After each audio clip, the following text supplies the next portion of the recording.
The Path to Rome. By Hilaire Belloc. And as to what may be in this book, do not feel timid nor hesitate to enter. There are more mountains than molehills. Amore antica ritus, alto sub numini Romi. Praise of this book. To every honest reader that may purchase, hire, or receive this book, and to the reviewers also, to whom it is of triple profit. Greeting, and whatever else can be had for nothing. If you should ask how this book came to be written, it was in this way. One day as I was wandering over the world I came upon the valley where I was born, and stopping there a moment to speak with them all, when I had argued politics with the grocer. And played the great lord with the notary public. And had all but made the carpenter a Christian by force of rhetoric, what should I note, after so many years, but the old tumble-down and gaping church, that I love more than Mother Church herself. All scraped, white, rebuilt, noble, and new, as though it had been finished yesterday. Knowing very well that such a change had not come from the skinflint populace, but was the work of some just artist who knew how grand an ornament was this shrine, built there before our people stormed Jerusalem. I entered, and there saw that all within was as new, accurate, and excellent as the outer part. And this pleased me as much as though a fortune had been left to us all, for one's native place is the shell of one's soul, and one's church is the kernel of that nut. Moreover, saying my prayers there, I noticed behind the high altar a statue of Our Lady, so extraordinary and so different from all I had ever seen before, so much the spirit of my valley, that I was quite taken out of myself and vowed a vow there to go to Rome on pilgrimage and see all Europe which the Christian faith has saved. And I said, I will start from the place where I served in arms for my sins, I will walk all the way and take advantage of no wheeled thing. I will sleep rough and cover 30 miles a day, and I will hear Mass every morning, and I will be present at High Mass in St. Peter's on the feast of St. Peter and St. Paul. Then I went out of the church still having that statue in my mind, and I walked again farther into the world, away from my native valley. And so ended some months after in a place whence I could fulfill my vow. And I started as you shall hear. All my other vows I broke one by one. For a faggot must be broken every stick singly. But the strict vow I kept, for I entered Rome on foot that year in time, and I heard High Mass on the feast of the Apostles, as many can testify, to wit, Monsignor this, and Chamberlain the other. And the Bishop of so-and-so, O, Polus in partibus infidelium.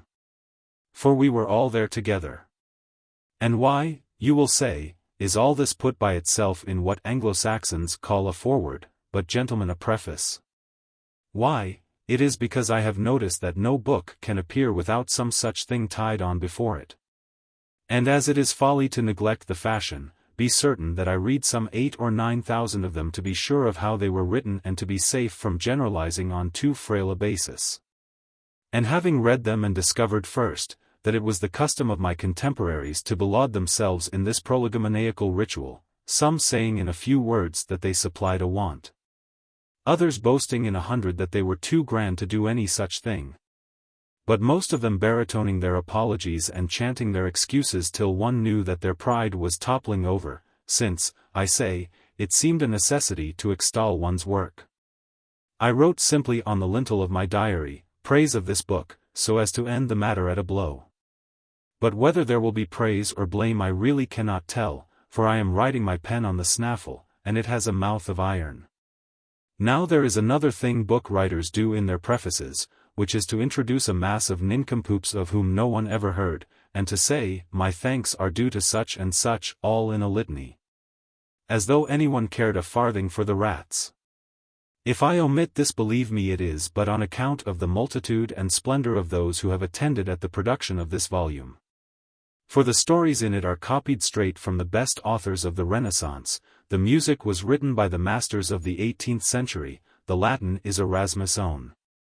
Indeed, there is scarcely a word that is mine.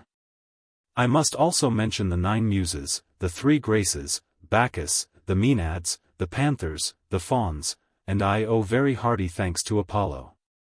Yet again, I see that writers are forever anxious of their style, thinking, not saying. True, I used, and which, on page 47, but Martha Brown the stylist gave me leave.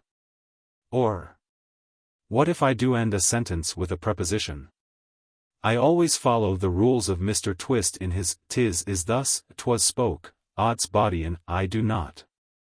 Now this is a pusillanimity of theirs, the book writers, that they think style power, and yet never say as much in their prefaces. Come, let me do so.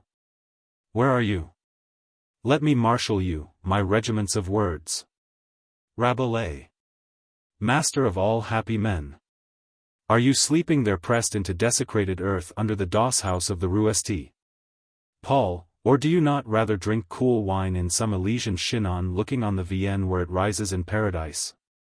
Are you sleeping or drinking that you will not lend us the staff of Friar John wherewith he slaughtered and bashed the invaders of the vineyards? Who are but a parable for the mincing pedants and bloodless thin-faced rogues of the world. Write as the wind blows and command all words like an army. See them how they stand in rank ready for assault, the jolly, swaggering fellows. First come the neologisms, that are afraid of no man.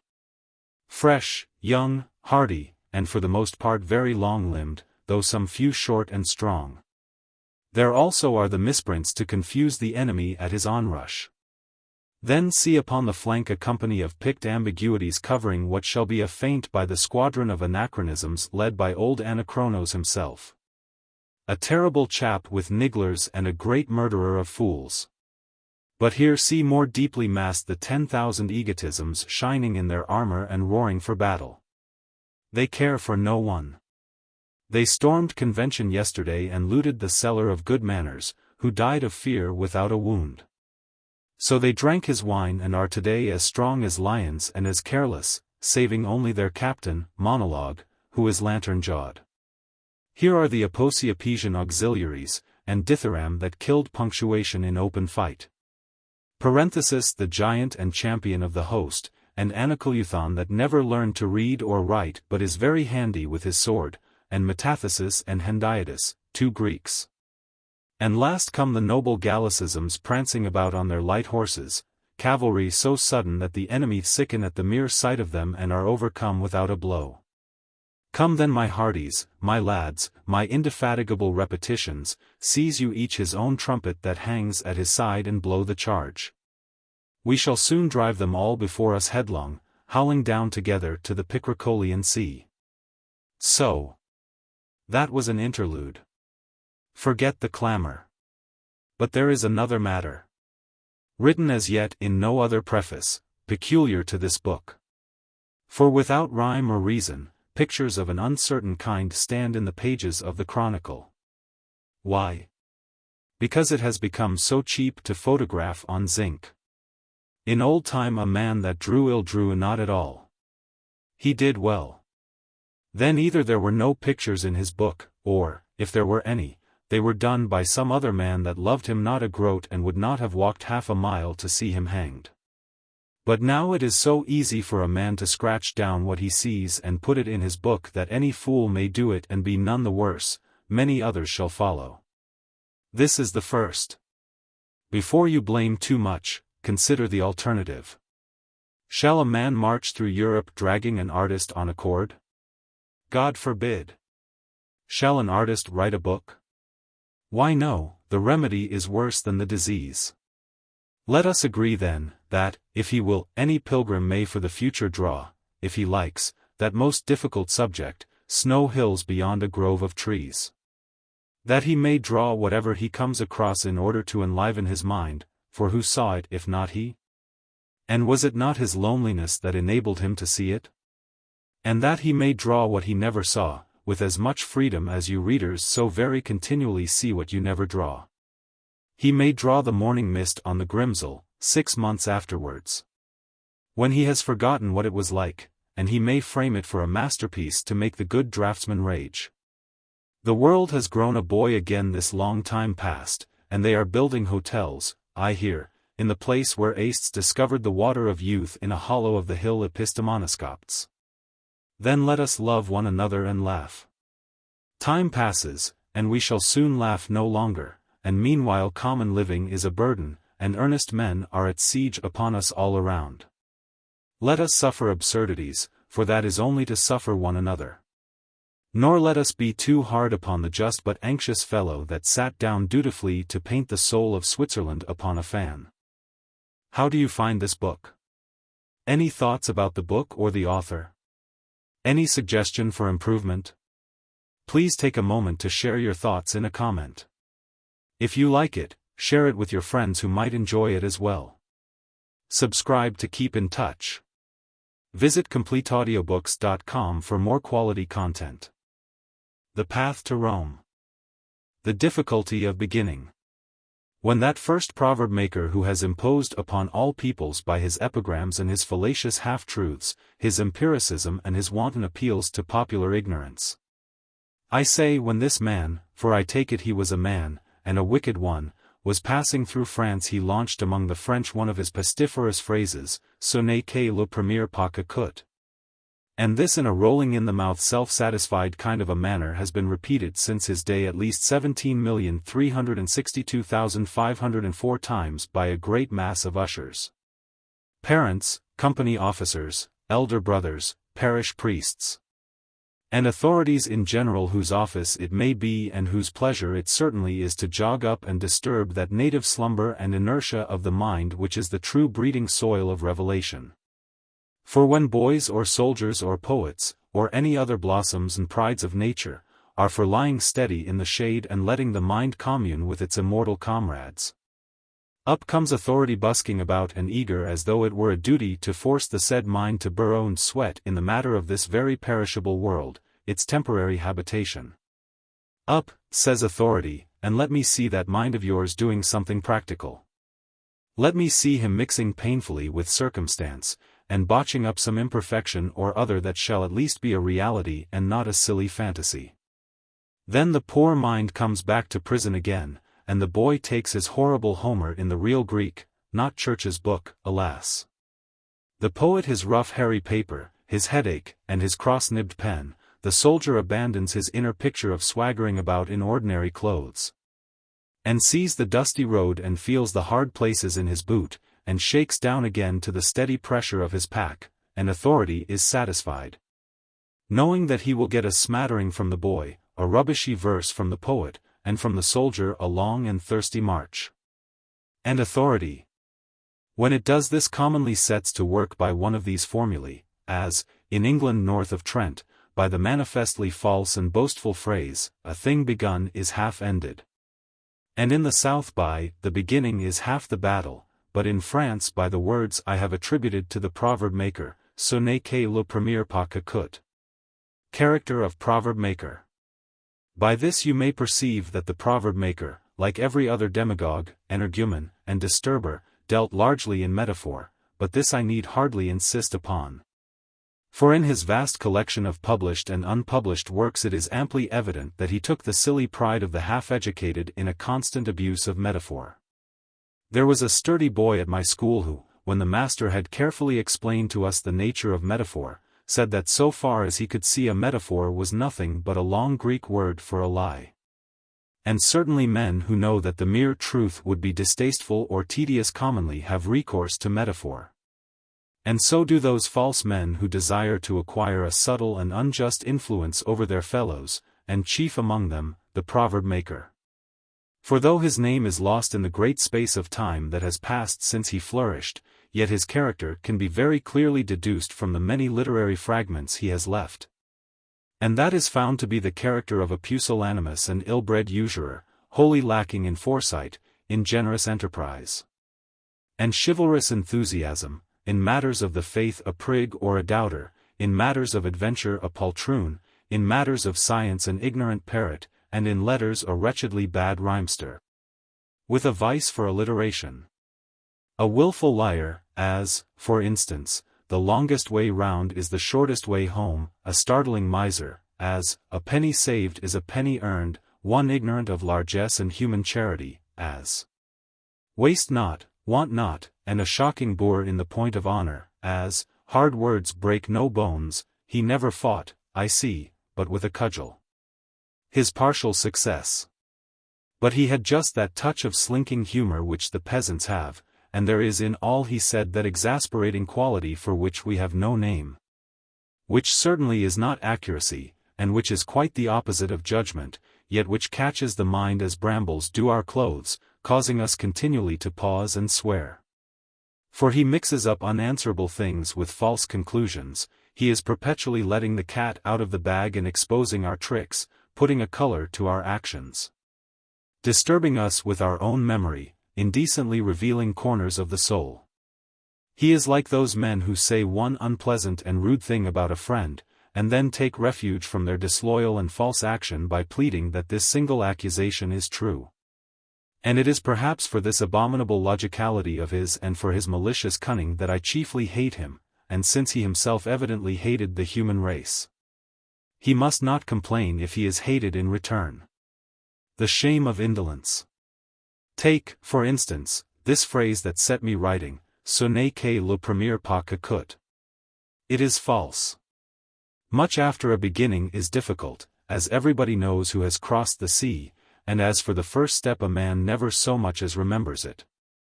If there is difficulty it is in the whole launching of a thing, in the first 10 pages of a book, or the first half hour of listening to a sermon, or the first mile of a walk. The first step is undertaken lightly, pleasantly, and with your soul in the sky, it is the 500th that counts. But I know, and you know, and he knew, worse luck, that he was saying a thorny and catching thing when he made up that phrase. It worries one of set purpose. It is as though one had a voice inside one saying, "I know you, you will never begin anything. Look at what you might have done. Here you are, already 21, and you have not yet written a dictionary. What will you do for fame? Nothing, you are intolerably lazy, and what is worse, it is your fate. Beginnings are insuperable barriers to you. What about that great work on the national debt? What about that little lyric on Winchelsea that you thought of writing 6 years ago? Why are the few lines still in your head and not on paper? Because you can't begin. However, never mind, you can't help it, it's your one great flaw, and it's fatal. Look at Jones. Younger than you by half a year, and already on the evening Yankee taking bribes from company promoters. And where are you, etc., etc., and so forth. So this threat about the heavy task of beginning breeds discouragement, anger, vexation, irritability, bad style, pomposity and infinitives split from helm to saddle. And metaphors as mixed as the Carlton. But it is just true enough to remain fast in the mind, caught, as it were, by one finger. For all things, you will notice, are very difficult in their origin, and why, no one can understand. Omni trinum, they are difficult also in the shock of maturity and in their ending. Take, for instance, the life of man, which is the difficulty of birth, the difficulty of death, and the difficulty of the grand climacteric. The grand climacteric. Lector. What is the grand climacteric? Octor. I have no time to tell you, for it would lead us into a discussion on astrology, and then perhaps to a question of physical science, and then you would find I was not orthodox. And perhaps denounce me to the authorities. I will tell you this much. It is the moment, not the year or the month, mind you, nor even the hour, but the very second, when a man is grown up, when he sees things as they are, that is, backwards, and feels solidly himself. Do I make myself clear?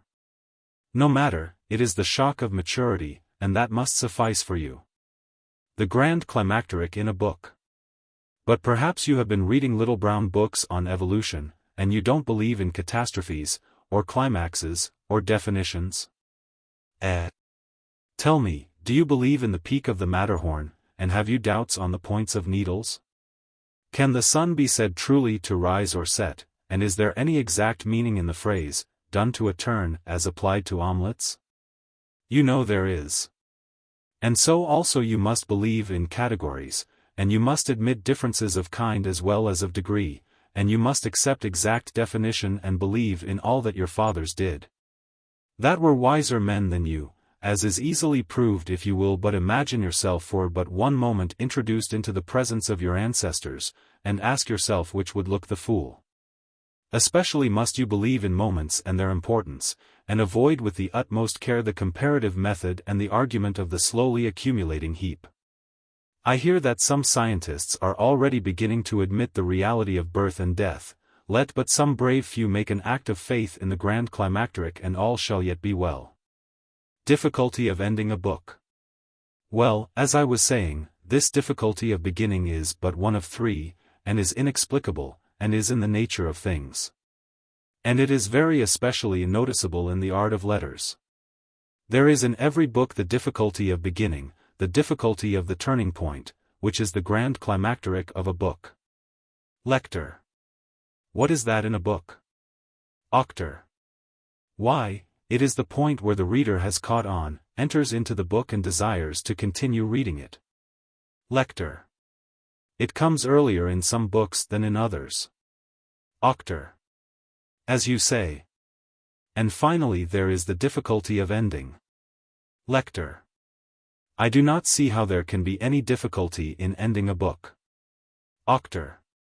That shows very clearly that you have never written one, for there is nothing so hard in the writing of a book, no, not even the choice of the dedication, as is the ending of it. On this account only the great poets, who are above custom and can snap their divine fingers at forms, are not at the pains of devising careful endings. Thus, Homer ends with lines that might as well be in the middle of a passage, Hesiod, I know not how, and Mr. Bailey, the new voice from Eurasia, does not end at all, but is still going on. Panurge told me that his great work on conchology would never have been finished had it not been for the bookseller that threatened law, and as it is, the last sentence has no verb in it. There is always something more to be said, and it is always so difficult to turn up the splice neatly at the edges. On this account there are regular models for ending a book or a poem, as there are for beginning one. But, for my part, I think the best way of ending a book is to rummage about among one's manuscripts till one has found a bit of fine writing, no matter upon what subject. To lead up the last paragraphs by no matter what violent shocks to the thing it deals with, to introduce a row of asterisks. And then to paste onto the paper below these the piece of fine writing one has found. Devices for ending books. I knew a man once who always wrote the end of a book first, when his mind was fresh, and so worked gradually back to the introductory chapter. Which, he said, was ever a kind of summary, and could not be properly dealt with till a man knew all about his subject. He said this was a sovereign way to write history. But it seems to me that this is pure extravagance, for it would lead one at last to beginning at the bottom of the last page, like the Hebrew Bible. And, if it were fully carried out, to writing one's sentences backwards till one had a style like the London School of Poets, a very horrible conclusion. Introductory rambling. However, I am not concerned here with the ending of a book, but with its beginning. And I say that the beginning of any literary thing is hard, and that this hardness is difficult to explain. And I say more than this, I say that an interminable discussion of the difficulty of beginning a book is the worst omen for going on with it, and a trashy subterfuge at the best. In the name of all decent, common, and homely things, why not begin and have done with it? The Valley of the Moselle. It was in the very beginning of June, at evening, but not yet sunset, that I set out from Toul by the Nancy Gate. But instead of going straight on past the parade ground, I turned to the right immediately along the ditch and rampart. And did not leave the fortifications till I came to the road that goes up alongside the Moselle. For it was by the valley of this river that I was to begin my pilgrimage, since, by a happy accident, the valley of the upper Moselle runs straight towards Rome. Though it takes you but a short part of the way. What a good opening it makes for a direct pilgrimage can be seen from this little map, where the dotted line points exactly to Rome. There are two bends which take one a little out of one's way, and these bends I attempted to avoid, but in general, the valley, about 100 miles from Toul to the source, is an evident gate for anyone walking from this part of Lorraine into Italy. And this map is also useful to show what route I followed for my first 3 days past Epinal and Remiremont up to the source of the river, and up over the great hill, the Ballon d'Alsace. I show the river valley like a trench, and the hills above it shaded, till the mountainous upper part, the Vosges, is put in black. I chose the decline of the day for setting out, because of the great heat a little before noon and 4 hours after it. Remembering this, I planned to walk at night and in the mornings and evenings, but how this design turned out you shall hear in a moment. The first garrison. I had not gone far, not a quarter of a mile, along my road leaving the town, when I thought I would stop and rest a little and make sure that I had started propitiously and that I was really on my way to Rome. So I halted by a wall and looked back at the city and the forts, and drew what I saw in my book. It was a sight that had taken a firm hold of my mind in boyhood, and that will remain in it as long as it can make pictures for itself out of the past. The view of Toul. I think this must be true of all conscripts with regard to the garrison in which they have served. For the mind is so fresh at 21 and the life so new to every recruit as he joins it, he is so cut off from books and all the worries of life, that the surroundings of the place bite into him and take root, as one's school does or one's first home. And I had been especially fortunate since I had been with the gunners, notoriously the best kind of men, and not in a big place but in a little town, very old and silent, with more soldiers in its surrounding circle than there were men, women, and children within its useless ramparts. It is known to be very beautiful, and though I had not heard of this reputation, I saw it to be so at once when I was first marched in, on a November dawn, up to the height of the artillery barracks. I remembered seeing then the great hills surrounding it on every side, hiding their menace and protection of guns. And in the south and east the silent valley where the high forests dominate the Moselle, and the town below the road standing in an island or ring of tall trees. All this, I say, I had permanently remembered, and I had determined, whenever I could go on pilgrimage to Rome, to make this place my starting point, and as I stopped here and looked back a little way outside the gates, I took in again the scene that recalled so much laughter and heavy work and servitude and pride of arms. On justice in armies. I was looking straight at the great fort of St. Michel, which is the strongest thing on the frontier, and which is the key to the circle of forts that make up this entrenched camp. One could see little or nothing of its batteries, only its hundreds of feet of steep brushwood above the vineyards, and at the summit a stunted wood purposely planted. Next to it on the left, of equal height, was the hog back of the Côte Barine, hiding a battery. Between the Côte Barine and my road and wall, I saw the rising ground and the familiar barracks that are called, I know not why, the barracks of justice, but ought more properly to be called the barracks of petty tyrannies and good fellowship, in order to show the philosophers that these two things are the life of armies. For of all the virtues practiced in that old compulsory home of mine justice came second at least if not third, while discipline and comradeship went first. And the more I think of it the more I am convinced that of all the suffering youth that was being there annealed and forged into soldiery none can have suffered like the lawyers. On the right the high trees that stand outside the ramparts of the town went dwindling in perspective like a palisade, and above them, here and there, was a roof showing the top of the towers of the cathedral or of St. Gengolt. All this I saw looking backwards, and, when I had noticed it and drawn it, I turned round again and took the road. Charming village of Brule. I had, in a small bag or pocket slung over my shoulder, a large piece of bread, half a pound of smoked ham, a sketchbook, 2 nationalist papers, and a quart of the wine of Brule, which is the most famous wine in the neighborhood of the garrison, yet very cheap. And Brule is a very good omen for men that are battered about and given to despairing, since it is only called Brule on account of its having been burnt so often by Romans, Frenchmen, Burgundians, Germans, Flemings, Huns perhaps, and generally all those who in the last few thousand years have taken a shortcut at their enemies over the neck of the Côte Barine. So you would imagine it to be a tumble-down, weak, wretched, and disappearing place. But, so far from this, it is a rich and proud village, growing, as I have said, better wine than any in the garrison. Though Toul stands in a great cup or ring of hills, very high and with steep slopes, and guns on all of them, and all these hills grow wine, none is so good as Brule wine. And this reminds me of a thing that happened in the manoeuvres of 1891, quorum pars magna. For there were 2 divisions employed in that glorious and fatiguing great game, and more than a gross of guns, to be accurate. 156, and of these one, the 6th piece of the 10th battery of the 8th, I wonder where you all are now? I suppose I shall not see you again. But you were the best companions in the world, my friends, was driven by 3 drivers, of whom I was the middle one, and the worst, having on my livrette the note, conductor mediocre. But that is neither here nor there, the story is as follows, and the moral is that the commercial mind is illogical.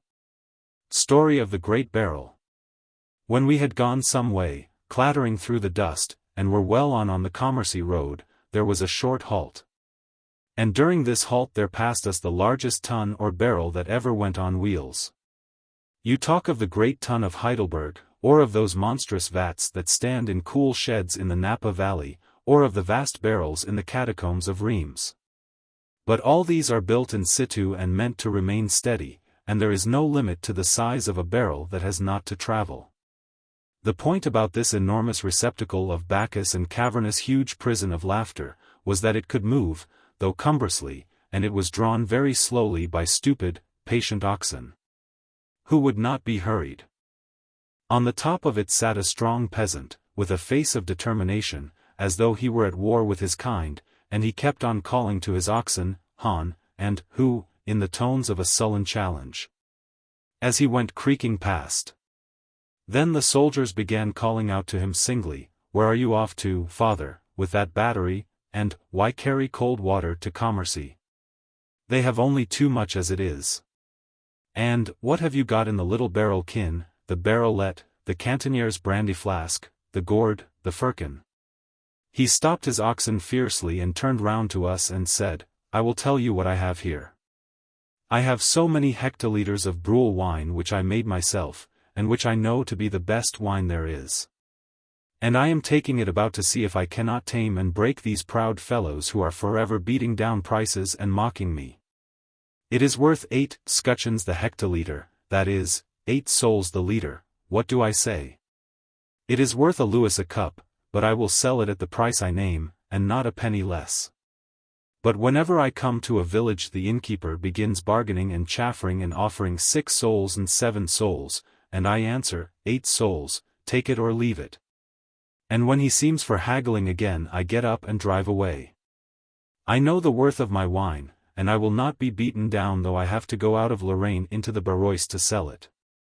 So when we caught him up again, as we did shortly after on the road, a sergeant cried as we passed, "I will give you 7, 7 and a quarter, 7 and a half." And we went on laughing and forgot all about him. For many days we marched from this place to that place, and fired and played a confused game in the hot sun till the train of sick horses was a mile long. And till the recruits were all as deaf as so many posts.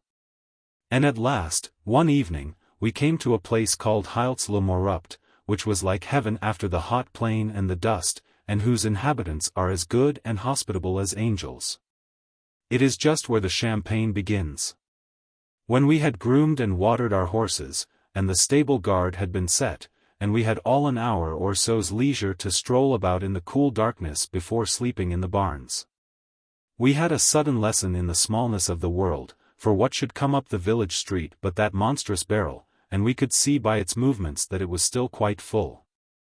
We gathered round the peasant, and told him how grieved we were at his ill fortune, and agreed with him that all the people of the Barois were thieves or madmen not to buy such wine for such a song. He took his oxen and his barrel to a very high shed that stood by, and there he told us all his pilgrimage and the many assaults his firmness suffered, and how he had resisted them all. There was much more anger than sorrow in his accent, and I could see that he was of the wood from which tyrants and martyrs are carved. Then suddenly he changed and became eloquent. "Oh, the good wine! If only it were known and tasted! Here, give me a cup, and I will ask some of you to taste it, then at least I shall have it praised as it deserves. And this is the wine I have carried more than 100 miles, and everywhere it has been refused. There was one guttering candle on a little stool. The roof of the shed was lost up in the great height of darkness. Behind, in the darkness, the oxen champed away steadily in the manger. The light from the candle flame lit his face strongly from beneath and marked it with dark shadows. It flickered on the circle of our faces as we pressed round, and it came slantwise and waned and disappeared in the immense length of the barrel. He stood near the tap with his brows knit as upon some very important task, and all we, gunners and drivers of the battery, began unhooking our mugs and passing them to him. There were nearly 100, and he filled them all, not in jollity, but like a man offering up a solemn sacrifice. We also, entering into his mood, passed our mugs continually, thanking him in a low tone and keeping in the main silent. A few linesmen lounged at the door. He asked for their cups and filled them. He bade them fetch as many of their comrades as cared to come. And very soon there was a circulating crowd of men all getting wine of Brule and murmuring their congratulations, and he was willing enough to go on giving. But we stopped when we saw fit and the scene ended.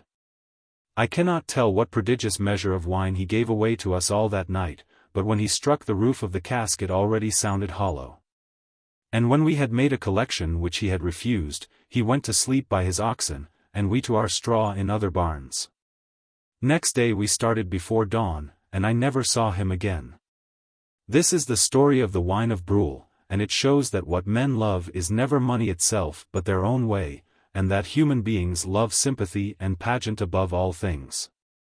It also teaches us not to be hard on the rich. The Lake of the Moselle. I walked along the valley of the Moselle, and as I walked the long evening of summer began to fall. The sky was empty and its deeps infinite, the clearness of the air set me dreaming. I passed the turn where we used to halt when we were learning how to ride in front of the guns, past the little house where, on rare holidays, the boys could eat a matelote, which is fish boiled in wine, and so on to the place where the river is held by a weir and opens out into a kind of lake. The coming of evening. Here I waited for a moment by the wooden railing, and looked up into the hills. So far I had been at home, and I was now poring upon the last familiar thing before I ventured into the high woods and began my experience. I therefore took a leisurely farewell, and pondered instead of walking farther. Everything about me conduced to reminiscence and to ease. A flock of sheep passed me with their shepherd, who gave me a good night. I found myself entering that pleasant mood in which all books are conceived, but none written. I was smoking the enchanted cigarettes of Balzac, and if this kind of reverie is fatal to action, yet it is so much a factor of happiness that I wasted in the contemplation of that lovely and silent hollow many miles of marching. I suppose if a man were altogether his own master and controlled by no necessity, not even the necessity of expression, all his life would pass away in these sublime imaginings. This was a place I remembered very well. The rising river of Lorraine is caught and barred, and it spreads in a great sheet of water that must be very shallow, but that in its reflections and serenity resembles rather a profound and silent mere. The steeps surrounding it are nearly mountainous, and are crowned with deep forests in which the province reposes, and upon which it depends for its local genius. A little village, which we used to call St.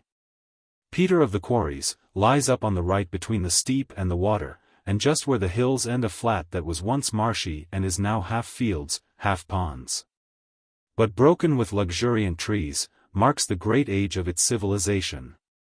Along this flat runs, bordered with rare poplars, the road which one can follow on and on into the heart of the Vosges. I took from this silence and this vast plain of still water the repose that introduces night.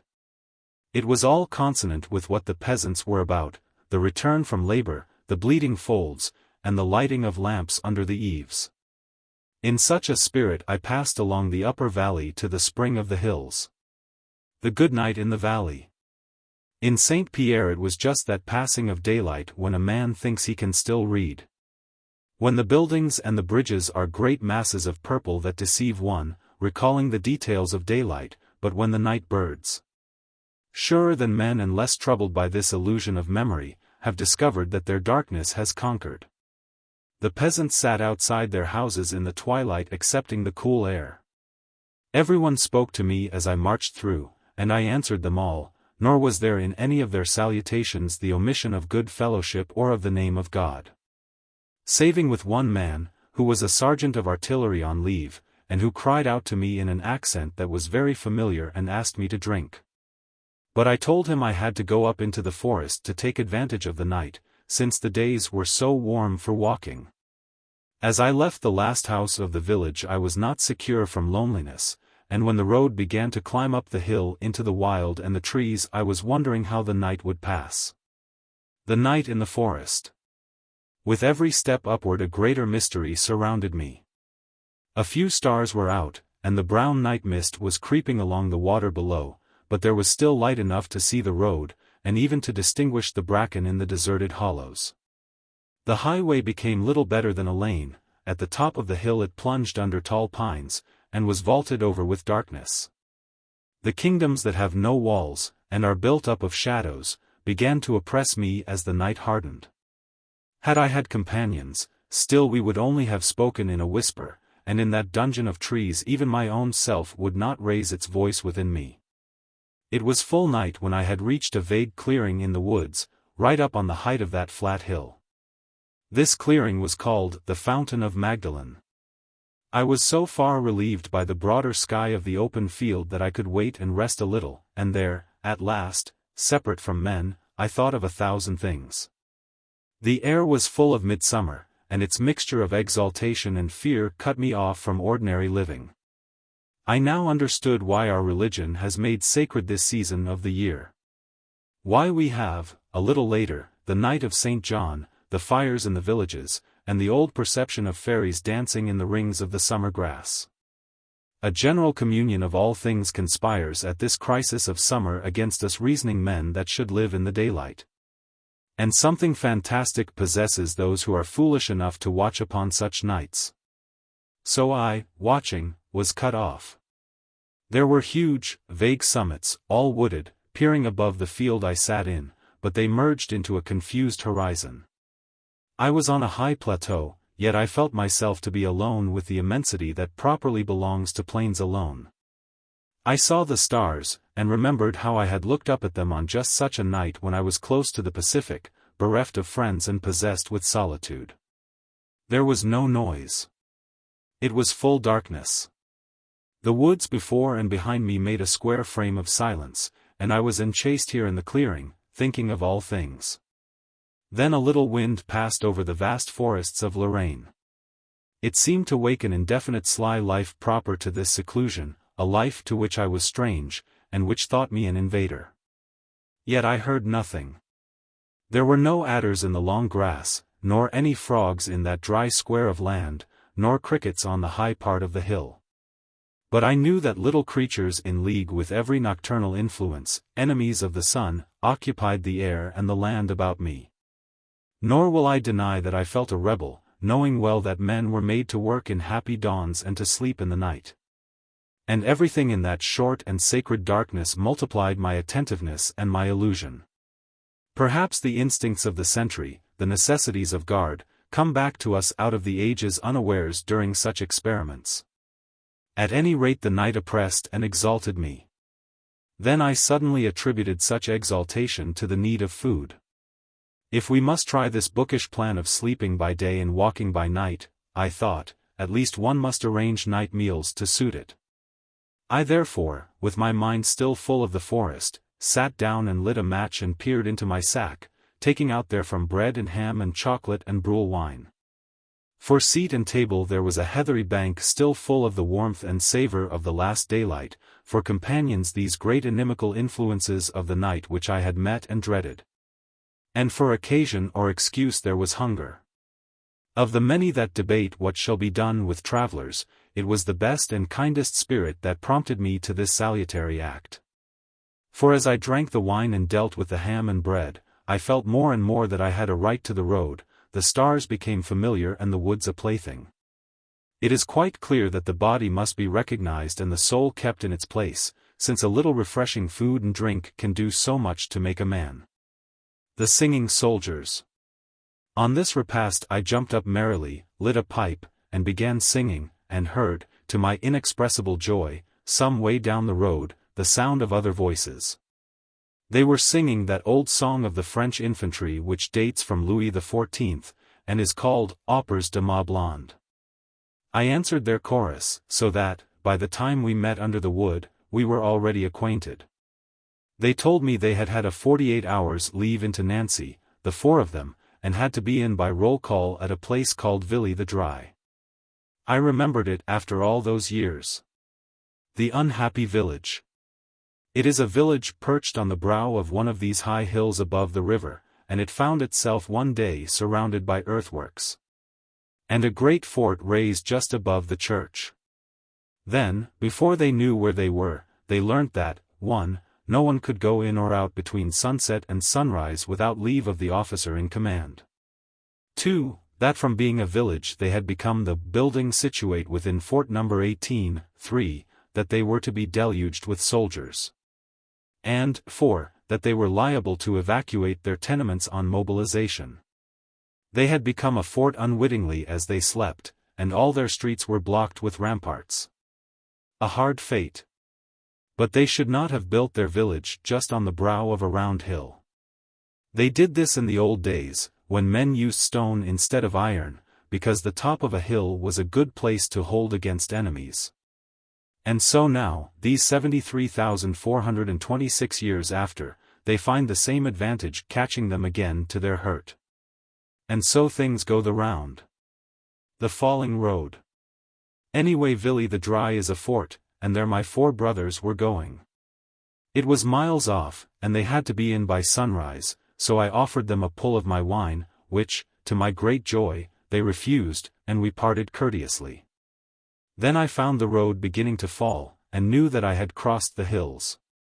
As the forest ended and the sloping fields began, a dim moon came up late in the east in the bank of fog that masked the river.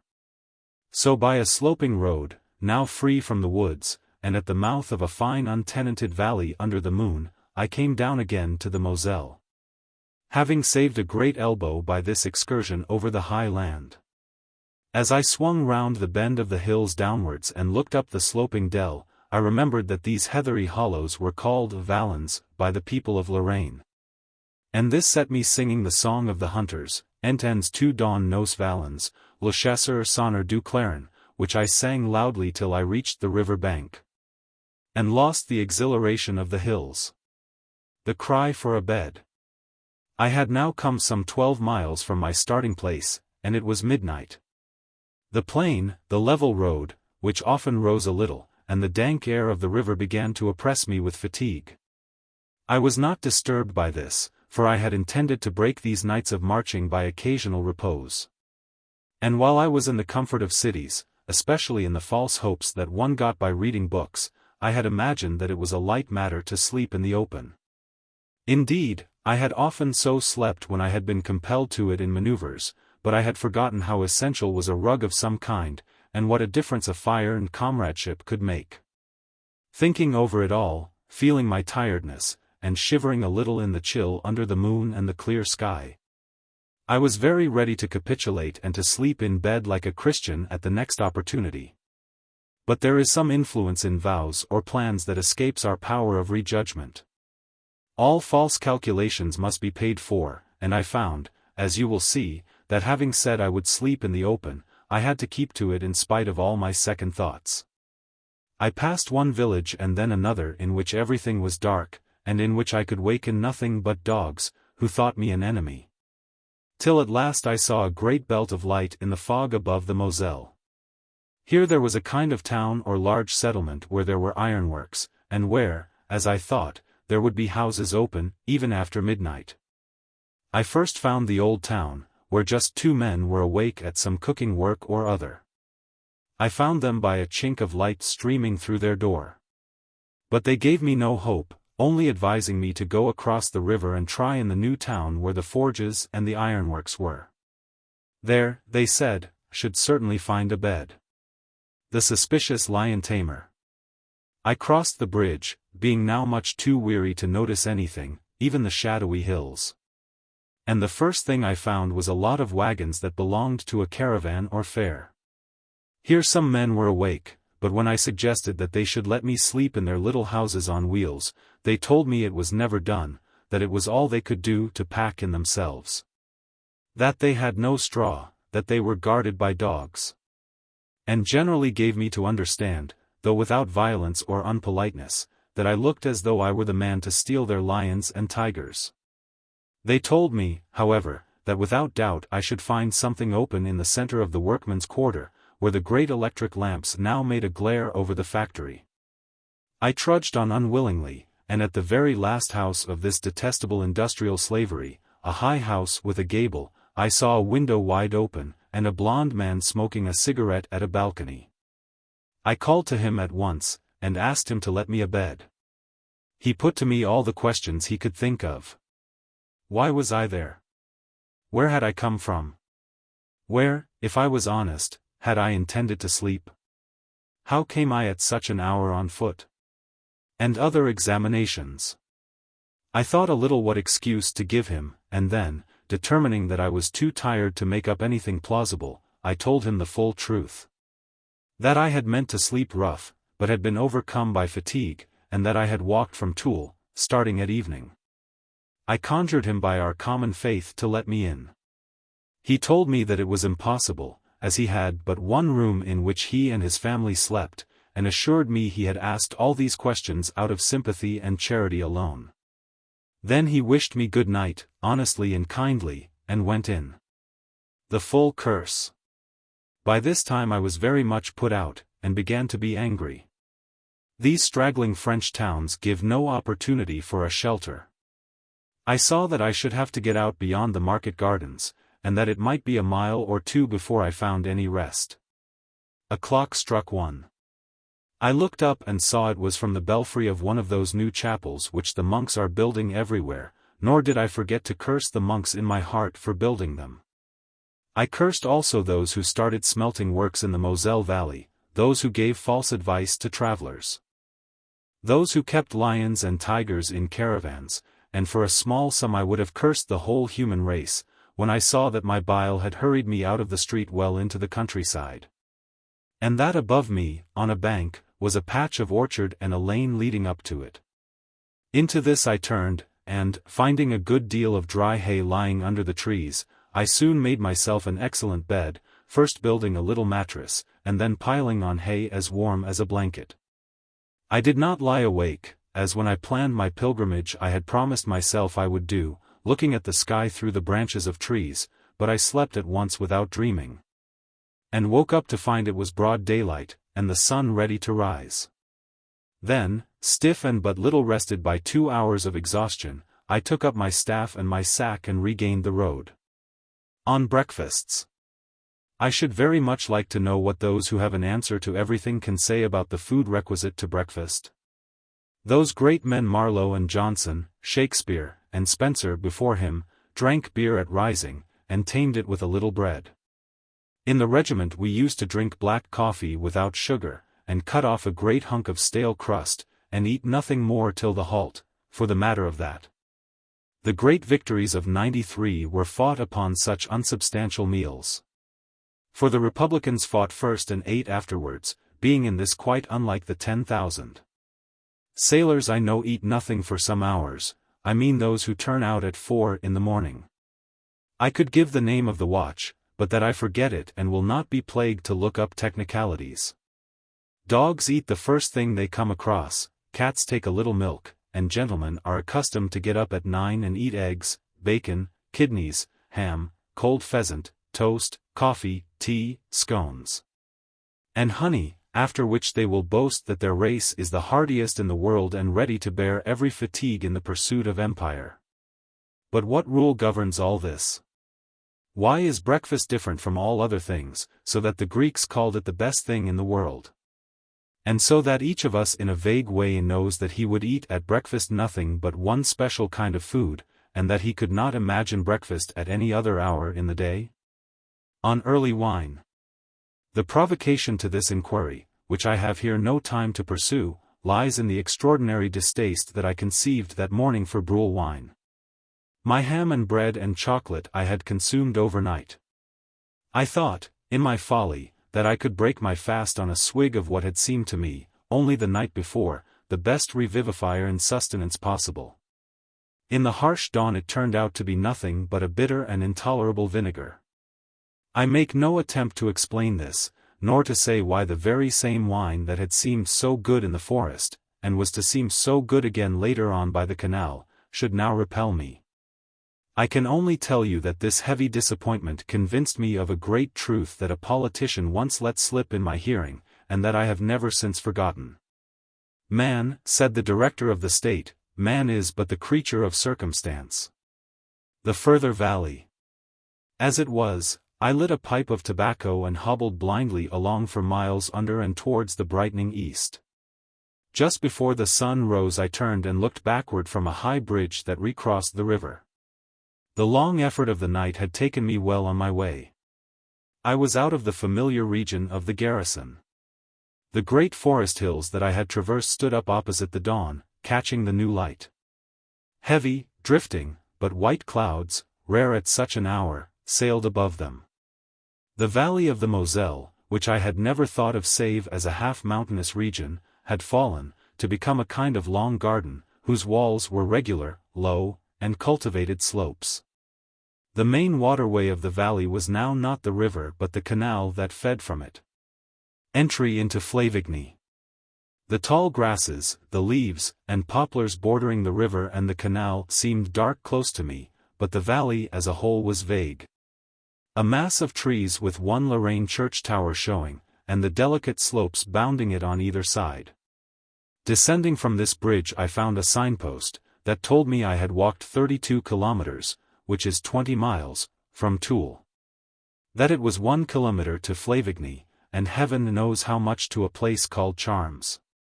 The sun rose in the mist that lay up the long even trends of the vale, between the low and level hills, and I pushed on my 1,000 yards towards Flavigny. There, by a special providence, I found the entertainment and companionship whose lack had left me wrecked all these early hours. On French folklore. As I came into Flavigny I saw at once that it was a place on which a book might easily be written, for it had a church built in the 17th century. When few churches were built outside great towns, a convent, and a general air of importance that made of it that grand and noble thing, that primary cell of the organism of Europe. That best of all Christian associations, a large village. I say a book might be written upon it, and there is no doubt that a great many articles and pamphlets must have been written upon it. For the French are furiously given to local research and reviews, and to glorifying their native places. And when they cannot discover folklore they enrich their beloved homes by inventing it. How to write rhymes. There was even a man, I forget his name, who wrote a delightful book called Popular and Traditional Songs of My Province, which book, after he was dead, was discovered to be entirely his own invention, and not a word of it familiar to the inhabitants of the soil. He was a large, laughing man that smoked enormously, had great masses of hair, and worked by night. Also he delighted in the society of friends, and talked continuously. I wish he had a statue somewhere, and that they would pull down to make room for it any one of those useless bronzes that are to be found even in the little villages, and that commemorate solemn, whiskered men, pillars of the state.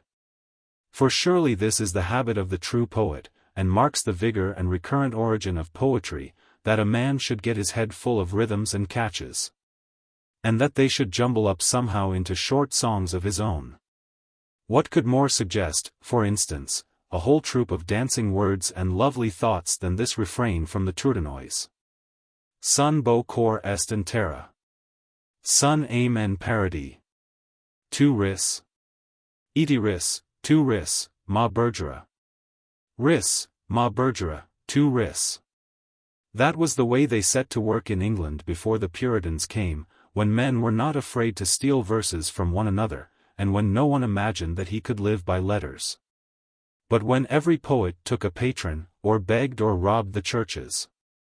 So much for the poets. The smell of morning. Flavigny then, I say, for I seem to be digressing, is a long street of houses all built together as animals build their communities. They are all very old, but the people have worked hard since the Revolution, and none of them are poor, nor are any of them very rich. I saw but one gentleman's house, and that, I am glad to say, was in disrepair. Most of the peasants' houses had, for a ground floor, cavernous great barns out of which came a delightful smell of morning, that is, of hay, litter, oxen, and stored grains and old wood. Which is the true breath of morning, because it is the scent that all the human race worth calling human first meets when it rises. And is the association of sunrise in the minds of those who keep the world alive, but not in the wretched minds of townsmen, and least of all in the minds of journalists, who know nothing of morning save that it is a time of jaded emptiness when you have just done prophesying, for the 100th time, the approaching end of the world. When the floors are beginning to tremble with machinery, and when, in a weary kind of way, one feels hungry and alone, a nasty life and usually a short one. To return to Flavigny. This way of stretching a village all along one street is Roman, and is the mark of civilization. When I was at college I was compelled to read a work by the crabbed Tacitus on the Germans, where, in the midst of a deal that is vague and fantastic nonsense and much that is wilful lying, comes this excellent truth, that barbarians build their houses separate, but civilized men together. So whenever you see a lot of red roofs nestling, as the phrase goes, in the woods of a hillside in South England, remember that all that is savagery. But when you see 100 whitewashed houses in a row along a dead straight road, lift up your hearts, for you are in civilization again. The haymaking nuns. But I continue to wander from Flavigny. The first thing I saw as I came into the street and noted how the level sun stood in a haze beyond, and how it shadowed and brought out the slight irregularities of the road, was a cart drawn by a galloping donkey, which came at and past me with a prodigious clatter as I dragged myself forward. In the cart were 2 nuns, each with a scythe. They were going out mowing, and were up the first in the village, as religious always are. Cheered by this happy omen, but not yet heartened, I next met a very old man leading out a horse, and asked him if there was anywhere where I could find coffee and bread at that hour. But he shook his head mournfully and wished me good morning in a strong accent, for he was deaf and probably thought I was begging. So I went on still more despondent till I came to a really merry man of about middle age who was going to the fields, singing, with a very large rake over his shoulder. When I had asked him the same question he stared at me a little and said of course coffee and bread could be had at the baker's. And when I asked him how I should know the baker's he was still more surprised at my ignorance, and said, by the smoke coming from the large chimney. This I saw rising a short way off on my right, so I thanked him and went and found there a youth of about 19, who sat at a fine oak table and had coffee, rum, and a loaf before him. He was waiting for the bread in the oven to be ready, and meanwhile he was very courteous, poured out coffee and rum for me and offered me bread. The value of bakers. It is a matter often discussed why bakers are such excellent citizens and good men. For while it is admitted in every country I was ever in that cobblers are argumentative and atheists, I accept the cobbler under Plinlimmon. Concerning whom would to heaven I had the space to tell you all here, for he knows the legends of the mountain, while it is public that barbers are garrulous and servile. That millers are cheats. We say in Sussex that every honest miller has a large tuft of hair on the palm of his hand.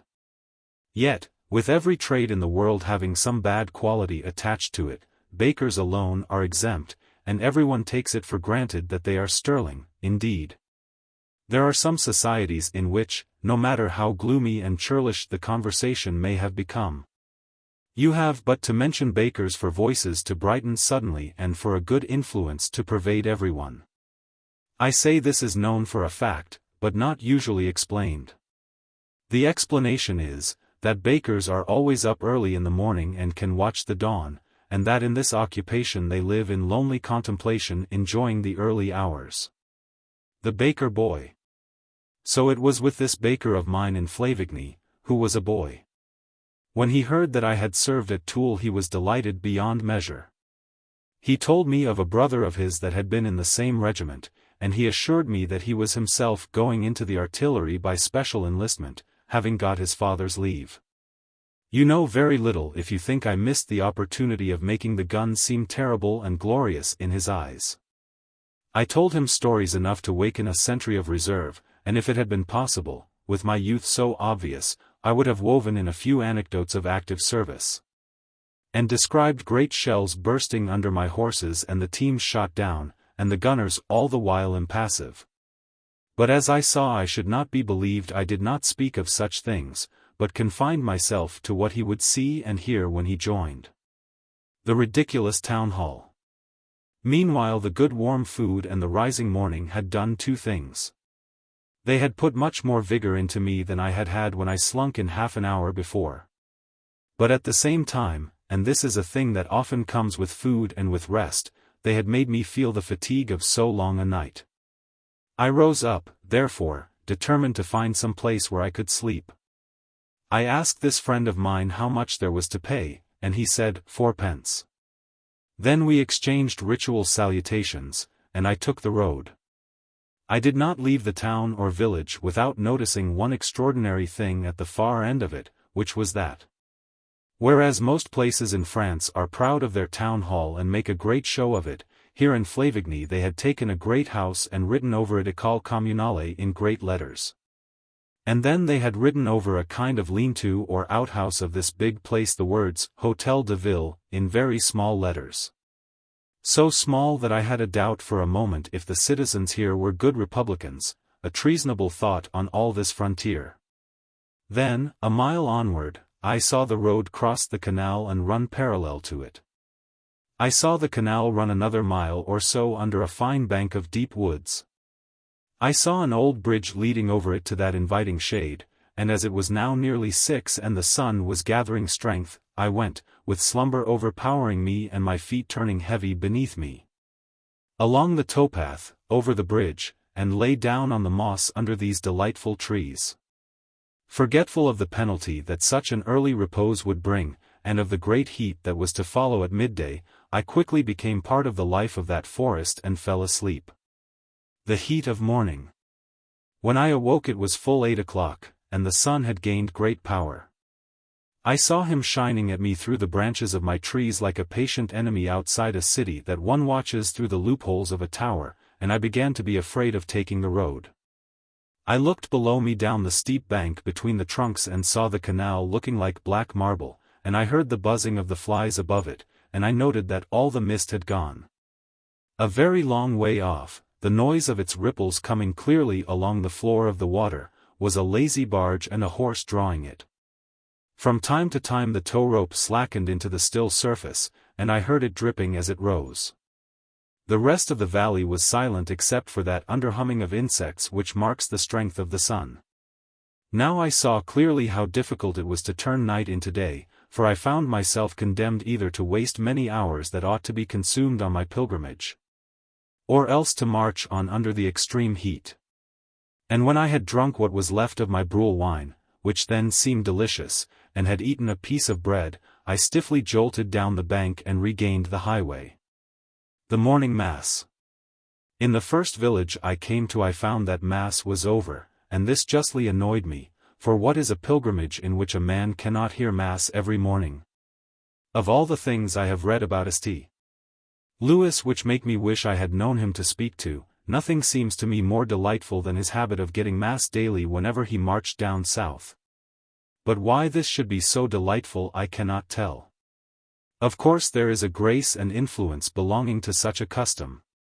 But it is not of that I am speaking but of the pleasing sensation of order and accomplishment which attaches to a day one has opened by Mass. A purely temporal, and, for all I know, what the monks back at the ironworks would have called a carnal feeling, but a source of continual comfort to me. Let them go their way and let me go mine. This comfort I ascribe to 4 causes. Just above you will find it written that I could not tell why this should be so, but what of that?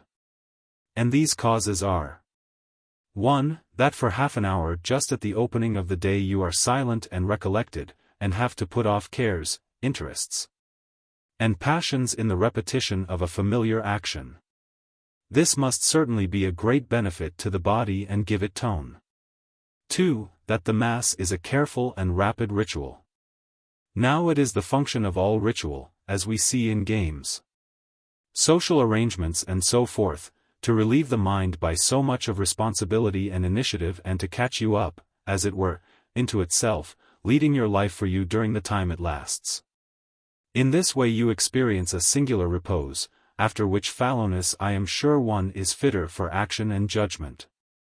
3. That the surroundings incline you to good and reasonable thoughts, and for the moment deaden the rasp and jar of that busy wickedness which both working in oneself and received from others is the true source of all human miseries. Thus the time spent at Mass is like a short repose in a deep and well-built library, into which no sounds come and where you feel yourself secure against the outer world. The tradition of mankind. 4. And the most important cause of this feeling of satisfaction is that you are doing what the human race has done for thousands upon thousands upon thousands of years. This is a matter of such moment that I am astonished people hear of it so little. Whatever is buried right into our blood from immemorial habit that we must be certain to do if we are to be fairly happy. Of course no grown man or woman can really be very happy for long, but I mean reasonably happy. And, what is more important, decent and secure of our souls. Thus one should from time to time hunt animals, or at the very least shoot at a mark. One should always drink some kind of fermented liquor with one's food, and especially deeply upon great feast days, one should go on the water from time to time, and one should dance on occasions. And one should sing in chorus. For all these things man has done since God put him into a garden and his eyes first became troubled with a soul. Similarly some teacher or ranter or other, whose name I forget, said lately one very wise thing at least, which was that every man should do a little work with his hands. On ordinary living. Oh! What good philosophy this is, and how much better it would be if rich people, instead of reigning the influence of their rank and spending their money on leagues for this or that exceptional thing, were to spend it in converting the middle class to ordinary living and to the tradition of the race. Indeed, if I had power for some 30 years I would see to it that people should be allowed to follow their inbred instincts in these matters, and should hunt, drink, sing, dance, sail, and dig. And those that would not should be compelled by force. Now in the morning Mass you do all that the race needs to do and has done for all these ages where religion was concerned. There you have the sacred and separate enclosure, the altar, the priest in his vestments, the set ritual, the ancient and hierarchic tongue. And all that your nature cries out for in the matter of worship. The sensible squire. From these considerations it is easy to understand how put out I was to find Mass over on this first morning of my pilgrimage. And I went along the burning road in a very ill humor till I saw upon my right, beyond a low wall and in a kind of park, a house that seemed built on some artificial raised ground surrounded by a wall, but this may have been an illusion, the house being really only very tall.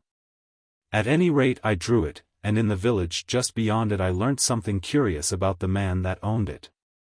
For I had gone into a house to take a third meal of bread and wine and to replenish my bottle when the old woman of the house, who was a kindly person, told me she had just then no wine.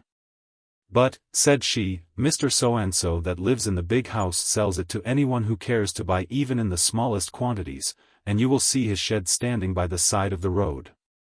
The Republican wine cellar. Everything happened just as she had said. I came to the big shed by the park wall, and there was a kind of counter made of boards, and several big tons and 2 men, one in an apron serving, and the other in a little box or compartment writing. I was somewhat timid to ask for so little as a quart, but the apron man in the most businesslike way filled my bottle at a tap and asked for 4 pence. He was willing to talk, and told me many things, of good years in wine, of the nature of their trade, of the influence of the moon on brewing, of the importance of spigots, and what not. But when I tried to get out of him whether the owner were an eccentric private gentleman or a merchant that had the sense to earn little pennies as well as large ones, I could not make him understand my meaning. For his idea of rank was utterly different from mine and took no account of idleness and luxury and daftness, but was based entirely upon money and clothes. Moreover, we were both of us republicans, so the matter was of no great moment. Courteously saluting ourselves we parted, he remaining to sell wine and I hobbling to Rome, now a little painfully and my sack the heavier by a quart of wine, which, as you probably know, weighs almost exactly 2 pounds and a half. The last mile. It was by this time close upon 11, and I had long reached the stage when some kinds of men begin talking of dogged determination, bulldog pluck, the stubborn spirit of the island race and so forth, but when those who can boast a little of the sacred French blood are in a mood of set despair, both kinds march on. And the mobility of either infantry is much the same. I say I had long got to this point of exhaustion when it occurred to me that I should need an excellent and thorough meal at midday. But on looking at my map I found that there was nothing nearer than this town of Charmes that was marked on the milestones. And that was the first place I should come to in the department of the Vosges. It would take much too long to describe the dodges that weary men and stiff have recourse to when they are at the close of a difficult task, how they divide it up in lengths in their minds, how they count numbers, how they begin to solve problems in mental arithmetic. I tried them all. Then I thought of a new one, which is really excellent, and which I recommend to the whole world. It is to vary the road, suddenly taking now the fields, now the river, but only occasionally the turnpike. This last lap was very well suited for such a method. The valley had become more like a wide and shallow trench than ever. The hills on either side were low and exactly even. Up the middle of it went the river, the canal and the road, and these two last had only a field between them, now broad, now narrow. First on the towpath, then on the road, then on the grass, then back on the towpath, I pieced out the last baking mile into Charmes, that lies at the foot of a rather higher hill. And at last was dragging myself up the street just as the bell was ringing the noon Angelus. Nor, however tedious you may have found it to read this final effort of mine, can you have found it a quarter as wearisome as I did to walk it. And surely between writer and reader there should be give and take, now the one furnishing the entertainment and now the other. Charmes. The delightful thing in Charmes is its name. Of this name I had indeed been thinking as I went along the last miles of that dusty and deplorable road, that a town should be called Charmes. The names of Sussex. Not but that towns, if they are left to themselves and not hurried, have a way of settling into right names suited to the hills about them and recalling their own fields. I remember Sussex, and as I remember it I must, if only for example, set down my roll call of such names, as, Fittleworth, where the inn has painted panels, Amberley in the marshes, delicate Funhust, and Ditchling under its hill, Arundel, that is well known to everyone, and Climping, that no one knows, set on a lonely beach and lost at the vague end of an impassable road. And Barleton, and Burton, and Duncton, and Coldwatham, that stand under in the shadow and look up at the great downs, and Petworth, where the spire leans sideways. And Timberley, that the floods make into an island, and no man's land, where first there breaks on you the distant sea. I never knew a Sussex man yet but, if you noted him such a list, would answer, there I was on such and such a day, this I came to after such and such a run, and that other is my home. But it is not his recollection alone which moves him, it is sound of the names. He feels the accent of them, and all the men who live between Hindhead and the Channel know these names stand for Eden, the noise is enough to prove it. So it is also with the hidden valleys of the Lie de France, and when you say Joey or Chevreuse to a man that was born in those shadows he grows dreamy, yet they are within a walk of Paris. The desolate junction. But the wonderful thing about a name like Charmes is that it hands down the dead. For some dead man gave it a keen name proceeding from his own immediate delight, and made general what had been a private pleasure, and, so to speak, bequeathed a poem to his town. They say the Arabs do this, calling one place the rest of the warriors, and another the end, and another the surprise of the horses. Let those who know them speak for it. I at least know that in the west of the Cotentin, a sea garden, old Danes married to Gaulish women discovered the just epithet, and that you have St. Merry on the hill, and High Town under the wind, and the Borough over the heath, which are today exactly what their name describes them. If you doubt that England has such descriptive names, consider the great truth that at one junction on a railway where a mournful desolation of stagnant waters and treeless, stone-walled fields threatens you with experience and awe, a melancholy porter is told off to put his head into your carriage and to chant like Sharon, "Change here for Ashton under the wood, Moreton on the marsh, Bourton on the water, and Stow in the wold."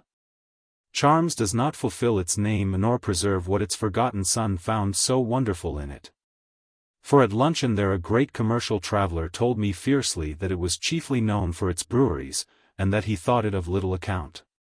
Still, even in charms I found one marvellous corner of a Renaissance house, which I drew, but as I have lost the drawing, let it go.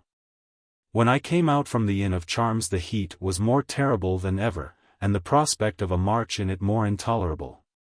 My head hung, I went very slowly, and I played with cowardly thoughts, which were really, had I known it, good angels. I began to look out anxiously for woods, but saw only long whitened wall glaring in the sun, or, if ever there were trees, they were surrounded by wooden palisades which the owners had put there. But in a little time, now I had definitely yielded to temptation, I found a thicket. Nature of tempting devils.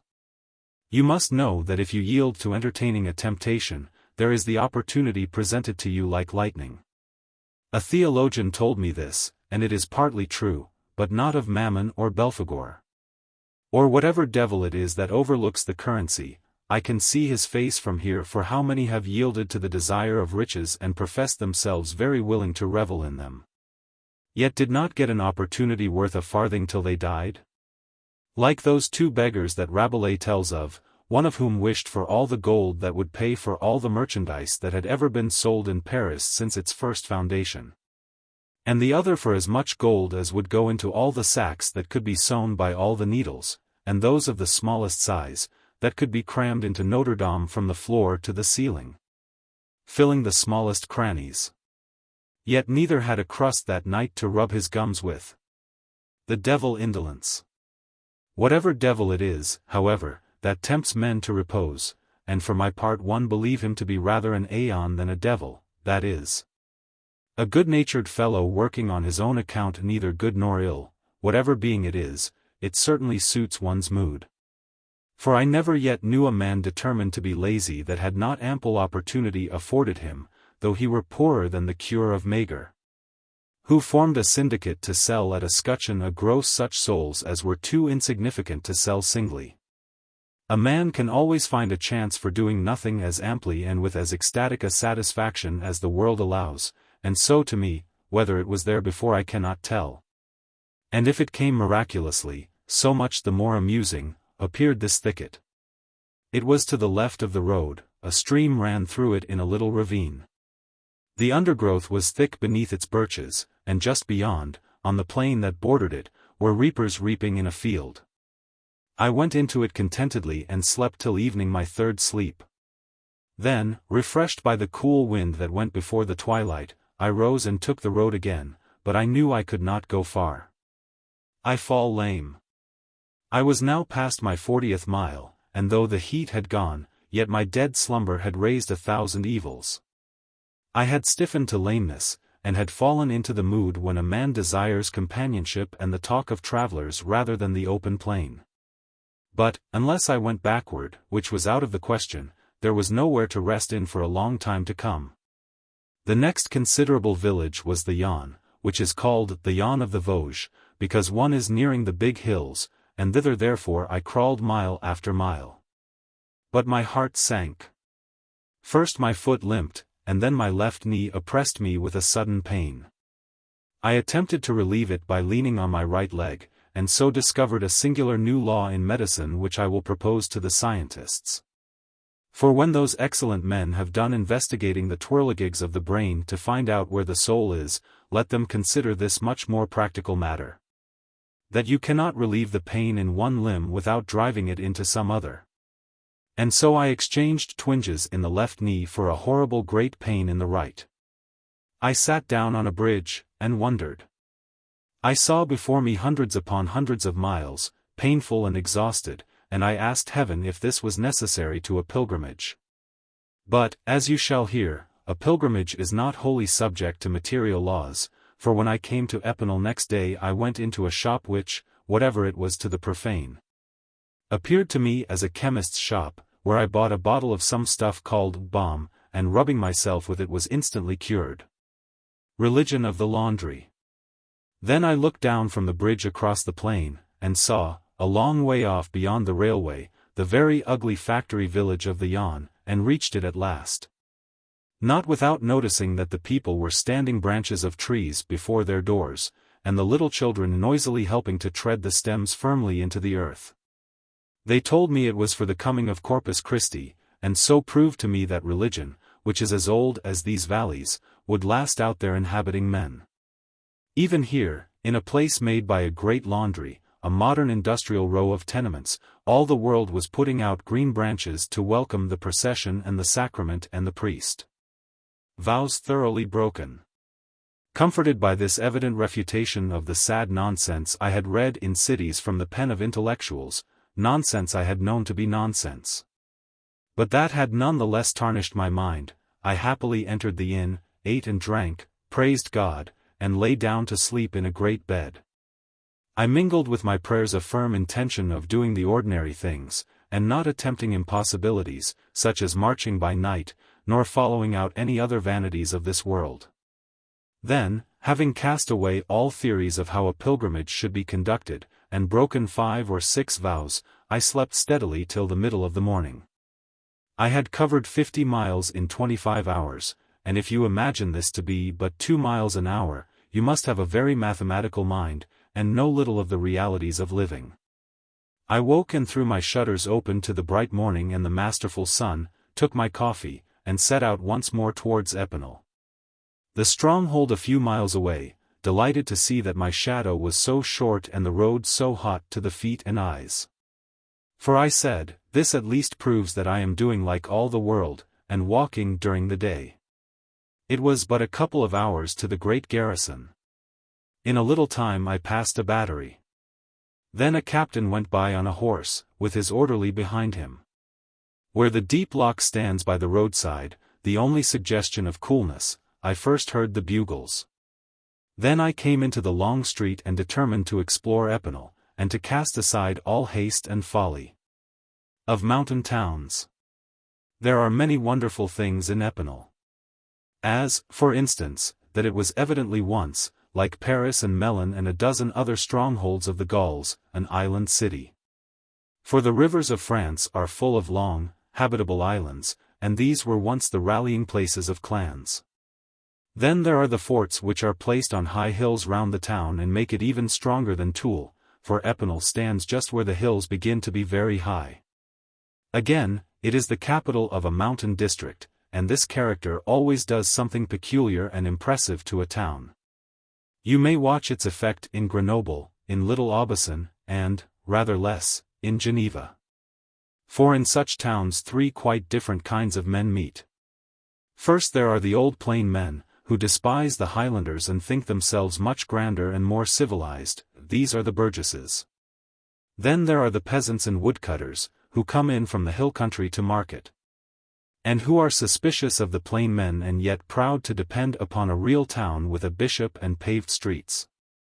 Lastly, there are the travelers, who come there to enjoy the mountains and to make the city a base for their excursions, and these love the hillmen and think they understand them. And they despise the plain men for being so middle class as to lord it over the hillmen, but in truth this third class, being outsiders, are equally hated and despised by both the others. And there is a combination against them and they are exploited. Epinal Church. And there are many other things in which Epinal is wonderful, but in nothing is it more wonderful than in its great church. I suppose that the high dukes of Burgundy and Lorraine and the rich men from Flanders and the House of Luxembourg and the rest, going to Rome, the center of the world, had often to pass up this valley of the Moselle, which, as I have said, is a road leading to Rome, and would halt at Epinal and would at times give money for its church. With this result, that the church belongs to every imaginable period and is built anyhow, in 20 styles. But stands as a whole a most enduring record of past forms and of what has pleased the changing mind when it has attempted to worship in stone. Thus the transept is simply an old square barn of rough stone, older, I suppose, than Charlemagne and without any ornament. In its lower courses I thought I even saw the Roman brick. It had once 2 towers, northern and southern. The southern is ruined and has a wooden roof, the northern remains and is just a pinnacle or minaret too narrow for bells. Then the apse is pure and beautiful Gothic of the 14th century, with very tall and fluted windows like single prayers. The ambulatory is perfectly modern, Gothic also. And in the manner that Viollet-le-Duc in France and Pugin in England have introduced to bring us back to our origins and to remind us of the place whence all we Europeans came. Again, this apse and ambulatory are not perpendicular to the transept, but set askew, a thing known in small churches and said to be a symbol, but surely very rare in large ones. The western door is purely Romanesque, and has Byzantine ornaments and a great deep round door. To match it there is a northern door still deeper, with rows and rows of inner arches full of saints, angels, devils, and flowers. And this again is not straight, but so built that the arches go aslant, as you sometimes see railway bridges when they cross roads at an angle. Finally, there is a central tower which is neither Gothic nor Romanesque but pure Italian, a loggia, with splendid round airy windows taking up all its walls, and with a flat roof and eaves. This someone straight from the south must have put on as a memory of his wanderings. The barn transept is crumbling old grey stone, the Romanesque porches are red, like Strasbourg, the Gothic apse is old white as our cathedrals are. The modern ambulatory is of pure white stone just quarried, and thus colors as well as shapes are mingled up and different in this astonishing building. The Apple Man. I drew it from that point of view in the marketplace to the northeast which shows most of these contrasts at once, and you must excuse the extreme shakiness of the sketch. For it was taken as best I could on an apple cart with my book resting on the apples, there was no other desk. Nor did the apple seller mind my doing it, but on the contrary gave me advice and praise, saying such things as, "Excellent, you have caught the angle of the apse. Come now, darken the edge of that pillar. I fear you have made the tower a little confused," and so forth. I offered to buy a few apples off him, but he gave me 3 instead, and these, as they incommoded me, I gave later to a little child. Bomb. Indeed the people of Epinal, not taking me for a traveler but simply for a wandering poor man, were very genial to me, and the best good they did me was curing my lameness. For, seeing an apothecary's shop as I was leaving the town, I went in and said to the apothecary, "My knee has swelled and is very painful, and I have to walk far. Perhaps you can tell me how to cure it, or give me something that will." "There is nothing easier," he said, "I have here a specific for the very thing you complain of." With this he pulled out a round bottle, on the label of which was printed in great letters, "Balm."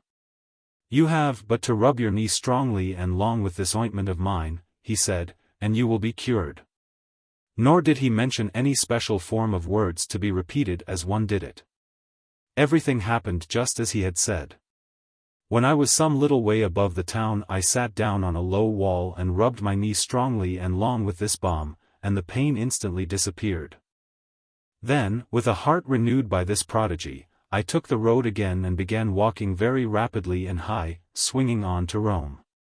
The little runnel. The Moselle above Epinal takes a bend outwards, and it seemed to me that a much shorter way to the next village, which is called Arquettes, or the very little arches, because there are no arches there, would be right over the hill round which the river curved. This error came from following private judgment and not heeding tradition, here represented by the high road which closely follows the river. For though a straight tunnel to Arquettes would have saved distance, yet a climb over that high hill and through the pathless wood on its summit was folly. I went at first over wide, sloping fields, and some 100 feet above the valley I crossed a little canal. It was made on a very good system, and I recommend it to the riparian owners of the upper Y, which needs it. They take the water from the Moselle, which is here broad and torrential and falls in steps, running over a stony bed with little swirls and rapids, and they lead it along at an even gradient, averaging, as it were, the uneven descent of the river. In this way they have a continuous stream running through fields that would otherwise be bare and dry, but that are thus nourished into excellent pastures. Above these fields the forest went up steeply. I had not pushed 200 yards into its gloom and confusion when I discovered that I had lost my way. It was necessary to take the only guide I had and to go straight upwards wherever the line of greatest inclination seemed to lie. For that at least would take me to a summit and probably to a view of the valley. Whereas if I tried to make for the shoulder of the hill, which had been my first intention, I might have wandered about till nightfall. The man in Colorado. It was an old man in a valley called the Curricant in Colorado that taught me this: if one lost one's way going upwards, to make it once along the steepest line. But if one lost it going downwards, to listen for water and reach it and follow it. I wish I had space to tell all about this old man, who gave me hospitality out there. He was from New England and was lonely, and had brought out at great expense a musical box to cheer him.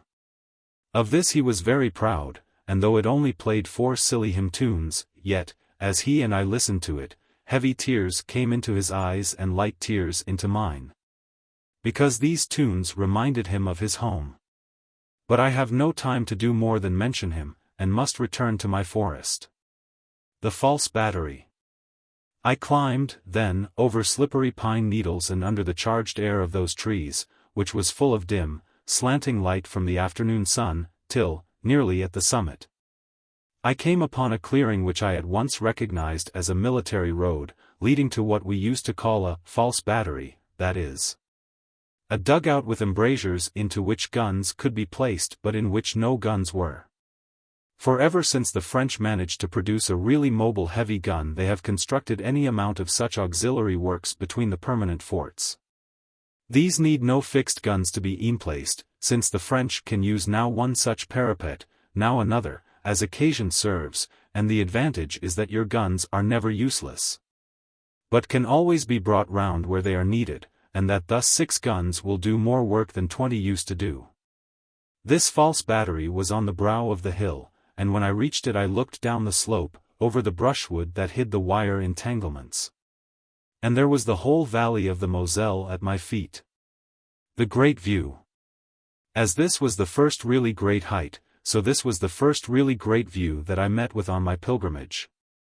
I drew it carefully, piece by piece, sitting there a long time in the declining sun and noting all I saw. Arquettes, just below, the flat valley with the river winding from side to side. The straight rows of poplar trees.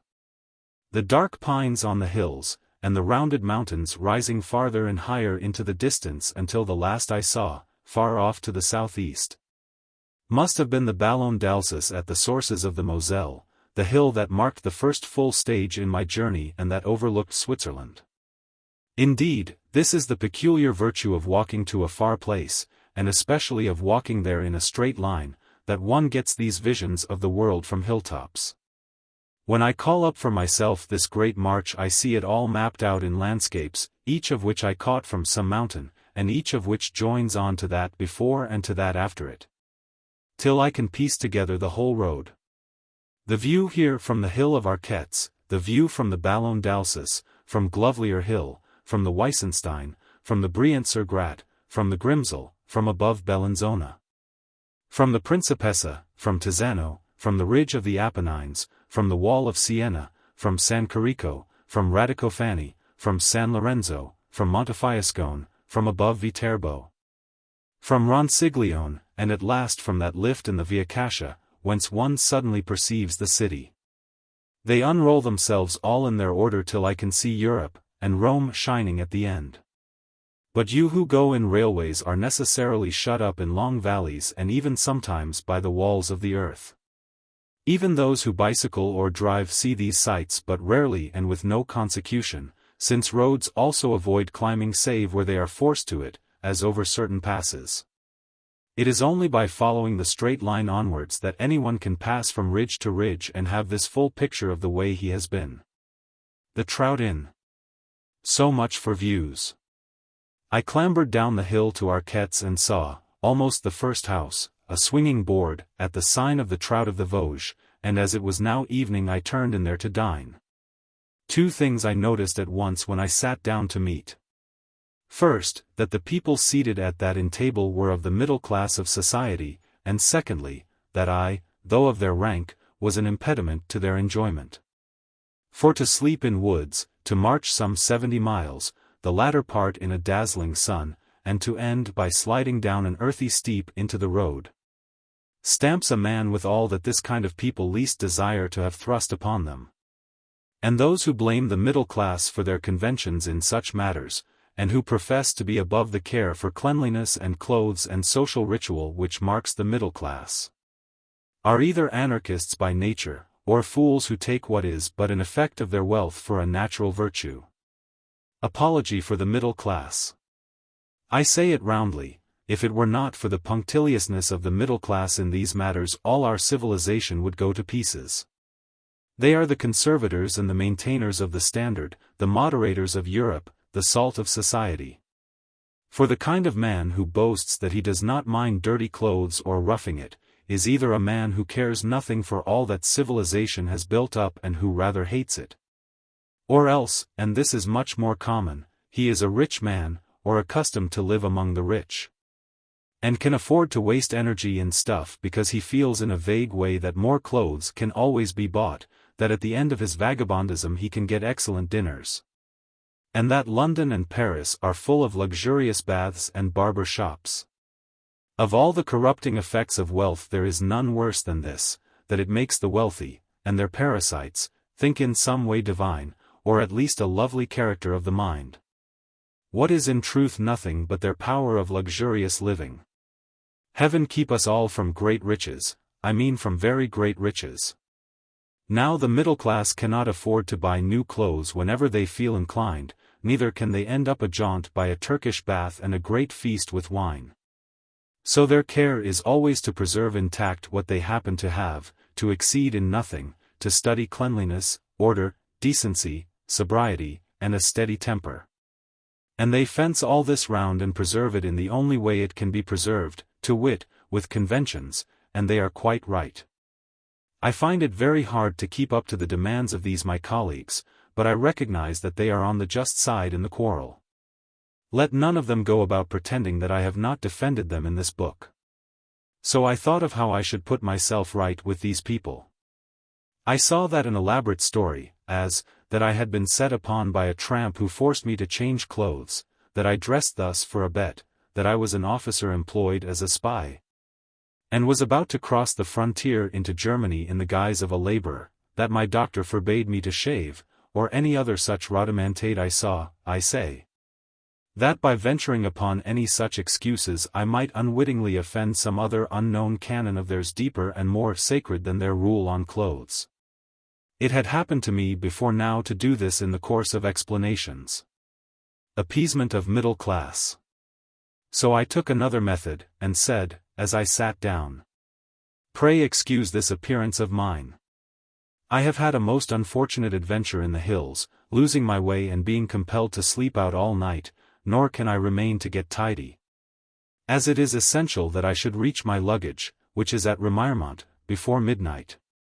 I took great care to pay for my glass of white wine before dinner with a banknote, and I showed my sketches to my neighbor to make an impression. I also talked of foreign politics, of the countries I had seen, of England especially, with such minute exactitude that their disgust was soon turned to admiration. The hostess of this inn was delicate and courteous to a degree, and at every point attempting to overreach her guests, who, as regularly as she attacked, countered with astonishing dexterity. The cunning guests. Thus she would say, "Perhaps the joint would taste better if it were carved on the table, or do the gentlemen prefer it carved aside?" To which a banker opposite me said in a deep voice, "We prefer, madam, to have it carved aside." Or she would put her head in and say, "I can recommend our excellent beer. It is really preferable to this local wine." And my neighbor, a tourist, answered with decision, "Madam, we find your wine excellent. It could not be bettered." Nor could she get round them on a single point, and I pitied her so much that I bought bread and wine off her to console her, and I let her overcharge me. And went out into the afterglow with her benediction, followed also by the farewells of the middle class, who were now taking their coffee at little tables outside the house. Of dormitory trees. I went hard up the road to Remiremont. The night darkened. I reached Remiremont at midnight, and feeling very wakeful I pushed on up the valley under great woods of pines. And at last, diverging up a little path, I settled on a clump of trees sheltered and, as I thought, warm, and lay down there to sleep till morning. But, on the contrary, I lay awake a full hour in the fragrance and on the level carpet of the pine needles looking up through the dark branches at the waning moon, which had just risen. And thinking of how suitable were pine trees for a man to sleep under. The beech, I thought, is a good tree to sleep under, for nothing will grow there, and there is always dry beech mast. The yew would be good if it did not grow so low, but, all in all, pine trees are the best. I also considered that the worst tree to sleep under would be the upas tree. These thoughts so nearly bordered on nothing that, though I was not sleepy, yet I fell asleep.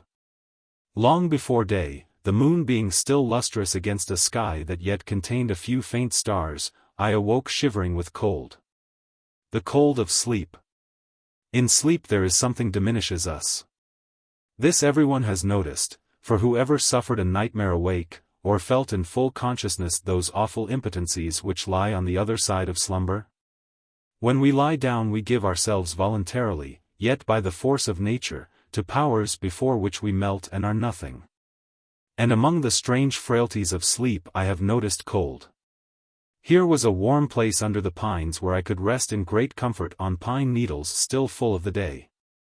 A covering for the beasts underground that love an even heat, the best of floors for a tired man. Even the slight wind that blew under the waning moon was warm, and the stars were languid and not brilliant, as though everything were full of summer, and I knew that the night would be short. A midsummer night, and I had lived half of it before attempting repose. Yet, I say, I woke shivering and also disconsolate, needing companionship. I pushed down through tall, rank grass, drenched with dew, and made my way across the road to the bank of the river. By the time I reached it the dawn began to occupy the east. The dawn. For a long time I stood in a favored place, just above a bank of trees that lined the river, and watched the beginning of the day. Because every slow increase of light promised me sustenance. The faint, uncertain glimmer that seemed not so much to shine through the air as to be part of it, took all color out of the woods and fields and the high slopes above me, leaving them plains of gray and deeper gray.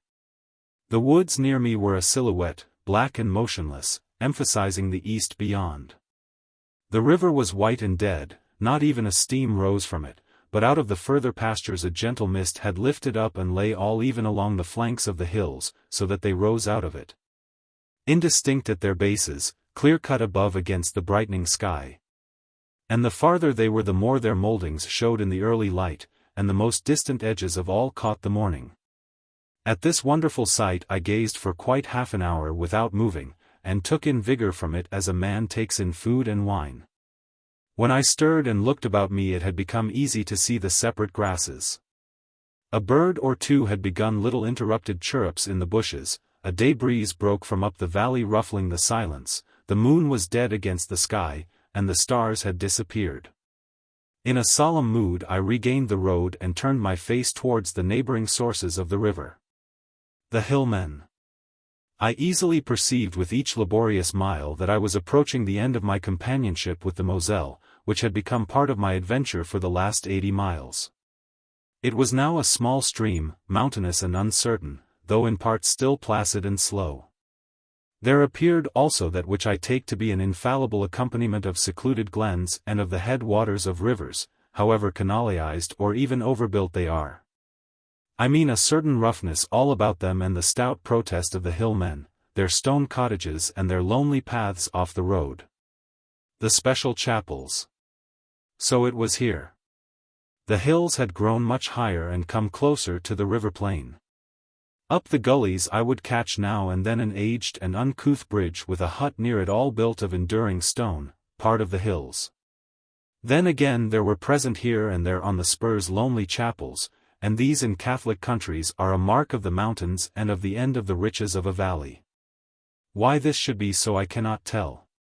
You find them also sometimes in forests, but especially in the lesser inlets of the seacoast, and, as I have said, here in the upper parts of valleys in the great hills. In such shrines mass is to be said but rarely, sometimes but once a year in a special commemoration. The rest of the time they stand empty, and some of the older or simpler, one might take for ruins. They mark everywhere some strong emotion of supplication, thanks, or reverence, and they anchor these wild places to their own past, making them up in memories what they lack in multitudinous life. On local names. I broke my fast on bread and wine at a place where the road crosses the river, and then I determined I would have hot coffee as well. And seeing in front of me a village called Rupt, which means, the cleft, for there is here a great cleft in the hillside, I went up to it and had my coffee. Then I discovered a singular thing, that the people of the place are tired of making up names and give nothing its peculiar baptism.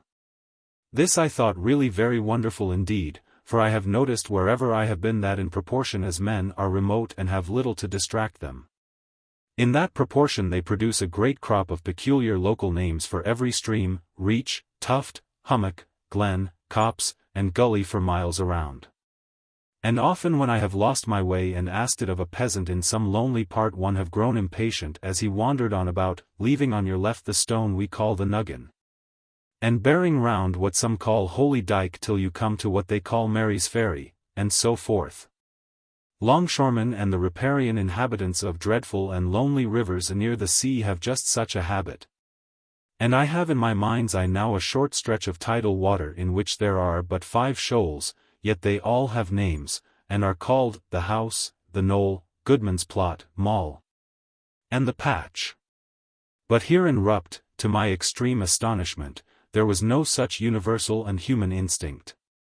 For I said to the old man who poured me out my coffee under the trellis, it was full morning, the sun was well up, and the clouds were all dappled high above the tops of the mountains. Father, what do you call this hill? And with that I pointed to a very remarkable hill and summit that lie sheer above the village. The Nameless Hill. That, he said, is called the hill over above Rupt. Yes, of course, I said, but what is its name? That is its name, he answered. And he was quite right, for when I looked at my map, there it was printed, Hill above Rupt. I thought how wearisome it would be if this became a common way of doing things, and if one should call the Thames, the river of London, and Essex, the north side, and Kent, the south side. But considering that this fantastic method was only indulged in by one wretched village, I released myself from fear, relegated such horrors to the colonies, and took the road again. All this upper corner of the valley is a garden. It is bound in on every side from the winds, it is closed at the end by the great mass of the Ballon d'Alsace, its floor is smooth and level, its richness is used to feed grass and pasturage. And knots of trees grow about it as though they had been planted to please the eye. The youth of rivers. Nothing can take from the sources of rivers their character of isolation and repose. Here what are afterwards to become the influences of the plains are nurtured and tended as though in an orchard, and the future life of a whole fruitful valley with its regal towns is determined. Something about these places prevents ingress or spoliation. They will endure no settlement save of peasants, the waters are too young to be harnessed. The hills forbid an easy commerce with neighbors. Throughout the world I have found the heads of rivers to be secure places of silence and content. And as they are themselves a kind of youth, the early home of all that rivers must at last become, I mean special ways of building and a separate state of living. A local air and a tradition of history, for rivers are always the makers of provinces, so they bring extreme youth back to one. And these upper glens of the world steep one in simplicity and childhood. The young Moselle. It was my delight to lie upon a bank of the road and to draw what I saw before me. which was the tender stream of the Moselle slipping through fields quite flat and even and undivided by fences. Its banks had here a strange effect of nature copying man's art, they seemed a park. And the river wound through it full of the positive innocence that attaches to virgins, it nourished and was guarded by trees. There was about that scene something of creation and of a beginning, and as I drew it, it gave me like a gift the freshness of the first experiences of living and filled me with remembered springs. I mused upon the birth of rivers, and how they were persons and had a name, were kings, and grew strong and ruled great countries, and how at last they reached the sea. The pious woman. But while I was thinking of these things, and seeing in my mind a kind of picture of the river valley, and of men clustering around their home stream, and of its ultimate vast plains on either side, and of the white line of the sea beyond all, a woman passed me.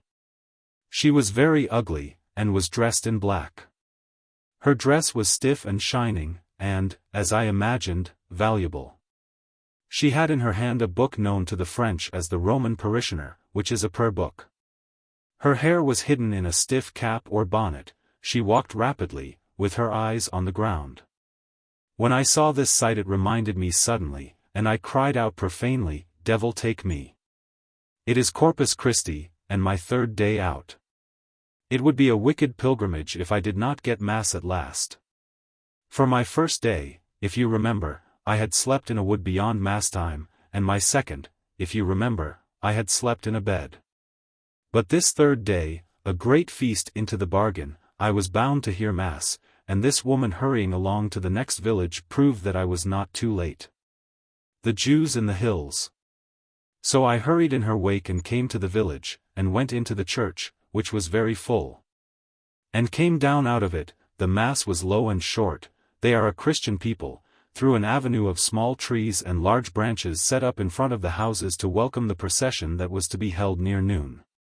At the foot of the street was an inn where I entered to eat, and finding there another man, I take him to have been a shopkeeper, I determined to talk politics. And began as follows. "Have you any anti-Semitism in your town?" "It is not my town," he said, "but there is anti-Semitism. It flourishes." "Why then?" I asked. "How many Jews have you in your town?" He said there were 7. "But," said I, 7 families of Jews." "There are not 7 families," he interrupted, "there are 7 Jews all told. There are but 2 families, and I am reckoning in the children. The servants are Christians." "Why," said I, "that is only just and proper, that the Jewish families from beyond the frontier should have local Christian people to wait on them and do their bidding." But what I was going to say was that so very few Jews seem to me an insufficient fuel to fire the antisemites. "How does their opinion flourish?" "In this way," he answered. "The Jews, you see, ridicule our young men for holding such superstitions as the Catholic. Our young men, thus brought to book and made to feel irrational, admit the justice of the ridicule, but nourish a hatred secretly for those who have exposed their folly. Therefore they feel a standing grudge against the Jews." The strange sacrifice. When he had given me this singular analysis of that part of the politics of the mountains, he added, after a short silence, the following remarkable phrase. "For my part one am a liberal, and would have each go his own way, the Catholic to his Mass, the Jew to his sacrifice." I then rose from my meal, saluted him, and went musing up the valley road, pondering upon what it could be that the Jews sacrificed in this remote borough. But I could not for the life of me imagine what it was, though I have had a great many Jews among my friends. The Ballon d'Alsace. I was now arrived at the head of this lovely vale, at the sources of the river Moselle and the base of the great mountain the Ballon d'Alsace, which closes it in like a wall at the end of a lane. For some miles past the hills had grown higher and higher upon either side, the valley floor narrower, the torrent less abundant. There now stood up before me the marshy slopes and the enormous forests of pine that forbid a passage south. Up through these the main road has been pierced, tortuous and at an even gradient mile after mile to the very top of the hill. For the Ballon d'Alsace is so shaped that it is impossible for the Moselle Valley to communicate with the Gap of Belfort save by some track right over its summit. For it is a mountain with spurs like a star. And where mountains of this kind block the end of main valleys, it becomes necessary for the road leading up and out of the valley to go over their highest point. Since any other road over the passes or shoulders would involve a second climb to reach the country beyond. The reason of this, my little map here, where the dark stands for the valley and the light for the high places, will show better than a long description. Not that this map is of the Ballon d'Alsace in particular, but only of the type of hill I mean. Summit roads. Since, in crossing a range, it is usually possible to find a low point suitable for surmounting it, such summit roads are rare. But when one does get them, they are the finest travel in the world, for they furnish at one point, that is, at the summit, what ordinary roads going through passes can never give you, a moment of domination. From their climax you look over the whole world, and you feel your journey to be adventurous and your advance to have taken some great definite step from one province and people to another. The forest in rank. I would not be bound by the exaggerated zigzags of the road, which had been built for artillery, and rose at an easy slope. I went along the bed of the dell before me and took the forest by a little path that led straight upward, and when the path failed, my way was marked by the wire of the telegraph that crosses to Belfort. As I rose I saw the forest before me grow grander. The pine branches came down from the trunks with a greater burden and majesty in their sway, the trees took on an appearance of solemnity. And the whole rank that faced me, for here the woods come to an even line and stand like an army arrested upon a downward march, seemed something unusual and gigantic. Nothing more helped this impression of awe than the extreme darkness beneath those aged growths, and the change in the sky that introduced my entry into the silence and perfume of so vast a temple. Great clouds, so charged with rain that you would have thought them lower than the hills, and yet just missing their tops, came covering me like a tumbled roof and gathered all around. The heat of the day waned suddenly in their shade, it seemed suddenly as though summer was over or as though the mountains demanded an uncertain summer of their own. And shot the sunshine with the chill of their heights. A little wind ran along the grass and died again. As I gained the darkness of the first trees, rain was falling. The inner darkness. The silence of the interior wood was enhanced by a bare drip of water from the boughs that stood out straight and tangled I know not how far above me. Its gloom was rendered more tremendous by the half-light and lowering of the sky which the ceiling of branches concealed. Height, stillness, and a sort of expectancy controlled the memories of the place. And I passed silently and lightly between the high columns of the trees from night, as it seemed, through a kind of twilight forward to a near night beyond. On every side the perspective of these bare innumerable shafts, each standing apart in order, purple and fragrant, merged into recesses of distance where all light disappeared. Yet as I advanced the slight gloaming still surrounded me, as did the stillness framed in the drip of water. And beneath my feet was the level carpet of the pine needles deadening and making distant every tiny noise. Had not the trees been so much greater and more enduring than my own presence, and had not they overwhelmed me by their regard, I should have felt afraid. As it was I pushed upward through their immovable host in some such catching of the breath as men have when they walk at night straining for a sound. And I felt myself to be continually in a hidden companionship. When I came to the edge of this haunted forest it ceased as suddenly as it had begun. I left behind me such a rank of trees aligned as I had entered thousands of feet below, and I saw before me, stretching shapely up to the sky, the round dome-like summit of the mountain, a great field of grass. It was already evening, and, as though the tall trees had withdrawn their virtue from me, my fatigue suddenly came upon me. My feet would hardly bear me as I clambered up the last 100 feet and looked down under the rolling clouds, lit from beneath by the level light of evening, to the three countries that met at my feet. The knot of Europe. For the Ballon d'Alsace is the knot of Europe, and from that gathering up and ending of the Vosges you look down upon three divisions of men. To the right of you are the Gauls. I do not mean that mixed breed of Lorraine, silent, among the best of people, but I mean the true Gauls, who are hot, ready, and born in the plains and in the vineyards. They stand in their old entrenchments on either side of the Saône and are vivacious in battle. From time to time a spirit urges them, and they go out conquering eastward in the Germanics, or in Asia, or down the peninsulas of the Mediterranean, and then they suck back like a tide homewards, having accomplished nothing but an epic. The three races. Then on the left you have all the Germanics, a great sea of confused and dreaming people, lost in philosophies and creating music, frozen for the moment under a foreign rigidity, but some day to thaw again and to give a word to us others. They cannot long remain apart from visions.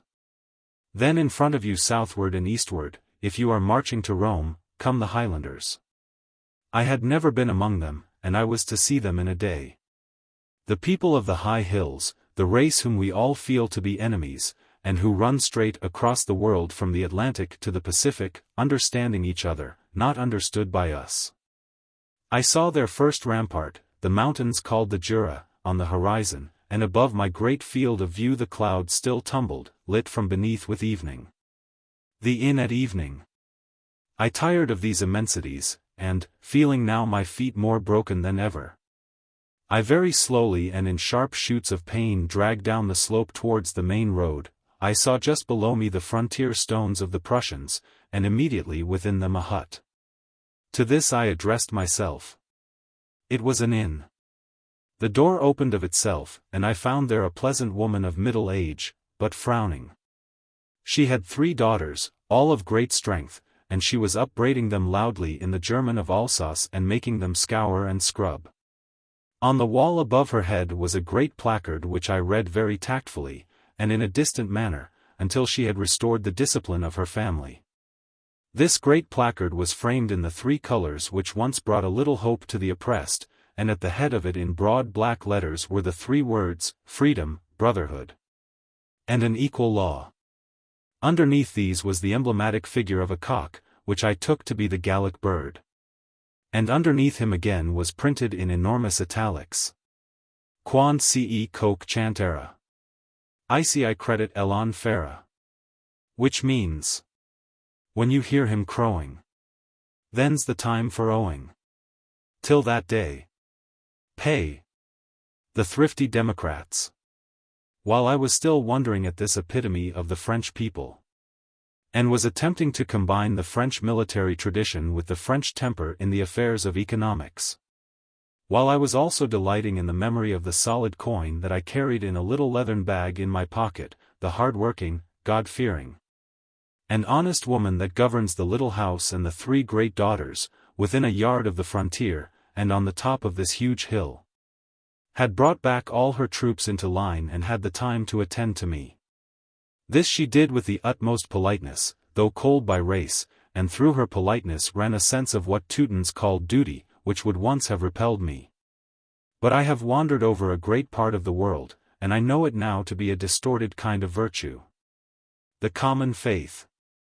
She was of a very different sort from that good tribe of the Moselle Valley beyond the hill.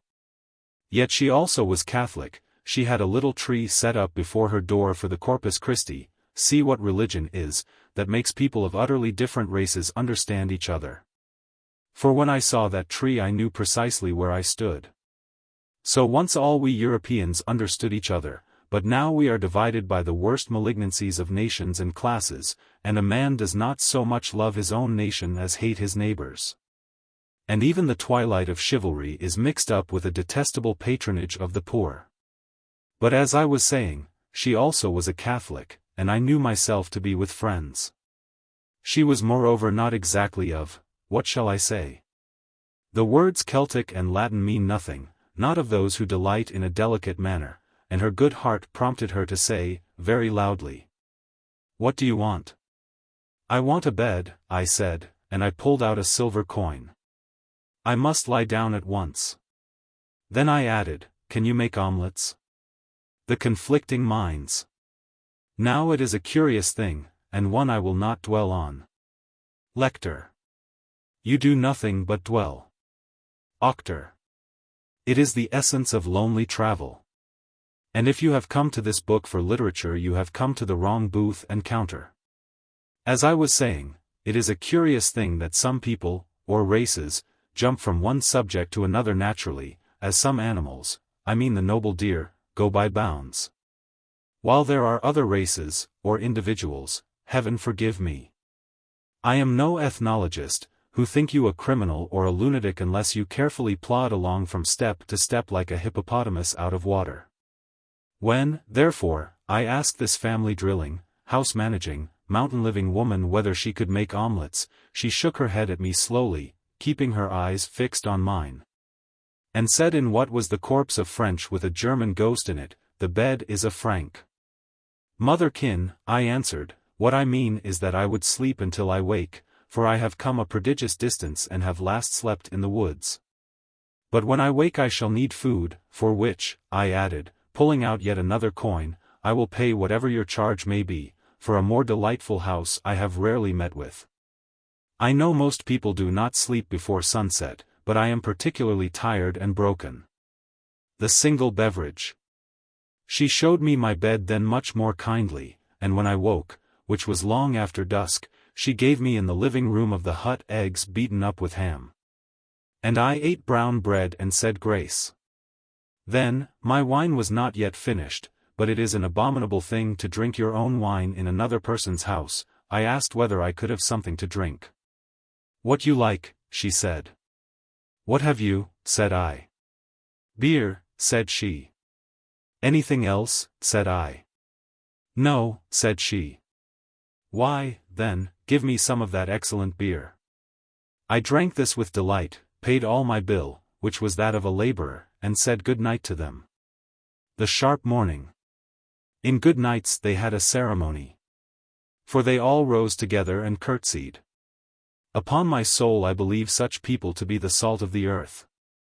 I bowed with real contrition, for at several moments I had believed myself better than they. Then I went to my bed and they to theirs.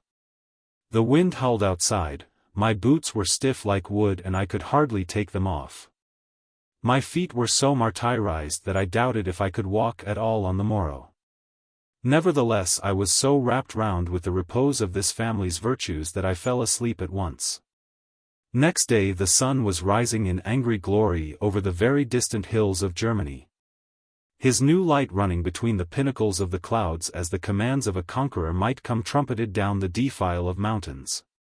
When I fearlessly forced my boots onto my feet and left their doors. The morning outside came living and sharp after the gale, almost chilly. Under a scattered but clearing sky I first limped, then, as my blood warmed, strode down the path that led between the trees of the farther vale and was soon following a stream that leaped from one fall to another till it should lead me to the main road, to Belfort, to the Jura, to the Swiss whom I had never known, and at last to Italy. The track to Switzerland.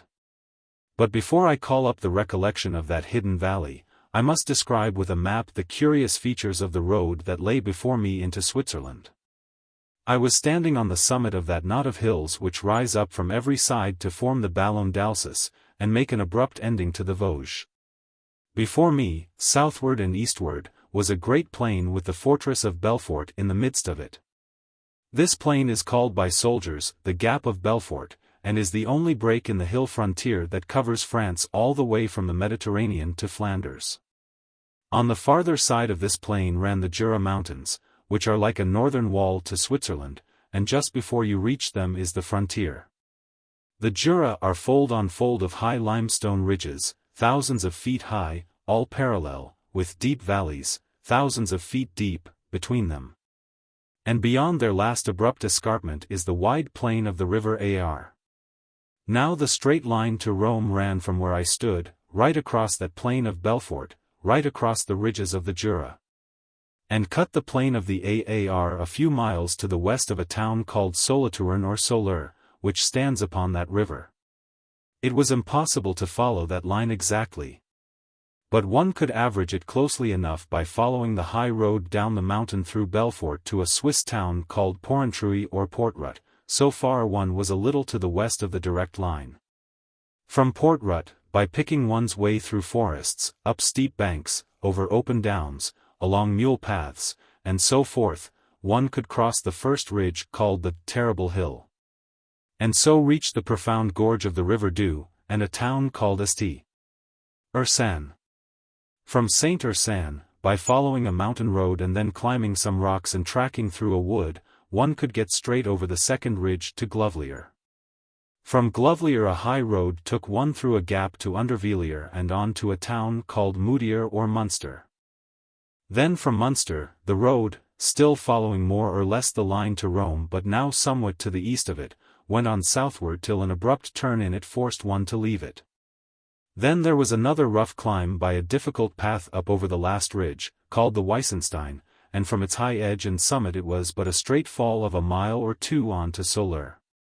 So much my map told me, and this mixture of roads and paths and rock climbs that I had planned out, I exactly followed, so as to march on as directly as possible towards Rome, which was my goal. For if I had not so planned it, but had followed the high roads, I should have been compelled to zigzag enormously for days, since these ridges of the Jura are but little broken. And the roads do not rise above the crests, but follow the parallel valleys, taking advantage only here and there of the rare gaps to pass from one to another. The map of the track. Here is a sketch of the way I went, where my track is a white line, and the round spots in it are the towns and villages whose names are written at the side. In this sketch the plains and low valleys are marked dark, and the crests of the mountains left white. The shading is lighter according to the height, and the contour lines, which are very far from accurate, represent, I suppose, about 1,000 feet between each, or perhaps a little more. And as for the distance, from the Ballon d'Alsace to Soleure might be 2 long days' march on a flat road, but over mountains and up rocks it was all but 3, and even that was very good going. My first stage was across the plain of Belfort, and I had determined to sleep that night in Switzerland. The secluded valley. I wandered down the mountain.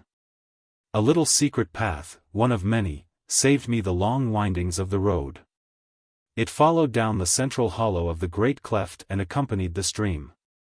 All the way for miles the water tumbled in fall after fall over 100 steps of rock, and its noise mixed with the freshness of the air.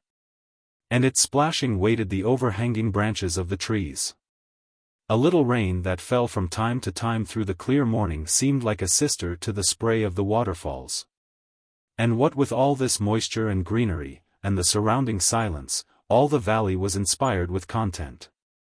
It was a repose to descend through its leaves and grasses, and find the lovely pastures at the foot of the descent, a narrow floor between the hills. Here there were the first houses of men. And, from one, smoke was already going up thinly into the morning. The air was very pure and cold. It was made more nourishing and human by the presence and noise of the waters, by the shining wet grasses and the beaded leaves all through that umbrageous valley. The shreds of clouds which, high above the calm, ran swiftly in the upper air, fed it also with soft rains from time to time as fine as dew. And through those clear and momentary showers one could see the sunlight. The return to the plains. When I had enjoyed the descent through this place for but a few miles, everything changed. The road in front ran straight and bordered, it led out and onwards over a great flat, set here and there with hillocks. The Vosges ended abruptly. Houses came more thickly, and by the ceaseless culture of the fields, by the flat slate roofs, the whitewashed walls, and the voices, and the glare. I knew myself to be once more in France of the plains. And the first town I came to was Giromagny. The many priests. Here, as I heard a bell, I thought I would go up and hear Mass. And I did so, but my attention at the Holy Office was distracted by the enormous number of priests that I found in the church. And I have wondered painfully ever since how so many came to be in a little place like Giromagny. There were 3 priests at the high altar, and nearly 1 for each chapel, and there was such a buzz of masses going on, beginning and ending, that I am sure I need not have gone without my breakfast in my hurry to get one. With all this there were few people at Mass so early, nothing but these priests going in and out, and continual little bells. I am still wondering. Giromagny is no place for relics or for a pilgrimage, it cures no one, and has nothing of a holy look about it, and all these priests. Lector. Pray dwell less on your religion, Anne. Auctor. Pray take books as you find them, and treat travel as travel. For you, when you go to a foreign country, see nothing but what you expect to see. But I am astonished at 1,000 accidents, and always find things 20-fold as great as I supposed they would be, and far more curious, the whole covered by a strange light of adventure. And that is the peculiar value of this book. Now, if you can explain these priests. Lector. I can. It was the season of the year, and they were swarming. Auctor. So be it. Then if you will hear nothing of what interests me, I see no reason for setting down with minute care what interests you, and I may leave out all mention of the girl who could only speak German. Of the arrest of the criminal, and even of the house of Marshal Turenne, this last something quite exceptionally entertaining. But do not let us continue thus, nor push things to an open quarrel. You must imagine for yourself about 6 miles of road, and then in the increasing heat, the dust rising in spite of the morning rain, and the road most wearisome. I heard again the sound of bugles and the sombre excitement of the drums. The great garrisons. It is a thought-provoking thing, this passing from one great garrison to another all the way down the frontier. I had started from the busy order of Toul. I had passed through the silence and peace of all that Moselle country, the valley like a long garden, and I had come to the guns and the tramp of Epinal. I had left Epinal and counted the miles and miles of silence in the forests, I had crossed the great hills and come down into quite another plain draining to another sea. And I heard again all the clamor that goes with soldiery, and looking backward then over my 4 days, one felt, one almost saw, the new system of fortification. The vast entrenched camps each holding an army, the ungarnished gaps between. As I came nearer to Belfort, I saw the guns going at a trot down a side road, and, a little later, I saw marching on my right, a long way off, the irregular column. The dust and the invincible gaiety of the French line. The sun here and there glinted on the ends of rifle barrels and the polished pouches. Their heavy pack made their tramp loud and thudding. They were singing a song. The strange wine. I had already passed the outer forts, I had noted a work close to the road.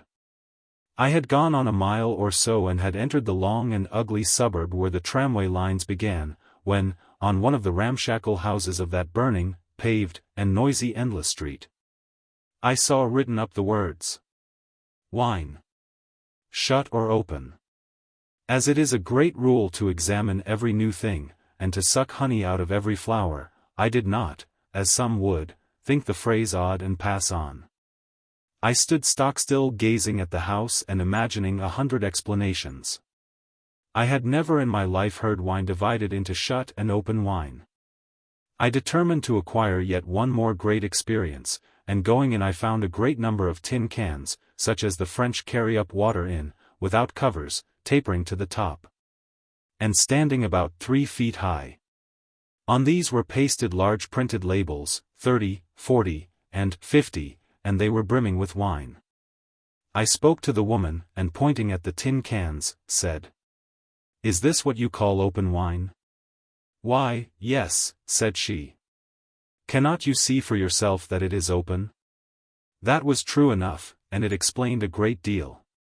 But it did not explain how, seeing that if you leave a bottle of wine uncorked for 10 minutes you spoil it, you can keep gallons of it in a great wide can, for all the world like so much milk. Milked from the panthers of the god. I determined to test the prodigy yet further, and choosing the middle price, at 4d. a quart, I said, "Pray give me a ha'porth in a mug." Excellence of the wine. This the woman at once did, and when I came to drink it, it was delicious. Sweet, cool, strong, lifting the heart, satisfying, and full of all those things wine merchants talk of, bouquet, and body, and flavor. It was what I have heard called a very pretty wine. I did not wait, however, to discuss the marvel, but accepted it as one of those mysteries of which this pilgrimage was already giving me examples. And of which more were to come. Wait till you hear about the brigand of Radicofani. I said to myself, when I get out of the Terra Major, and away from the strong and excellent government of the Republic. When I am lost in the Jura hills tomorrow, there will be no such wine as this. So I bought a quart of it, corked it up very tight, put it in my sack, and held it in store against the wineless places on the flanks of the hill called Terrible, where there are no soldiers, and where Swiss is the current language. Then I went on into the center of the town. On building bridges. As I passed over the old bridge into the marketplace, where I proposed to lunch, the sun was terrible, it was close upon 11. I saw them building parallel with that old bridge a new one to replace it. And the way they build a bridge in Belfort is so wonderfully simple, and yet so new, that it is well worth telling. In most places when a bridge has to be made, there is an infinite pother and worry about building the piers, cofferdams, and heaven knows what else. Some swing their bridges to avoid this trouble, and some try to throw an arch of one span from side to side. There are 1,000 different tricks. In Belfort they simply wait until the water has run away. Then a great brigade of workmen run down into the dry bed of the river and dig the foundations feverishly, and begin building the piers in great haste. Soon the water comes back, but the piers are already above it, and the rest of the work is done from boats. This is absolutely true. Not only did I see the men in the bed of the river, but a man whom I asked told me that it seemed to him the most natural way to build bridges, and doubted if they were ever made in any other fashion. The Lion of Belfort. There is also in Belfort a great lion carved in rock to commemorate the siege of 1870. This lion is part of the precipice under the castle, and is of enormous size. How large I do not know, but I saw that a man looked quite small by one of his paws. The precipice was first smoothed like a stone slab or tablet, and then this lion was carved into and out of it in high relief by Bartholdi, the same man that made the Statue of Liberty in New York Harbor. The sad economists. The siege of 1870 has been fixed for history in yet another way, and one that shows you how the church works on from one stem continually.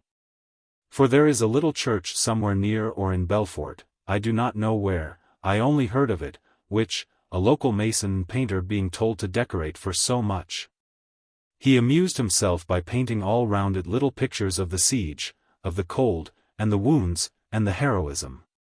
This is indeed the way such things should be done, I mean by men doing them for pleasure and of their own thought. And I have a number of friends who agree with me in thinking this, that art should not be competitive or industrial. But most of them go on to the very strange conclusion that one should not own one's garden, nor one's beehive, nor one's great noble house, nor one's pigsty, nor one's railway shares, nor the very boots on one's feet. I say, out upon such nonsense. Then they say to me, what about the concentration of the means of production? And I say to them, what about the distribution of the ownership of the concentrated means of production? And they shake their heads sadly, and say it would never endure. And I say, try it first and see. Then they fly into a rage. The Powder Magazine. When I lunched in Belfort, and at lunch, by the way, a poor man asked me to use all my influence for his son, who was an engineer in the Navy.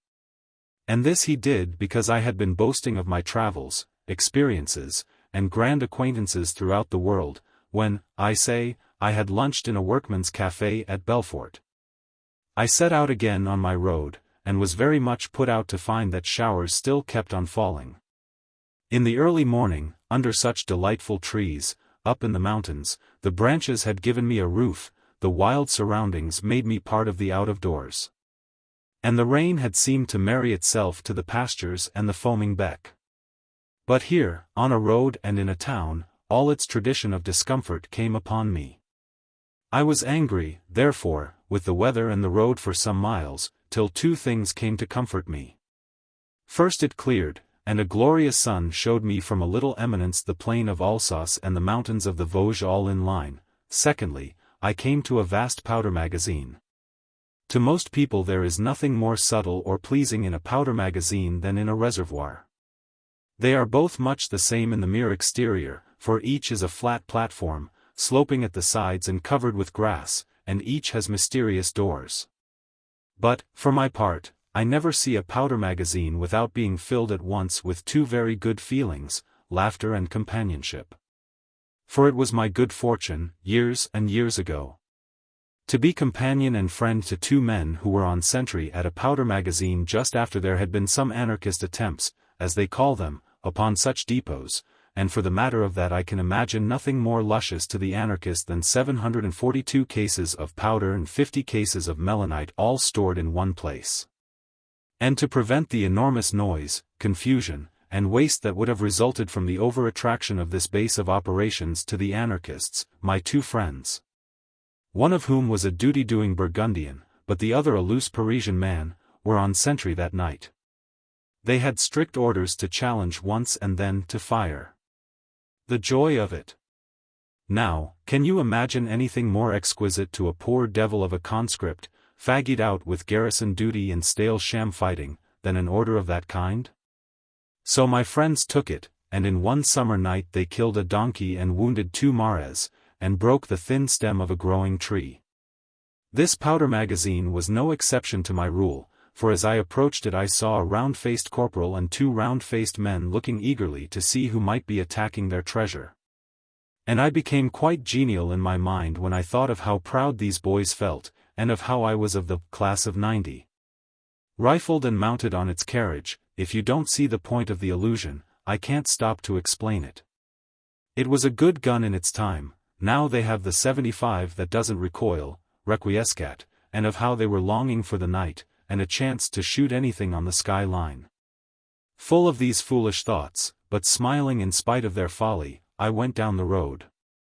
Great pain in the leg. Shall I detail all that afternoon? My leg horrified me with dull pain, and made me fear I should never hold out, I do not say to Rome, but even to the frontier. I rubbed it from time to time with balm, but, as always happens to miraculous things, the virtue had gone out of it with the lapse of time. At last I found a side road going off from the main way, and my map told me it was on the whole a shortcut to the frontier. I determined to take it for those few last miles, because, if one is suffering, a winding lane is more tolerable than a wide turnpike. The last of the Vosges. Just as I came to the branching of the roads I saw a cross put up, and at its base the motto that is universal to French crosses. Ave crux spes unica. I thought it a good opportunity for recollection, and sitting down, I looked backward along the road I had come.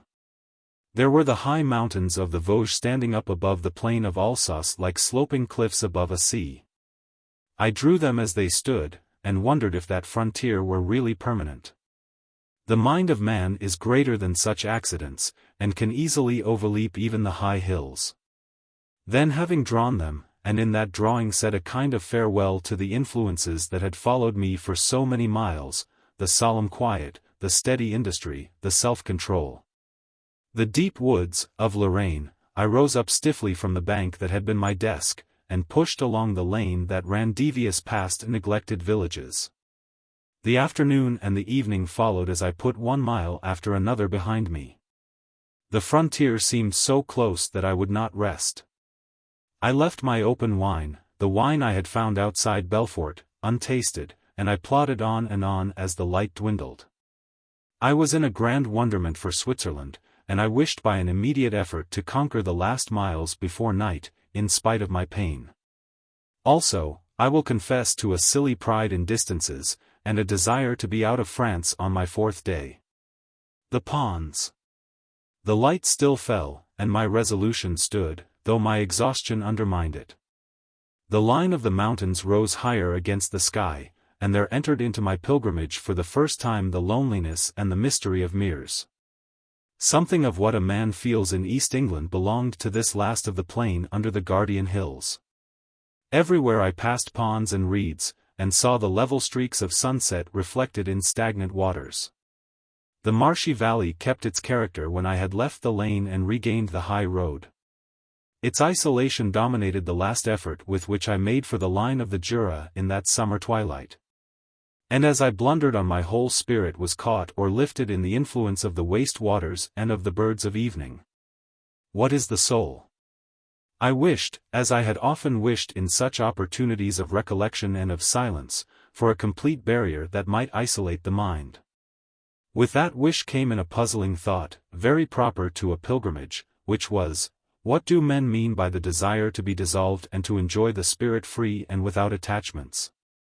That many men have so desired there can be no doubt, and the best men, whose holiness one recognizes at once, tell us that the joys of the soul are incomparably higher than those of the living man. In India, moreover, there are great numbers of men who do the most fantastic things with the object of thus unprisoning the soul, and Milton talks of the same thing with evident conviction. And the saints all praise it in chorus. But what is it? For my part, one cannot understand so much as the meaning of the words, for every pleasure I know comes from an intimate union between my body and my very human mind, which last receives, confirms, revives, and can summon up again what my body has experienced. Of pleasures, however, in which my senses have had no part, one know nothing, so I have determined to take them upon trust and see whether they could make the matter clearer in Rome. What is it? But when it comes to the immortal mind, the good spirit in me that is so cunning at forms and colors and the reasons of things, that is a very different story. That, I do indeed desire to have to myself at whiles, and the waning light of a day or the curtains of autumn closing in the year are often to me like a door shutting after one, as one comes in home.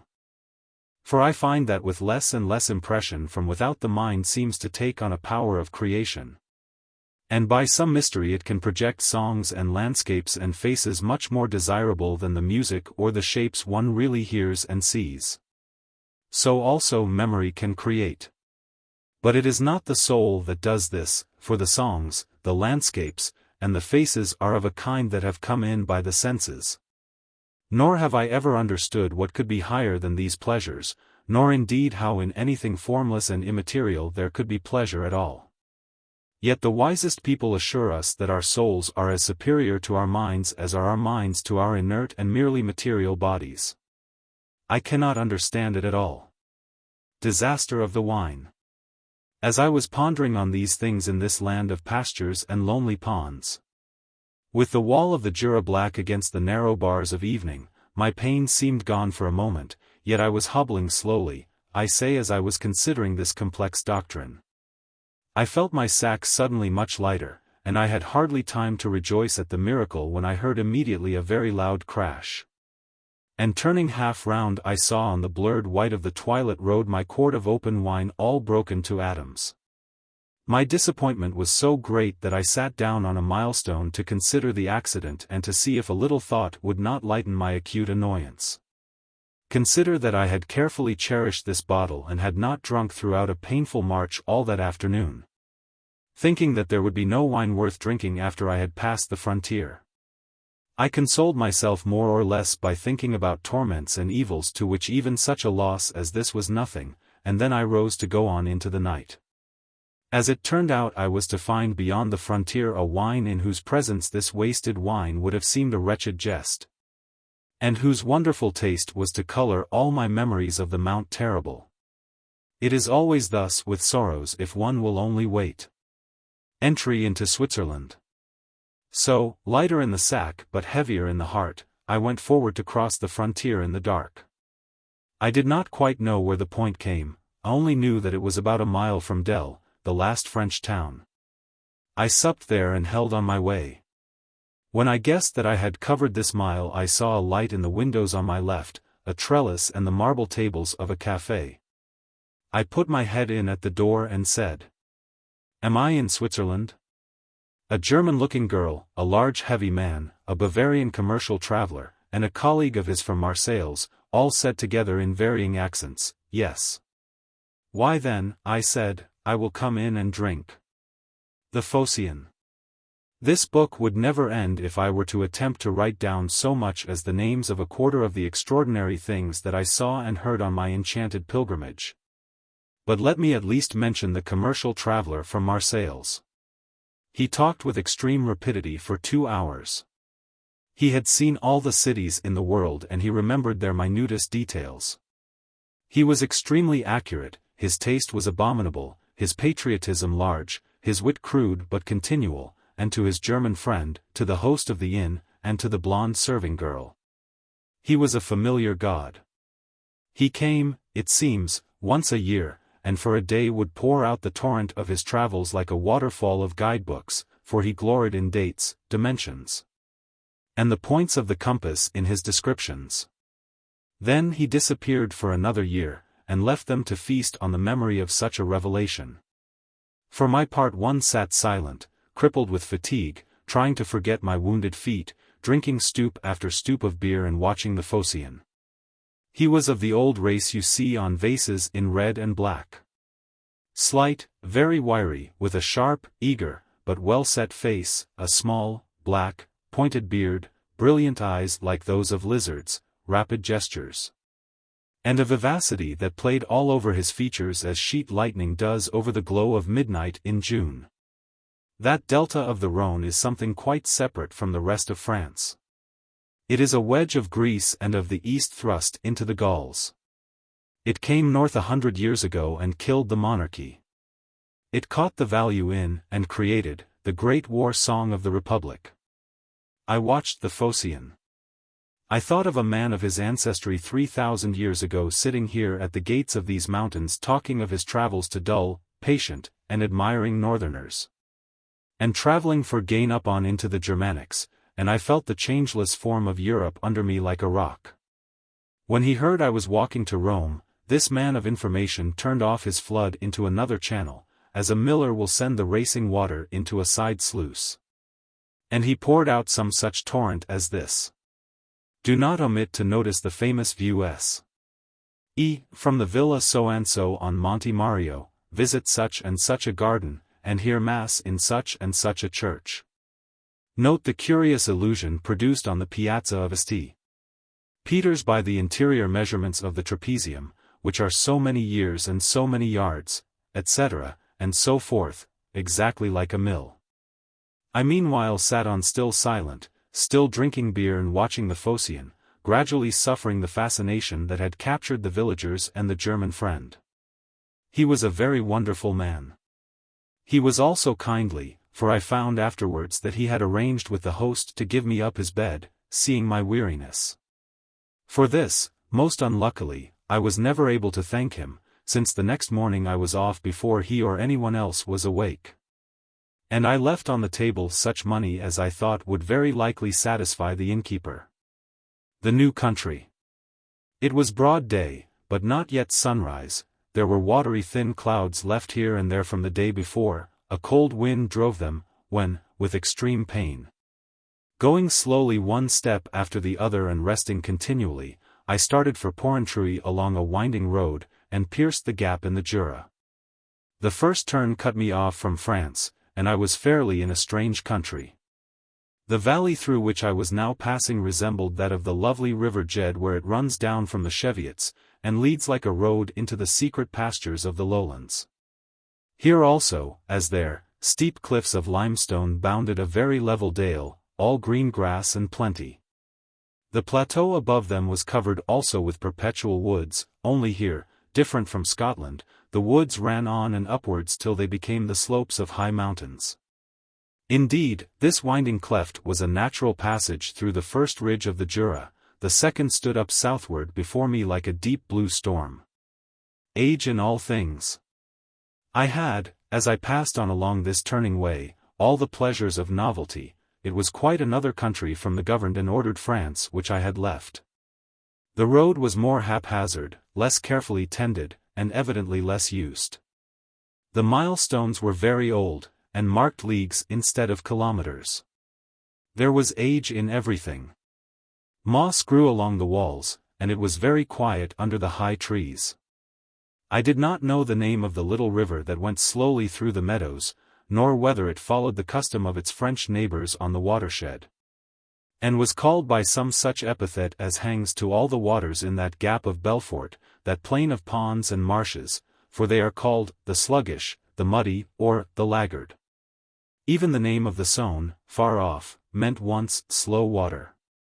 De Germania. I was wondering what its name might be, and how far I stood from Porrentruy, which I knew to be close by, when I saw a tunnel across the valley. And I guessed by the trend of the higher hills that the river was about to make a very sharp angle. Both these signs, I had been told, meant that I was quite close to the town. So I took a shortcut up through the forest over a spur of hill, a shortcut most legitimate, because it was trodden and very manifestly used, and I walked up and then on a level for a mile. Along a lane of the woods and beneath small, dripping trees. When this short silence of the forest was over, I saw an excellent sight. There, below me, where the lane began to fall, was the first of the German cities. The German people. Lector. How German? Octor. Let me explain. There is a race that stretches vaguely, without defined boundaries, from the Baltic into the high hills of the south. I will not include the Scandinavians among them, for the Scandinavians, from whom we English also in part descend, are long-headed, lean, and fierce, with a light of adventure in their pale eyes. But beneath them, I say, there stretches from the Baltic to the high hills a race which has a curious unity. Yes. I know that great patches of it are Catholic, and that other great patches hold varying philosophies. I know also that within them are counted long-headed and round-headed men, dark and fair, violent and silent. I know also that they have continually fought among themselves and called in Welsh allies. Still I go somewhat by the language, for I am concerned here with the development of a modern European people, and I say that the Germans run from the high hills to the northern sea. In all of them you find, it is not race, it is something much more than race, it is the type of culture, a dreaminess and a love of ease. In all of them you find music. They are those Germans whose countries I had seen a long way off, from the Ballon d'Alsace, and whose language and traditions I now first touched in the town that stood before me. Lector. But in Porrentruy they talk French. Octor. They are welcome, it is an excellent tongue. Nevertheless, they are Germans. Who but Germans would so preserve, would so rebuild the past? Who but Germans would so feel the mystery of the hills, and so fit their town to the mountains? I was to pass through but a narrow wedge of this strange and diffuse people. They began at Porrentruy, they ended at the watershed of the Adriatic, in the high passes of the Alps. But in that little space of 4 days I made acquaintance with their influence, and I owe them a perpetual gratitude for their architecture and their tales. I had come from France, which is full of an active memory of Rome. I was to debouch into those larger plains of Italy, which keep about them an atmosphere of Rome in decay. Here in Switzerland, for 4 marches, I touched a northern, exterior, and barbaric people.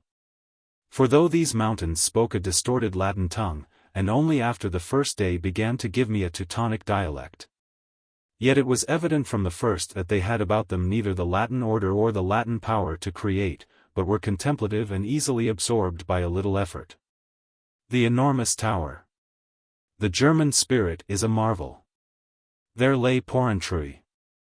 An odd door with Gothic turrets marked the entry to the town. To the right of this gateway a tower, more enormous than anything I remembered to have seen, even in dreams, flanked the approach to the city. How vast it was, how protected, how high, how eaved, how enduring. I was told later that some part of that great bastion was Roman, and I can believe it. The Germans hate to destroy. It overwhelmed me as visions overwhelm, and I felt in its presence as boys feel when they first see the mountains. Had I not been a Christian, I would have worshipped and propitiated this obsession, this everlasting thing. Wine of the hills. As it was I entered Porrentruy soberly. I passed under its deep gateway and up its steep hill. The moment I was well into the main street, something other of the Middle Ages possessed me, and I began to think of food and wine. I went to the very first small guesthouse I could find, and asked them if they could serve me food. They said that at such an early hour, it was not yet 10, they could give me nothing but bread, yesterday's meat, and wine. I said that would do very well, and all these things were set before me, and by a custom of the country I paid before I ate. A bad custom. Up in the Limousin, when I was a boy, in the noisy valley of the torrent, on the Vienne, I remember a woman that did not allow me to pay till she had held the bottle up to the light, measured the veal with her finger, and estimated the bread with her eye. Also she charged me double. God rest her soul. I say I paid. And had I had to pay 20 or 23 times as much, it would have been worth it for the wine. The astounding wine. I am hurrying on to Rome, and I have no time to write a Georgic. But, oh! My little friends of the North. My struggling, strenuous, introspective, self-analyzing, autoscopic, and generally re-entrant friends, who spout the huck. Pater, oh! Leni. Without a ghost of an idea what you are talking about, do you know what is meant by the god? Bacchus is everywhere, but if he has special sites to be ringed in and kept sacred, I say let these be Brule, and the silent vineyard that lies under the square wood by Tournus, the hollow underplace of Heltz le Morupt, and this town of Porrentruy. In these places, if I can get no living friends to help me, I will strike the foot alone on the genial ground. And I know of 50 Maenads and 200 little attendant gods by name that will come to the festival. What a wine! I was assured it would not travel. Nevertheless, said I, give me a good quart bottle of it, for I have to go far, and I see there is a providence for pilgrims. So they charged me 4 pence, and I took my bottle of this wonderful stuff, sweet, strong, sufficient, part of the earth, desirable, and went up on my way to Rome. The erroneous anarchist. Could this book be infinite, as my voyage was infinite? I would tell you about the shifty priest whom I met on the platform of the church where a cliff overhangs the valley, and of the anarchist whom I met when I recovered the high road. He was a sad, good man, who had committed some sudden crime and so had left France, and his hankering for France all those years had soured his temper, and he said he wished there were no property, no armies, and no governments. But I said that we live as parts of a nation, and that there was no fate so wretched as to be without a country of one's own. What else was exile, which so many noble men have thought worse than death, and which all have feared? I also told him that armies fighting in a just cause were the happiest places for living, and that a good battle for justice was the beginning of all great songs. And that as for property, a man on his own land was the nearest to God. The economic science. He therefore not convinced, and I loving and pitying him, we separated. I had not time to preach my full doctrine, but gave him instead a deep and misty glass of cool beer, and pledged him brotherhood, freedom, and an equal law. Then I went on my way, praying God that all these rending quarrels might be appeased. For they would certainly be appeased if we once again had a united doctrine in Europe. Since economics are but an expression of the mind and do not, as the poor blind slaves of the great cities think, mold the mind. What is more, nothing makes property run into a few hands but the worst of the capital sins. And you who say it is, the modern facilities of distribution, are like men who cannot read large print without spectacles. Or again, you are like men who should say that their drunkenness was due to their drink, or that arson was caused by matches. But, frankly, do you suppose I came all this way over so many hills to talk economics? Very far from it. I will pray for all poor men when I get to St. Peter's in Rome. Should like to know what capital St. Peter had in that highly capitalistic first century, and, meanwhile, do you discuss the margin of production while I go on the open way. There are no landlords here, and if you would learn at least one foreign language, and travel but 5 miles off a railway, you town talkers, you would find how much landlordism has to do with your necessities and your laws. The Mount Terrible. Lector. I thought you said you were not going to talk economics. Octor. Neither am I. It is but the backwash of a wave. Well, then, I went up the open way, and came in a few miles of that hot afternoon to the second ridge of the Jura, which they call the Terrible Hill, or the Mount Terrible, and, in truth, it is very jagged. A steep, long crest of very many miles lies here between the Vale of Porrentruy and the deep gorge of the Doubs. The high road goes off a long way westward, seeking for a pass or neck in the chain, but I determined to find a straight road across. And spoke to some woodcutters who were felling trees just where the road began to climb. They gave me this curious indication. They said, "Go you up this muddy track that has been made athwart the woods and over the pastures by our sliding logs, for they had cut their trunks higher up the mountains. And you will come to the summit easily. From thence you will see the Doubs running below you in a very deep and dark ravine." I thanked them, and soon found that they had told me right. There, unmistakable, a gash in the forest and across the intervening fields of grass, was the run of the timber. When I had climbed almost to the top, I looked behind me to take my last view of the north. I saw just before me a high isolated rock, between me and it was the forest. I saw beyond it the infinite plain of Alsace and the distant Vosges. The cliff of limestone that bounded that height fell sheer upon the treetops. Its sublimity arrested me, and compelled me to record it. "Surely," I said, "if Switzerland has any gates on the north they are these." Then, having drawn the wonderful outline of what I had seen, I went up, panting, to the summit, and, resting there, discovered beneath me the curious swirl of the Doubs, where it ran in a dark gulf thousands of feet below. The shape of this extraordinary turn I will describe in a moment. Let me say, meanwhile, that there was no precipice or rock between me and the river, only a down, down, down through other trees and pastures, not too steep for a man to walk, but steeper than are steep downs and fells in England, where a man hesitates and picks his way. It was so much of a descent, and so long, that one looked above the treetops. It was a place where no one would care to ride. The knitting woman. I found a kind of path, sideways on the face of the mountain, and followed it till I came to a platform with a hut perched thereon, and men building. Here a good woman told me just how to go. I was not to attempt the road to Brunfarine, that is, Wholemeal Farm, as I had first intended, foolishly trusting a map, but to take a gully she would show me, and follow it till I reached the river.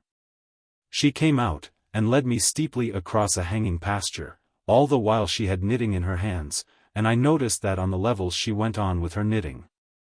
Then, when we got to the gully, she said I had but to follow it. I thanked her, and she climbed up to her home. This gully was the precipitous bed of a stream. I clanked down it, thousands of feet, warily. I reached the valley, and at last, very gladly, came to a drain, and thus knew that I approached a town or village. It was Saint-Ursanne. The bent windows. The very first thing I noticed in Saint-Ursanne was the extraordinary shape of the lower windows of the church. They lighted a crypt and ran along the ground, which in itself was sufficiently remarkable, but much more remarkable was their shape, which seemed to me to approach that of a horseshoe. I never saw such a thing before. It looked as though the weight of the church above had bulged these little windows out, and that is the way I explain it. Some people would say it was a man coming home from the Crusades that had made them this eastern way, others that it was a symbol of something or other. But I say, praise of windows. Lector. What rhodomantade and pedantry is this talk about the shape of a window? Auctor. Little friend, how little you know. To a building windows are everything, they are what eyes are to a man. Out of windows a building takes its view, in windows the outlook of its human inhabitants is framed. If you were the lord of a very high tower overlooking a town, a plain, a river, and a distant hill, I doubt if you will ever have such luck. Would you not call your architect up before you and say, "Sir, see that the windows of my house are tall, narrow, thick, and have a round top to them"? Of course you would, for thus you would best catch in separate pictures the sunlit things outside your home. Never ridicule windows. It is out of windows that many fall to their deaths. By windows love often enters. Through a window went the bolt that killed King Richard.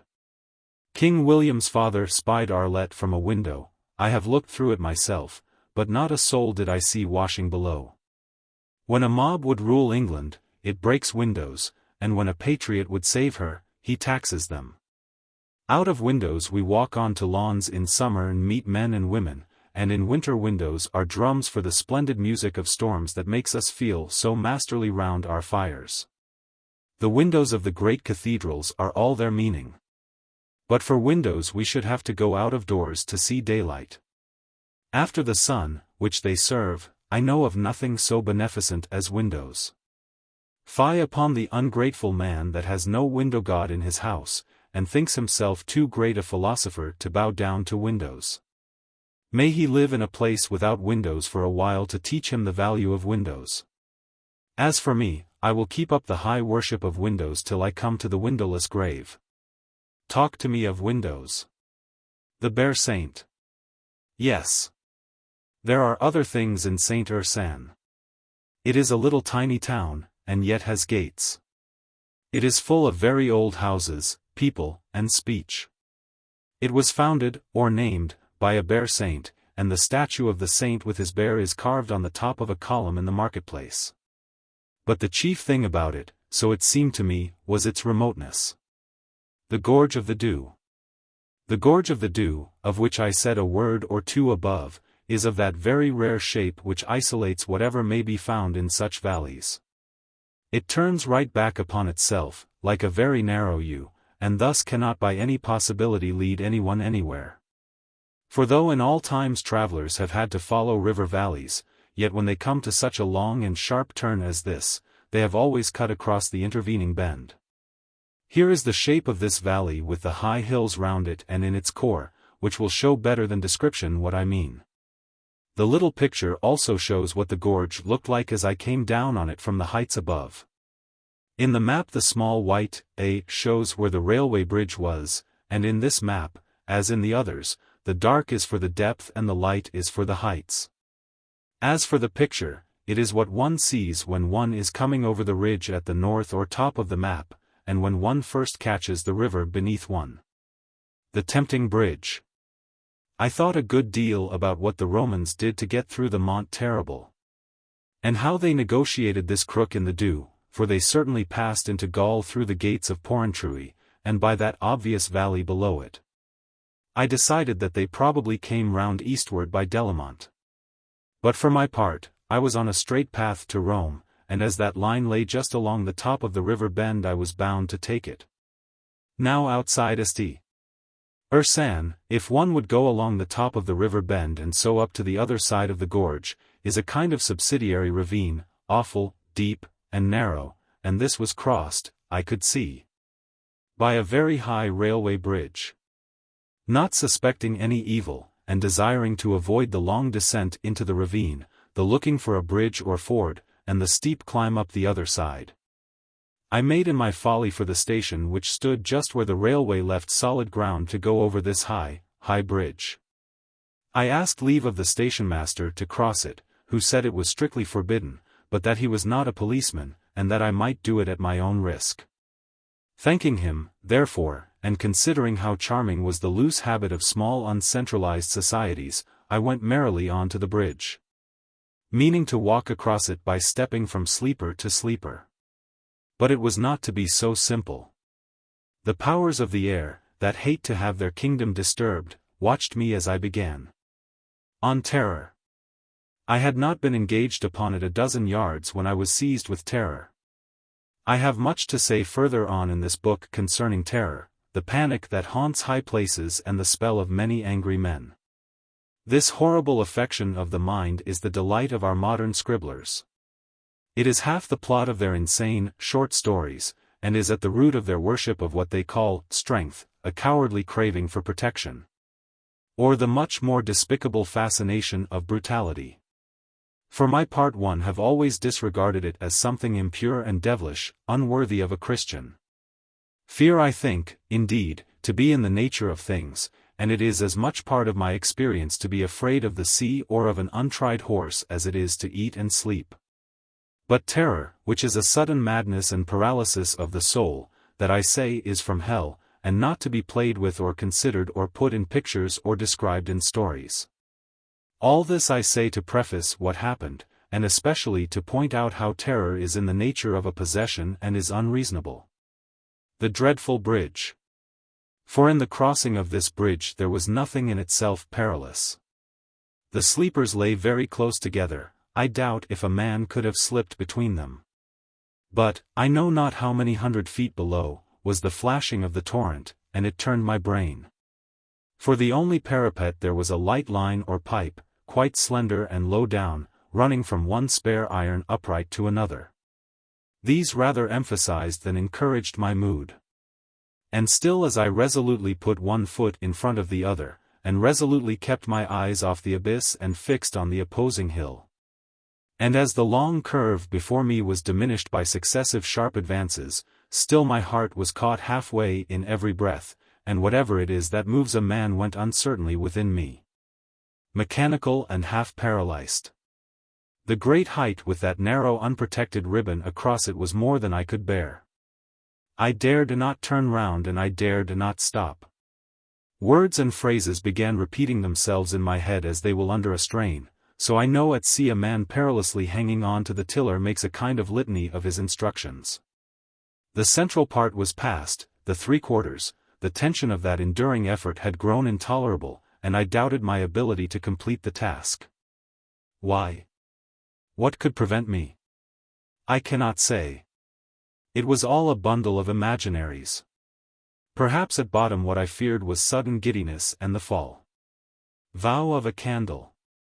At any rate at this last supreme part one vowed one candle to Our Lady of Perpetual Succor if she would see that all went well, and this candle I later paid in Rome.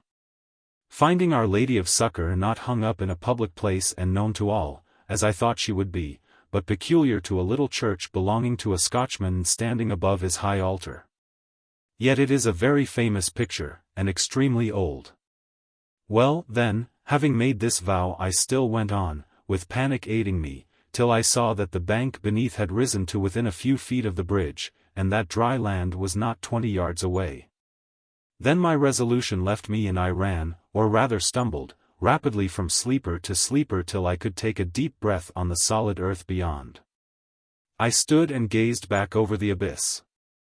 I saw the little horrible strip between heaven and hell, the perspective of its rails. I was made ill by the relief from terror.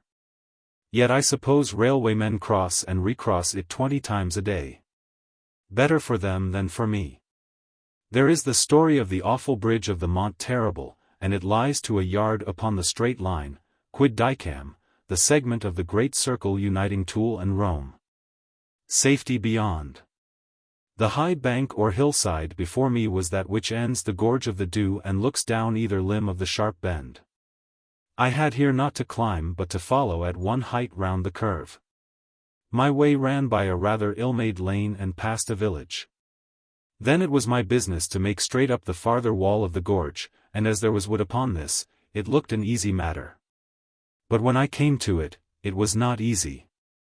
The wood grew in loose rocks and the slope was much too steep for anything but hands and knees, and far too soft and broken for true climbing. And no wonder this ridge seemed a wall for steepness and difficulty, since it was the watershed between the Mediterranean and the cold North Sea. But I did not know this at the time. It must have taken me close on an hour before I had covered the last 1,000 feet or so that brought me to the top of the ridge, and there, to my great astonishment, was a road. Where could such a road lead, and why did it follow right along the highest edge of the mountains? The Jura with their unique parallels provide 20 such problems. The watershed. Wherever it led, however, this road was plainly perpendicular to my true route, and I had but to press on my straight line. So I crossed it, saw for a last time through the trees the gorge of the Doubs, and then got upon a path which led down through a field more or less in the direction of my pilgrimage. Here the country was so broken that one could make out but little of its general features, but of course, on the whole, I was following down yet another southern slope. The southern slope of the third chain of the Jura, when, after passing through many glades and along a stony path, I found a kind of gate between two high rocks. And emerged somewhat suddenly upon a wide down studded with old trees and also many stunted yews, and this sank down to a noble valley which lay all before me. The common field. The open down or prairie on which I stood I afterwards found to be called the pasturage of common right, a very fine name. And, as a gallery will command a great hall, so this field like a platform commanded the wide and fading valley below.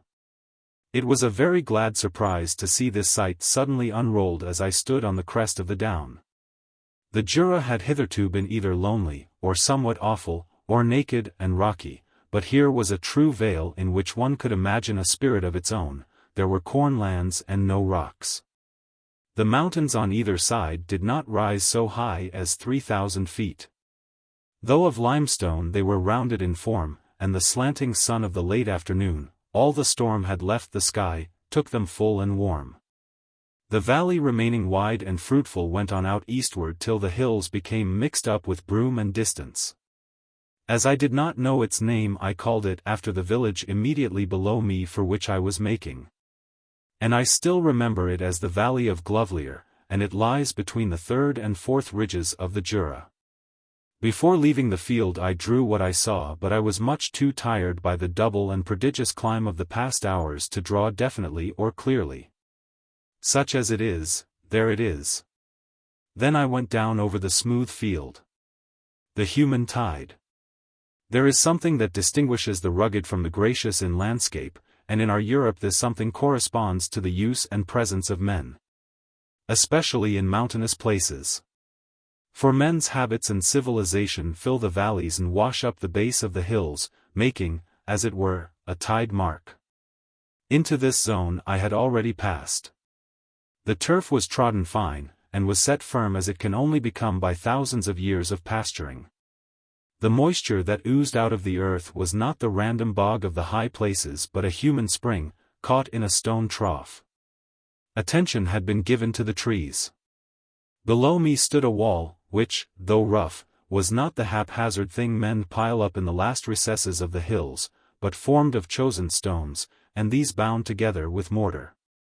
On my right was a deep little dale with children playing in it, and this I afterwards learned was called a coombe, delightful memory. All our deeper hollows are called the same at home, and even the Welsh have the word, but they spell it coombe, it is their mountain way. Well, as I was saying, everything surrounding me was domestic and grateful, and I was therefore in a mood for charity and companionship when I came down the last dip and entered Glovelier. But Glovelier is a place of no excellence whatever, and if the thought did not seem extravagant I should be for putting it to the sword and burning it all down. On benedictions. For just as I was going along full of kindly thoughts, and had turned into the sign of, I think it was, the sun, to drink wine and leave them my benediction. Lector. Why your benediction? Auctor. Who else can give benedictions if people cannot when they are on pilgrimage? Learn that there are 3 avenues by which blessing can be bestowed, and 3 kinds of men who can bestow it. Theory of blessings. 1. There is the good man, whose goodness makes him of himself a giver of blessings. His power is not conferred or of office, but is inherens persona. Part of the stuff of his mind. This kind can confer the solemn benediction, or benedictio major, if they choose. But besides this their every kind thought, word, or action is a benedictio generalis, and even their frowns, curses.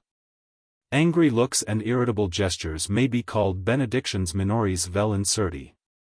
I believe I am within the definitions. I avoid heresy. All this is sound theology. I do not smell of the faggot. And this kind of benedictory power is the fount or type or natural origin, as it were, of all others. 2. There is the official of religion who, in the exercise of his office. Lector. For heaven's sake. Auctor. Who began it? You protested my power to give benediction, and I must now prove it at length. Otherwise I should fall under the accusation of lesser simony, that is, the false assumption of particular powers. Well, then, there is the official who ex officio, and when he makes it quite clear that it is qua sponsus and not sicut ut ipsi, can give formal benediction. This power belongs certainly to all bishops, mitred abbots, and archimandrates, to patriarchs of course, and a fortiori to the Pope. In Rome they will have it that monsignors also can so bless, and I have heard it debated whether or no the same were not true in some rustic way of parish priests. However this may be, all their power proceeds, not from themselves, but from the accumulation of goodness left as a deposit by the multitudes of exceptionally good men who have lived in times past, and who have now no use for it. 3. Thirdly, and this is my point, anyone, good or bad, official or non-official, who is for the moment engaged in an opus faustum can act certainly as a conductor or medium. And the influence of what he is touching or doing passes to you from him. This is admitted by everyone who worships trees, wells, and stones, and indeed it stands to reason, for it is but a branch of the well-known sanctificatio ex loco, opere, tacta vel condition. I will admit that this power is but vague, slight, tenuous, and dissipatory. Still there it is, though of course its poor effect is to that of the benedictio major what a cat's paw in the Solent is to a northeast snorter on Lindsay Deeps. I am sorry to have been at such length, but it is necessary to have these things thrashed out once for all. So now you see how I, being on pilgrimage, could give a kind of little creeping blessing to the people on the way, though, as St. Louis said to the Hassasheeters, may it be a long time before you can kiss my bones. The rude peasants. So I entered the Sun Inn and saw there a woman sewing, a great dull-faced man like an ox, and a youth writing down figures in a little book. I said, "Good morning, madam, and sirs, and the company. Could you give me a little red wine?" Not a head moved. True, I was very dirty and tired, and they may have thought me a beggar, to whom, like good sensible Christians who had no nonsense about them, they would rather have given a handsome kick than a cup of cold water. However, I think it was not only my poverty but a native churlishness which bound their bovine souls in that valley. I sat down at a very clean table. I notice that those whom the devil has made his own are always spick and span, just as firemen who have to go into great furnaces have to keep all their gear highly polished. I sat down at it, and said again, still gently, "It is, indeed, a fine country this of yours. Could you give me a little red wine?" The ox-man. Then the ox-faced man who had his back turned to me, and was the worst of the lot, said sulkily, not to me, but to the woman, "He wants wine." The woman as sulkily said to me, not looking me in the eyes, "How much will you pay?" I said, "Bring the wine. Set it here. See me drink it. Charge me your due." I found that this brutal way of speaking was just what was needed for the kine and cattle of this pen. She skipped off to a cupboard, and set wine before me, and a glass. I drank quite quietly till I had had enough, and asked what there was to pay. She said, "Threepence," and I said, "Too much," as I paid it. At this the ox-faced man grunted and frowned, and I was afraid, but hiding my fear I walked out boldly and slowly, and made a noise with my stick upon the floor of the hall without. Neither did I bid them farewell. But I made a sign at the house as I left it. Whether it suffered from this as did the house at Dorchester which the man in the boat caused to wither in one night, is more than I can tell. The gorge. The road led straight across the valley and approached the further wall of hills. These I saw were pierced by one of the curious gaps which are peculiar to limestone ranges. Water cuts them, and a torrent ran through this one also. The road through it, gap though it was, went up steeply, and the further valley was evidently higher than the one I was leaving. It was already evening as I entered this narrow ravine, the sun only caught the tops of the rock walls. My fatigue was very great, and my walking painful to an extreme, when, having come to a place where the gorge was narrowest and where the two sides were like the posts of a giant stile, where also the fifth ridge of the Jura stood up beyond me in the further valley, a vast shadow, I sat down wearily and drew what not even my exhaustion could render unremarkable. While I was occupied sketching the slabs of limestone, I heard wheels coming up behind me, and a boy in a wagon stopped and hailed me. En vows. What the boy wanted to know was whether I would take a lift, and this he said in such curious French that I shuddered to think how far I had pierced into the heart of the hills. And how soon I might come to quite strange people. I was greatly tempted to get into his cart, but though I had broken so many of my vows, one remained yet whole and sound, which was that I would ride upon no wheeled thing. Remembering this, therefore, and considering that the faith is rich in interpretation, I clung on to the wagon in such a manner that it did all my work for me. And yet could not be said to be actually carrying me. Distinguo. The essence of a vow is its literal meaning. The spirit and intention are for the major morality, and concern natural religion, but when upon a point of ritual or of dedication or special worship a man talks to you of the spirit and intention, and complains of the dryness of the word, look at him askance. He is not far removed from heresy. The literal vow. I knew a man once that was given to drinking, and I made up this rule for him to distinguish between Bacchus and the devil. To wit, that he should never drink what has been made and sold since the Reformation, I mean especially spirits and champagne. Let him, said I, drink red wine and white, good beer and mead, if he could get it, liqueurs made by monks, and, in a word, all those feeding, fortifying, and confirming beverages that our fathers drank in old time. But not whiskey, nor brandy, nor sparkling wines, not absinthe, nor the kind of drink called gin. This he promised to do, and all went well. He became a merry companion, and began to write odes. His prose clarified and set, that had before been very mixed and cloudy. He slept well, he comprehended divine things. He was already half a republican, when one fatal day, it was the feast of the 11,000 virgins, and they were too busy up in heaven to consider the needs of us poor hobbling, Polyctonous and betempted wretches of men. I went with him to the Society for the Prevention of Annoyances to the Rich, where a certain usurer's son was to read a paper on the cruelty of Spaniards to their mules. As we were all seated there round a table with a staring green cloth on it, and a damnable gas pendant above, the host of that evening offered him whiskey and water, and, my back being turned, he took it. Then when I would have taken it from him he used these words.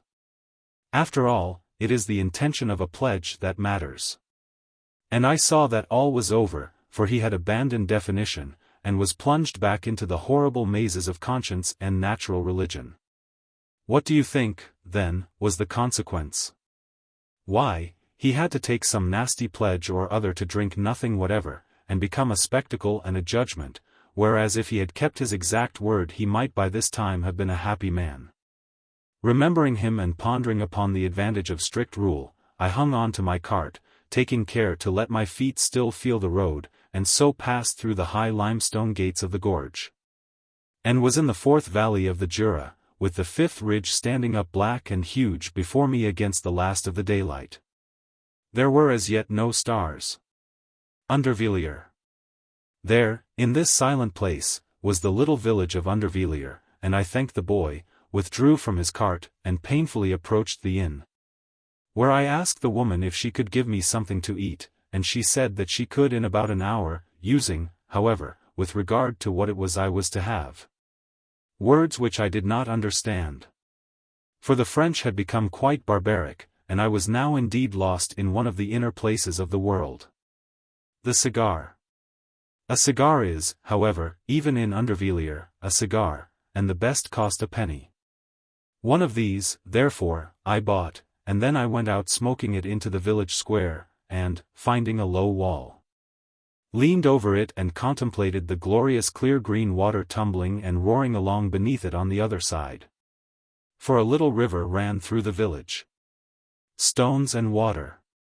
As I leaned there resting and communing I noticed how their church, close at hand, was built along the low banks of the torrent. I admired the luxuriance of the grass these waters fed, and the generous arch of the trees beside it. The grave seemed set in a natural place of rest and home, and just beyond this churchyard was that marriage of hewn stone and water which is the source of so peculiar a satisfaction. For the church tower was built boldly right out into the stream and the current went eddying round it. But why it is that strong human building when it dips into water should thus affect the mind I cannot say. Only I know that it is an emotion apart to see our device and structure where it is most enduring come up against and challenge that element which we cannot conquer, and which has always in it something of danger for men. It is therefore well to put strong mouldings on to piers and quays, and to make an architecture of them, and so it was a splendid thought of the Romans to build their villas right out to sea. So they say does Venice enthrall one, but where I have most noticed this thing is at the Mont Saint-Michel, only one must take care to shut one's eyes or sleep during all the low tide. As I was watching that stream against those old stones, my cigar being now half smoked, a bell began tolling, and it seemed as if the whole village were pouring into the church. At this I was very much surprised, not having been used at any time of my life to the unanimous devotion of an entire population, but having always thought of the faith as something fighting odds, and having seen unanimity only in places where some sham religion or other glozed over our tragedies and excused our sins. Certainly to see all the men, women, and children of a place taking Catholicism for granted was a new sight. And so I put my cigar carefully down under a stone on the top of the wall and went in with them. I then saw that what they were at was Vespers on the faith. All the village sang, knowing the psalms very well, and I noticed that their Latin was nearer German than French. But what was most pleasing of all was to hear from all the men and women together that very noble good night and salutation to God which begins, Te, Lucas ante terminum. My whole mind was taken up and transfigured by this collective act, and I saw for a moment the Catholic Church quite plain, and I remembered Europe, and the centuries. Then there left me altogether that attitude of difficulty in combat which, for us others, is always associated with the faith.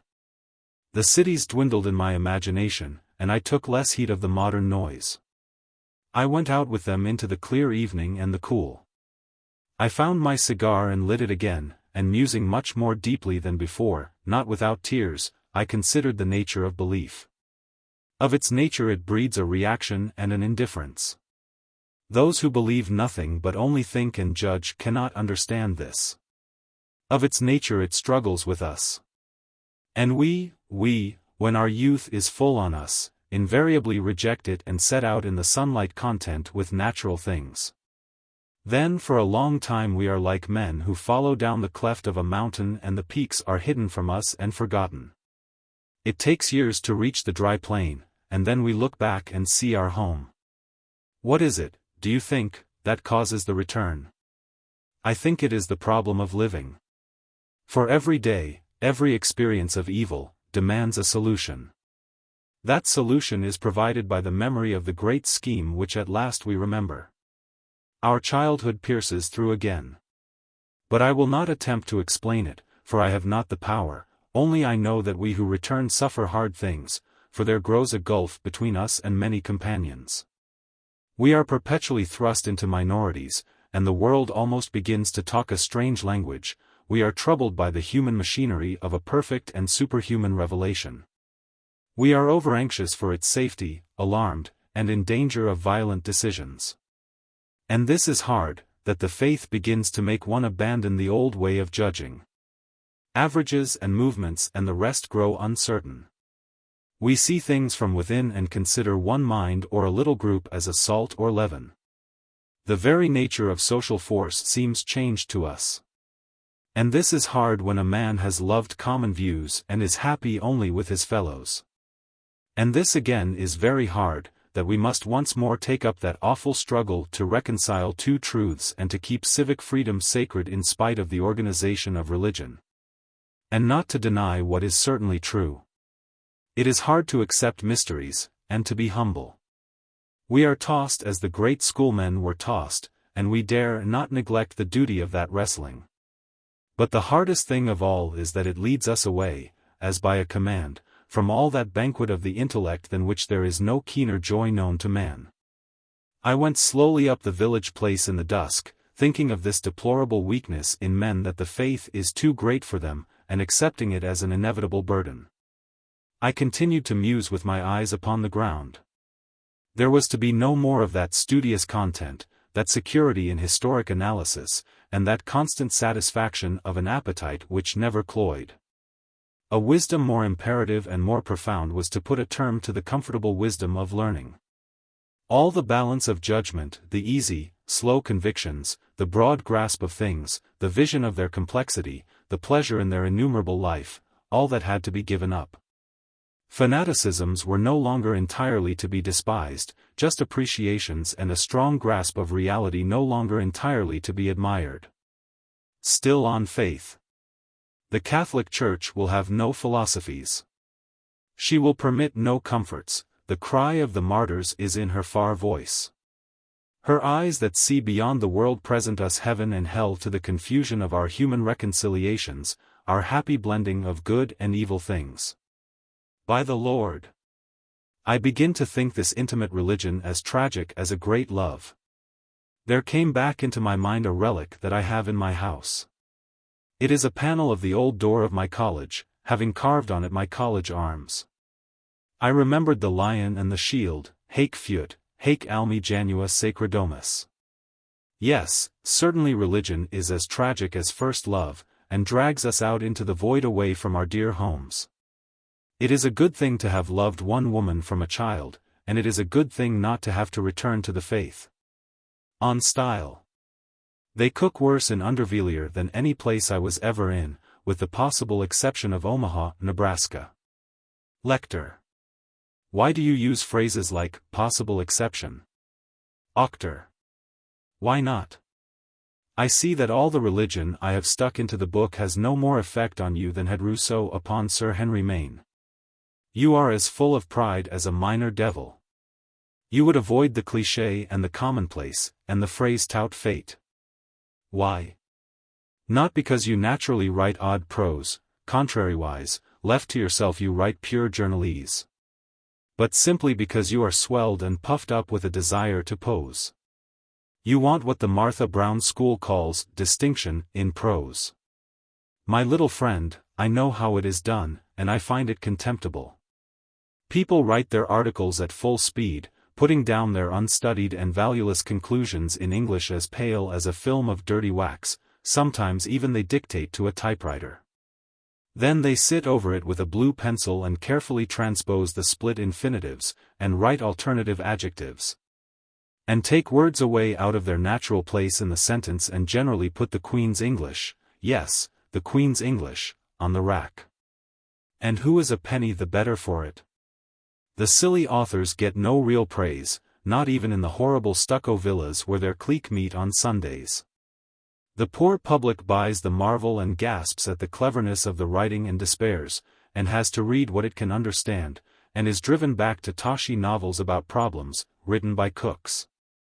The hungry sheep, as someone says somewhere, look up and are not fed, and the same poet well describes your pipings as being on wretched straw pipes that are scrannel, a good word.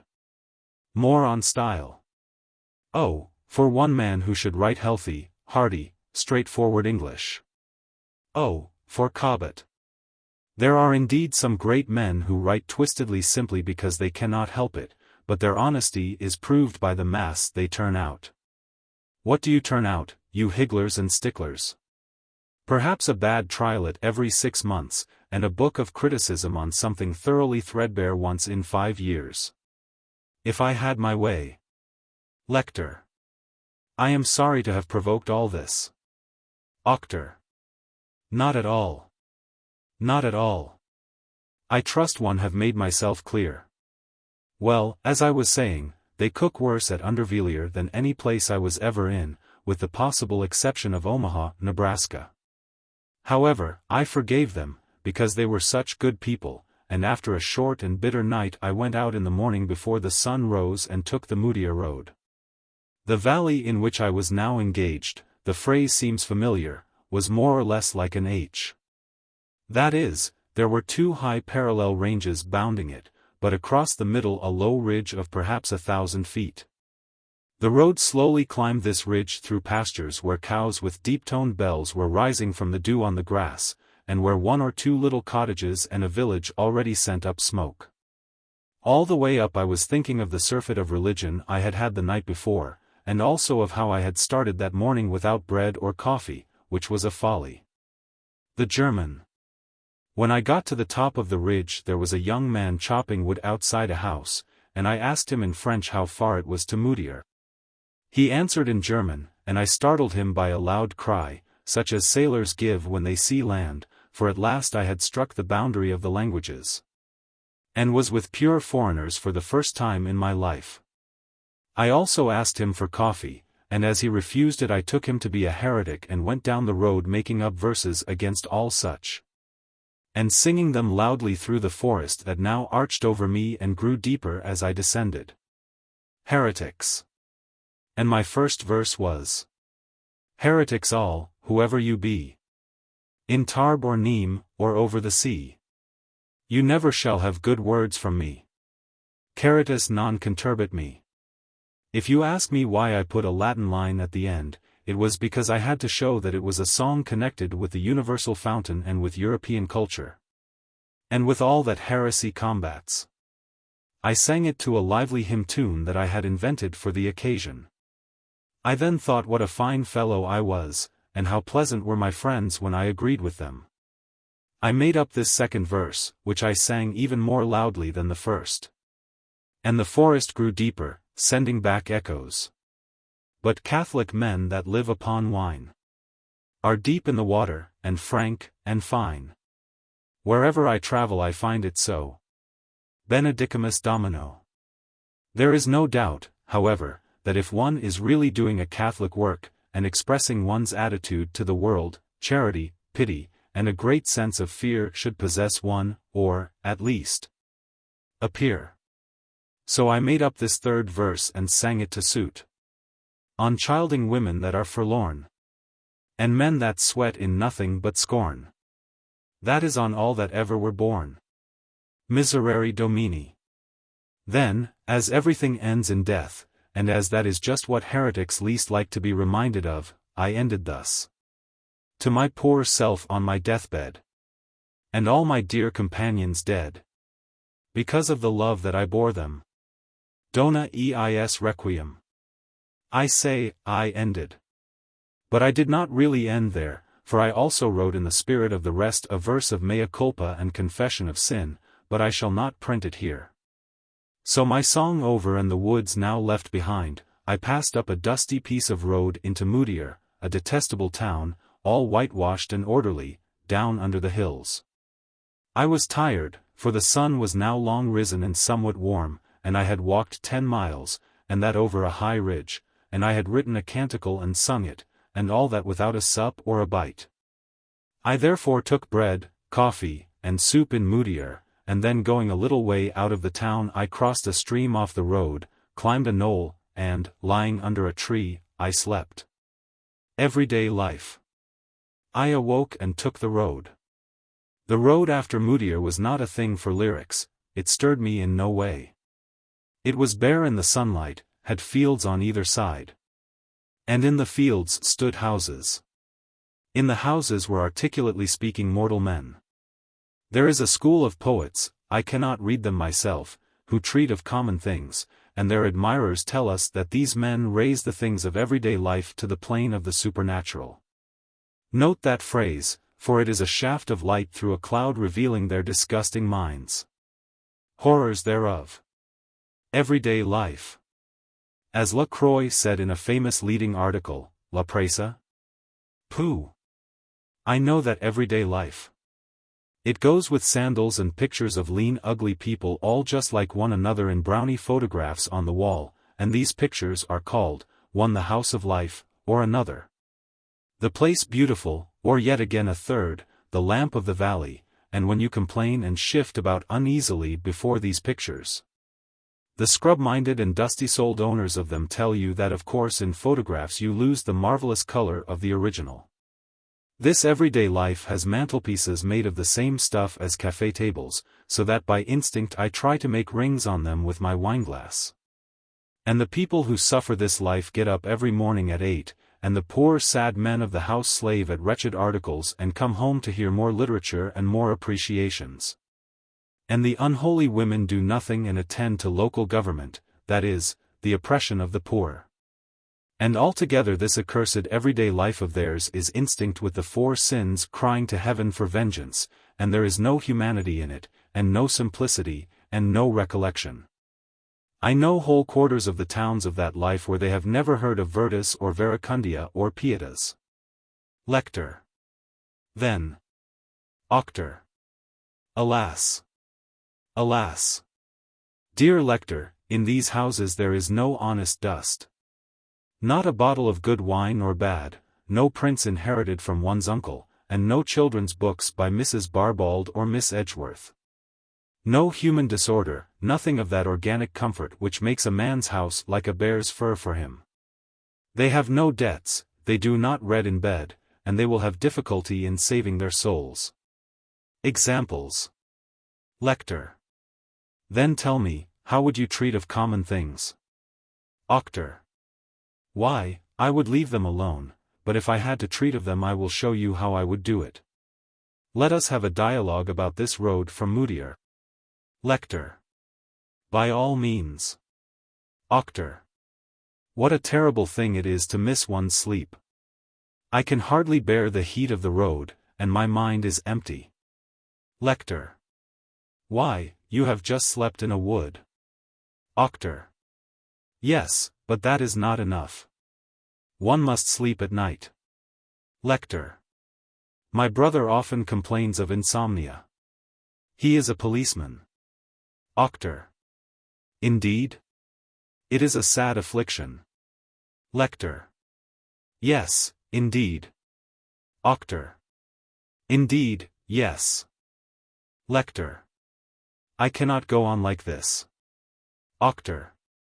There. That is just what I was saying. One cannot treat of common things, it is not literature. And for my part, if I were the editor even of a magazine, and the author stuck in a string of dialogue, I would not pay him by the page but by the word. And I would count off 5% for epigrams, 10% for dialect, and some quarter or so for those stage directions in italics which they use to pad out their work. So.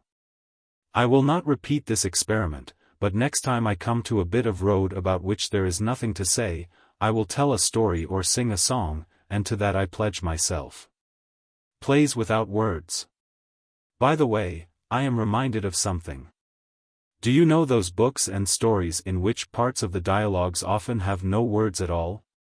Only dots and dashes and asterisks and interrogations?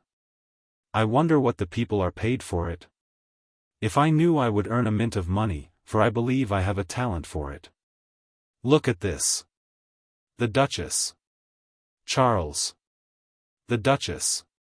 Clara. Sobs. The Duchess. To Major Charles. Charles. Exit. The Duchess. To Clara, sharply. Percent. Dollar. Clara. The Duchess. In great anger.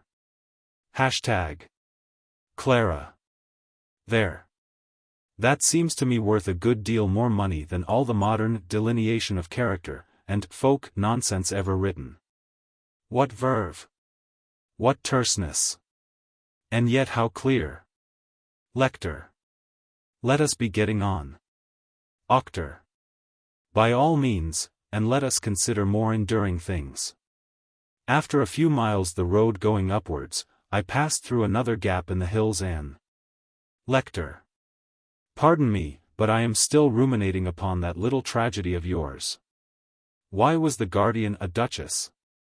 Auctor. Well, it was a short play in modern, was it not? Lector. Yes. And therefore, of course, you must have a title in it. I know that.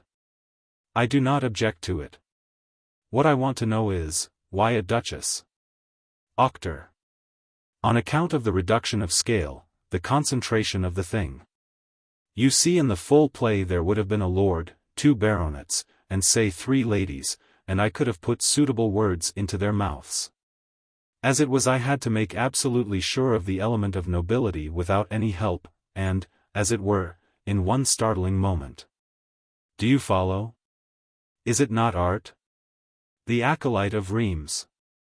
I cannot conceive why a pilgrimage, an adventure so naturally full of great, wonderful, far-off and holy things should breed such fantastic nonsense as all this. But remember at least the little acolyte of Reims, whose father, in 1512, seeing him apt for religion, put him into a cassock and designed him for the church. Whereupon the youngling began to be as careless and devilish as Mercury, putting beeswax on the misericords, burning feathers in the censer, and even going round himself with the plate without leave and scolding the rich in loud whispers when they did not put in enough. So one way with another they sent him home to his father. The archbishop thrusting him out of the south porch with his own hands and giving him the common or ferial malediction, which is much the same as that used by carters to stray dogs. When his father saw him he fumed terribly, cursing like a pagan, and asking whether his son were a roisterer fit for the gallows as well as a fool fit for a cassock. On hearing which complaint the son very humbly and contritely said, "It is not my fault but the contact with the things of the church that makes me gambol and frisk. Just as the devil they say is a good enough fellow left to himself and is only moderately heated, yet when you put him into holy water all the world is witness how he hisses and boils." The boy then taking a little lamb which happened to be in the drawing-room, said, "Father, see this little lamb, how demure he is and how simple and innocent, and how foolish and how tractable. Yet observe." With that he whipped the cassock from his arm where he was carrying it and threw it all over the lamb, covering his head and body. And the lamb began plunging and kicking and bucking and rolling and heaving and sliding and rearing and pawing and most vigorously wrestling with the clerical and hierarchically constraining garment of darkness, and bleating all the while more and more angrily and loudly, for all the world like the great goat Baphomet himself when the witches dance about him on All-Hallowen.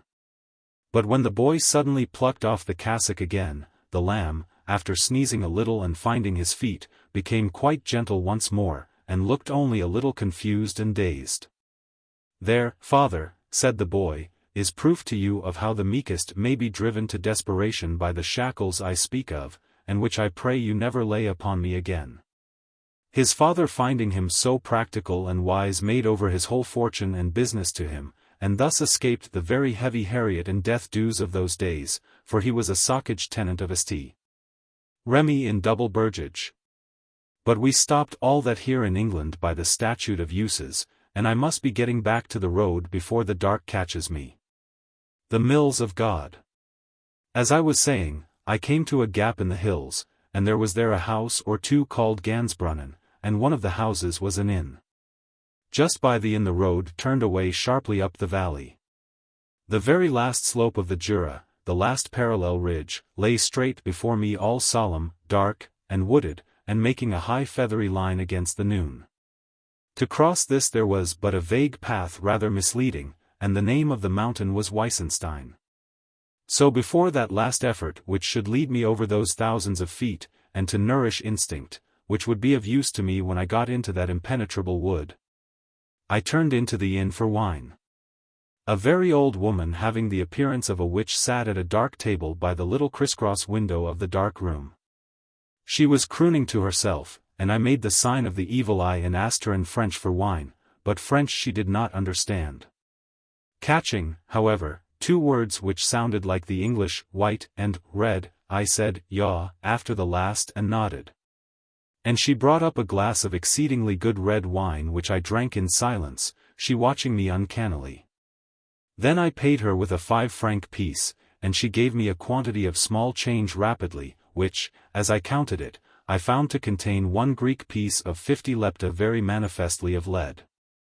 This I held up angrily before her, and, not without courage, for it is hard to deal with the darker powers, I recited to her slowly that familiar verse which the well-known Satyricus Empericius was forever using in his now classical attacks on the grammarians. And without any Alexandrian twaddle of accents I intoned to her: Psi epsilon theta epsilon omega nu lambda epsilon omicron nu sigma iota mu nu lambda omicron iota, lambda epsilon omicron nu sigma iota delta epsilon lambda epsilon pi tau alpha.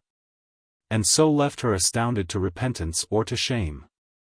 Then I went out into the sunlight, and crossing over running water put myself out of her power.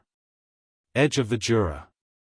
The wood went up darkly and the path branched here and there so that I was soon uncertain of my way, but I followed generally what seemed to me the most southerly course.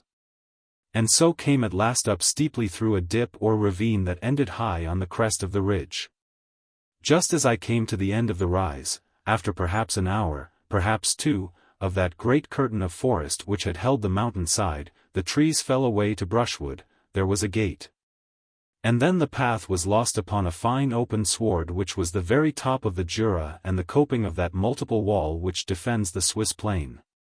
I had crossed it straight from edge to edge, never turning out of my way. Between the trees. It was too marshy to lie down on it, so I stood a moment to breathe and look about me.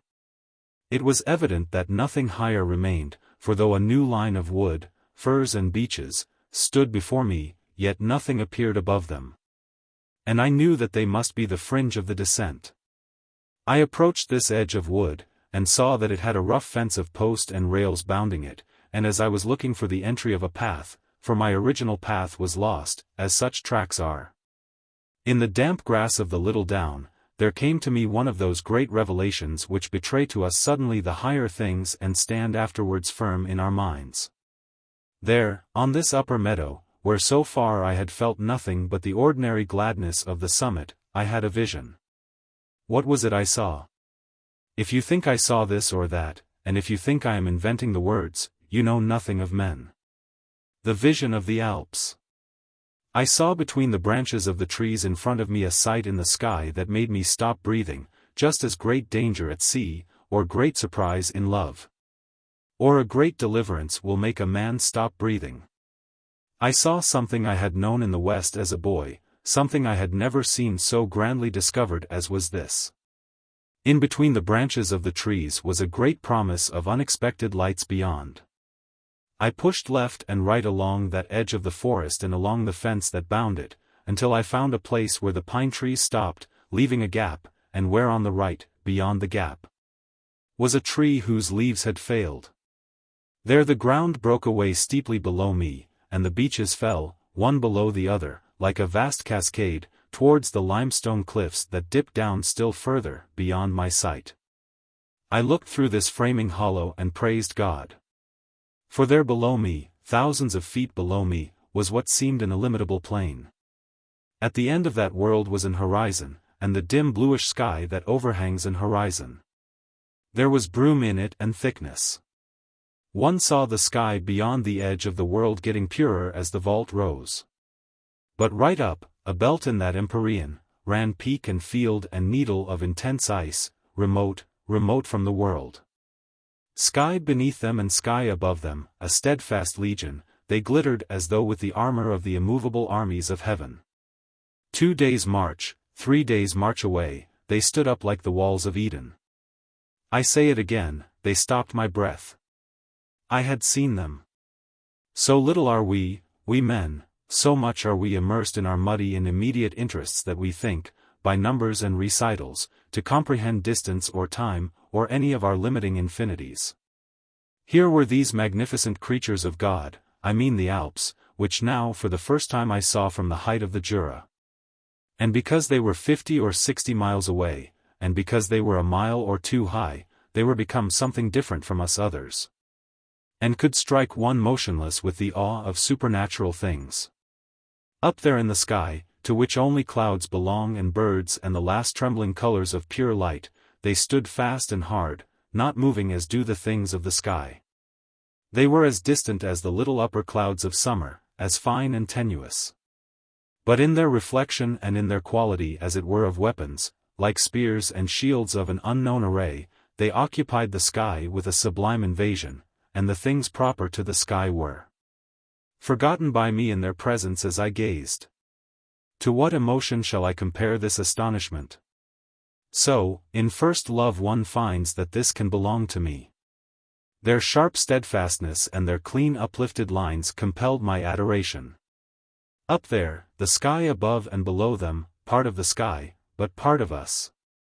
The great peaks made communion between that homing creeping part of me which loves vineyards and dances and a slow movement among pastures. and that other part which is only properly at home in heaven.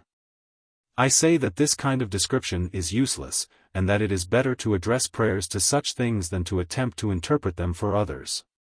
The Alps.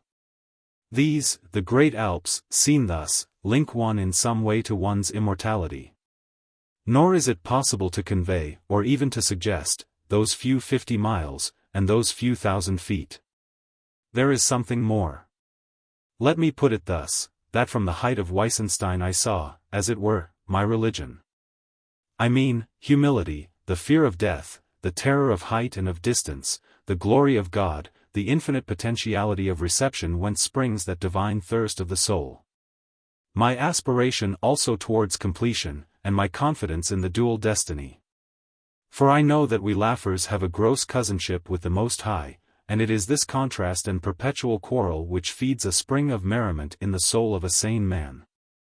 Their picture. Since I could now see such a wonder and it could work such things in my mind, therefore, some day I should be part of it. That is what I felt. This it is also which leads some men to climb mountain tops, but not me, for I am afraid of slipping down. Remedy for it. Then you will say, if I felt all this, why do I draw it, and put it in my book, seeing that my drawings are only for fun? My jest drags down such a memory and makes it ludicrous. Well, I said in my beginning that I would note down whatever most impressed me, except figures, which I cannot draw, I mean figures of human beings, for mathematical figures I can draw well enough. And I have never failed in this promise, except where, as in the case of Porrentruy, my drawing was blown away by the wind and lost, if anything ever is lost. So I put down here this extraordinary drawing of what I saw, which is about as much like it as a printed song full of misprints is to that same song sung by an army on the march. And I am consoled by remembering that if I could draw infinitely well, then it would become sacrilege to attempt to draw that sight. Moreover, I am not going to waste any more time discussing why I put in this little drawing. If it disturbs your conception of what it was I saw, paste over it a little bit of paper. I have made it small for the purpose. But remember that the paper should be thin and opaque, for thick paper will interfere with the shape of this book, and transparent paper will disturb you with a memory of the picture. The cliff. It was all full of this, as a man is full of music just after hearing it, that I plunged down into the steep forest that led towards the great plain. Then, having found a path, I worked zigzag down it by a kind of gully that led through to a place where the limestone cliffs were broken, and, so my map told me, to the town of Soleure, which stands at the edge of the plain upon the river Aar. I was an hour or more going down the enormous face of the Jura, which is here an escarpment, a cliff of great height, and contains but few such breaks by which men can pick their way. It was when I was about halfway down the mountain side that its vastness most impressed me. And yet it had been but a platform as it were, from which to view the Alps and their much greater sublimity. This vastness, even of these limestone mountains, took me especially at a place where the path bordered a steep, or rather precipitous, lift of white rock to which only here and there a tree could cling. I was still very high up, but looking somewhat more eastward than before, and the plain went on inimitably towards some low vague hills, nor in that direction could any snow be seen in the sky. Then at last I came to the slopes which make a little bank under the mountains, and there, finding a high road, and oppressed somewhat suddenly by the afternoon heat of those low places, I went on more slowly towards Soleure. The plain. Beside me, on the road, were many houses, shaded by great trees, built of wood, and standing apart. To each of them almost was a little water wheel, run by the spring which came down out of the ravine. The water wheel in most cases worked a simple little machine for sawing planks, but in other cases it seemed used for some purpose inside the house, which I could not divine, perhaps for spinning. All this place was full of working, and the men sang and spoke at their work in German, which I could not understand. I did indeed find one man, a young haymaking man carrying a scythe, who knew a little French and was going my way. I asked him, therefore, to teach me German, but he had not taught me much before we were at the gates of the old town and then I left him. It is thus, you will see, that for my next 4 days or 5, which were passed among the German-speaking Swiss, I was utterly alone. Solar. This book must not go on forever. Therefore I cannot say very much about Solar, although there is a great deal to be said about it. It is distinguished by an impression of unity, and of civic life, which I had already discovered in all these Swiss towns. For though men talk of finding the Middle Ages here or there, I for my part never find it, save where there has been democracy to preserve it. Thus I have seen the Middle Ages especially alive in the small towns of northern France, and I have seen the Middle Ages in the University of Paris. Here also in Switzerland. As I had seen it at St. Ursanne, so I found it now at Solar. There were huge gates flanking the town, and there was that evening a continual noise of rifles, at which the Swiss are forever practicing. Over the church, however, I saw something terribly 17th century, namely, jaw in great Hebrew letters upon its front.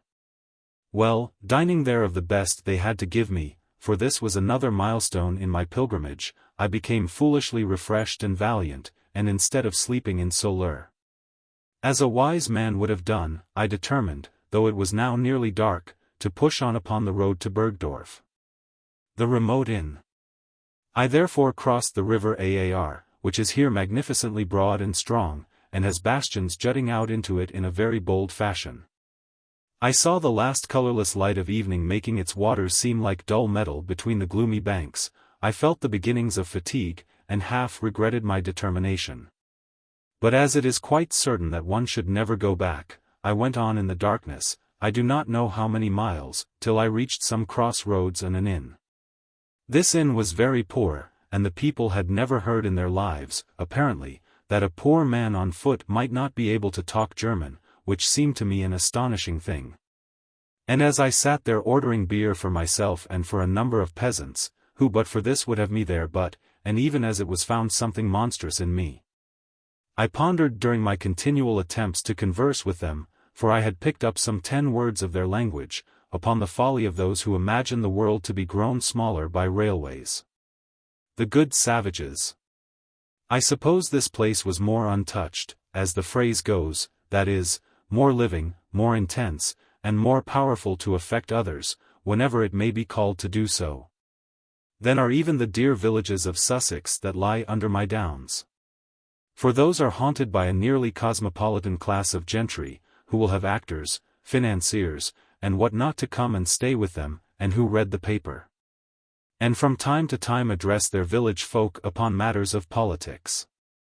But here, in this broad plain by the banks of the Emmen, they knew of nothing but themselves and the church, which is the common bond of Europe, and they were in the right way. Hence it was doubly hard on me that they should think me such a stranger. When I had become a little morose at their perpetual laughter, I asked for a bed, and the landlady, a woman of some talent, showed me on her fingers that the beds were 50c, 75c, and a franc. I determined upon the best, and was given indeed a very pleasant room, having in it the statue of a saint, and full of a country air. But I had done too much in this night march, as you will presently learn, for my next day was a day without salt, and in it appreciation left me. And this breakdown of appreciation was due to what I did not know at the time to be fatigue, but to what was undoubtedly a deep inner exhaustion. The German air.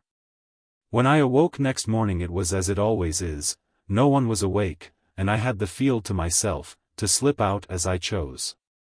I looked out of the window into the dawn. The race had made its own surroundings.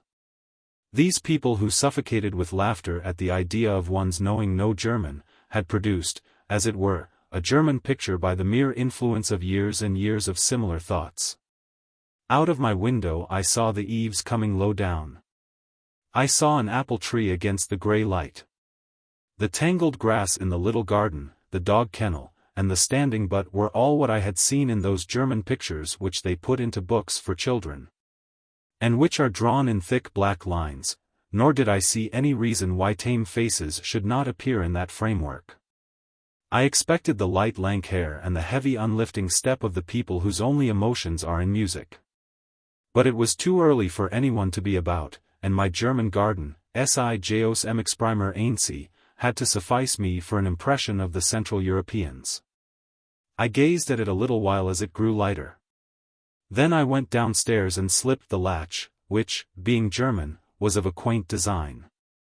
I went out into the road and sighed profoundly. Loneliness. All that day was destined to be covered, so far as my spirit was concerned, with a motionless lethargy. Nothing seemed properly to interest or to concern me, and not till evening was I visited by any muse. Even my pain, which was now dull and chronic, was no longer a subject for my entertainment, and I suffered from an uneasy isolation that had not the merit of sharpness and was no spur to the mind. I had the feeling that everyone I might see would be a stranger, and that their language would be unfamiliar to me, and this, unlike most men who travel, I had never felt before. Isolation. The reason being this, that if a man has English thoroughly he can wander over a great part of the world familiarly, and meet men with whom he can talk. And if he has French thoroughly, all Italy, and I suppose Spain, certainly Belgium, are open to him. Not perhaps that he will understand what he hears or will be understood of others, but that the order and nature of the words and the gestures accompanying them are his own. Here, however, I, to whom English and French were the same, was to spend, it seemed, whole days among a people who put their verbs at the end. Where the curses or the endearments come in French and English, and many of whose words stand for ideas we have not got. I had no room for good fellowship. I could not sit at tables and expand the air with terrible stories of adventure, nor ask about their politics, nor provoke them to laughter or sadness by my tales. It seemed a poor pilgrimage taken among dumb men. Desolation. Also I have no doubt that I had experienced the ebb of some vitality, for it is the saddest thing about us that this bright spirit with which we are lit from within like lanterns can suffer dimness.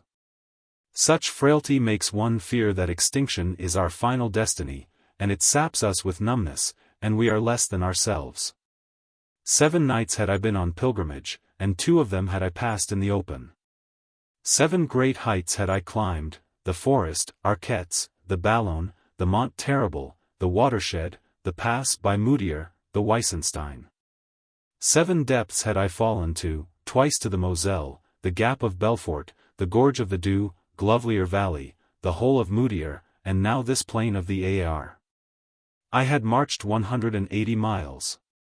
It was no wonder that on this 8th day I was oppressed and that all the light long I drank no good wine, met no one to remember well, nor sang any songs.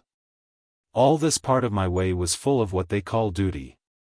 And I was sustained only by my knowledge that the vast mountains, which had disappeared, would be part of my life very soon if I still went on steadily towards Rome. The sun had risen when I reached Bergdorf, and I there went to a railway station, and outside of it drank coffee and ate bread. I also bought old newspapers in French, and looked at everything wearily and with sad eyes. There was nothing to draw. How can a man draw pain in the foot and knee? And that was all there was remarkable at that moment. I watched a train come in. It was full of tourists, who, it may have been a subjective illusion, seemed to me common and worthless people, and sad into the bargain. It was going to Interlaken. And I felt a languid contempt for people who went to Interlaken instead of driving right across the great hills to Rome. The alternative. After an hour, or so of this melancholy dawdling, I put a map before me on a little marble table, ordered some more coffee, and blew into my tepid life a moment of warmth by the effort of coming to a necessary decision. I had, for the first time since I had left Lorraine, the choice of 2 roads, and why this was so the following map will make clear. Here you see that there is no possibility of following the straight way to Rome, but that one must go a few miles east or west of it. From Burgundy one has to strike a point on the sources of the Emmen, and Bergdorf is on the Emmen. Therefore one might follow the Emmen all the way up. But it seemed that the road climbed up above a gorge that way, whereas by the other, which is just as straight, the road is good, it seemed, and fairly level. So I chose this latter eastern way, which, at the bifurcation, takes one up a tributary of the Emmen, then over a rise to the upper Emmen again. Do you want it made plainer than that? I should think not. And, tell me, what can it profit you to know these geographical details? Believe me, I write them down for my own gratification, not yours. A day without salt. I say a day without salt. A trudge. The air was ordinary, the colors common, men, animals, and trees indifferent. Something had stopped working. Our energy also is from God, and we should never be proud of it, even if we can cover 30 miles day after day, as I can, or bend a peony in one's hand as could Frocott. The driver in my piece, a man you never knew, or write bad verse very rapidly as can so many moderns. I say our energy also is from God, and we should never be proud of it as though it were from ourselves, but we should accept it as a kind of present, and we should be thankful for it. Just as a man should thank God for his reason, as did the madman in the story of the rose, who thanked God that he at least was sane though all the rest of the world had recently lost their reason. Indeed, this defalance and breakdown which comes from time to time over the mind is a very sad thing. But it can be made of great use to us if we will draw from it the lesson that we ourselves are nothing. Perhaps it is a grace. Perhaps in these moments our minds repose. Anyhow, a day without salt. In all these circumstances. You understand that under, or in, these circumstances. When I was at Oxford there was a great and terrible debate that shook the empire. And that intensely exercised the men whom we send out to govern the empire, and which, therefore, must have had its effect upon the empire. As to whether one should say under these circumstances, or in these circumstances. Nor did I settle matters by calling a conclave and suggesting que quum ita sint as a common formula, because a new debate arose upon when you should say sint and when you should say sunt. And they all wrangled like kittens in a basket. Until there rose a deep-voiced man from an outlying college, who said, for my part one will say that under these circumstances, or in these circumstances, or in spite of these circumstances. Or hovering playfully above these circumstances. Or burrowing under. Plodding up to. Recognizing. Refusing. Attacking. Warily approaching. Wholly pooh-poohing. Somewhat confusing. Honestly accepting. Very stoutly criticizing. Humorously bantering. Vigorously regarding. Ironically receiving. These circumstances. Brutally denying. Jovially ragging. Pertinaciously tracking. Loudly deploring. Practically considering. Angrily rejecting. Exactly weighing. Largely comprehending. Narrowly analyzing. Strictly confining. Genially admitting. Ferociously damning. Urbanely neglecting. These circumstances. Gently deprecating. Cynically questioning. Hugely denouncing. Pettily belittling. Silently absorbing. Honestly doubting. And, in the last place, occasionally eliminating. These circumstances. I take you all for fools and pedants, in the chief, in the chevron, and in the quarter fess. Fools absolute, and pedants lordless. Free fools, unland fools, and fools incommensurable, and pedants displayed and rampant of the tierce major. Fools incalculable and pedants irreparable. Indeed, the arch-fool pedants in a universe of pedantic folly and foolish pedantry, oh you pedant fools of the world. But by this time he was alone, and thus was this great question never properly decided. Under these circumstances, then, or in these circumstances, it would profit you but little if I were to attempt the description of the valley of the Emmen, of the first foothills of the Alps. And of the very uninteresting valley which runs on from Langnau. The hungry student. I had best employ my time in telling the story of the hungry student. Lector. And if you are so worn out and bereft of all emotions, how can you tell a story? Auctor. These two conditions permit me. First, that I am writing some time after, and that I have recovered. Secondly, that the story is not mine, but taken straight out of that nationalist newspaper which had served me so long to wrap up my bread and bacon in my haversack. This is the story, and I will tell it you. Fails to appear. Now, I think of it, it would be a great waste of time. Here am I no farther than perhaps a third of my journey, and I have already admitted so much digression that my pilgrimage is like the story of a man asleep and dreaming, instead of the plain, honest, and straightforward narrative of fact. I will therefore postpone the story of the hungry student till I get into the plains of Italy, or into the barren hills of that peninsula, or among the over-well-known towns of Tuscany. Or in some other place where a little padding will do neither you nor me any great harm. On the other hand, do not imagine that I am going to give you any kind of description of this intolerable day's march. If you want some kind of visual concept, pretty word, take all these little chalets which were beginning and make what you can of them. Lector. Where are they? Auctor. They are still in Switzerland, not here. They were over-numerous as I maundered up from where at last the road leaves the valley and makes over a little pass for a place called Shangnaw. But though it is not a story, on the contrary, an exact incident and the truth, a thing that I would swear to in the court of justice, or quite willingly and cheerfully believe if another man told it to me, or even take as historical if I found it in a modern English history of the Anglo-Saxon Church, though, I repeat, it is a thing actually lived, yet I will tell it you. Story of the Horse.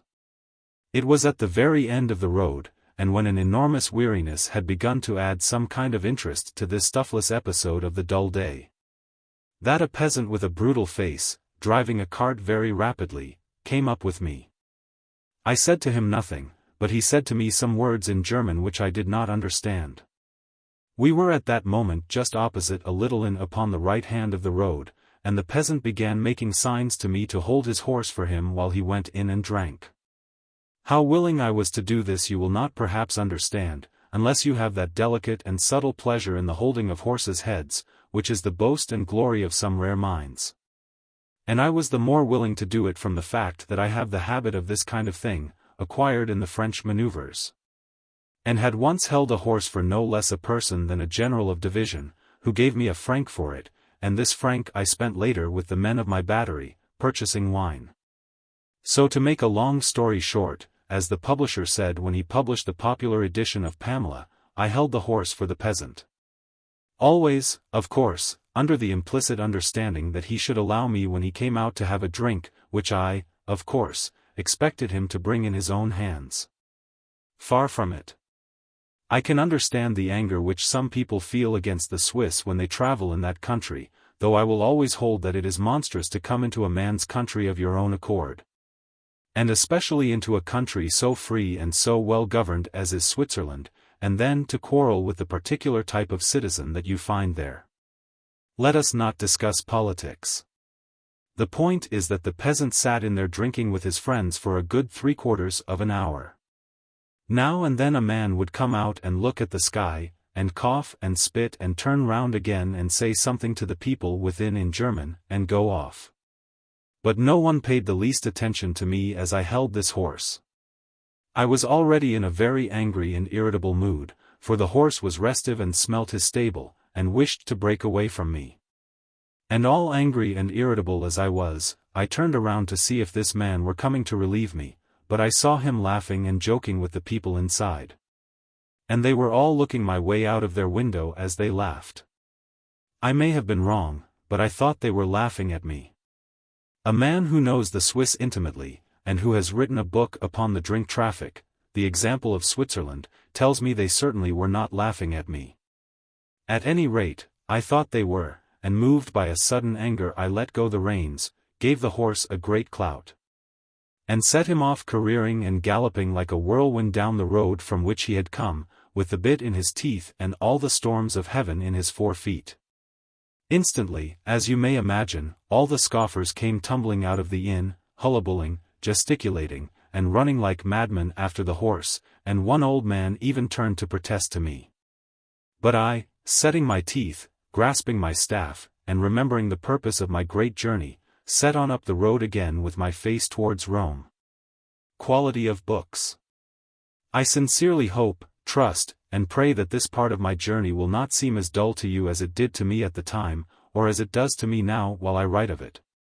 But now I come to think of it, it cannot seem as dull, for I had to walk that wretched 30 miles or so all the day long, whereas you have not even to read it. For I am not going to say anything more about it, but lead you straight to the end. Oh, blessed quality of books, that makes them a refuge from living. For in a book everything can be made to fit in, all tedium can be skipped over, and the intense moments can be made timeless and eternal. And as a poet who is too little known has well said in one of his unpublished lyrics, we, by the art of writing, can fix the high elusive hour, and stand in things divine. And as for high elusive hours, devil a bit of one was there all the way from Bergdorf to the Inn of the Bridge. Except the ecstatic flash of joy when I sent that horse careering down the road with his bad master after him and all his gang shouting among the hollow hills. The Upper Emmon. So. It was already evening. I was coming, more tired than ever, to a kind of little pass by which my road would bring me back again to the Emmon, now nothing but a torrent.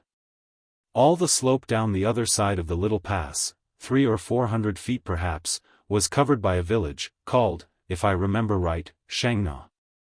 And there was a large school on my right and a great number of children there dancing round in a ring and singing songs. The sight so cheered me that I determined to press on up the valley, though with no definite goal for the night. It was a foolish decision, for I was really in the heart of an unknown country, at the end of roads, at the sources of rivers, beyond help. I knew that straight before me, not 5 miles away, was the Brienz-sur-Gratte, the huge high wall which it was my duty to cross right over from side to side. I did not know whether or not there was an inn between me and that vast barrier. The light was failing. I had perhaps some vague idea of sleeping out, but that would have killed me, for a heavy mist that covered all the tops of the hills and that made a roof over the valley began to drop down a fine rain. And, as they sing in church on Christmas Eve, the heavens sent down their dews upon a just man. But that was written in Palestine, where rain is a rare blessing. There and then in the cold evening they would have done better to have warmed the righteous. There is no controlling them, they mean well, but they bungle terribly. The road stopped being a road, and became like a Californian trail. I approached enormous gates in the hills, high, precipitous, and narrow. The mist rolled over them, hiding their summits and making them seem infinitely lifted up and reaching endlessly into the thick sky. The straight, tenuous lines of the rain made them seem narrower still. Just as I neared them, hobbling, I met a man driving 2 cows, and said to him the word, "Guest house," to which he said, "Yaw," and pointed out a clump of trees to me just under the precipice and right in the gates I speak of. So I went there over an old bridge, and found a wooden house and went in. The Wooden Tun. It was a house which one entered without ceremony. The door was open, and one walked straight into a great room. There sat 3 men playing at cards. I saluted them loudly in French, English, and Latin, but they did not understand me, and what seemed remarkable in an hotel, for it was an hotel rather than an inn. No one in the house understood me, neither the servants nor anyone. But the servants did not laugh at me as had the poor people near Bergdorf, they only stood round me looking at me patiently in wonder as cows do at trains. Then they brought me food, and as I did not know the names of the different kinds of food, I had to eat what they chose, and the angel of that valley protected me from boiled mutton. I knew, however, the word wine, which is the same in all languages, and so drank a quart of it consciously and of a set purpose. Then I slept, and next morning at dawn I rose up, put on my thin, wet linen clothes, and went downstairs. No one was about. I looked around for something to fill my sack. I picked up a great hunk of bread from the dining-room table, and went out shivering into the cold drizzle that was still falling from a shrouded sky. Before me, a great forbidding wall, growing blacker as it went upwards and ending in a level line of mist, stood the Briant-sur-Gratte. The Briant-sur-Gratte. To understand what I next had to do, it is necessary to look back at the little map on page 192. You will observe that the straight way to Rome cuts the Lake of Briance rather to the eastward of the middle, and then goes slap over Vetterhorn and strikes the Rhone valley at a place called Ulrichen. That is how a bird would do it, if some high pope of birds lived in Rome and needed visiting, as, for instance, the great auk. Or if some old primal relic sacred to birds was connected therewith, as, for instance, the bones of the dodo. But I digress. The point is that the straight line takes one over the Briant-sur-Gratte, over the lake, and then over the Vetterhorn. That was manifestly impossible. But whatever of it was possible had to be done, and among the possible things was clambering over the high ridge of the Briant-sur-Gratte instead of going round like a coward by Interlaken. After I had clambered over it, however, needs must I should have to take a pass called the Grimsel Pass and reach the Rhone valley that way. It was with such a determination that I had come here to the upper waters of the Emmen, and stood now on a moist morning in the basin where that stream rises, at the foot of the mountain range that divided me from the lake. The Briant-sur-Gratte is an extraordinary thing. It is quite straight. Its summits are, of course, of different heights, but from below they seem even, like a ridge, and, indeed, the whole mountain is more like a ridge than any other I have seen. At one end is a peak called the Red Horn, the other end falls suddenly above Interlaken, and wherever you should cut it you would get a section like this. For it is as steep as anything can be short of sheer rock. There are no precipices on it, though there are nasty slabs quite high enough to kill a man. I saw several of 300 or 400 feet. It is about 5,000 or 6,000 feet high, and it stands right up and along the northern shore of the Lake of Briance. I began the ascent. The fog, spongy meads, that soughed under the feet and grew steeper as one rose, took up the first few hundred feet. Little rivulets of mere dampness ran in among the under moss, and such very small hidden flowers as there were drooped with the surfeit of moisture. The rain was now indistinguishable from a mist, and indeed I had come so near to the level belt of cloud that already its gloom was exchanged for that diffused light which fills vapors from within and lends them their mystery. A belt of thick brushwood and low trees lay before me, clinging to the slope, and as I pushed with great difficulty in many turns to right and left through its tangle a wisp of cloud enveloped me. And from that time on I was now in, now out, of a deceptive drifting fog, in which it was most difficult to gauge one's progress. Now and then a higher mass of rock, a peak on the ridge, would show clear through a corridor of cloud and be hidden again. Also at times I would stand hesitating before a sharp wall or slab, and wait for a shifting of the fog to make sure of the best way round.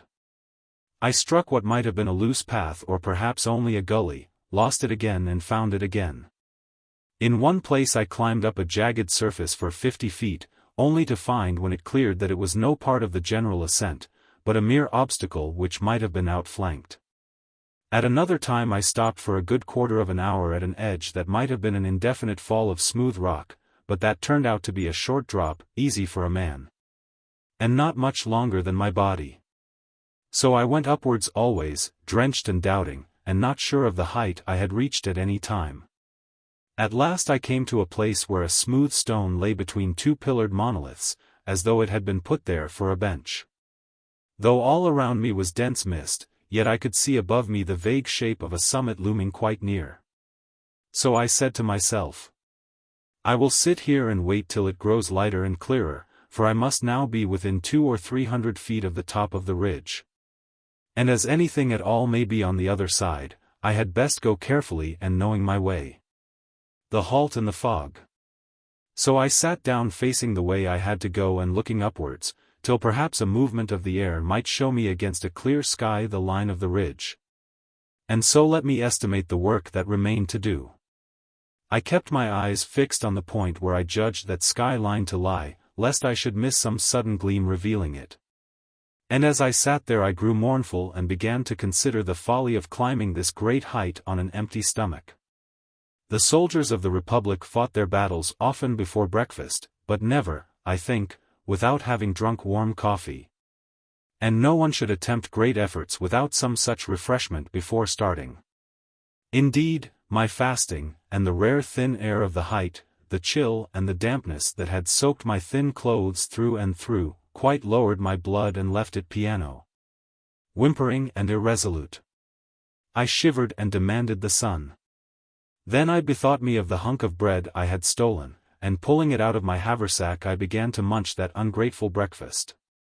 It was hard and stale, and gave me little sustenance. I still gazed upwards into the uniform meaningless light fog, looking for the ridge. The sudden gulf. Suddenly, with no warning to prepare the mind, a faint but distinct wind blew upon me, the mist rose in a wreath backward and upward, and I was looking through clear immensity. Not at any ridge, but over an awful gulf at great white fields of death. The Alps were right upon me and before me, overwhelming and commanding empty downward distances of air. Between them and me was a narrow dreadful space of nothingness and silence, and a sheer mile below us both, a floor to that prodigious hollow, lay the little lake. My stone had not been a halting place at all, but was itself the summit of the ridge. And those two rocks on either side of it framed a notch upon the very edge and skyline of the high hills of Brienz. The Alps close by. Surprise and wonder had not time to form in my spirit before both were swallowed up by fear. The proximity of that immense wall of cold, the Alps, seen thus full from the level of its middle height and comprehended as it cannot be from the depths. Its suggestion of something never changing throughout eternity, yet dead, was a threat to the eager mind. They, the vast Alps, all wrapped round in ice, frozen, and their immobility enhanced by the delicate, roaming veils which, as from an attraction, hovered in their hollows, seemed to halt the process of living. And the living soul whom they thus perturbed was supported by no companionship. There were no trees or blades of grass around me, only the uneven and primal stones of that height. There were no birds in the gulf, there was no sound. And the whiteness of the glaciers, the blackness of the snow-streaked rocks beyond, was glistening and unsoftened. There had come something evil into their sublimity. I was afraid. The life qualm. Nor could I bear to look downwards. The slope was in no way a danger. A man could walk up it without often using his hands, and a man could go down it slowly without any direct fall. Though here and there he would have to turn round at each dip or step and hold with his hands and feel a little for his foothold. I suppose the general slope, down, to where the green began was not 60 degrees, but have you ever tried looking down 5,000 feet at 60 degrees? It drags the mind after it, and I could not bear to begin the descent. However, I reasoned with myself. I said to myself that a man should only be afraid of real dangers. That nightmare was not for the daylight. That there was now no mist but a warm sun. Then, choosing a gully where water sometimes ran, but now dry, I warily began to descend, using my staff and leaning well backwards. The steep. There was this disturbing thing about the gully, that it went in steps, and before each step one saw the sky just a yard or two ahead, one lost the comforting sight of earth. One knew of course that it would only be a little drop, and that the slope would begin again, but it disturbed one. And it is a trial to drop or clamber down, say 14 or 15 feet, sometimes 20, and then to find no flat foothold but that eternal steep beginning again. And this outline in which I have somewhat, but not much, exaggerated the slope, will show what I mean. The dotted line is the line of vision just as one got to a step. The little figure is Octor. Lector is up in the air looking at him. Observe the perspective of the lake below, but make no comments. I went very slowly. When I was about halfway down and had come to a place where a shoulder of heaped rock stood on my left and where little parallel ledges led up to it. Having grown accustomed to the descent and easier in my mind, I sat down on a slab and drew imperfectly the things I saw, the lake below me, the first forests clinging to the foot of the Alps beyond. Their higher slopes of snow, and the clouds that had now begun to gather round them and that altogether hid the last third of their enormous height. The last descent. Then I saw a steamer on the lake. I felt in touch with men. The slope grew easier. I snapped my fingers at the great devils that haunt high mountains. I sniffed the gross and comfortable air of the lower valleys. I entered the belt of wood and was soon going quite a pace through the trees, for I had found a path, and was now able to sing. So I did. At last I saw through the trunks, but a few hundred feet below me, the high road that skirts the lake. I left the path and scrambled straight down to it. I came to a wall which I climbed, and found myself in somebody's garden. Crossing this and admiring its wealth and order, I was careful not to walk on the lawns. I opened a little private gate and came on to the road. And from there to Brienz was but a short way along a fine hard surface in a hot morning sun, with the gentle lake on my right hand and not 5 yards away, and with delightful trees upon my left, caressing and sometimes even covering me with their shade. Brienz. I was therefore dry, ready and contented when I entered by mid-morning the curious town of Brienz, which is all one long street, and of which the population is Protestant. I say dry, ready and contented, dry in my clothes, ready for food, contented with men and nature. But as I entered I squinted up that interminable slope. I saw the fog wreathing again along the ridge so infinitely above me. And I considered myself a fool to have crossed the Brienzer Grat without breakfast. But I could get no one in Brienz to agree with me, because no one thought I had done it, though several people there could talk French. Bad geography. The Grimsel Pass is the valley of the Aar. It is also the eastern flank of that great massif, or bulk and mass of mountains called the Bernese Oberland. Western Switzerland, you must know, is not, as I first thought it was when I gazed down from the Weissenstein, a plain surrounded by a ring of mountains. But rather it is a plain in its northern half, the plain of the lower Aar, and in its southern half it is 2 enormous parallel lumps of mountains. I call them lumps, because they are so very broad and tortuous in their plan that they are hardly ranges. Now these 2 lumps are the Bernese Oberland and the Pennine Alps, and between them runs a deep trench called the Valley of the Rhone. Take Mont Blanc in the west and a peak called the Crystal Peak over the Val Bavona on the east, and they are the flanking bastions of one great wall, the Pennine Alps. Take the Diablerets on the west, and the Wetterhorn on the east, and they are the flanking bastions of another great wall, the Bernese Oberland. And these 2 walls are parallel, with the Rhone in between. Now these 2 walls converge at a point where there is a sort of knot of mountain ridges, and this point may be taken as being on the boundary between eastern and western Switzerland. At this wonderful point the Ticino, the Rhone, the Aar, and the Reuss all begin. And it is here that the simple arrangement of the Alps to the west turns into the confused jumble of the Alps to the east. A doubtful map. When you are high up on either wall you can catch the plan of all this, but to avoid a confused description and to help you to follow the marvelous Hannibalian and never before attempted charge and march which I made, and which, alas, ended only in a glorious defeat, to help you to picture faintly to yourselves the mirific and horripilent adventure whereby I nearly achieved superhuman success in spite of all the powers of the air. I append a little map which is rough but clear and plain, and which I beg you to study closely, for it will make it easy for you to understand what next happened in my pilgrimage. The dark strips are the deep cloven valleys, the shaded belt is that higher land which is yet passable by any ordinary man.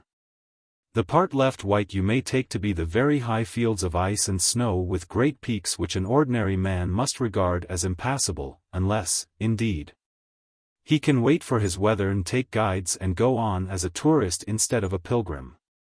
More geography. You will observe that I have marked 5 clefts or valleys. A is that of the Aar, and the little white patch at the beginning is the Lake of Brienz. B is that of the Reuss. C is that of the Rhone, and all these 3 are north of the great watershed or main chain, and all 3 are full of German-speaking people. On the other hand, D is the valley of the Taccia, E of the Maggia, and F of the Ticino. All these 3 are south of the great watershed, and are inhabited by Italian-speaking people. All these three lead down at last to Lake Major, and so to Milan and so to Rome. More and more. The straight line to Rome is marked on my map by a dotted line ending in an arrow. And you will see that it was just my luck that it should cross-slap over that knot or tangle of ranges where all the rivers spring. The problem was how to negotiate a passage from the valley of the Aar to one of the three Italian valleys, without departing too far from my straight line. To explain my track I must give the names of all the high passes between the valleys. That between A and C is called the Grimsel, that between B and C the Furka. That between D and C is the Grease Pass, that between F and C the Nuffenen, and that between E and F is not the easy thing it looks on the map. Indeed it is hardly a pass at all but a scramble over very high peaks, and it is called the Crystalline Mountain. Finally, on the far right of my map, you see a high passage between B and F. This is the famous St. Gothard. The straightest way of all was, 1, over the Grimsel, then, the moment I got into the valley of the Rhone, 2, up out of it again over the Nuffenen. Then the moment I was down into the valley of the Ticino, F, up out of it again, 3, over the Crystalline to the valley of the Maggia, E. Once in the Maggia valley, the top of it is called the Val Bavona, it is a straight path for the lakes and Rome. There were also these advantages, that I should be in a place very rarely visited, all the guidebooks are doubtful on it, that I should be going quite straight. That I should be accomplishing a feat, viz. the crossing of those high passes one after the other, and you must remember that over the Nuffenen there is no road at all. And more still. But everyone I asked told me that thus early in the year, it was not the middle of June, I could not hope to scramble over the Crystalline. No one, they said, could do it and live. It was all ice and snow and cold mist and verglas, and the precipices were smooth, a man would never get across. So it was not worth while crossing the Nuffenen Pass if I was to be balked at the Crystal, and I determined on the Grease Pass. I said to myself, I will go on over the Grimsel, and once in the valley of the Rhone, I will walk a mile or two down to where the Grease Pass opens, and I will go over it into Italy. For the Grease Pass, though not quite in the straight line, had this advantage, that once over it you are really in Italy. In the Ticino Valley or in the Val Bavona, though the people are as Italian as Catullus, yet politically they count as part of Switzerland. And therefore if you enter Italy thereby, you are not suddenly introduced to that country, but, as it were, inoculated, and led on by degrees, which is a pity. For good things should come suddenly, like the demise of that wicked man, Mr. Deleted by the censor, who had oppressed the poor for some 40 years, when he was shot dead from behind a hedge, and died in about the time it takes to boil an egg, and there was an end of him. The Grimsel begins.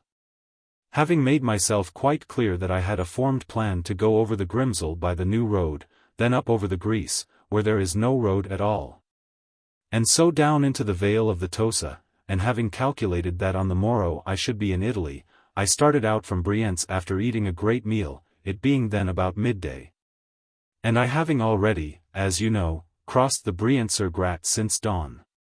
The task of that afternoon was more than I could properly undertake, nor did I fulfill it. From Brienz to the top of the Grimsel is, as the crow flies, quite 20 miles, and by the road a good 27. It is true I had only come from over the high hills. Perhaps 6 miles in a straight line. But what a 6 miles! And all without food.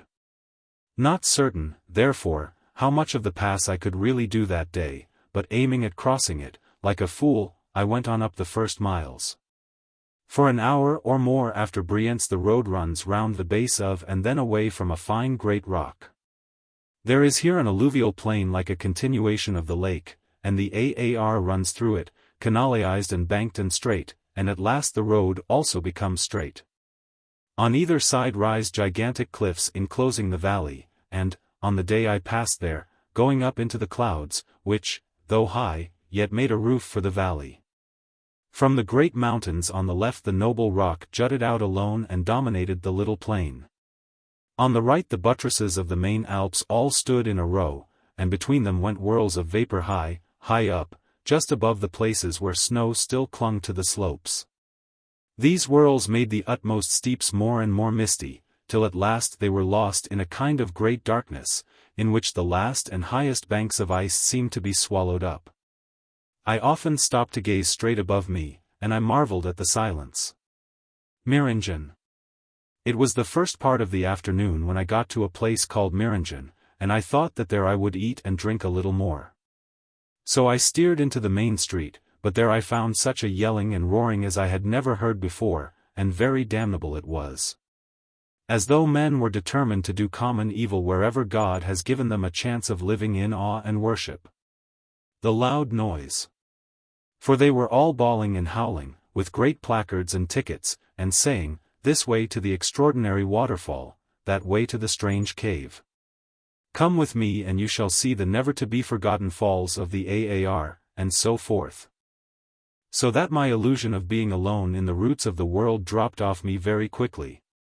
And I wondered how people could be so helpless and foolish as to travel about in Switzerland as tourists and meet with all this vulgarity and beastliness. If a man goes to drink good wine he does not say, "So that the wine be good I do not mind eating strong pepper and smelling hartshorn as I drink it," and if a man goes to read a good verse. For instance, Jean Richepin, he does not say, "Go on playing on the trombone, go on banging the cymbals. So long as I am reading good verse I am content."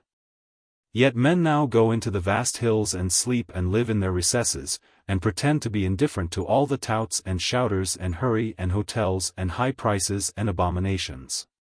Thank God, it goes in grooves. I say it again, thank God, the railways are trenches that drain our modern marsh, for you have but to avoid railways, even by 5 miles, and you can get more peace than would fill a nosebag. All the world is my garden since they built railways, and gave me leave to keep off them. Also I vowed a franc to the Black Virgin of La Délivrande, next time I should be passing there, because I was delivered from being a tourist. And because all this horrible noise was not being dinned at me, who was a poor and dirty pilgrim, and no kind of prey for these cabmen, and busmen, and guides and couriers, but at a crowd of drawn, sad, jaded tourists that had come in by a train. The Aar. Soon I had left them behind. The road climbed the first step upwards in the valley, going round a rock on the other side of which the Aar had cut itself a gorge and rushed in a fall and rapids. Then the road went on and on weary mile after weary mile, and I stuck to it, and it rose slowly all the time, and all the time the Aar went dashing by, roaring and filling the higher valley with echoes.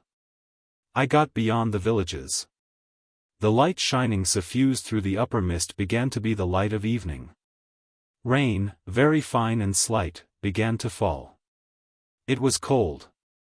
There met and passed me, going down the road, a carriage with a hood up, driving at full speed. It could not be from over the pass, for I knew that it was not yet open for carriages or carts. It was therefore from a hotel somewhere, and if there was a hotel I should find it. I looked back to ask the distance, but they were beyond earshot, and so I went on. The initial D. My boots in which I had sworn to walk to Rome were ruinous. Already since the Weissenstein they had gaped, and now the Brienz-sur-Grat had made the sole of one of them quite free at the toe. It flapped as I walked. Very soon I should be walking on my uppers. I limped also, and I hated the wet cold rain. But I had to go on. Instead of flourishing my staff and singing, I leant on it painfully and thought of duty, and death, and dereliction, and every other horrible thing that begins with A.D. I had to go on. If I had gone back there was nothing for miles. Before it was dark, indeed one could still read, I saw a group of houses beyond the Aar, and soon after I saw that my road would pass them, going over a bridge. When I reached them I went into the first, saying to myself, I will eat, and if I can go no farther I will sleep here. There were in the house 2 women, one old, the other young. And they were French-speaking, from the Vaud country. They had faces like Scotch people, and were very kindly, but odd, being Calvinist. I said, Have you any beans? They said, Yes. I suggested they should make me a dish of beans and bacon, and give me a bottle of wine, while I dried myself at their great stove. All this they readily did for me, and I ate heartily and drank heavily, and they begged me afterwards to stop the night and pay them for it.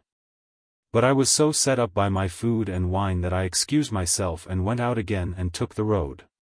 It was not yet dark. The snow blinked. By some reflection from the fields of snow, which were now quite near at hand through the mist, the daylight lingered astonishingly late. The cold grew bitter as I went on through the gloaming. There were no trees save rare and stunted pines. The Aar was a shallow brawling torrent, thick with melting ice and snow and mud. Coarse grass grew on the rock sparsely, there were no flowers. The mist overhead was now quite near, and I still went on and steadily up through the half-light. It was as lonely as a calm at sea, except for the noise of the river. I had overworn myself, and that sustaining surface which hides from us in our health the abysses below the mind, I felt it growing weak and thin. My fatigue bewildered me. The occasional steeps beside the road, one especially beneath a high bridge where a tributary falls into the Aar in a cascade, terrified me. They were like the emptiness of dreams. At last, it being now dark, and I having long since entered the upper mist, or rather cloud, for I was now as high as the clouds, I saw a light gleaming through the fog, just off the road.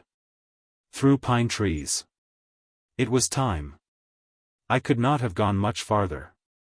The Rich Hotel.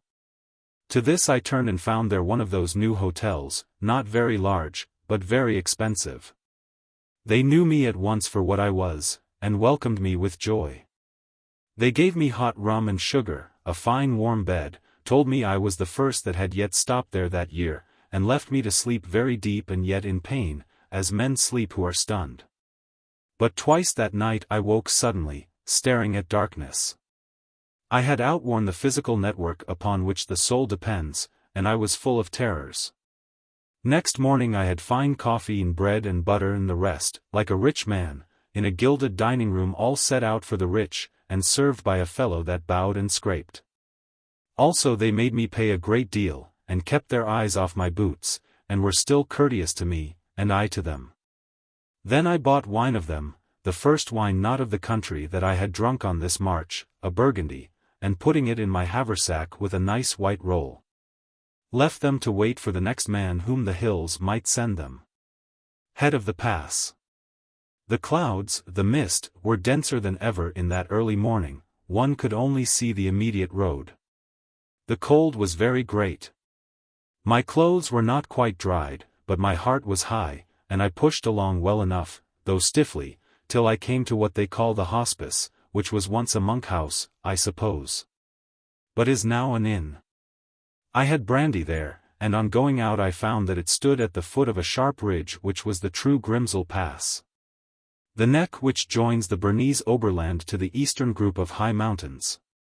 This ridge or neck was steep like a pitched roof, very high I found it, and all of black glassy rock, with here and there snow in sharp, even, sloping sheets just holding to it. I could see but little of it at a time on account of the mist. Hitherto for all these miles the Aar had been my companion, and the road, though rising always, had risen evenly and not steeply.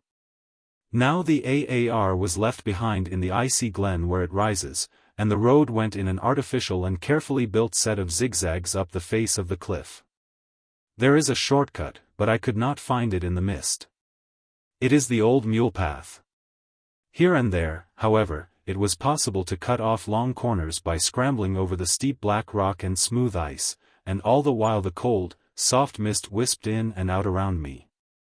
After 1,000 feet of this I came to the top of the Grimsel, but not before I had passed a place where an avalanche had destroyed the road and where planks were laid. Also before one got to the very summit, no shortcuts or climbing were possible. The road ran deep in a cutting like a Devonshire lane. Only here the high banks were solid snow.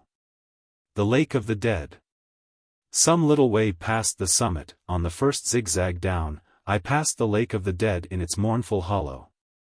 The mist still enveloped all the ridge side, and moved like a press of spirits over the frozen water, then, as suddenly as on the much lower Briant-sur-Grat. And, as on the Briant-sur-Grat, to the southward and the sun, the clouds lifted and wreathed up backward and were gone. And where there had just been fullness was only an immensity of empty air and a sudden sight of clear hills beyond and of little strange distant things thousands and thousands of feet below. Comment. Lector. Pray, are we to have any more of that fine writing? Auctor. I saw there as in a cup things that I had thought, when I first studied the map at home, far too spacious and spread apart to go into the view.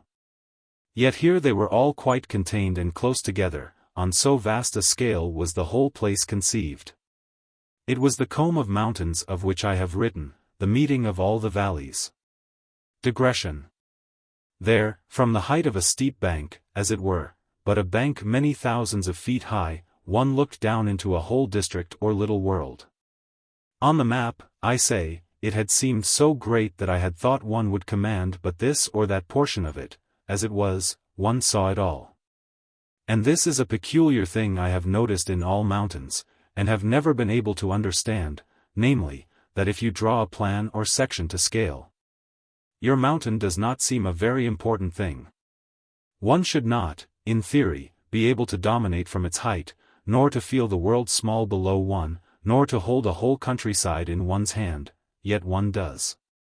The mountains from their heights reveal to us two truths.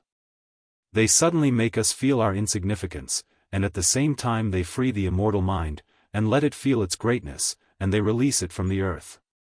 But I say again, in theory, when one considers the exact relation of their height to the distances one views from them, they ought to claim no such effect. And that they can produce that effect is related to another thing, the way in which they exaggerate their own steepness. For instance, those noble hills, my downs in Sussex, when you are upon them overlooking the Weald, from Chanctonbury say, feel like this. But in reality they are like this. Or even lower. Indeed, it is impossible to give them truly, so insignificant are they. If the stretch of the Weald were made nearly a yard long, Chanctonbury would not, in proportion, be more than a fifth of an inch high. And yet, from the top of Chanctonbury, how one seems to overlook it and possess it all. Interlude. Well, so it was here from the Grimsel when I overlooked the springs of the Rhone. In true proportion the valley I gazed into and over must have been somewhat like this. It felt for all the world as deep and utterly below me as this other. Moreover, where there was no mist, the air was so surprisingly clear that I could see everything clean and sharp wherever I turned my eyes. The mountains forbade any very far horizons to the view, and all that I could see was as neat and vivid as those colored photographs they sell with bright green grass and bright white snow, and blue glaciers like precious stones. A still richer hotel. I scrambled down the mountain, for here, on the south side of the pass, there was no snow or ice. And it was quite easy to leave the road and take the old path cutting off the zigzags. As the air got heavier, I became hungry, and at the very end of my descent, 200 feet or so above the young Rhone, I saw a great hotel. I went round to their front door and asked them whether I could eat, and at what price. 4 francs, they said. What, said I, 4 francs for a meal? Come, let me eat in the kitchen, and charge me 1. But they became rude and obstinate, being used only to deal with rich people, so I cursed them, and went down the road. But I was very hungry. The second good woman. The road falls quite steeply, and the Rhone, which it accompanies in that valley, leaps in little falls. On a bridge I passed a sad Englishman reading a book, and a little lower down, 2 American women in a carriage, and after that a priest. It was lucky I did not see him first. Anyhow, I touched iron at once, to wit, a key in my pocket, and after that a child minding a goat. Altogether I felt myself in the world again, and as I was on a good road, all downhill, I thought myself capable of pushing on to the next village. But my hunger was really excessive, my right boot almost gone, and my left boot nothing to exhibit or boast of, when I came to a point where at last one looked down the Rhone valley for miles. It is like a straight trench, and at intervals there are little villages, built of most filthy chalets, the said chalets raised on great stones. There are pine trees up on either slope, into the clouds, and beyond the clouds I could not see.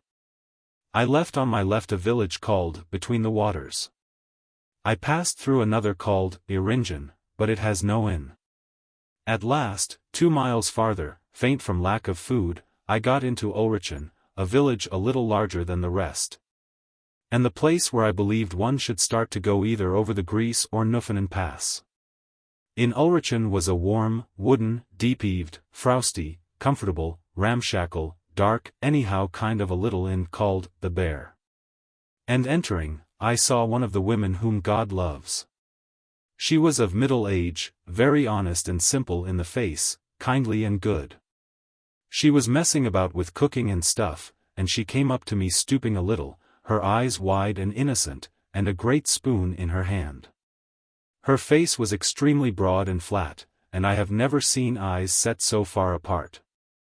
Her whole gait, manner, and accent proved her to be extremely good, and on the straight road to heaven. I saluted her in the French tongue.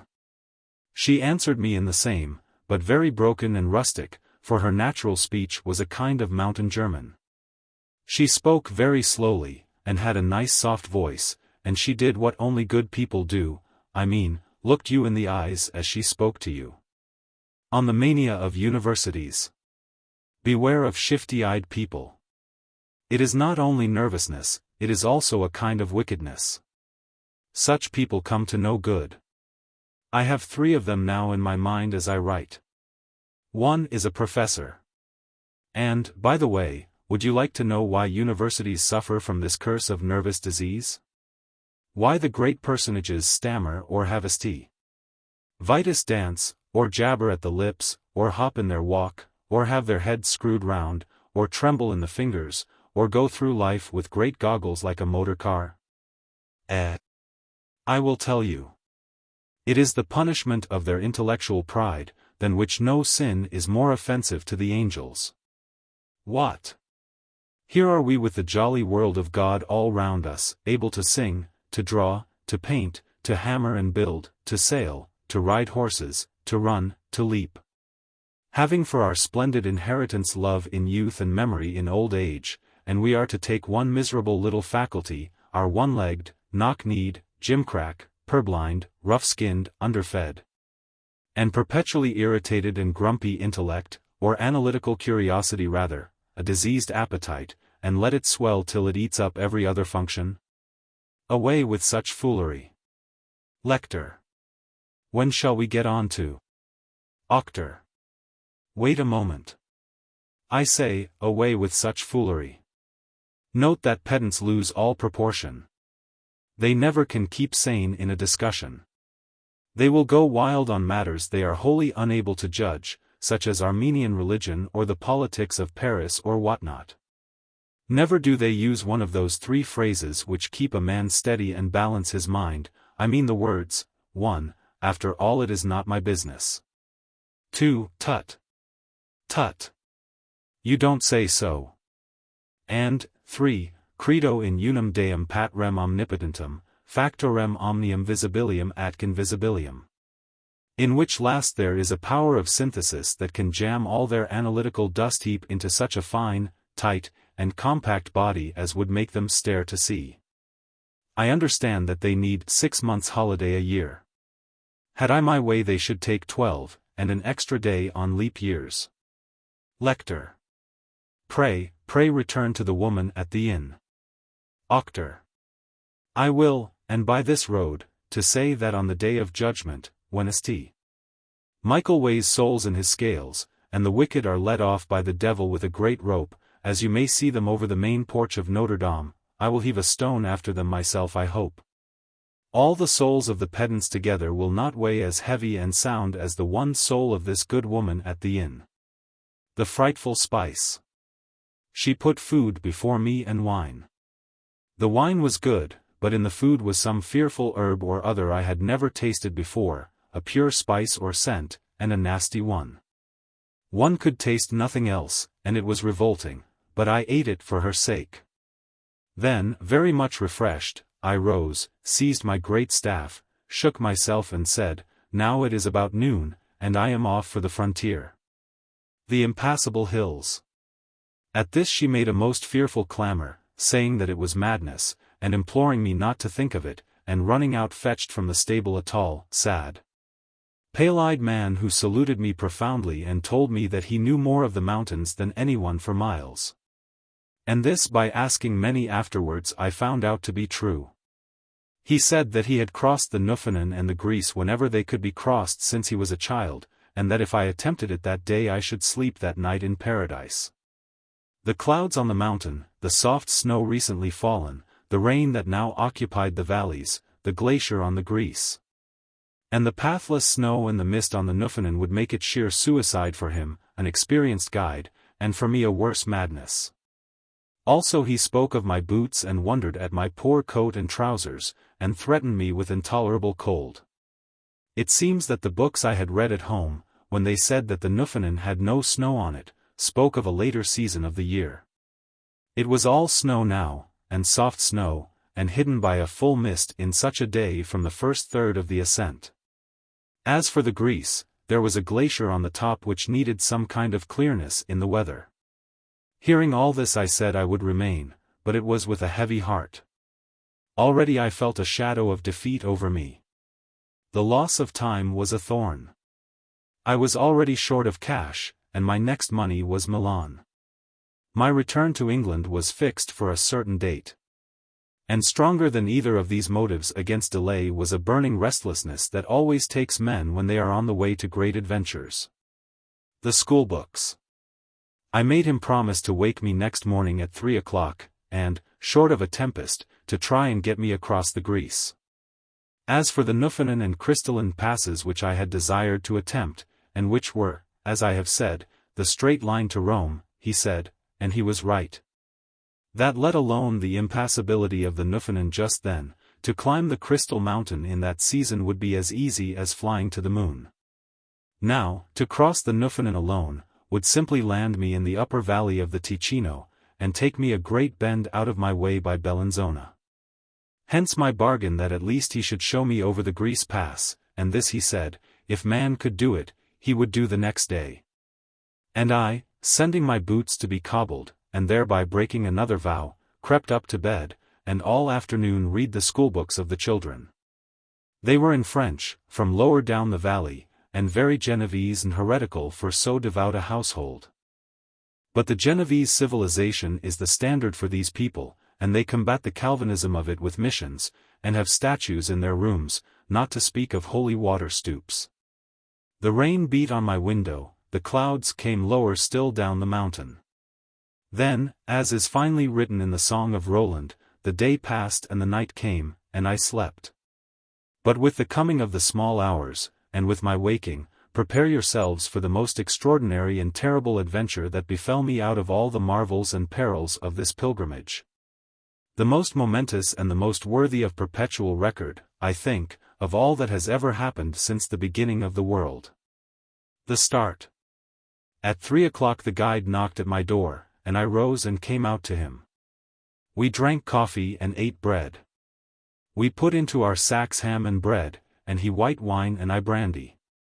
Then we set out. The rain had dropped to a drizzle, and there was no wind. The sky was obscured for the most part, but here and there was a star. The hills hung awfully above us in the night as we crossed the spongy valley. A little wooden bridge took us over the young Rhone, here only a stream, and we followed a path up into the tributary ravine which leads to the Nuffinan and the Gris. In a mile or two it was a little lighter, and this was as well, for some weeks before a great avalanche had fallen, and we had to cross it gingerly. Beneath the wide cap of frozen snow ran a torrent roaring. I remembered Colorado, and how I had crossed the Arkansas on such a bridge as a boy. We went on in the uneasy dawn. The woods began to show, and there was a cross where a man had slipped from above that very April and been killed. Then, most ominous and disturbing, the drizzle changed to a rain, and the guide shook his head and said it would be snowing higher up. We went on, and it grew lighter. Before it was really day, or else the weather confused and darkened the sky, we crossed a good bridge, built long ago. And we halted at a shed where the cattle lie in the late summer when the snow is melted. There we rested a moment. The final hollow. But on leaving its shelter we noticed many disquieting things. The place was a hollow, the end of the ravine, a bowl, as it were. One way out of which is the Newfoundland, and the other the Grise. Here it is in a sketch map.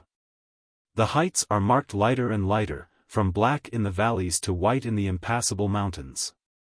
E is where we stood, in a great cup or basin, having just come up the ravine. B. C is the Italian valley of the Tosa, and the neck between it and E is the Grise. D is the valley of the Ticino, and the neck between E and it is the Newfoundland. A is the Crystal Mountain. You may take the necks or passes to be about 8,000, and the mountains 10,000 or 11,000 feet above the sea. Doubt. We noticed, I say, many disquieting things. First, all, that bowl or cup below the passes was a carpet of snow, save where patches of black water showed, and all the passes and mountains, from top to bottom, were covered with very thick snow. The deep surface of it soft and fresh fallen. Secondly, the rain had turned into snow. It was falling thickly all around. Nowhere have I more perceived the immediate presence of great death. Thirdly, it was far colder, and we felt the beginning of a wind. Fourthly, the clouds had come quite low down. The guide said it could not be done, but I said we must attempt it. I was eager, and had not yet felt the awful grip of the cold. We left the Newfoundland on our left, a hopeless steep of new snow buried in fog, and we attacked the Grise. For half an hour we plunged on through snow above our knees, and my thin cotton clothes were soaked. So far the guide knew we were more or less on the path, and he went on and I panted after him. Neither of us spoke, but occasionally he looked back to make sure I had not dropped out. All snow. The snow began to fall more thickly, and the wind had risen somewhat. I was afraid of another protest from the guide, but he stuck to it well, and I after him, continually plunging through soft snow and making yard after yard upwards. The snow fell more thickly and the wind still rose. The tormente. We came to a place which is, in the warm season, an alp, that is, a slope of grass, very steep but not terrifying. Having here and there sharp little precipices of rock breaking it into steps, but by no means, in summer, a matter to make one draw back. Now, however, when everything was still arctic it was a very different matter. A sheer steep of snow whose downward plunge ran into the driving storm and was lost, whose head was lost in the same mass of thick cloud above, a slope somewhat hollowed and bent inwards. Had to be crossed if we were to go any farther. And I was terrified, for I knew nothing of climbing. The guide said there was little danger, only if one slipped one might slide down to safety, or one might, much less probably, get over rocks and be killed. I was chattering a little with cold. But as he did not propose a return, I followed him. The surface was alternately slabs of frozen snow and patches of soft new snow. In the first he cut steps, in the second we plunged, and once I went right in and a mass of snow broke off beneath me and went careering down the slope. He showed me how to hold my staff backwards as he did his alpenstock, and use it as a kind of brake in case I slipped. The guide despairs. We had been about 20 minutes crawling over that wall of snow and ice, and it was more and more apparent that we were in for danger. Before we had quite reached the far side, the wind was blowing a very full gale and roared past our ears. The surface snow was whirring furiously like dust before it, past our faces and against them drove the snowflakes, cutting the air, not falling, but making straight darts and streaks. They seemed like the form of the whistling wind, they blinded us. The rocks on the far side of the slope, rocks which had been our goal when we set out to cross it, had long ago disappeared in the increasing rush of the blizzard. Suddenly as we were still painfully moving on, stooping against the mad wind, these rocks loomed up over as large as houses. And we saw them through the swarming snowflakes as great hulls are seen through a fog at sea. The guide crouched under the lee of the nearest. I came up close to him and he put his hands to my ear and shouted to me that nothing further could be done. He had so to shout because in among the rocks the hurricane made a roaring sound, swamping the voice. I asked how far we were from the summit. He said he did not know where we were exactly, but that we could not be more than 800 feet from it. I was but that from Italy and I would not admit defeat.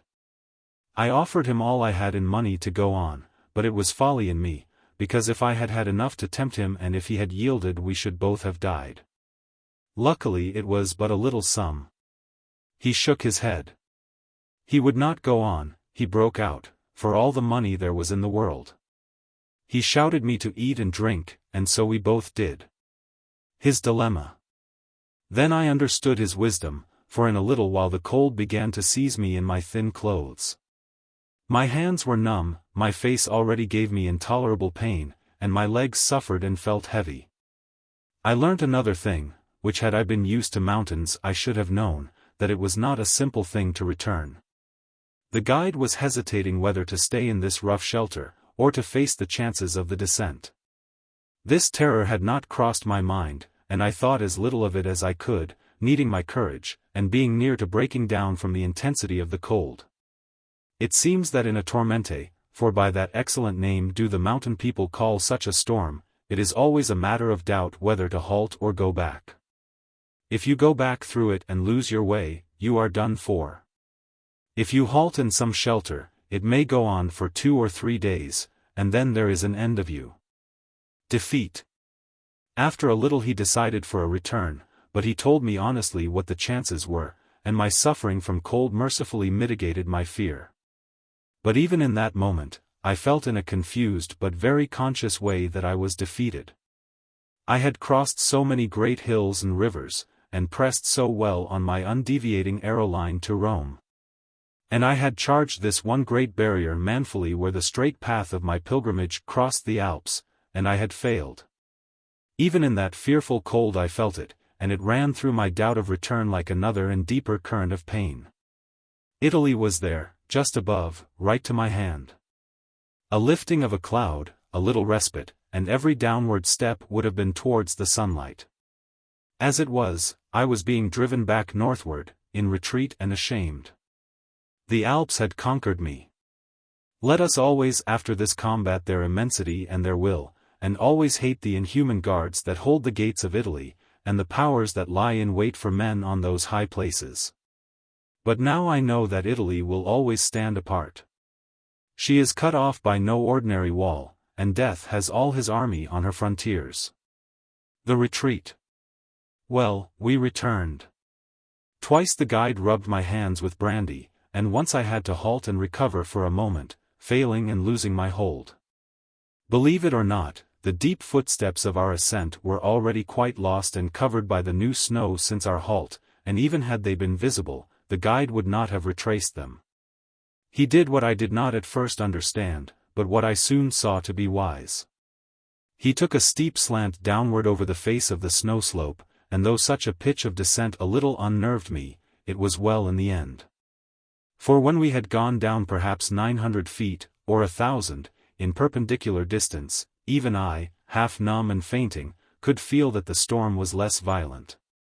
Another 200, and the flakes could be seen not driving in flashes past, but separately falling.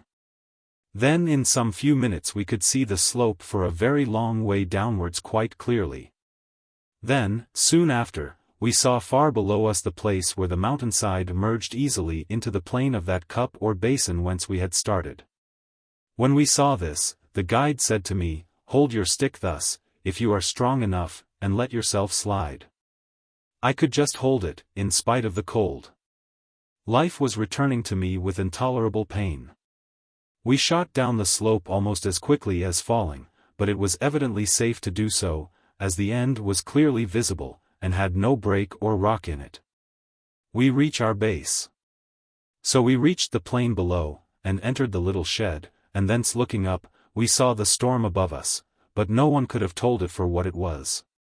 Here, below, was silence, and the terror and raging above seemed only a great trembling cloud occupying the mountain. Then we set our faces down the ravine by which we had come up, and so came down to where the snow changed to rain. When we got right down into the valley of the Rhône, we found it all roofed with cloud, and the higher trees were white with snow, making a line like a tide mark on the slopes of the hills.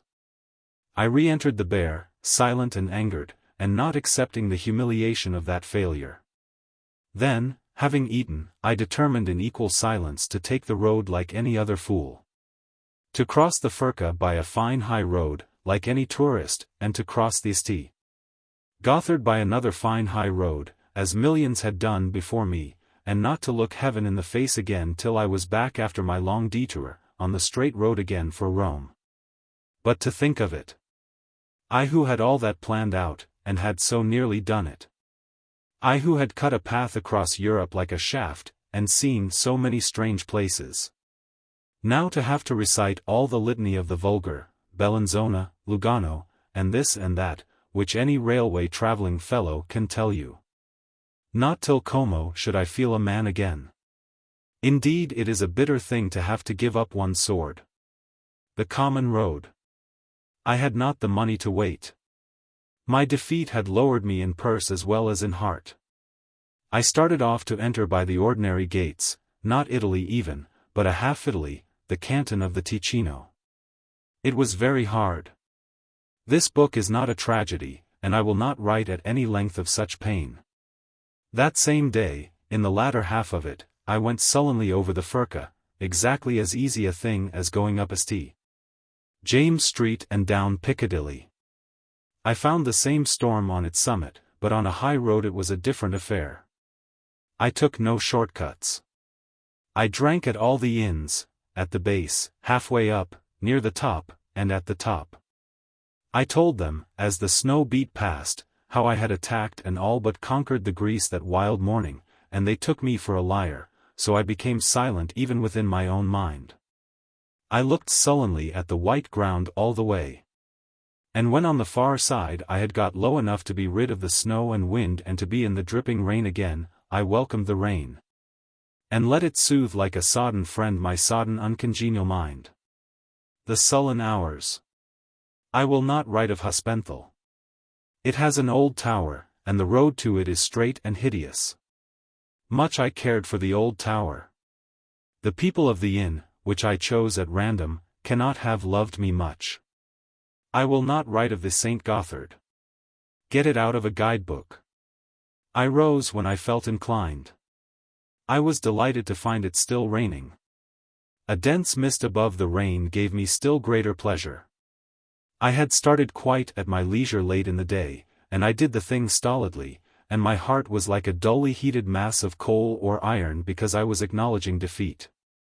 You who have never taken a straight line and held it, nor seen strange men in remote places, you do not know what it is to have to go round by the common way. Only in the afternoon, and on those little zigzags which are sharper than any other in the Alps, perhaps the road is older, something changed. A warm air stirred the dense mist which had mercifully cut me off from anything but the mere road and from the contemplation of hackneyed sights. Italy. A hint or memory of gracious things ran in the slight breeze, the wreaths of fog would lift a little for a few yards, and in their clearings I thought to approach a softer and more desirable world. I was soothed as though with caresses, and when I began to see somewhat farther and felt a vigor and fullness in the outline of the trees, I said to myself suddenly, I know what it is. It is the South, and a great part of my blood. They may call it Switzerland still, but I know now that I am in Italy, and this is the gate of Italy lying in groves. Then and on till evening I reconciled myself with misfortune, and when I heard again at Airolo the speech of civilized men, and saw the strong Latin eyes and straight forms of the race after all those days of fog and frost and German speech and the North, my eyes filled with tears and I was as glad as a man come home again, and I could have kissed the ground. The Aerolands. The wine of Airolo and its songs, how greatly they refreshed me. To see men with answering eyes and to find a salute returned, the noise of careless mouths talking all together. The group at cards, and the laughter that is proper to mankind, the straight carriage of the women, and in all the people something erect and noble as though indeed they possessed the earth. I made a meal there, talking to all my companions left and right in a new speech of my own, which was made up, as it were, of the essence of all the Latin tongues, saying, Ha! Si jo attraversa li montagna no erat facile. Neni. Il sanguinardo? Nil est. Pu. Poco. Ma hesterna jo ha vula traverser in Val Bavona, e credi non ritorner, nam Fredo erat in alto. La tormente ma prize. And so forth, explaining all fully with gestures, exaggerating, emphasizing, and acting the whole matter, so that they understood me without much error. But I found it more difficult to understand them, because they had a regular formed language with terminations and special words. It went to my heart to offer them no wine, but a thought was in me of which you shall soon hear more. My money was running low, and the chief anxiety of a civilized man was spreading over my mind like the shadow of a cloud over a field of corn in summer. They gave me a number of good nights, and at parting I could not forbear from boasting that I was a pilgrim on my way to Rome. This they repeated one to another, and one man told me that the next good halting-place was a town called Fido, 3 hours down the road. He held up 3 fingers to explain, and that was the last intercourse I had with the Airlands, for at once I took the road. The rift. I glanced up the dark ravine which I should have descended had I crossed the Nuffinan. I thought of the Val Bavona, only just over the great wall that held the west. And in one place where a rift, you have just seen its picture, led up to the summits of the hills, I was half tempted to go back to Airolo and sleep and next morning to attempt a crossing. But I had accepted my fate on the Greece, and the falling road also held me, and so I continued my way. The New World. Everything was pleasing in this new valley under the sunlight that still came strongly from behind the enormous mountains. Everything also was new, and I was evidently now in a country of a special kind. The slopes were populous, I had come to the great mother of fruits and men, and I was soon to see her cities and her old walls, and the rivers that glide by them. The many churches. Church towers also repeated the same shapes up and up the wooded hills until the villages stopped at the line of the higher slopes and at the patches of snow. The houses were square and colored, they were graced with arbors, and there seemed to be all around nothing but what was reasonable and secure, and especially no rich or poor. Fido. I noticed all these things on the one side and the other till, not 2 hours from Airolo, I came to a step in the valley. For the valley of the Ticino is made up of distinct levels, each of which might have held a lake once for the way it is enclosed, and each level ends in high rocks with a gorge between them. Down this gorge the river tumbles in falls and rapids, and the road picks its way down steeply, all banked and cut, and sometimes has to cross from side to side by a bridge. While the railway above one overcomes the sharp descent by running round into the heart of the hills through circular tunnels and coming out again far below the cavern where it plunged in. Then when all three, the river, the road, and the railway, have got over the great step, a new level of the valley opens. This is the way the road comes into the south, and as I passed down to the lower valley, though it was darkening into evening, something melted out of the mountain air. There was content and warmth in the growing things, and I found it was a place for vineyards. So, before it was yet dark, I came into Fido, and there I slept, having at last, after so many adventures, crossed the threshold and occupied Italy. Next day before sunrise I went out, and all the valley was adorned and tremulous with the films of morning. The films of morning. Now all of you who have hitherto followed the story of this great journey, put out of your minds the Alps and the passes and the snows, postpone even for a moment the influence of the happy dawn and of that south into which I had entered, and consider only this truth. That I found myself just out of Fido on this blessed date of God with 8 francs and 40 centimes for my viaticum and temporal provision wherewith to accomplish the good work of my pilgrimage.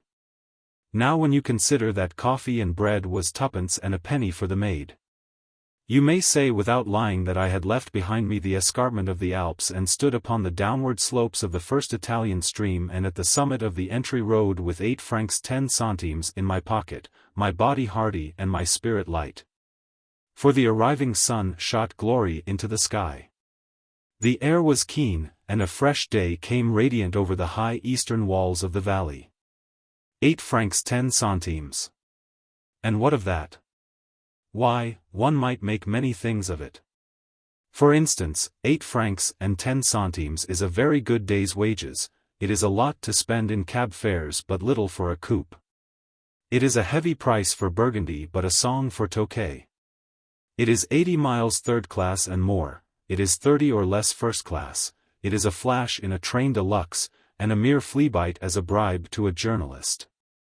It would be enormous to give it to an apostle begging at a church door, but nothing to spend on luncheon. Properly spent I can imagine it saving 5 or 6 souls, but I cannot believe that so paltry a sum would damn half and one. Songs. Then, again, it would be a nice thing to sing about. Thus, if one were a modern fool one might write a dirge with Hewitt francs et 10 centimes, all chanted on one low sad note, and coming in between brackets for a motif. And with a lot about autumn and death, which last, death that is, people nowadays seem to regard as something odd, whereas it is well known to be the commonest thing in the world. Or one might make the words the backbone of a triolet, only one would have to split them up to fit it into the meter, or one might make it the decisive line in a sonnet. Or one might make a pretty little lyric of it, to the tune of Madame la Marquise. Hewitt francs et 10 centimes.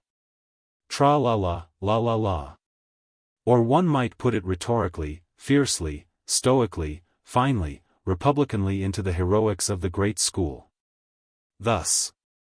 Hernani. With indignation. Don ces efforts sublimes, qu'avez-vous à offrir?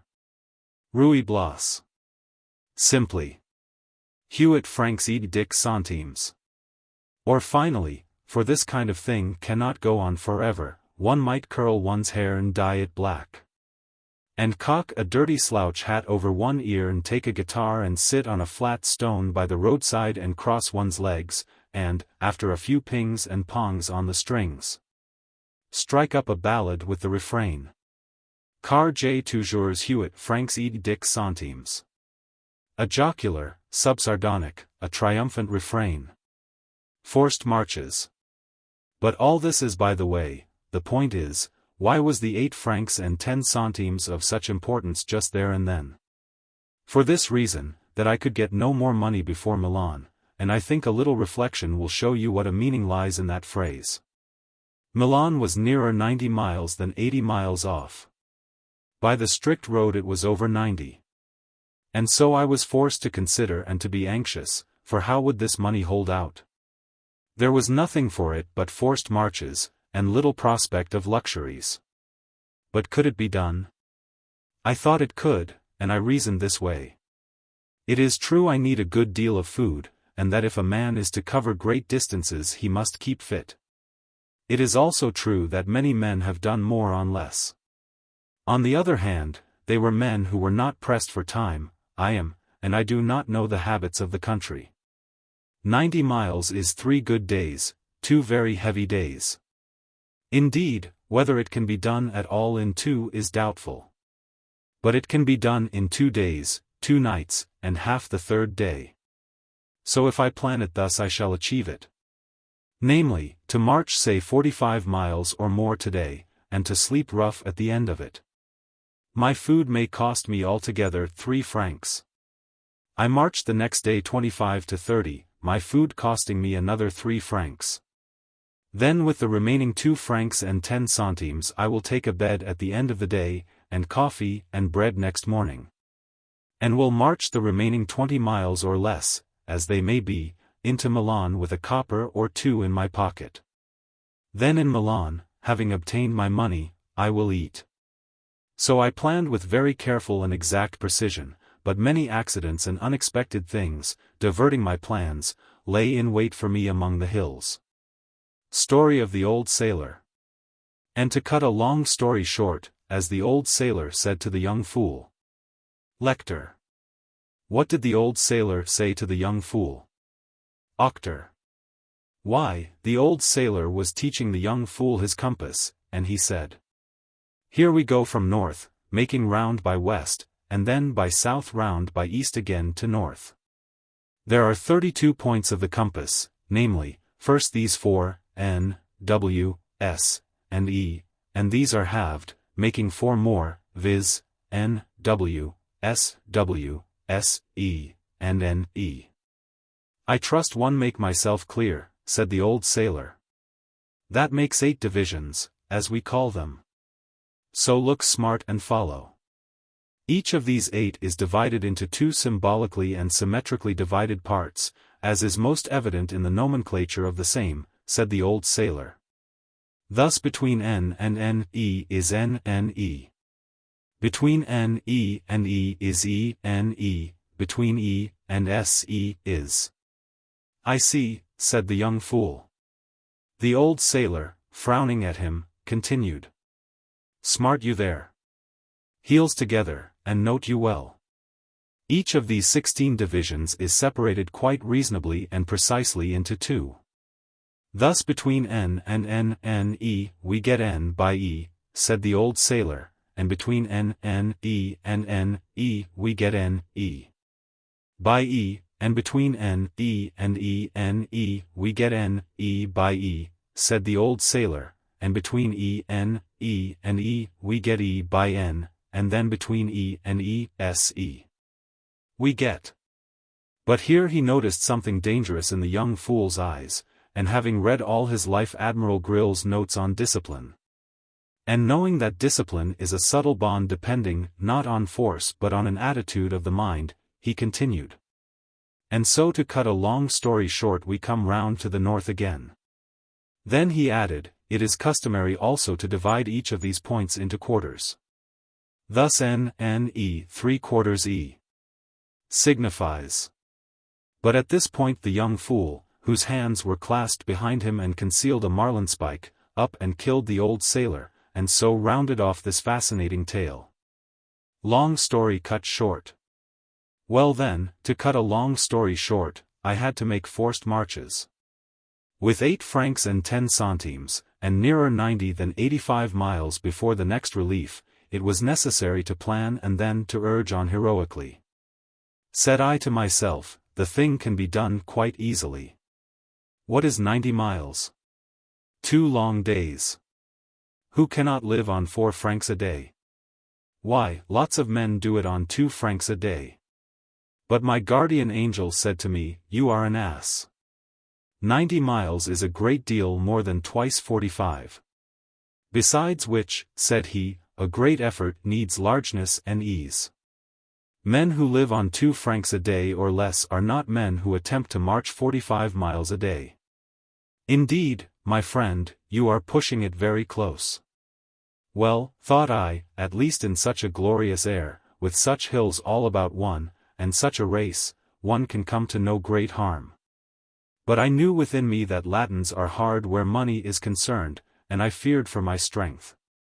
I was determined to push forward and to live on little.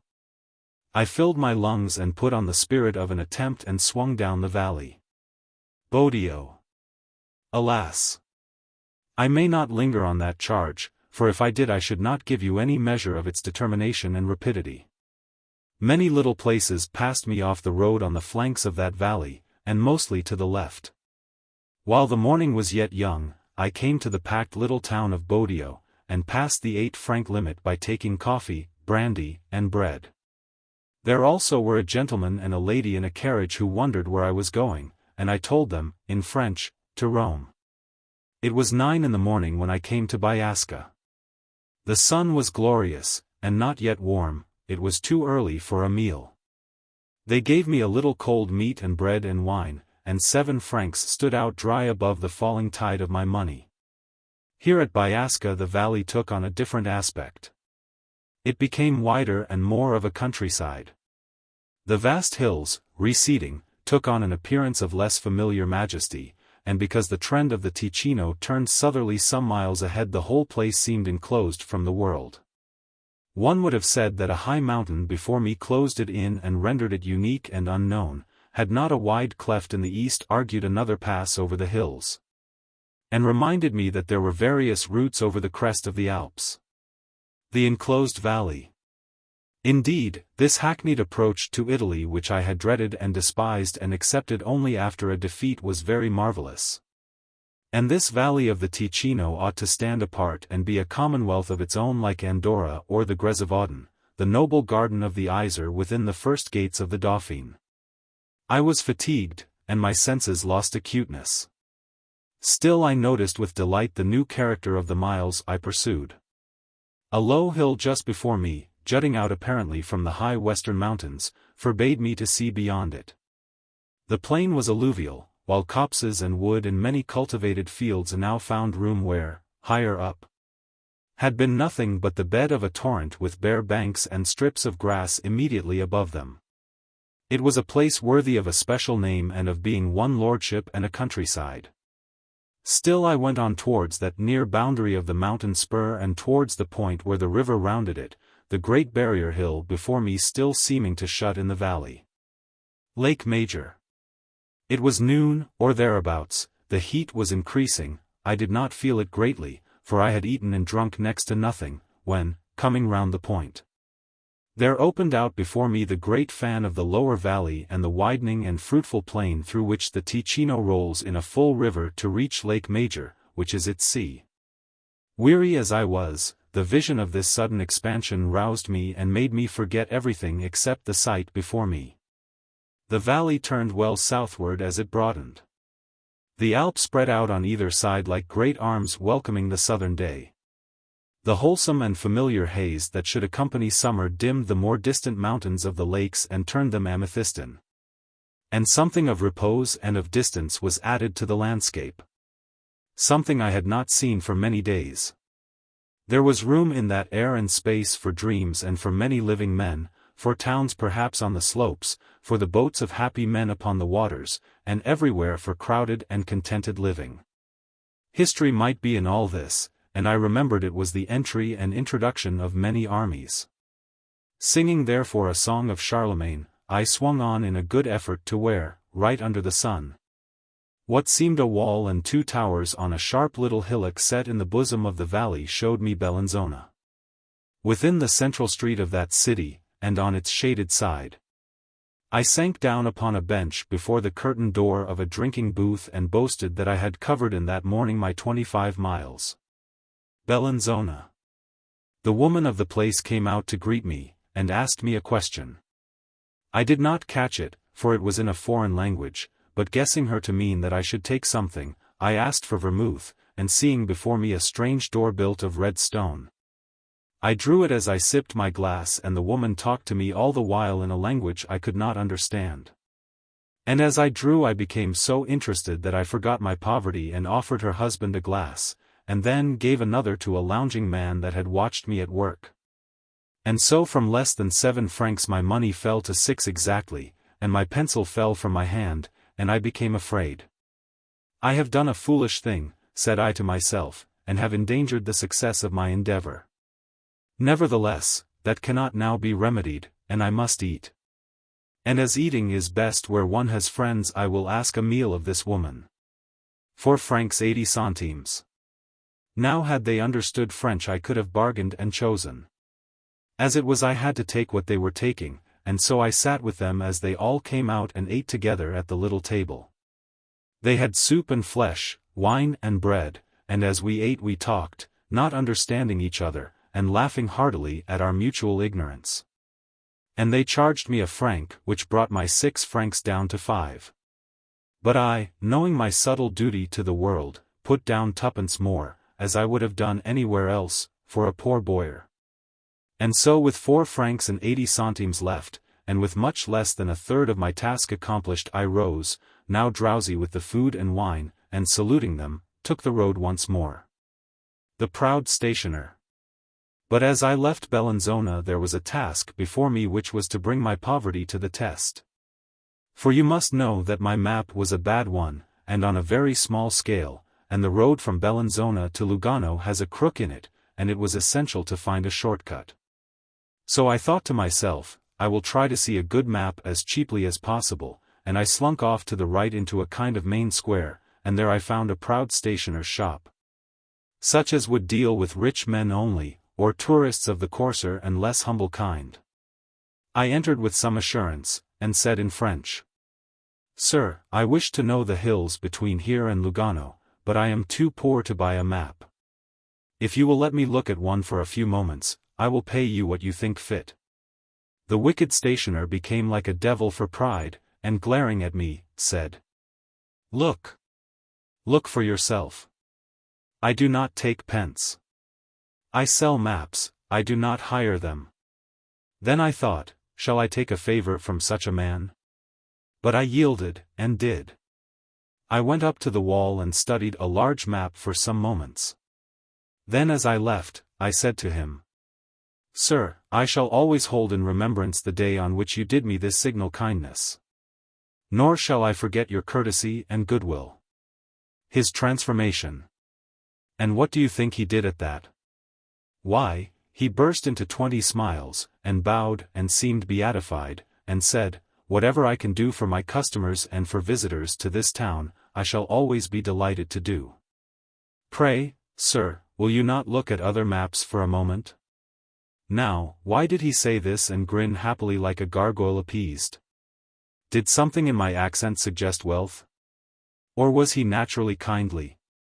I do not know, but of this I am sure, one should never hate human beings merely on a first, nor on a 10th, impression. Who knows? This map seller of Bellinzona may have been a good man. Anyhow, I left him as rich as I had found him, and remembering that the true key to a forced march is to break the 24 hours into 3 pieces, and now feeling the extreme heat, I went out along the burning straight road until I found a border of grass and a hedge, and there, in spite of the dust and the continually passing carts, I lay at full length in the shade and fell into the sleep of men against whom there is no reckoning.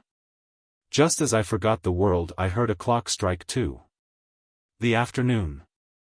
I slept for hours beneath that hedge, and when I woke the air was no longer a trembling furnace, but everything about me was wrapped round as in a cloak of southern afternoon. And was still. The sun had fallen midway, and shone in steady glory through a haze that overhung Lake Major, and the wide luxuriant estuary of the Vale. There lay before me a long straight road for miles at the base of high hills, then, far off, this road seemed to end at the foot of a mountain called, I believe, Ash Mount or Cinder Hill. But my imperfect map told me that here it went sharp round to the left, choosing a pass, and then at an angle went down its way to Lugano. Now Lugano was not 15 miles as the crow flies from where I stood, and I determined to cut off that angle by climbing the high hills just above me. They were wooded only on their slopes. Their crest and much of their sides were a downland of parched grass, with rocks appearing here and there. At the first divergent lane I made off eastward from the road and began to climb the Italian lakes. In under the chestnut trees the lane became a number of vague beaten paths. I followed straight upwards. Here and there were little houses standing hidden in leaves, and soon I crossed the railway, and at last above the trees I saw the sight of all the Bellinzona valley to the north. And turning my eyes I saw it broaden out between its walls to where the lake lay very bright, in spite of the slight mist, and this mist gave the lake distances. And the mountains round about it were transfigured and seemed part of the mere light. A sermon. The Italian lakes have that in them and their air which removes them from common living. Their beauty is not the beauty which each of us sees for himself in the world. It is rather the beauty of a special creation, the expression of some mind. To eyes innocent, and first freshly noting our great temporal inheritance, I mean to the eyes of a boy and girl just entered upon the estate of this glorious earth, and thinking themselves immortal. This shrine of Europe might remain forever in the memory. An enchanted experience, in which the single sense of sight had almost touched the boundary of music. They would remember these lakes as the central emotion of their youth. To mean men also who, in spite of years and of a full foreknowledge of death, yet attempt nothing but the satisfaction of sense. and pride themselves upon the taste and fineness with which they achieve this satisfaction, the Italian lakes would seem a place for habitation. And there such a man might build his house contentedly.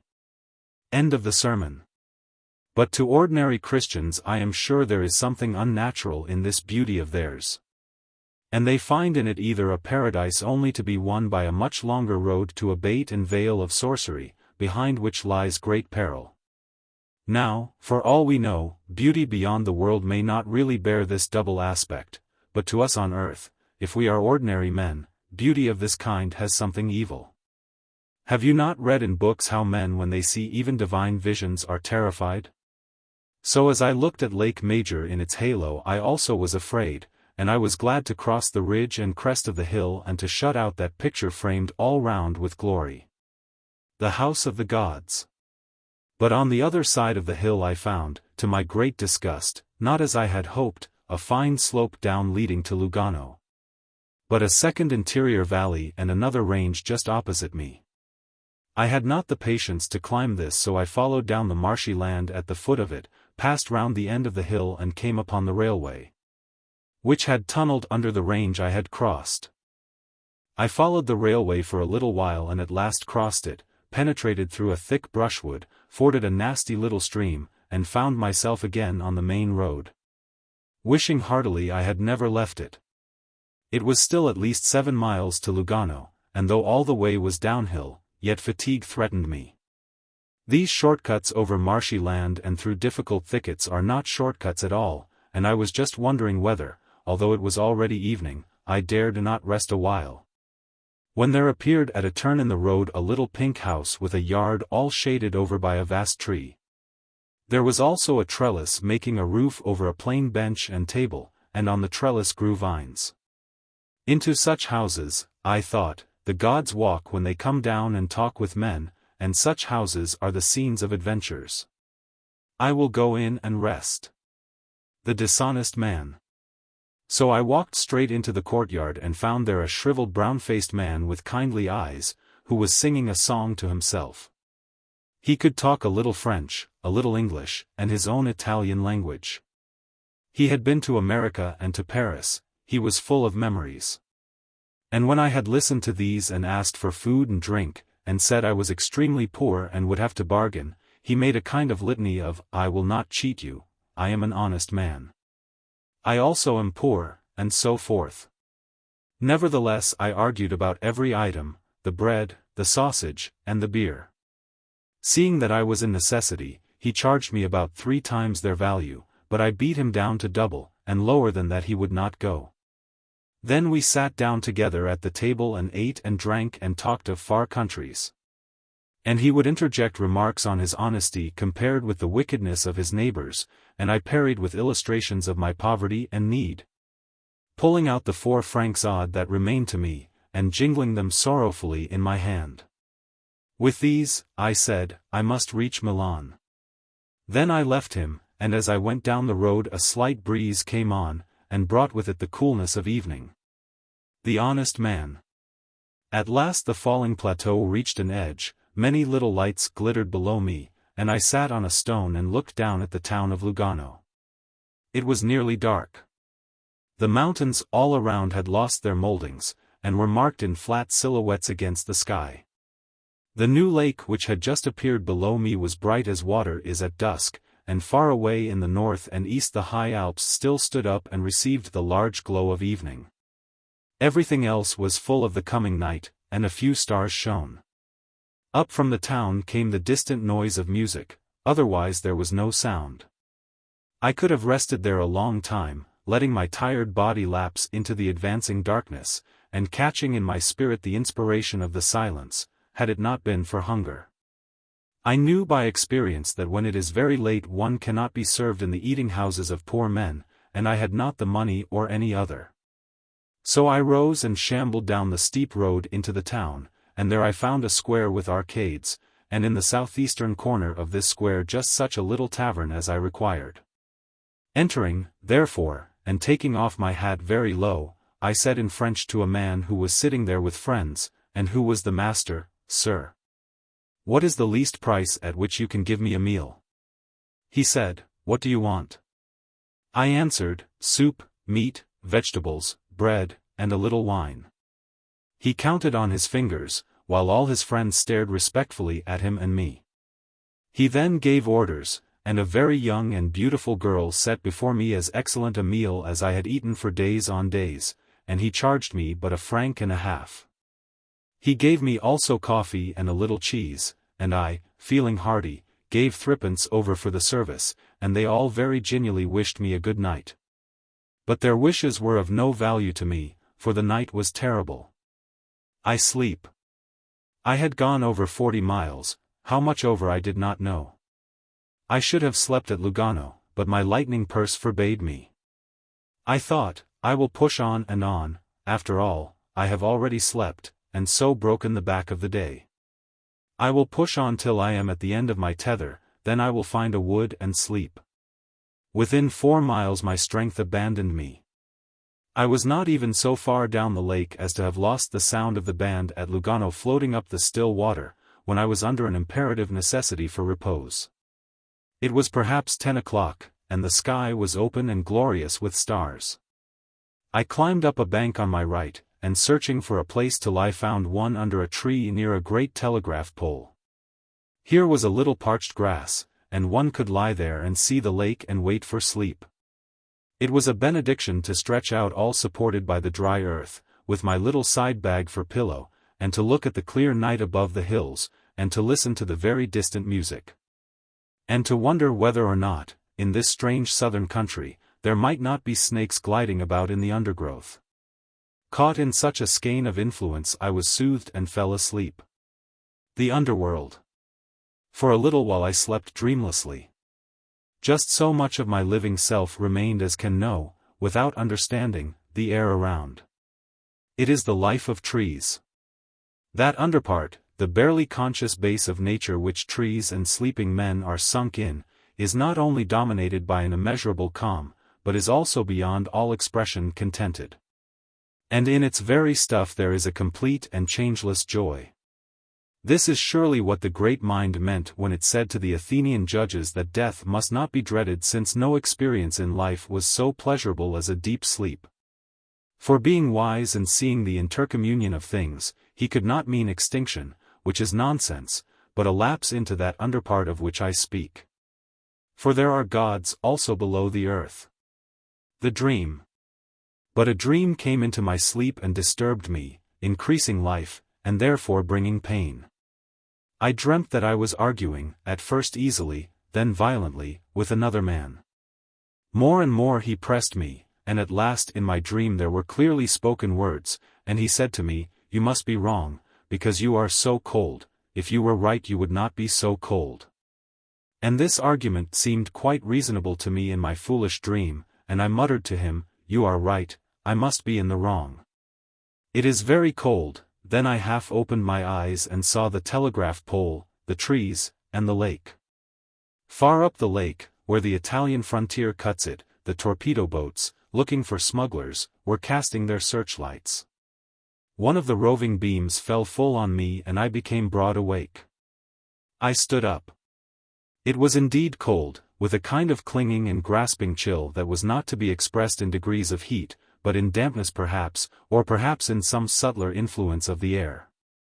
I sat on the bank and gazed at the lake in some despair. Certainly I could not sleep again without a covering cloth, and it was now past midnight, nor did I know of any house, whether if I took the road I should find one in a mile, or in 2, or in 5. And, note you, I was utterly exhausted. That enormous march from Fido, though it had been wisely broken by the siesta at Bellinzona, needed more than a few cold hours under trees, and I thought of the 3 poor francs in my pocket. And of the 38 miles remaining to Milan. The house in the night. The stars were beyond the middle of their slow turning, and I watched them, splendid and in order, for sympathy, as I also regularly, but slowly and painfully, dragged myself along my appointed road. But in a very short time a great, tall, square, white house stood right on the roadway, and to my intense joy I saw a light in one of its higher windows. Standing therefore beneath, I cried at the top of my voice, "Hola, 5 or 6 times. A woman put her head out of the window into the fresh night, and said, "You cannot sleep here. We have no rooms." Then she remained looking out of her window and ready to analyze the difficulties of the moment, a good-natured woman and fat. In a moment another window at the same level, but farther from me, opened, and a man leaned out, just as those alternate figures come in and out of the toys that tell the weather. "It is impossible," said the man, "we have no rooms." Then they talked a great deal together, while I shouted, "Quid vis? Non è possible dormire in la foresta. È troppo freddo. Vis animi assassinar? Veni de Lugano, e più, non è possible ritornare," and so forth. They answered in strophe and antistrophe, sometimes together in full chorus, and again in semi-chorus, and with variations, that it was impossible. Then a light showed in the chinks of their great door, the lock grated, and it opened. A third person, a tall youth, stood in the hall. I went forward into the breach and occupied the hall. He blinked at me above a candle, and murmured, as a man apologizing, "It is not possible. The Pope's picture." Whatever I have in common with these Southerners made me understand that I had one, so I smiled at him and nodded. He also smiled, and at once beckoned to me. He led me upstairs, and showed me a charming bed in a clean room, where there was a portrait of the Pope, looking cunning. The charge for that delightful and human place was 6d, and as I said good night to the youth, the man and woman from above said good night also. And this was my first introduction to the most permanent feature in the Italian character. The good people. The wagon boats. When I woke and rose I was the first to be up and out. It was high morning. The sun was not yet quite over the eastern mountains, but I had slept, though so shortly yet at great ease, and the world seemed new and full of a merry mind. The sky was colored like that high metal work which you may see in the studios of Paris. There was gold in it fading into bronze, and above, the bronze softened to silver. A little morning breeze, courageous and steady, blew down the lake and provoked the water to glad ripples, and there was nothing that did not move and take pleasure in the day. The lake of Lugano is of a complicated shape, and has many arms. It is at this point very narrow indeed, and shallow too. A mole, pierced at either end with low arches, has here been thrown across it, and by this mole the railway and the road pass over to the eastern shore. I turned in this long causeway and noticed the northern view. On the farther shore was an old village and some pleasure houses of rich men on the shore. The boats also were beginning to go about the water. These boats were strange, unlike other boats. They were covered with hoods, and looked like floating wagons. This was to shield the rowers from the sun. Far off a man was sailing with a little brown spritzel. It was morning, and all the world was alive. The courtyard. Coffee in the village left me 2 francs and 2 pennies. I still thought the thing could be done, so invigorating and deceiving are the early hours, and coming farther down the road to an old and beautiful courtyard on the left, I drew it. And hearing a bell at hand I saw a tumble-down church with trees before it, and went into mass. And though it was a little low village mass, yet the priest had 3 acolytes to serve it, and, true and gracious mark of a Catholic country. These boys were restless and distracted at their office. The oracle. You may think it trivial, but it was certainly a portent. One of the acolytes had half his head clean shaved. A most extraordinary sight. I could not take my eyes from it, and I heartily wished I had an omen book with me to tell me what it might mean. When there were oracles on earth, before Pan died, this sight would have been of the utmost use. For I should have consulted the oracle woman for a lira, at Biasca for instance, or in the lonely woods of the Cinder Mountain. And, after a lot of incense and hesitation, and wrestling with the god, the oracle would have accepted Apollo and, staring like one entranced, she would have chanted verses which, though ambiguous, would at least have been a guide. Thus. Matutinus audeus ubi vesper, eti excipiens te. Sep recusatum voces intelligit hosps. Rusticus ignotas notas, ac flumina tellus. Occupat, in sancto tum, stans id cavito. Tonshurum hirsudi capitis, via namque pedestrum. Faria preveniens cursum, peregrin, laborum. Pro pietate tua in septem frustrator. Amore. Antica ritus alto sub numini Romi. Lector. What hoggish great participles. The English of it. Octor. Well, you see it was but a rustic oracle at 9 3/4 d the revelation, and even that is supposing silver at par. Let us translate it for the vulgar. When early morning seems but eve. And they that still refuse receive. When speech unknown men understand. And floods are crossed upon dry land. Within the sacred walls beware. The shaven head that boasts of hair. For when the road attains the rail, the pilgrim's great attempt shall fail. Of course such an oracle might very easily have made me fear too much. The shaven head I should have taken for a priest, especially if it was to be met with, in a temple. It might have prevented me entering a church, which would have been deplorable. Then I might have taken it to mean that I should never have reached Rome, which would have been a monstrous weight upon my mind. Still, as things unfolded themselves, the oracle would have become plainer and plainer, and I felt the lack of it greatly. For, I repeat, I had certainly received an omen. Italy. Again. The road now neared the end of the lake, and the town called Capo di Lago, or Lakehead, lay off to my right. I saw also that in a very little while I should abruptly find the plains. A low hill some 5 miles ahead of me was the last roll of the mountains, and just above me stood the last high crest, a precipitous peak of bare rock, up which there ran a cog railway to some hotel or other. I passed through an old town under the now rising heat. I passed a cemetery in the Italian manner, with marble figures like common living men. The road turned to the left, and I was fairly on the shoulder of the last glacis. I stood on the Alps at their southern bank, and before me was Lombardy. Also in this ending of the Swiss canton one was more evidently in Italy than ever. A village perched upon a rock, deep woods and a ravine below it, its houses and its church, all betrayed the full Italian spirit. The frontier town was Chiasso. I hesitated with reverence before touching the sacred soil which I had taken so long to reach, and I longed to be able to drink its health. But though I had gone, I suppose, 10 miles, and though the heat was increasing, I would not stop. For I remembered the 2 francs, and my former certitude of reaching Milan was shaking and crumbling. The great heat of midday would soon be on me. I had yet nearly 30 miles to go, and my bad night began to oppress me. Como. I crossed the frontier, which is here an imaginary line. 2 slovenly customs house men asked me if I had anything dutiable on me. I said no, and it was evident enough, for in my little sack or pocket was nothing but a piece of bread. If they had applied the American test, and searched me for money, then indeed they could have turned me back. And I should have been forced to go into the fields a quarter of a mile or so and come into their country by a path instead of a high road. This necessity was spared me.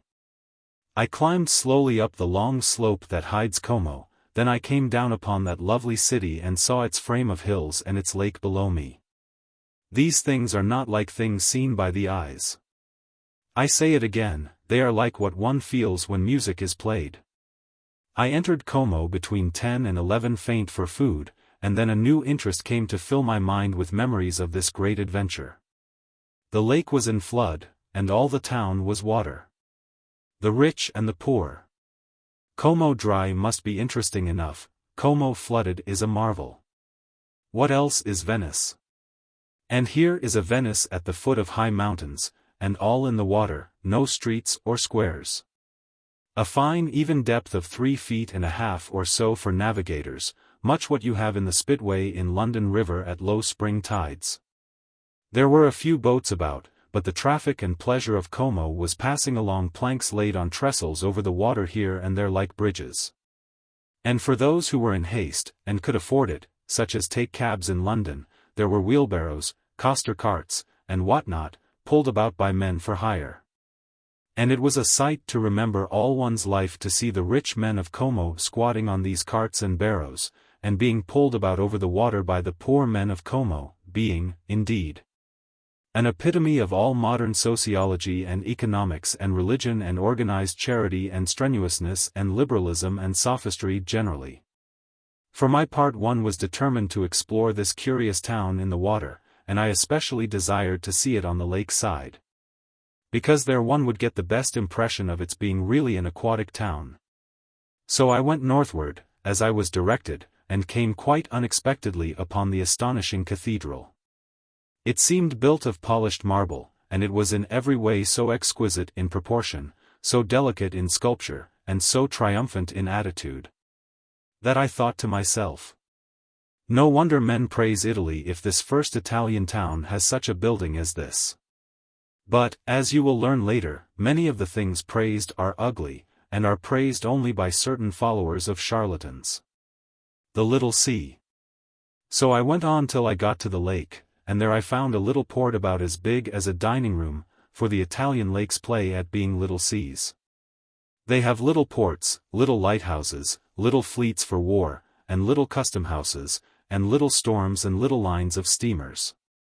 Indeed, if one wanted to give a rich child a perfect model or toy, one could not give him anything better than an Italian lake, and when I had long gazed at the town, standing, as it seemed, right in the lake, I felt giddy, and said to myself, this is the lack of food, for I had eaten nothing but my coffee and bread 11 miles before, at dawn. So I pulled out my 2 francs, and going into a little shop, I bought bread, sausage, and a very little wine for 4 pence. And with 1 franc 80 left I stood in the street eating and wondering what my next step should be. Estimate of consols. It seemed on the map perhaps 25, perhaps 26 miles to Milan. It was now nearly noon, and as hot as could be. I might, if I held out, cover the distance in 8 or 9 hours, but I did not see myself walking in the middle heat on the plain of Lombardy. And even if I had been able I should only have got into Milan at dark or later, when the post office, with my money in it, would be shut. And where could I sleep, for my 1 franc 80 would be gone. A man covering these distances must have 1 good meal a day or he falls ill. I could beg, but there was the risk of being arrested, and that means an indefinite waste of time, perhaps several days, and time, that had defeated me at the Greece, threatened me here again. I had nothing to sell or to pawn, and I had no friends. The consul I would not attempt, I knew too much of such things as consuls when poor and dirty men try them. Besides which, there was no consul I pondered. Ordeal of the candles. I went into the cool of the cathedral to sit in its fine darkness and think better. I sat before a shrine where candles were burning, put up for their private intentions by the faithful. Of many, 2 had nearly burnt out. I watched them in their slow race for extinction when a thought took me. I will, said I to myself, use these candles for an ordeal or heavenly judgment. The left-hand one shall be for attempting the road at the risk of illness or very dangerous failure. The right-hand one shall stand for my going by rail till I come to that point on the railway where 1 franc 80 will take me, and thence walking into Milan, and heaven defend the right. They were a long time going out, and they fell evenly.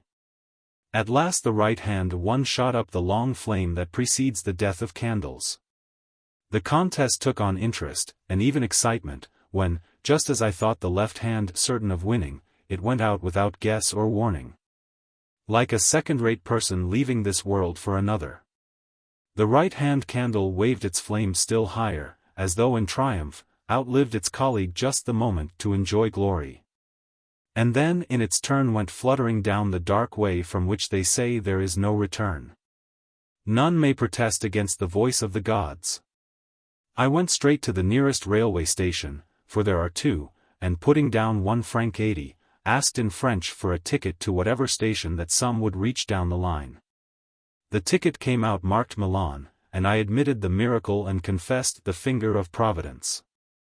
There was no change, and as I got into the train I had become that rarest and ultimate kind of traveler, the man without any money whatsoever, without passport, without letters, without food or wine. It would be interesting to see what would follow if the train broke down.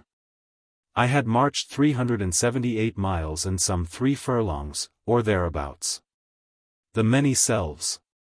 Thus did I break, but by a direct command, the last and dearest of my vows, and as the train rumbled off, I took luxury in the rolling wheels.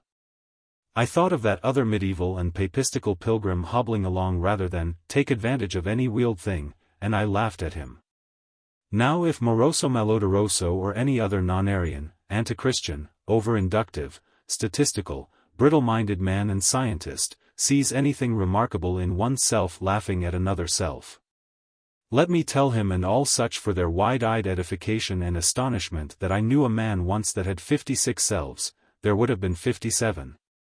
But for the poet in him that died young, he could evolve them at will, and they were very useful to lend to the parish priest when he wished to make up a respectable procession on holy days.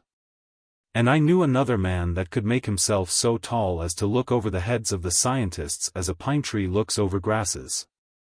And again so small as to discern very clearly the thick coating or dust of wicked pride that covers them up in a fine impenetrable coat. So much for the moderns. Milan.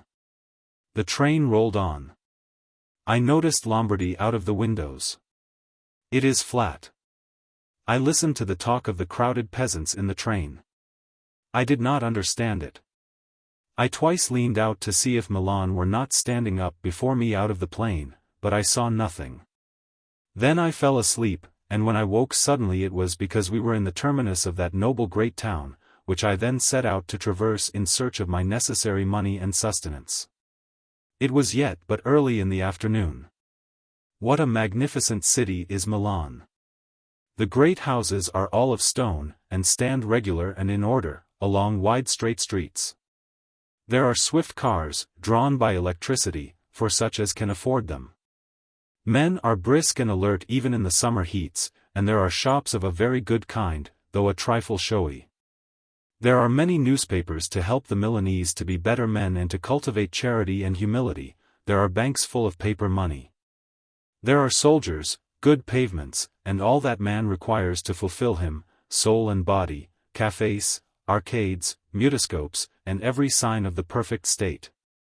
And the whole centers in a splendid open square, in the midst of which is the cathedral, which is justly the most renowned in the world. The café. My pilgrimage is to Rome, my business is with lonely places, hills, and the recollection of the spirit. It would be waste to describe at length this mighty capital. The mists and the woods, the snows and the interminable way, had left me ill-suited for the place, and I was ashamed. I sat outside a café, opposite the cathedral, watching its pinnacles of light. But I was ashamed.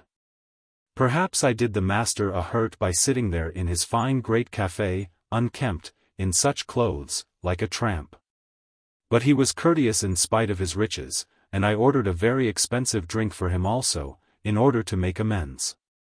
I showed him my sketches, and told him of my adventures in French, and he was kind enough to sit opposite me, and to take that drink with me. He talked French quite easily, as it seems do all such men in the principal towns of North Italy. Still, the broad day shamed me, and only when darkness came did I feel at ease. I wandered in the streets till I saw a small eating shop, and there I took a good meal. But when one is living the life of the poor, one sees how hard are the great cities. Everything was dearer, and worse, than in the simple countrysides. The innkeeper and his wife were kindly, but their eyes showed that they had often to suspect men. They gave me a bed, but it was a franc and more, and I had to pay before going upstairs to it. The walls were mildewed, the place ramshackle and evil, the rickety bed not clean, the door broken and warped, and that night I was oppressed with the vision of poverty. Dirt and clamor and inhuman conditions surrounded me. Yet the people meant well. The Ambrosian Mass. With the first light I got up quietly, glad to find the street again and the air. I stood in the crypt of the cathedral to hear the Ambrosian Mass, and it was, as I had expected, like any other, save for a kind of second lavabo before the elevation. To read the distorted stupidity of the North, one might have imagined that in the Ambrosian ritual the priest put a non before the credo, and neces at each clause of it, and renounced his baptismal vows at the Kyrie. But the Milanese are Catholics like any others, and the northern historians are either liars or ignorant men. And I know three that are both together. Lombardy. Then I set out down the long street that leads south out of Milan, and was soon in the dull and sordid suburb of the Piacenzan way. The sky was grey, the air chilly, and in a little while, alas, it rained. Lombardy is an alluvial plain. That is the pretty way of putting it. The truth is more vivid if you say that Lombardy is as flat as a marsh, and that it is made up of mud. Of course this mud dries when the sun shines on it, but mud it is and mud it will remain. And that day, as the rain began falling, mud it rapidly revealed itself to be, and the more did it seem to be mud when one saw how the moistening soil showed cracks from the last day's heat. Lombardy has no forests, but any amount of groups of trees. Moreover, what is very remarkable, it is all cultivated in fields more or less square. These fields have ditches round them, full of mud and water running slowly, and some of them are themselves under water in order to cultivate rice. All these fields have a few trees bordering them, apart from the standing clumps, but these trees are not very high. There are no open views in Lombardy, and Lombardy is all the same. Irregular large farmsteads stand at random all up and down the country. No square mile of Lombardy is empty. There are many, many little villages. Many straggling small towns about 7 to 8 miles apart, and a great number of large towns from 30 to 50 miles apart.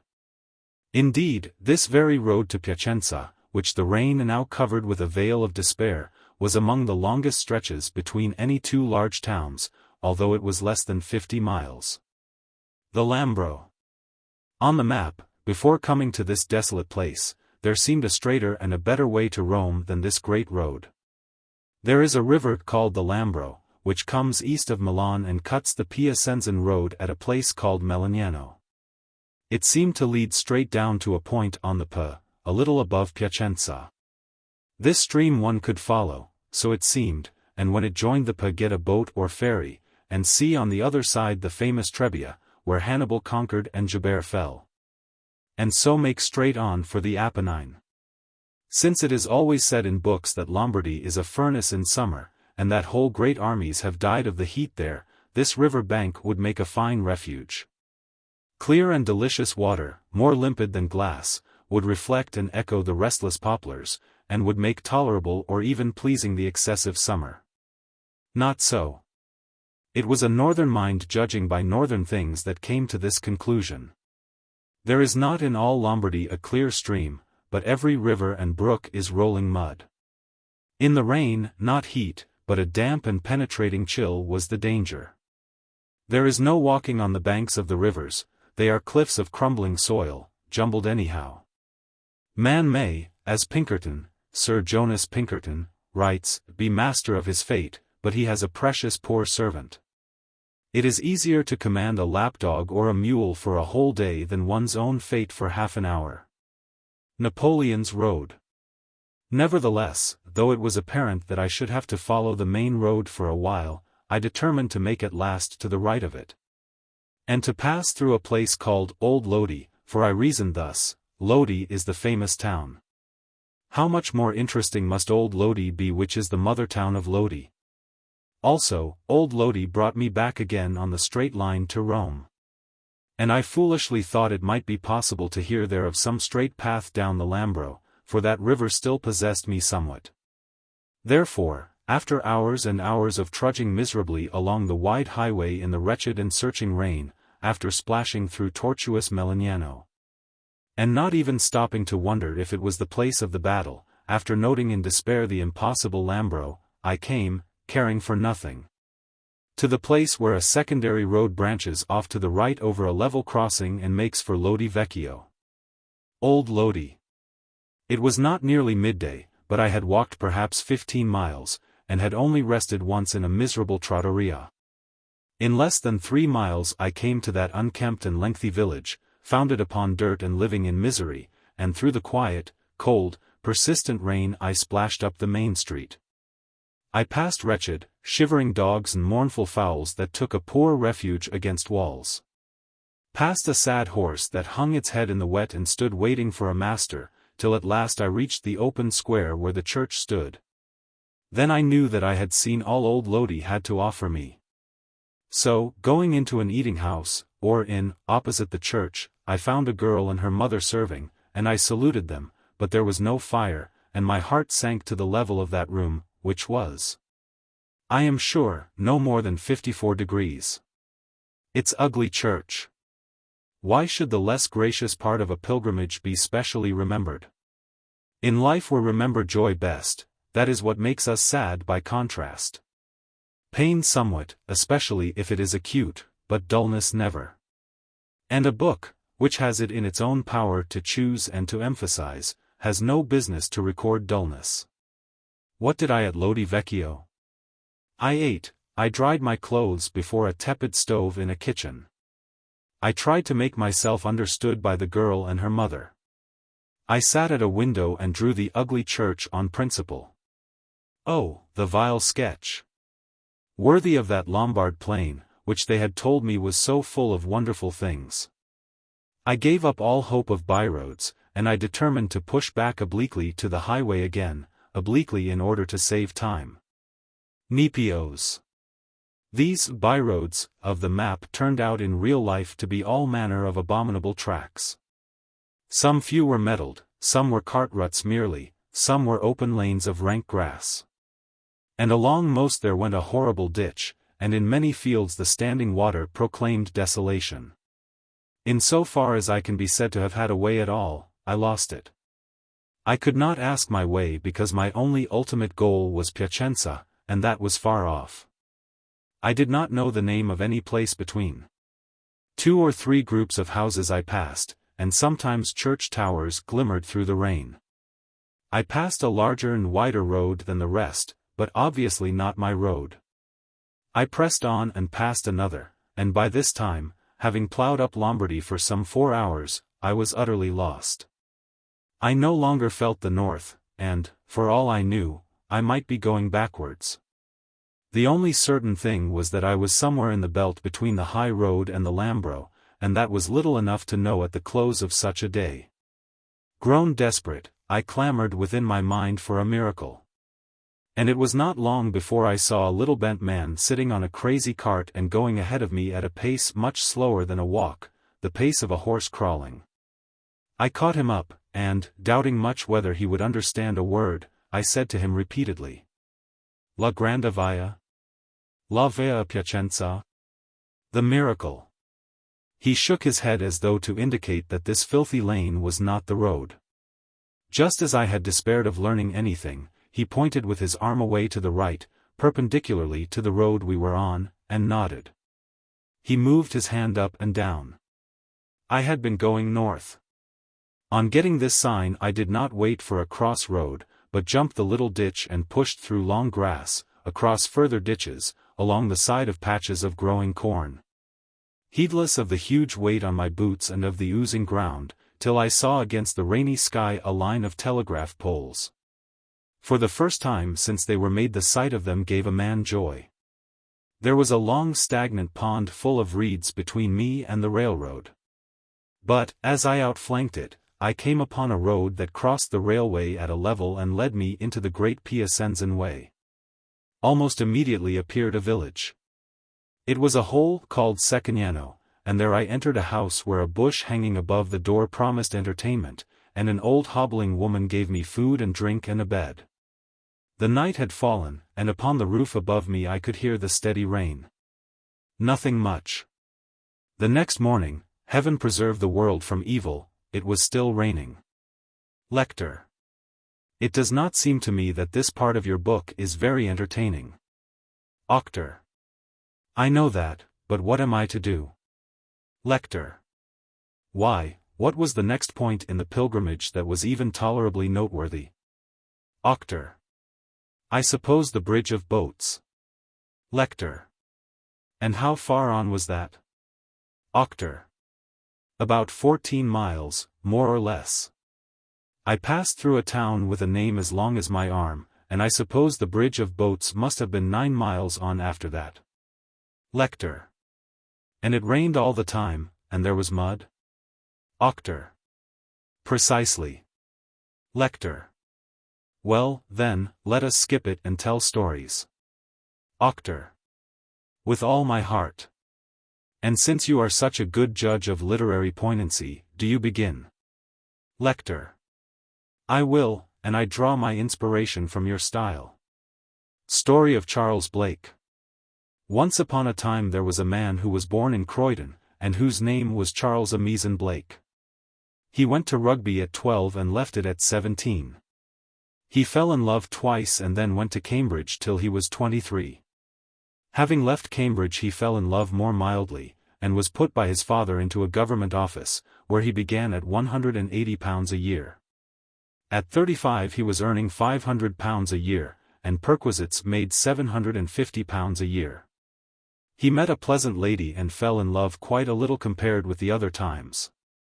She had £250 a year. That made £1,000 a year. They married and had 3 children, Richard, Amy, and Cornelia. He rose to a high government position, was knighted, retired at 63, and died at 67. He is buried at Kensal Green. Auctor. Thank you, Lector, that is a very good story. It is simple and full of plain human touches. You know how to deal with the facts of everyday life. It requires a master hand. Tell me, Lector, had this man any adventures? Lector. None that I know of. Auctor. Had he opinions? Lector. Yes. I forgot to tell you he was a Unionist. He spoke 2 foreign languages badly. He often went abroad to Assisi, Florence, and Boulogne. He left £7,623 success. 8d, and a house and garden at Sutton. His wife lives there still. Auctor. Oh. Lector. It is the human story, the daily task. Auctor. Very true, my dear Lector, the common lot. Now let me tell my story. It is about the hole that could not be filled up. Lector. Oh no. Auctor, no. That is the oldest story in the. Auctor. Patience, dear Lector, patience. I will tell it well. Besides which I promise you it shall never be told again. I will copyright it. Story of the Devil and the Learned Man. Well. Once there was a learned man who had a bargain with the devil that he should warn the devil's emissaries of all the good deeds done around him so that they could be upset. And he in turn was to have all those pleasant things of this life which the devil's allies usually get, to wit a comfortable home, self-respect, good health, enough money for one's rank. And generally what is called a happy useful life, till midnight of All Hallowen in the last year of the 19th century.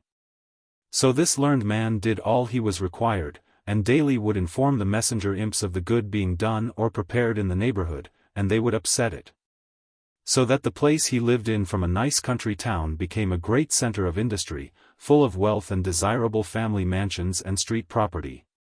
And was called in hell Depot B, Depot A, you may guess at. But at last toward the 15th of October 1900, the learned man began to shake in his shoes and to dread the judgment. For, you see, he had not the comfortable ignorance of his kind, and was compelled to believe in the devil willy-nilly, and, as I say, he shook in his shoes. So he bethought him of a plan to cheat the devil, and the day before All Hallowen he cut a very small round hole in the floor of his study, just near the fireplace. Right through down to the cellar. Then he got a number of things that do great harm, newspapers, legal documents, unpaid bills, and so forth, and made ready for action. Next morning when the little imps came for orders as usual, after prayers, he took them down into the cellar, and pointing out the hole in the ceiling, he said to them, "My friends, this little hole is a mystery. It communicates, I believe, with the chapel, but I cannot find the exit. All I know is, that some pious person or angel, or whatnot, desirous to do good, slips into it every day whatever he thinks may be a cause of evil in the neighborhood, hoping thus to destroy it, in proof of which statement he showed them a scattered heap of newspapers on the floor of the cellar beneath the hole. And the best thing you can do, he added, is to stay here and take them away as far as they come down and put them back into circulation again. Tut! Tut! He added, picking up a moneylender's threatening letter to a widow, it is astonishing how these people interfere with the most sacred rights. Here is a letter actually stolen from the post. Pray see that it is delivered. So he left the little imps at work, and fed them from above with all manner of evil-doing things, which they as promptly drew into the cellar, and at intervals flew away with, to put them into circulation again. That evening, at about 11:30, the devil came to fetch the learned man, and found him seated at his fine great desk, writing.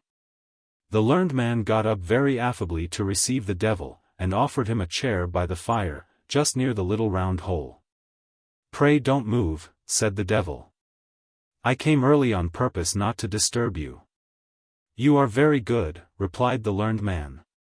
"The fact is, I have to finish my report on Lady Grope's settlement among our poor in the Bull Ring. It is making some progress.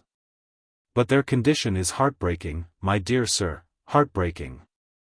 "I can well believe it," said the devil sadly and solemnly, leaning back in his chair, and pressing his hands together like a roof.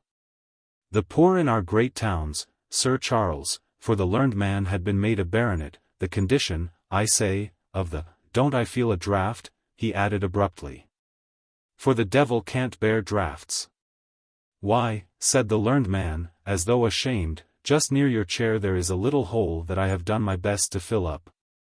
But somehow it seemed impossible to fill it. I don't know."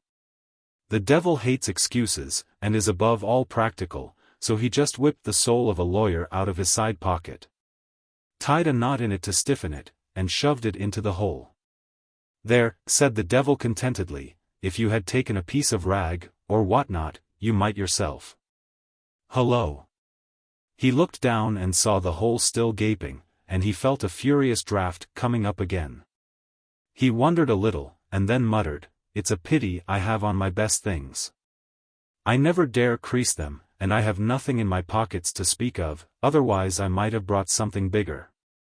He felt in his left-hand trouser pocket, and fished out a pendant, crumpled him carefully into a ball, and stuffed him hard into the hole, so that he suffered agonies.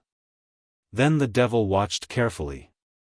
The sole of the pendant was at first tugged as if from below, then drawn slowly down, and finally shot off out of sight. "This is a most extraordinary thing," said the devil. "It is the draught." "It is very strong between the joists," ventured the learned man. "Fiddlesticks' ends," shouted the devil. "It is a trick. But I've never been caught yet, and I never will be."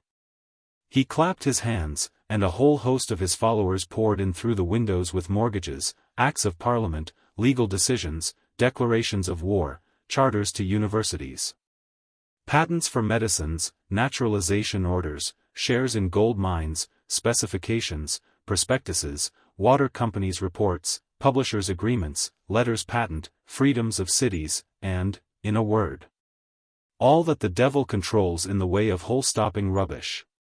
And the devil, kneeling on the floor, stuffed them into the hole like a madman. But as fast as he stuffed, the little imps below, who had summoned a number of their kind to their aid also, pulled it through and carted it away. And the devil, like one possessed, lashed the floor with his tail, and his eyes glared like coals of fire, and the sweat ran down his face, and he breathed hard, and pushed every imaginable thing he had into the hole so swiftly that at last his documents and parchments looked like streaks and flashes. But the loyal little imps, not to be beaten, drew them through into the cellar as fast as machinery, and whirled them to their assistance. And all the poor lost souls who had been pressed into the service were groaning that their one holiday in the year was being filched from them, when, just as the process was going on so fast that it roared like a printing machine in full blast, the clock in the hall struck 12. The devil suddenly stopped and stood up. "Out of my house," said the learned man, "out of my house. I've had enough of you, and I've no time for fiddle-faddle. It's past 12, and I've won."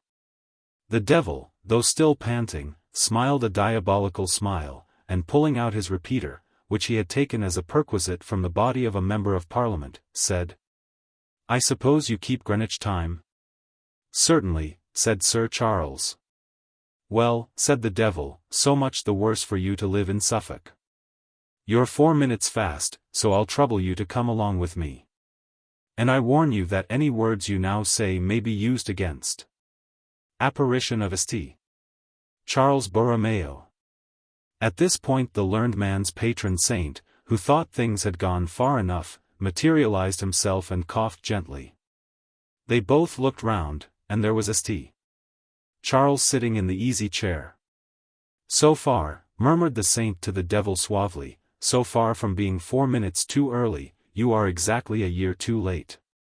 On saying this, the saint smiled a genial, priestly smile, folded his hands, twiddled his thumbs slowly round and round, and gazed in a fatherly way at the devil. "What do you mean?" shouted the devil.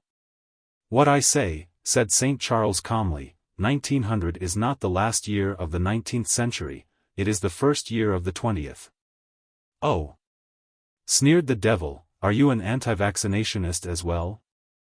Now, look here," and he began counting on his fingers, supposing in the year 1 BC.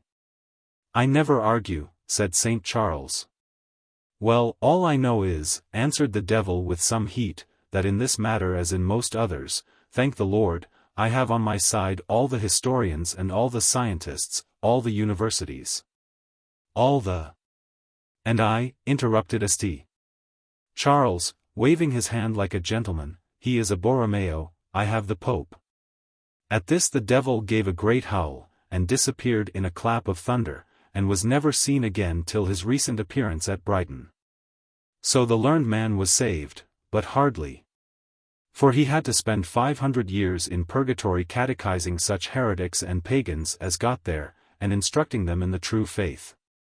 And with the more muscular he passed a naughty time. On the Germans. You do not see the river Put till you are close to it.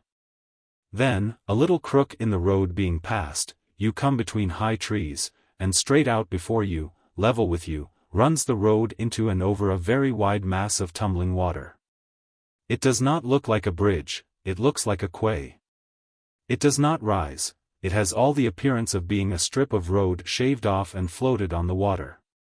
All this is because it passes over boats, as do some bridges over the Rhine. At Cologne, I believe, and certainly at Kiel, for I once sat at the end of that and saw a lot of sad German soldiers drilling. A memory which later made me understand, 1. Why they can be outmarched by Latins.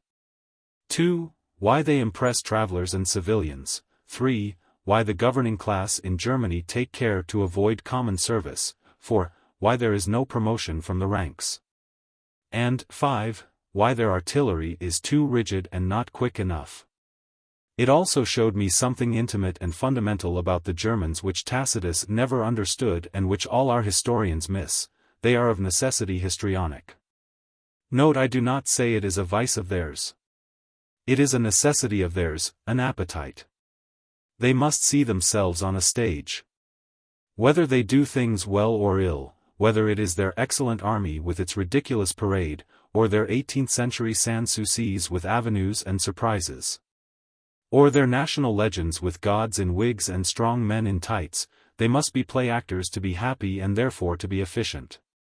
And if I were Lord of Germany, and desired to lead my nation and to be loved by them, I should put great golden feathers on my helmet, I should use rhetorical expressions, spout monologues in public, organize wide cavalry charges at reviews, and move through life generally to the crashing of an orchestra. For by doing this even a vulgar, short, and diseased man, who dabbled in stocks and shares and was led by financiers, could become a hero, and do his nation good. Lector. What is all this? Auctor. It is a parenthesis. Lector. It is good to know the names of the strange things one meets with on one's travels. Octor. So I return to where I branched off, and tell you that the river Pa is here crossed by a bridge of boats. The bridge of boats. It is a very large stream. Halfway across, it is even a trifle uncomfortable to be so near the rush of the water on the trembling pontoons. And on that day its speed and turbulence were emphasized by the falling rain. For the marks of the rain on the water showed the rapidity of the current, and the silence of its fall framed and enhanced the swirl of the great river. Once across, it is a step up into Piacenza, a step through mud and rain. On my right was that plain where Barbarossa received, and was glorified by, the rising life of the 12th century. There the Renaissance of our Europe saw the future glorious for the first time since the twilight of Rome, and being full of mourning they imagined a new earth and gave it a lord. It was at Roncaglia, I think in spring, and I wish I had been there. For in spring even the Lombard plain they say is beautiful and generous, but in summer I know by experience that it is cold, brutish, and wet. The Moor's Head. And so in Piacenza it rained and there was mud, till I came to a hotel called the Moor's Head, in a very narrow street. And entering it I discovered a curious thing: the Italians live in palaces. I might have known it. They are the impoverished heirs of a great time, its garments cling to them, but their rooms are too large for the modern penury. I found these men eating in a great corridor, in a hall, as they might do in a palace. I found high, painted ceilings and many things of marble, a vast kitchen, and all the apparatus of the great houses, at the service of a handful of contented, unknown men. So in England, when we have worked out our full fate, happier but poorer men will sit in the faded country houses, a community, or an inn, or impoverished squires. And rough food will be eaten under mouldering great pictures, and there will be offices or granaries in the galleries of our castles. And where Lord Saxonthorpe, whose real name is Hauptstein, now plans our policy, common Englishmen will return to the simpler life, and there will be dogs, and beer, and catches upon winter evenings. For Italy also once gathered by artifice the wealth that was not of her making. He was a good man, the innkeeper of this palace. He warmed me at his fire in his enormous kitchen, and I drank Malaga to the health of the cooks. I ate of their food. I bought a bottle of a new kind of sweet wine called Vino Dolce, and I took the road. The Emilian Way. Lector. And did you see nothing of Piacenza? Octor.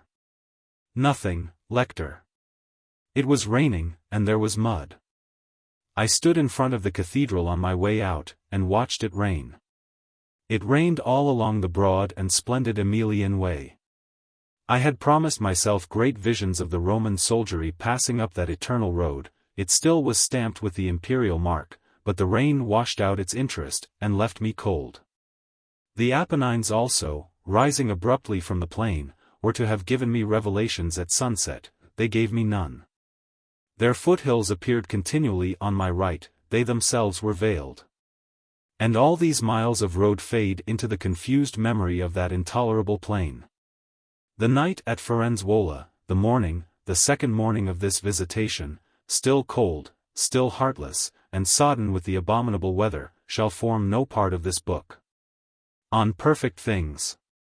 Things grand and simple of their nature are possessed, as you know, of a very subtle flavor. The larger music, the more majestic lengths of verse called epics, the exact in sculpture, the classic drama, the most absolute kinds of wine, require a perfect harmony of circumstance for their appreciation. Whatever is strong, poignant, and immediate in its effect is not so difficult to suit. Farce, horror, rage, or what not, these a man can find in the arts, even when his mood may be heavy or disturbed. Just as, to take their parallel in wines, strong bone will always rouse a man.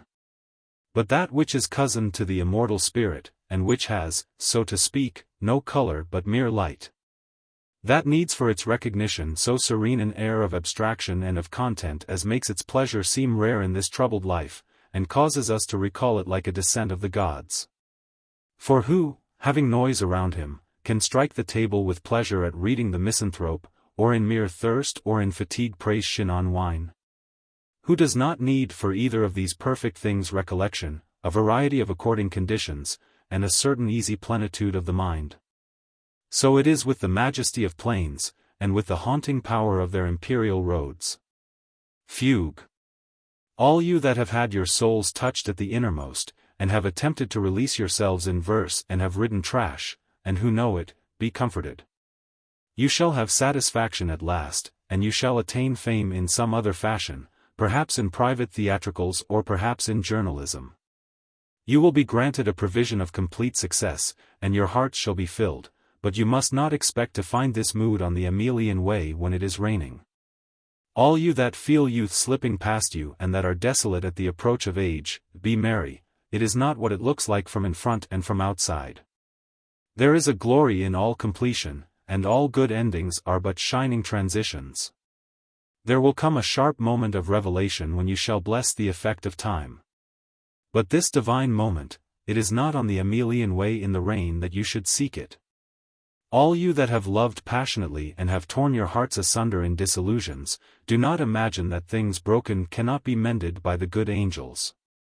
There is a kind of splice called the long splice, which makes a cut rope seem what it was before. It is even stronger than before, and can pass through a block. There will descend upon you a blessed hour when you will be convinced as by a miracle, and you will suddenly understand the redintegratio amoris redintegratio, a Latin phrase. But this hour you will not receive in the rain on the Emilian Way. Interlude. Here then, next day, just outside a town called Borgo, past the middle of morning, the rain ceased.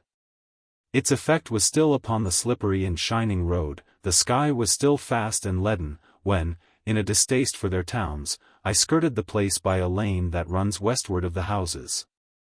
And sitting upon a low wall, I looked up at the Apennines, which were now plain above me, and thought over my approaching passage through those hills. But here I must make clear by a map the mass of mountains which I was about to attempt, and in which I forded so many rivers, met so many strange men and beasts, saw such unaccountable sights. Was imprisoned, starved, frozen, haunted, delighted, burnt up, and finally refreshed in Tuscany, in a word. Where I had the most extraordinary and unheard of adventures that ever diversified the life of man. Unimportant topography.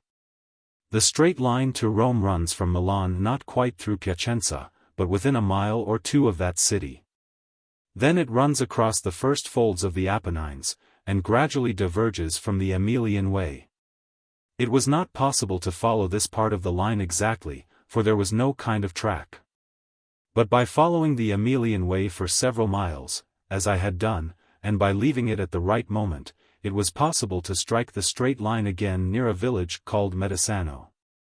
Now on the far side of the Apennines, beyond their main crest, there happens, most providentially, to be a river called the Serchio, whose valley is fairly straight and points down directly to Rome. To follow this valley would be practically to follow the line to Rome, and it struck the Tuscan plain not far from Lucca. But to get from the Emilian Way over the eastern slope of the Apennines' main ridge and crest, to where the Serchio rises on the western side, is a very difficult matter. The few roads across the Apennines cut my track at right angles, and were therefore useless. In order to strike the watershed at the sources of the Serchio it was necessary to go obliquely across a torrent and 4 rivers, the Taro, the Parma, the Enza, and the Secchia. And to climb the 4 spurs that divided them. Crossing each nearer to the principal chain as I advanced until, after the Secchia, the next climb would be that of the central crest itself, on the far side of which I should find the Serchio Valley. Perhaps in places roads might correspond to this track. Certainly the bulk of it would be mule paths or rough gullies, how much I could not tell. The only way I could work it with my wretched map was to note the names of towns or hamlets more or less on the line, and to pick my way from one to another. I wrote them down as follows: Fornovo, Calistano, Tizzano, Calagna, the last at the foot of the final pass. The distance to that pass as the crow flies was only a little more than 30 miles. So exceedingly difficult was the task that it took me over 2 days. Till I reached Fornovo beyond the Taro, I was not really in the hills. The Red Inn. By country roads, picking my way, I made that afternoon for Medesano. The lanes were tortuous. They crossed continual streams that ran from the hills above, full and foaming after the rain, and frothing with the waste of the mountains. I had not gone 2 miles when the sky broke. Not 4 when a new warmth began to steal over the air and a sense of summer to appear in the earth about me. With the greatest rapidity the unusual weather that had accompanied me from Milan was changing into the normal brilliancy of the south. But it was too late for the sun to tell, though he shone from time to time through clouds that were now moving eastwards more perceptibly and shredding as they moved. Quite tired and desiring food, keen also for rest after those dispiriting days, I stopped, before reaching Medesano, at an inn where 3 ways met.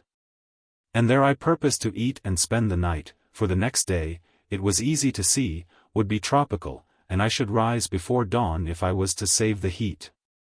I entered. The room within was of red wood. It had 2 tables, a little counter with a vast array of bottles, a woman behind the counter, and a small, nervous man in a strange hat serving. And all the little place was filled and crammed with a crowd of perhaps 20 men, gesticulating, shouting, laughing, quarreling. And one very big man was explaining to another the virtues of his knife. And all were already amply satisfied with wine. For in this part men do not own, but are paid wages, so that they waste the little they have. The tavern brawl. I saluted the company, and walking up to the counter was about to call for wine. They had all become silent, when one man asked me a question in Italian. I did not understand it, and attempted to say so, when another asked the same question, then 6 or 7, and there was a hubbub. And out of the hubbub I heard a similar sentence rising all the time. To this day I do not know what it meant, but I thought, and think, it meant, he is a Venetian, or, he is the Venetian. Something in my broken language had made them think this, and evidently the Venetians, or a Venetian, were, or was, gravely unpopular here. Why, I cannot tell. Perhaps the Venetians were blacklegs. But evidently a Venetian, or the whole Venetian nation, had recently done them a wrong. At any rate one very dark-haired man put his face close up to mine, unlipped his teeth, and began a great noise of cursing and threatening, and this so angered me that it overmastered my fear, which had till then been considerable. I remembered also a rule which a wise man once told me for guidance, and it is this: God disposes of victory, but, as the world is made, when men smile, smile, when men laugh, laugh. When men hit, hit, when men shout, shout, and when men curse, curse you also, my son, and in doubt let them always take the first move. The quarrel. I say my fear had been considerable, especially of the man with the knife, but I got too angry to remember it, and advancing my face also to this insulter's I shouted, Dio ladro. Dios di mi alma. Sanguinamento. Nombre di Dios. Che vol? Non sono de Venezia io. Sono de Francia. Je men fiche de vestra Venezia. Non si vide che non parlar vestra lingua. Che sono forestier, and so forth. At this they evidently divided into 2 parties, and all began raging amongst themselves, and some at me, while the others argued louder and louder that there was an error.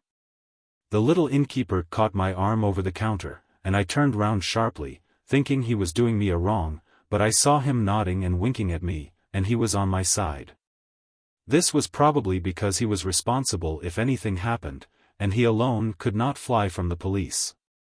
He made them a speech which, for all I know, may have been to the effect that he had known and loved me from childhood, or may have been that he knew me for one Jacques of Turin. Or may have been any other lie. Whatever lie it was, it appeased them. Their anger went down to a murmur, just like soda water settling down into a glass. The odd knife. I stood wine, we drank. I showed them my book, and as my pencil needed sharpening the large man lent me his knife for courtesy. When I got it in my hand I saw plainly that it was no knife for stabbing with. It was a pruning knife, and would have bit the hand that cherished it, as they say of serpents. On the other hand, it would have been a good knife for ripping, and passable at a slash. You must not expect too much of one article. I took food, but I saw that in this parish it was safer to sleep out of doors than in. So in the falling evening, but not yet sunset, I wandered on, not at a pace but looking for shelter, and I found at last just what I wanted, a little shed. With dried ferns, as it seemed, strewed in a corner, a few old sacks, and a broken piece of machinery, though this last was of no use to me. I thought, it will be safe here, for I shall rise before day, and the owner, if there is one, will not disturb me. The clouds. The air was fairly warm. The place quite dry. The open side looked westward and a little south. The sun had now set behind the Apennines, and there was a deep effulgence in the sky. I drank a little wine, lit a pipe, and watched the west in silence. Whatever was left of the great pall from which all that rain had fallen, now was banked up on the further side of heaven in toppling great clouds that caught the full glow of evening. The great clouds stood up in heaven, separate, like persons, and no wind blew, but everything was full of evening. I worshipped them so far as it is permitted to worship inanimate things. They domed into the pure light of the higher air, inviolable. They seemed halted in the presence of a commanding majesty who ranked them all in order. This vision filled me with a large calm which a travelled man may find on coming to his home, or a learner in the communion of wise men. Repose, certitude, and, as it were, a premonition of glory occupied my spirit. Before it was yet quite dark I had made a bed out of the dry bracken, covered myself with the sacks and cloths, and very soon I fell asleep. Still thinking of the shapes of clouds and of the power of God. The impassable river. Next morning it was as I had thought. Going out before it was fully light, a dense mist all around and a clear sky showed what the day was to be. As I reached Metasano the sun rose, and in half an hour the air was instinct with heat, within an hour it was blinding. An early mass in the church below the village prepared my day, but as I took coffee afterwards in a little inn, and asked about crossing the Taro to Fornovo, my first point, to my astonishment they shook their heads. The Taro was impassable. Why could it not be crossed? My very broken language made it difficult for me to understand. They talked of Rami, which I thought meant oars. But Rami, had I known it, meant the separate branches or streams whereby these torrential rivers of Italy flow through their arid beds. I drew a boat and asked if one could not cross in that, for I was a northerner, and my idea of a river was a river with banks and water in between, but they laughed and said, no. Then I made the motion of swimming. They said it was impossible, and one man hung his head to indicate drowning. It was serious. They said tomorrow, or rather next day, one might do it. Finally, a boy that stood by said he remembered a man who knew the river better than anyone, and he, if anyone could, would get me across. So I took the boy with me up the road, and as we went I saw, parallel to the road, a wide plain of dazzling rocks and sand, and beyond it, shining and silhouetted like an Arab village, the group of houses that was Fornovo. This plain was their sort of river in these hills. The boy said that sometimes it was full and a mile wide, sometimes it dwindled into dirty pools. Now, as I looked, a few thin streams seemed to wind through it, and I could not understand the danger. After a mile or two we came to a spot in the road where a patch of brushwood only separated us from the riverbed. Here the boy bade me wait, and asked a group of peasants whether the guide was in. They said they thought so, and some went up into the hillside with the boy to fetch him, others remained with me, looking at the riverbed and at Fornovo beyond, shaking their heads, and saying it had not been done for days. But I did not understand whether the rain freshet had passed and was draining away, or whether it had not yet come down from beyond, and I waited for the guide. The crossing of the Taro. They brought him at last down from his hut among the hills. He came with great strides, a kindly-looking man, extremely tall and thin, and with very pale eyes. He smiled. They pointed me out to him, and we struck the bargain by holding up 3 fingers each for 3 lire, and nodding. Then he grasped his long staff and I mine, we bade farewell to the party, and together we went in silence through thick brushwood down towards the broad riverbed. The stones of it glared like the sands of Africa, Fornovo baked under the sun all white and black. Between us was this broad plain of parched shingle and rocks that could, in a night, become one enormous river, or dwindle to a chain of stagnant ponds.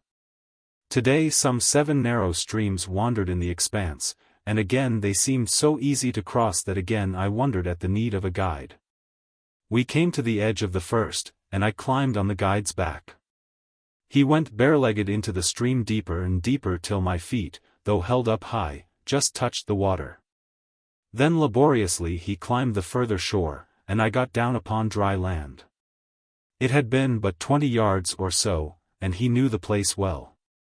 I had seen, as we crossed, what a torrent this first little stream was, and I now knew the difficulty and understood the warnings of the inn. The second branch was impassable. We followed it up for nearly a mile to where an island, that is, a mass of high land that must have been an island in flood time, and that had on it an old brown village, stood above the white bed of the river. Just at this island my guide found a ford. And the way he found it is worth telling. He taught me the trick, and it is most useful to men who wander alone in mountains. You take a heavy stone, how heavy you must learn to judge, for a more rapid current needs a heavier stone, but say about 10 pounds. This you lob gently into midstream. How, it is impossible to describe, but when you do it it is quite easy to see that in about 4 feet of water, or less, the stone splashes quite differently from the way it does in 5 feet or more. It is a sure test, and one much easier to acquire by practice than to write about. To teach myself this trick I practiced it throughout my journey in these wilds. Having found a ford then, he again took me on his shoulders, but, in midstream, the water being up to his breast. His foot slipped on a stone, all the bed beneath was rolling and churning in the torrent, and in a moment we had both fallen. He pulled me up straight by his side, and then indeed, overwhelmed in the rush of water, it was easy to understand how the Taro could drown men. And why the peasants dreaded these little ribbons of water. The current rushed and foamed past me, coming nearly to my neck, and it was icy cold. One had to lean against it, and the water so took away one's weight that at any moment one might have slipped and been carried away. The guide, a much taller man, indeed he was 6'3" or so, supported me, holding my arm, and again in a moment we reached dry land. After that adventure there was no need for carrying. The 3rd, 4th, 5th, and 6th branches were easily fordable. The 7th was broad and deep, and I found it a heavy matter. Nor should I have waded it but for my guide, for the water bore against me like a man wrestling, and it was as cold as Acheron, the river of the dead. Then on the further shore, and warning him, in lingua franca, of his peril, I gave him his wage, and he smiled and thanked me, and went back, choosing his plans at leisure. Thus did I cross the river Taro, a danger for men. St. Christopher. Where I landed was a poor man sunning himself. He rose and walked with me to Fornovo. He knew the guide. He is a good man, he said to me of this friend. He is as good as a little piece of bread. E vero, I answered, e San Cristoforo. This pleased the peasant, and indeed it was true. For the guide's business was exactly that of Saint Christopher, except that the saint took no money, and lived, I suppose, on air. Fornovo Church. And so to Fornovo. And the heat blinded and confused, and the air was alive with flies. But the sun dried me at once, and I pressed up the road because I needed food. After I had eaten in this old town I was preparing to make for Calistano and to cross the first high spur of the Apennines that separated me from it, when I saw, as I left the place, a very old church. And I stayed a moment and looked at carvings which were in no order, but put in pell-mell, evidently chosen from some older building. They were barbaric, but one could see that they stood for the last judgment of man, and there were the good-looking foolish, and there were the wicked being boiled by devils in a pot. And what was most pleasing was one devil who with great joy was carrying off a rich man's gold in a bag.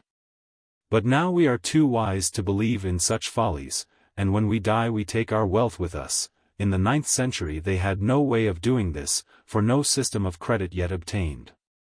The Lost Path. Then leaving the main road which runs to Pontremoli and at last to Spezia, my lane climbed up into the hills and ceased, little by little, to be even a lane. It became from time to time the bed of a stream, then nothing, then a lane again, and at last, at the head of the glen, I confessed to having lost it. But I noted a great rock or peak above me for a landmark, and I said to myself, "No matter. The wall of this glen before me is obviously the ridge of the spur. The rock must be left to the north, and I have but to cross the ridge by its guidance." By this time, however, the heat overcame me, and, as it was already afternoon, and as I had used so much of the preceding night for my journey, I remembered the wise custom of hot countries and lay down to sleep. I slept but a little while, yet when I woke the air was cooler. I climbed the side of the glen at random, and on the summit I found, to my disgust, a road. What road could it be? To this day I do not know. Perhaps I had missed my way and struck the main highway again. Perhaps, it is often so in the Apennines, it was a road leading nowhere. At any rate I hesitated, and looked back to judge my direction. The great view. It was a happy accident. I was now some 2,000 feet above the Taro. There, before me, stood the high strange rock that I had watched from below.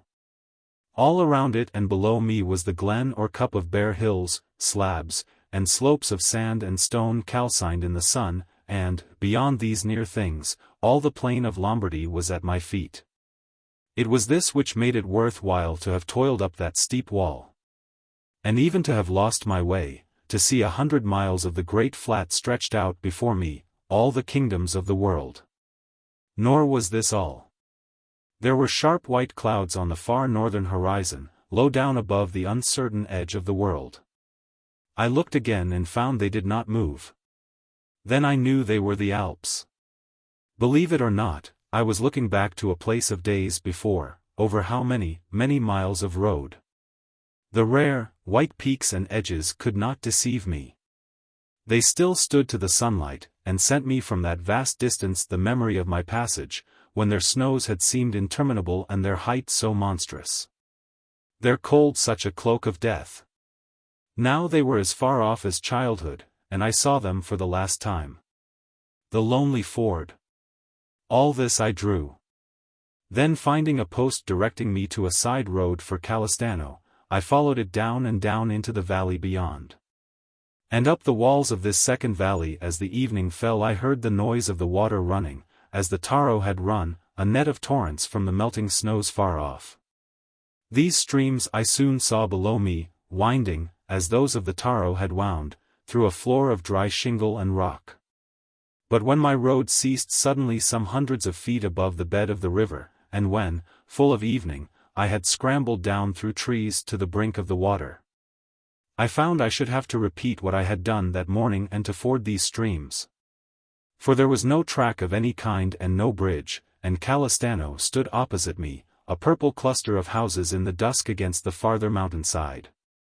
Very warily, lobbing stones as I had been taught, and following up and down each branch to find a place, I forded one by one the 6 little cold and violent rivers, and reaching the farther shore, I reached also, as I thought, supper, companionship, and a bed. But it is not in this simple way that human life is arranged. What awaited me in Calistano was ill favor, a prison, release, base flattery, and a very tardy meal. On prisons. It is our duty to pity all men. It is our duty to pity those who are in prison. It is our duty to pity those who are not in prison. How much more is it the duty of a Christian man to pity the rich who cannot ever get into prison? These indeed I do now specially pity, and extend to them my commiseration. What? Never even to have felt the grip of the policeman, to have watched his bold suspicious eye. To have tried to make a good show under examination, never to have heard the bolt grinding in the lock, and never to have looked round at the cleanly simplicity of a cell? Then what emotions have you had, unimprisonable rich, or what do you know of active living and of adventure? The arrest. It was after drinking some wine and eating macaroni and bread at a poor inn, the only one in the place. And after having to shout at the ill-natured hostess, and to try 20 guesses before I made her understand that I wanted cheese, it was when I had thus eaten and shouted, and had gone over the way to drink coffee and to smoke in a little café, that my adventure befell me. In the inn there had been a fat jolly-looking man and 2 official-looking people with white caps dining at another table. I had taken no notice of them at the time. But as I sat smoking and thinking in the little café, which was bright and full of people, I noticed a first danger signal when I was told sullenly that they had no bed. They thought I could get none in the town. Then, suddenly, these 2 men in white caps came in, and they arrested me with as much ease as you or I would hold a horse. A moment later there came in 2 magnificent fellows, gendarmes, with swords and cocked hats, and mustaches abdl cater, as we used to say in the old days. These 4, the 2 gendarmes and 2 policemen, sat down opposite me on chairs and began cross-questioning me in Italian, a language in which I was not proficient. I so far understood them as to know that they were asking for my papers. Niente, said I, and poured out on the table a card case, a sketchbook, 2 pencils, a bottle of wine, a cup, a piece of bread, a scrap of French newspaper, an old secolo, a needle, some thread, and a flute, but no passport. They looked in the card case and found 73 lire, that is, not quite £3. They examined the sketchbook critically, as behoved Southerners who are mostly of an artistic bent, but they found no passport. They questioned me again, and as I picked about for words to reply, the smaller, the policeman, a man with a face like a fox, shouted that he had heard me speaking Italian currently in the inn, and that my hesitation was a blind. This lie so annoyed me that I said angrily in French, which I made as Southern as possible to suit them, "You lie, and you can be punished for such lies, since you are an official. For though the police are the same in all countries, and will swear black is white, and destroy men for a song, yet where there is adroit administrative, that is, where the revolution has made things tolerable, you are much surer of punishing your policeman, and he is much less able to do you a damage than in England or America. For he counts as an official and is under a more public discipline and responsibility if he exceeds his powers." Then I added, speaking distinctly, "I can speak French and Latin. Have you a priest in Calistano, and does he know Latin?" This was a fine touch. They winced, and parried it by saying that the sindaco knew French. Then they led me away to their barracks while they fetched the sindaco, and so I was imprisoned. The cell. But not for long. Very soon I was again following up the street, and we came to the house of the sindaco or mayor. There he was, an old man with white hair, God bless him, playing cards with his son and daughter.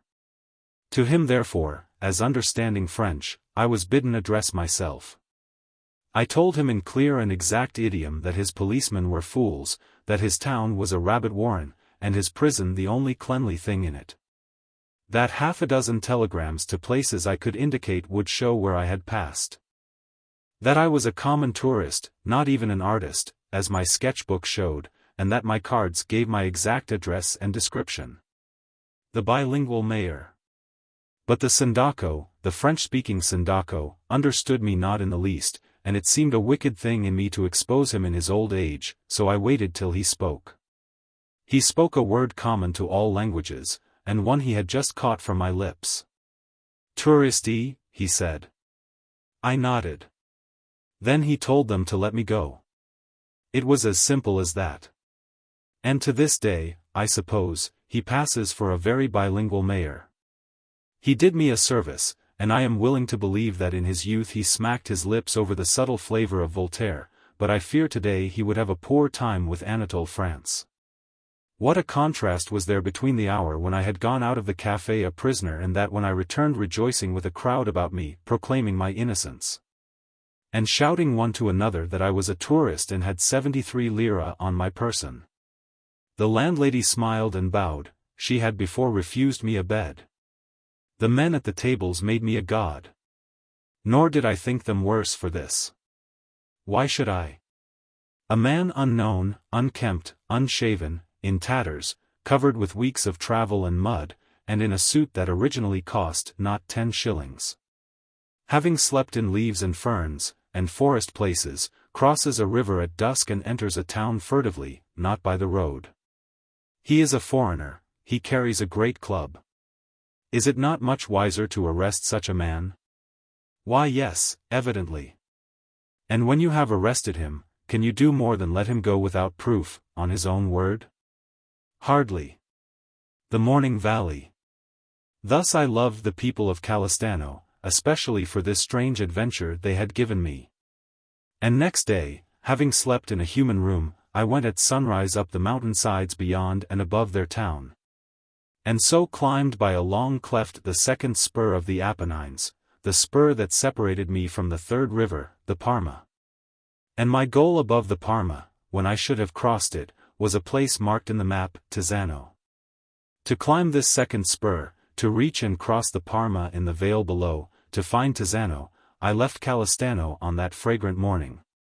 And having passed and drawn a little hamlet called Frangi, standing on a crag, I went on up the steep vale and soon reached the top of the ridge, which here dips a little and allows a path to cross over to the southern side. It is the custom of many, when they get over a ridge, to begin singing. Nor did I fail, early as was the hour, to sing in passing this the second of my Apennine summits. I sang easily with an open throat everything that I could remember in praise of joy. And I did not spare the choruses of my songs, being even at pains to imitate, when they were double, the various voices of either part. The peasant. Now, so much of the Englishman was in me that, coming round a corner of rock from which one first sees Beduzzo hanging on its ledge, as you know, and finding round this corner a peasant sitting at his ease, I was ashamed. For I did not like to be overheard singing fantastic songs. But he, used to singing as a solitary pastime, greeted me, and we walked along together, pointing out to each other the glories of the world before us and exulting in the morning. It was his business to show me things and their names, the great mountain of the pilgrimage to the south, the strange rock of Castelnuovo, in the far haze the plain of Parma, and Tizzano on its high hill, the ridge straight before me. He also would tell me the name in Italian of the things to hand, my boots, my staff, my hat. And I told him their names in French, all of which he was eager to learn. The mountain speech. We talked of the way people here tilled and owned ground, of the dangers in the hills, and of the happiness of lonely men. But if you ask how we understood each other, I will explain the matter to you. In Italy, in the Apennines of the north, there seemed to be 3 strata of language. In the valleys the Italian was pure, resonant, and foreign to me. There dwell the townsmen, and they deal down river with the plains. Halfway up, as at Frangi, at Beduzzo, at Tizzano, I began to understand them. They have the nasal N, they clip their words. On the summits, at last, they speak like northerners, and I was easily understood, for they said not vino, but vin, not duo, but du, and so forth. They are the Gauls of the hills. I told them so, and they were very pleased. Then I and my peasant parted, but as one should never leave a man without giving him something to show by way of token on the day of judgment, I gave this man a little picture of Milan, and bade him keep it for my sake. So he went his way, and I mine, and the last thing he said to me was about a Molinar, but I did not know what that meant. Molinar. When I had taken a cut down the mountain, and discovered a high road at the bottom, I saw that the river before me needed fording, like all the rest. And as my map showed me there was no bridge for many miles down, I cast about to cross directly, if possible on some man's shoulders. I met an old woman with a heap of grass on her back. I pointed to the river, and said, in lingua franca, that I wished to cross. She again used that word molinar, and I had an inkling that it meant miller. I said to myself, where there is a miller there is a mill. For ubi petrus ibi ecclesia. Where there is a mill there is water, a mill must have motive power, therefore, A. I must get near the stream. B. I must look out for the noise and aspect of a mill. I therefore, thanking the grass-bearing woman, went right over the fields till I saw a great, slow mill wheel against a house. And a sad man standing looking at it as though it were the procession of God's providence. He was thinking of many things. I tapped him on the shoulder, whereat he started, and spoke the great word of that valley, Molinar. It opened all the gates of his soul. He smiled at me like a man grown young again, and, beckoning me to follow, led radiantly up the sluice to where it drew from the river. He is found and serves. Here 3 men were at work digging a better entry for the water. One was an old, happy man in spectacles, the second a young man with stilts in his hands, the third was very tall and narrow. His face was sad, and he was of the kind that endure all things and conquer. I said, Molinar. I had found him. To the man who had brought me I gave 50 And so innocent and good are these people that he said, pourquoi, or words like it, and I said it was necessary. Then I said to the Molinar, quanta? And he, holding up a tall finger, said, una lira. The young man leapt on to his stilts, the Molinar stooped down and I got upon his shoulders, and we all attempted the many streams of the river Parma. In which I think I should by myself have drowned. I say advisedly, I should have been drowned. These upper rivers of the hills run high and low according to storms and to the melting of the snows. The river of Parma, for this torrent at last fed Parma, was higher than the rest. Even the Molinar, the god of that valley, had to pick his way carefully, and the young man on stilts had to go before, much higher than mortal men, and up above the water. I could see him as he went, and I could see that, to tell the truth, there was a ford, a rare thing in upper waters. Because in the torrent sources of rivers either the upper waters run over changeless rocks or else over gravel and sand. Now if they run over rocks they have their isolated shallow places, which any man may find, and their deep, evident by the still and mysterious surface, where fish go round and round in the hollows. But no true ford continuous from side to side. So it is in Scotland. And if they run over gravel and sand, then with every storm or spate they shift and change. But here by some accident there ran, perhaps a shelf or rock, perhaps a ruin of a Roman bridge, something at least that was deep enough and solid enough to be a true ford, and that we followed. The Molinar, even the Molinar, was careful of his way. Twice he waded, waist high, while the man on stilts before us suddenly lost ground and plunged to his feet. Once, crossing a small branch, for the river here, like all these rivers, runs in many arms over the dry gravel, it seemed there was no foothold and we had to cast up and down. Whenever we found dry land, I came off the Molinar's back to rest him, and when he took the water again I mounted again. So we passed the many streams, and stood at last on the Tisanian side. Then I gave a lira to the Molinar, and to his companion on stilts 50 who said, what is this for? And I said, you also helped. Andiamo.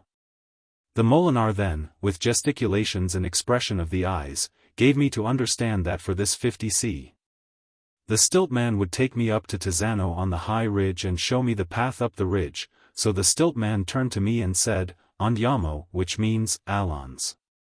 But when the Italians say, Andiamo, they are less harsh than the northern French who say, allons, for the northern French have 3 troubles in the blood.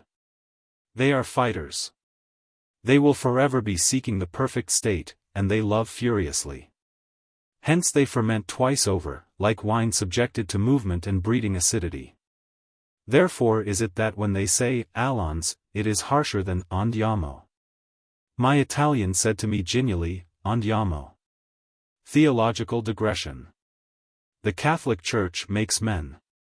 By which I do not mean boasters and swaggerers, nor bullies nor ignorant fools, who, finding themselves comfortable, think that their comfort will be a boon to others. And attempt, with singular unsuccess, to force it on the world. But men, human beings, different from the beasts, capable of firmness and discipline and recognition, accepting death, tenacious. Of her effects the most gracious is the character of the Irish and of these Italians. Of such also some day she may make soldiers. Have you ever noticed that all the Catholic Church does is thought beautiful and lovable until she comes out into the open? And then suddenly she is found by her enemies, which are the 7 capital sins, and the 4 sins calling to heaven for vengeance, to be hateful and grinding? So it is. And it is the fine irony of her present renovation that those who were forever belauding her pictures, and her saints, and her architecture, as we praise things dead. They are the most angered by her appearance on this modern field all armed, just as she was, with works and art and songs, sometimes superlative, often vulgar. Note you, she is still careless of art or songs, as she has always been. She lays her foundations in something other, which something other our moderns hate. Yet out of that something other came the art and song of the Middle Ages. And what art or songs have you? She is Europe and all our past. She is returning. Andiamo. Lector. But Mr.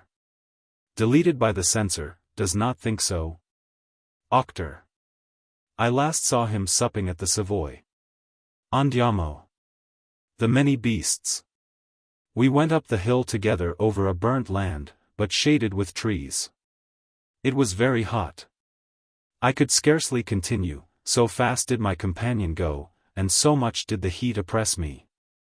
We passed a fountain at which oxen drank, and there I supped up cool water from the spout, but he wagged his finger before his face to tell me that this was an error under a hot sun. We went on and met 2 men driving cattle up the path between the trees. These I soon found to be talking of prices and markets with my guide. For it was market day. As we came up at last on to the little town, a little town like a nest, and all surrounded with walls. And a castle in it and a church, we found 1,000 beasts all lowing and answering each other along the high road, and on into the market square through the gate. There my guide led me into a large room, where a great many peasants were eating soup with macaroni in it, and some few, meat. But I was too exhausted to eat meat, so I supped up my broth and then began diapephrodizing on my fingers to show the great innkeeper what I wanted. The bargain. I first pulled up the macaroni out of the dish, and said, formaggio, pomodoro, by which I meant cheese, tomato. He then said he knew what I meant, and brought me that spaghetti so treated, which is a dish for a king, a cosmopolitan trader, an oppressor of the poor, a usurer, or any other rich man. But there is no spaghetti in the place to which such men go, whereas these peasants will continue to enjoy it in heaven. I then pulled out my bottle of wine, drank what was left out of the neck, by way of sign, and putting it down said, Tail, tantum, vino rosso. My guide also said many things which probably meant that I was a rich man, who threw his money about by the sixpence.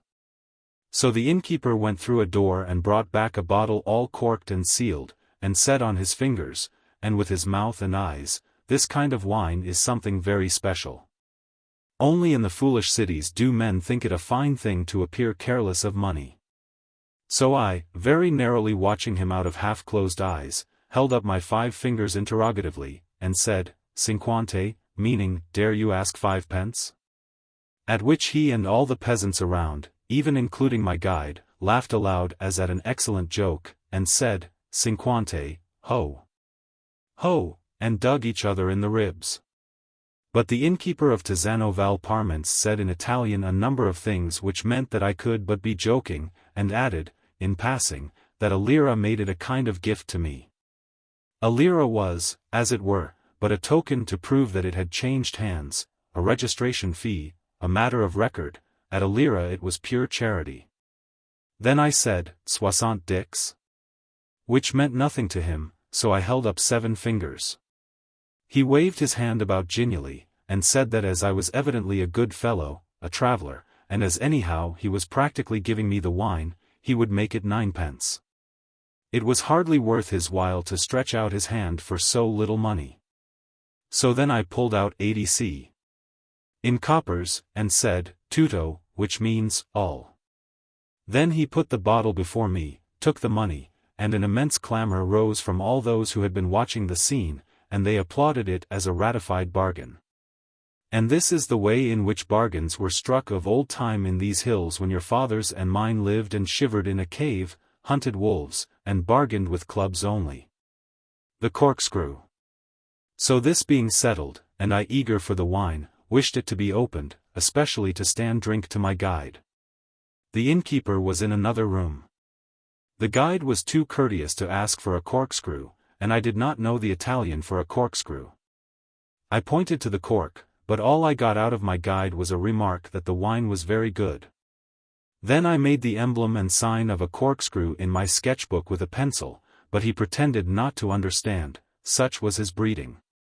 Then I imitated the mode, sound, and gesture of a corkscrew entering a cork, and an old man next to me said, tirabuchon, a common French word as familiar as the woods of Marly.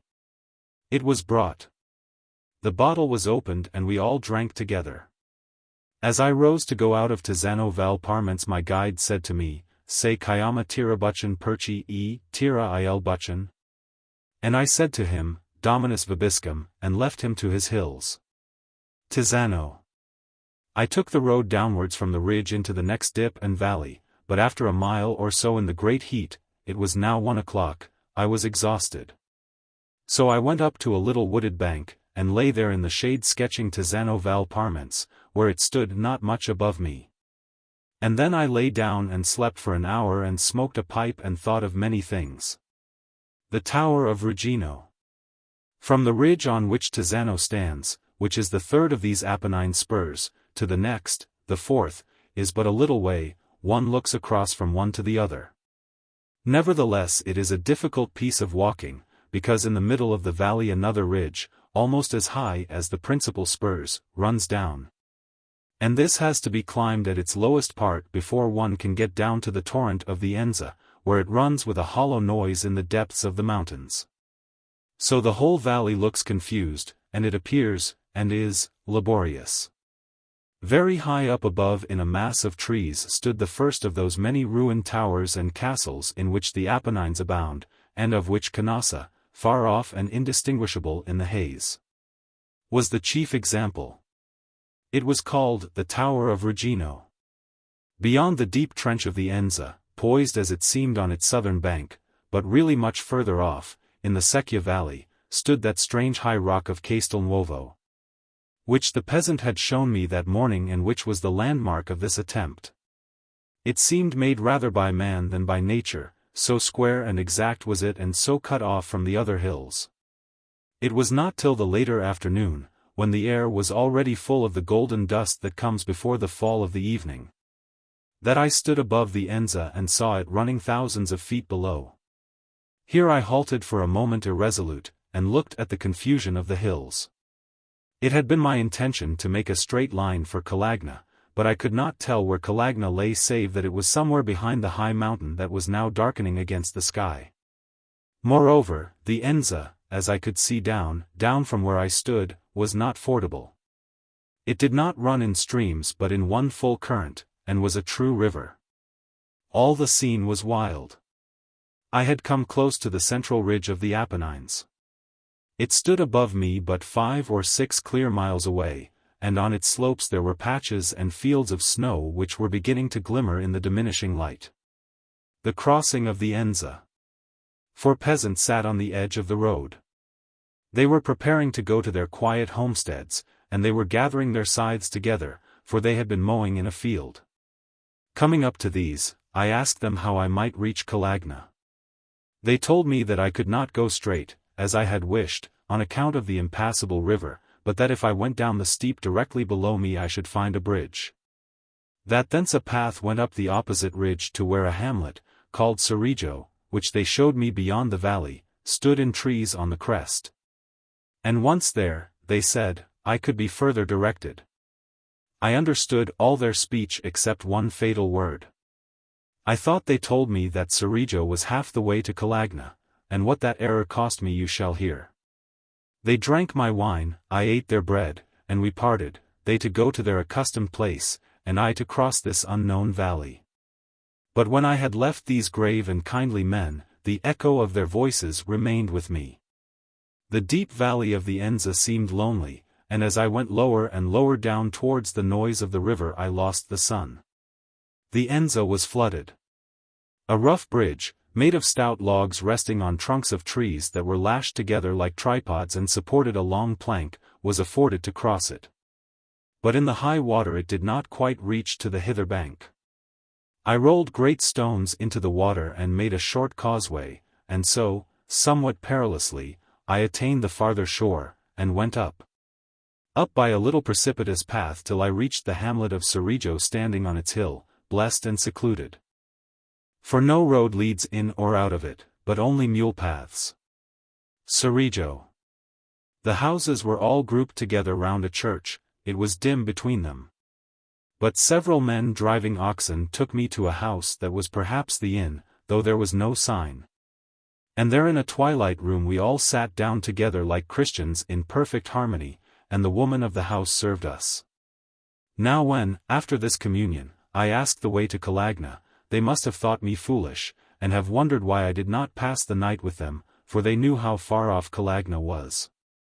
But I, by the error in language of which I have told you, believed it to be but a short way off. It was in reality 10 miles. The oldest of my companions said he would put me on the way. We went together in the half-light by a lane that followed the crest of the hill, and we passed a charming thing, a little white sculpture in relief, set up for a shrine and representing the Annunciation. And as we passed it we both smiled. Then in a few hundred yards we passed another that was the Visitation, and they were gracious and beautiful to a degree, and I saw that they stood for the 5 joyful mysteries. Then he had to leave me, and he said, pointing to the little shrine, when you come to the 5th of these the path divides. Take that to the left, and follow it round the hollow of the mountain, it will become a lane. This lane crosses a stream and passes near a tower. When you have reached the tower it joins a great high road, and that is the road to Calagna. The shrines. And when he indicated the shrines he smiled, as though in apology for them, and I saw that we were of the same religion. Then, since people who will not meet again should give each other presents mutually, I gave him the best of my 2 pipes, a new pipe with letters carved on it, which he took to be the initials of my name, and he on his part gave me a hedge-rose which he had plucked and had been holding in his fingers. And I continued the path alone. Certainly these people have a benediction upon them, granted them for their simple lives and their justice. Their eyes are fearless and kindly. They are courteous, straight, and all have in them laughter and sadness. They are full of songs, of memories, of the stories of their native place. And their worship is conformable to the world that God made. May they possess their own land, and may their influence come again from Italy to save from jar, and boasting, and ineptitude the foolish, valorless cities, and the garish crowds of shouting men. And let us especially pray that the revival of the faith may do something for our poor old universities. The night begins. Already, when I heard all these directions, they seemed to argue a longer road than I had expected. It proved interminable. It was now fully dark. The night was very cold from the height of the hills, a dense dew began to fall upon the ground, and the sky was full of stars. For hours I went on slowly down the lane that ran round the hollow of the wooded mountain, wondering why I did not reach the stream he spoke of. It was midnight when I came to the level, and yet I heard no water, and did not yet see the tower against the sky. Extreme fatigue made it impossible, as I thought, to proceed farther, when I saw a light in a window, and went to it quickly and stood beneath it. A woman from the window called me caro mio, which was gracious, but she would not let me sleep even in the straw of the barn. The despair of the night. I hobbled on in despair of the night, for the necessity of sleep was weighing me down after 4 high hills climbed that day. And after the rough ways and the heat and the continual marching. I found a bridge which crossed the deep ravine they had told me of. This high bridge was new, and had been built of fine stone, yet it was broken and ruined, and a gap suddenly showed in the dark. I stepped back from it in fear. The clambering down to the stream and up again through the briars to regain the road broke me yet more, and when, on the hill beyond, I saw the tower faintly darker against the dark sky. I went up doggedly to it, fearing faintness, and reaching it where it stood, it was on the highest ground overlooking the Secchia valley. I sat down on a stone beside it and waited for the morning. The long slope of the hills fell away for miles to where, by daylight, would have lain the misty plain of Amelia. The darkness confused the landscape. The silence of the mountains and the awful solemnity of the place lent that vast panorama a sense of the terrible, under the dizzy roof of the stars. Every now and again some animal of the night gave a cry in the undergrowth of the valley, and the great rock of Castelnuovo, now close and enormous, bare, rugged, a desert place, added something of doom. The last hours. The hours were creeping on with the less certain stars, a very faint and unliving grey touched the edges of the clouds. The cold possessed me, and I rose to walk, if I could walk, a little farther. What is that in the mind which, after, it may be, a slight disappointment or a petty accident, causes it to suffer on the scale of grave things? I have waited for the dawn 100 times, attended by that mournful, colorless spirit which haunts the last hours of darkness. And influenced especially by the great timeless apathy that hangs round the first uncertain promise of increasing light. For there is an hour before daylight when men die, and when there is nothing above the soul or around it, when even the stars fail. And this long and dreadful expectation I had thought to be worst when one was alone at sea in a small boat without wind, drifting beyond one's harbor in the ebb of the outer channel tide, and sogging back at the first flow on the broad, confused movement of a sea without any waves. In such lonely mornings I have watched the hours light turning, and I have counted up my gulf of time, and wondered that moments could be so stretched out in the clueless mind. I have prayed for the morning or for a little draught of wind, and this I have thought, I say, the extreme of absorption into emptiness and longing. The end of darkness. But now, on this ridge, dragging myself onto the main road, I found a deeper abyss of isolation and despairing fatigue than I had ever known. And I came near to turning eastward and imploring the hastening of light, as men pray continually without reason for things that can but come in a due order. I still went forward a little, because when I sat down my loneliness oppressed me like a misfortune. And because my feet, going painfully and slowly, yet gave a little balance and rhythm to the movement of my mind. I heard no sound of animals or birds. I passed several fields, deserted in the half-darkness. And in some I felt the hay, but always found it wringing wet with dew, nor could I discover a good shelter from the wind that blew off the upper snow of the summits. For a little space of time there fell upon me, as I crept along the road, that shadow of sleep which numbs the mind, but it could not compel me to lie down. And I accepted it only as a partial and beneficent oblivion which covered my desolation and suffering as a thin, transparent cloud may cover an evil moon. It dawns. Then suddenly the sky grew lighter upon every side. That cheating gloom, which I think the clouds in purgatory must reflect, lifted from the valley as though to a slow order given by some calm and good influence that was marshalling in the day. Their colors came back to things, the trees recovered their shape, life, and trembling. Here and there, on the face of the mountain opposite, the mists by their movement took part in the new life, and I thought I heard for the first time the tumbling water far below me in the ravine. That subtle barrier was drawn which marks today from yesterday, all the night, and its despondency became the past and entered memory. The road before me, the pass on my left, my last ridge, and the entry into Tuscany, the mass of the great hills, had become mixed into the increasing light, that is. into the familiar and invigorating present which I have always found capable of opening the doors of the future with a gesture of victory. My pain either left me, or I ceased to notice it, and seeing a little way before me a bank above the road, and a fine grove of sparse and dominant chestnuts, I climbed up thither and turned. Standing to the east. The sun. There, without any warning of colors, or of the heraldry that we have in the north, the sky was a great field of pure light, and without doubt it was all woven through, as was my mind watching it, with security and gladness. Into this field, as I watched it, rose the sun. The air became warmer almost suddenly. The splendor and health of the new day left me all in repose, and persuaded or compelled me to immediate sleep. I found therefore in the short grass, and on the scented earth beneath one of my trees, a place for lying down.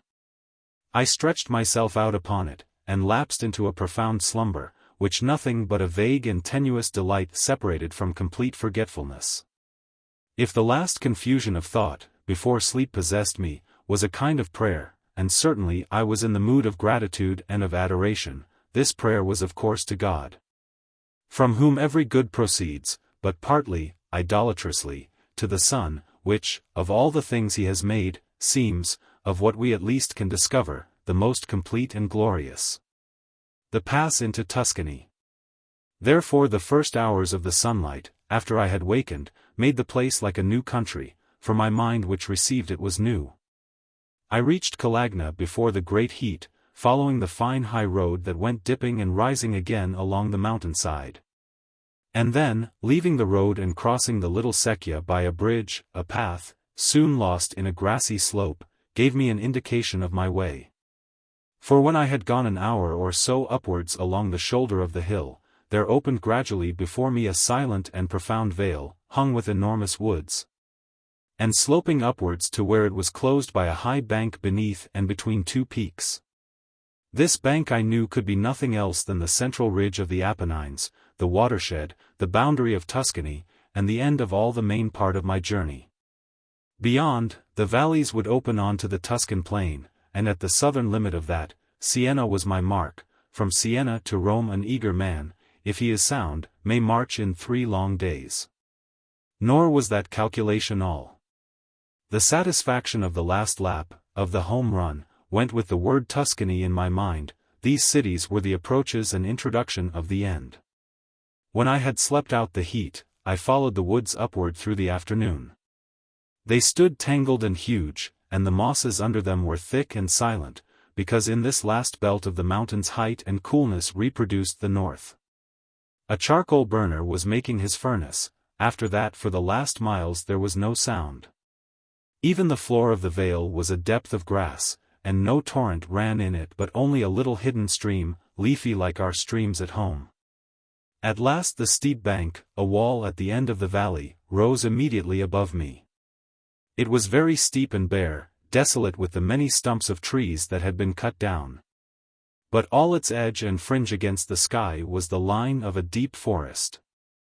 After its laborious hundreds of feet, when the forest that crowned it evenly was reached, the Apennines were conquered, the last great range was passed. And there stood no barrier between this high crest and Rome. The hither side of that bank, I say, had been denuded of its trees. The roots of secular chestnuts stood like graves above the dry steep, and had marked my last arduous climb. Now, at the summit, the highest part was a line of cool forest, and the late afternoon mingled with the sanctity of trees. A genial dampness pervaded the earth beneath. Grasses grew, and there were living creatures in the shade. The further side. Nor was this tenanted wood all the welcome I received on my entry into Tuscany. Already I heard the noise of falling waters upon every side, where the Serchio sprang from 20 sources on the southern slope, and leapt down between mosses, and quarrelled, and overcame great smooth dark rocks in busy falls. Indeed, it was like my own country in the north, and a man might say to himself, after so much journeying, perhaps I am in the enchanted wood, and may find at last the fairy Melisande. A glade opened, and, the trees no longer hiding it, I looked down the vale, which was the gate of Tuscany. There, High, jagged, wrapped into the sky, stood such a group of mountains as men dream of in good dreams, or see in the works of painters when old age permits them revelations. Their height was evident from the faint mist and grey of their hues, their outline was tumultuous, yet balanced, full of accident and poise. It was as though these high walls of Carrara, the western boundary of the valley, had been shaped expressly for man, in order to exalt him with unexpected and fantastic shapes, and to expand his dull life with a permanent surprise. For a long time I gazed at these great hills. The descent. Then, more silent in the mind through their influence, I went down past the speech and companionship of the springs of the Serchio. And the chestnut trees were redolent of evening all round. Down the bank to where the streams met in one, down the river, across its gaping, ruinous bridge, which someone, generations ago, had built for the rare travelers. There were then no main roads across the Apennine, and perhaps this rude pass was in favor. Down still more gently through the narrow upper valley I went between the chestnut trees. And calm went with me for a companion, and the love of men and the expectation of good seemed natural to all that had been made in this blessed place. Of Borda, where the peasants directed me, there is no need to speak, till crossing the Serchio once more, this time on a trestle bridge of wood, I passed by a wider path through the groves, and entered the dear village of Silano, which looks right into the pure west. And the peaks are guardians all about it, the elder brothers of this remote and secluded valley. Silano. An inn received me, a great kitchen full of men and women talking, a supper preparing, a great fire, meat smoking and drying in the inglenook. A vast timbered roof going up into darkness. There I was courteously received, but no one understood my language.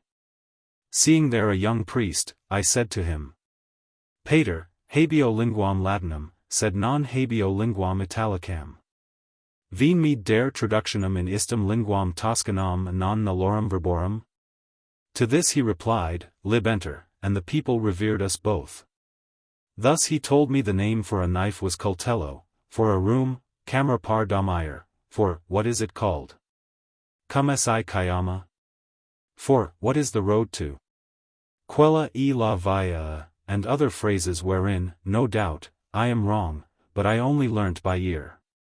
Then he said to me something I did not understand, and I answered, Pol Hercule, at which he seemed pleased enough. Then, to make conversation, I said, Diaconus es. And he answered me, mildly and gravely, Presbyter sum. The Transfigured Valley. And a little while after he left for his house, but I went out onto the balcony, where men and women were talking in subdued tones. There, alone, I sat and watched the night coming up into these Tuscan hills. The first moon since that waning in Lorraine, how many nights ago, how many marches? Hung in the sky, a full crescent, growing into brightness and glory as she assumed her reign. The one star of the west called out his silent companions in their order. The mountains merged into a fainter confusion, heaven and the infinite air became the natural seat of any spirit that watched this spell. The fireflies darted in the depths of vineyards and of trees below, then the noise of the grasshoppers brought back suddenly the gardens of home, and whatever benediction surrounds our childhood.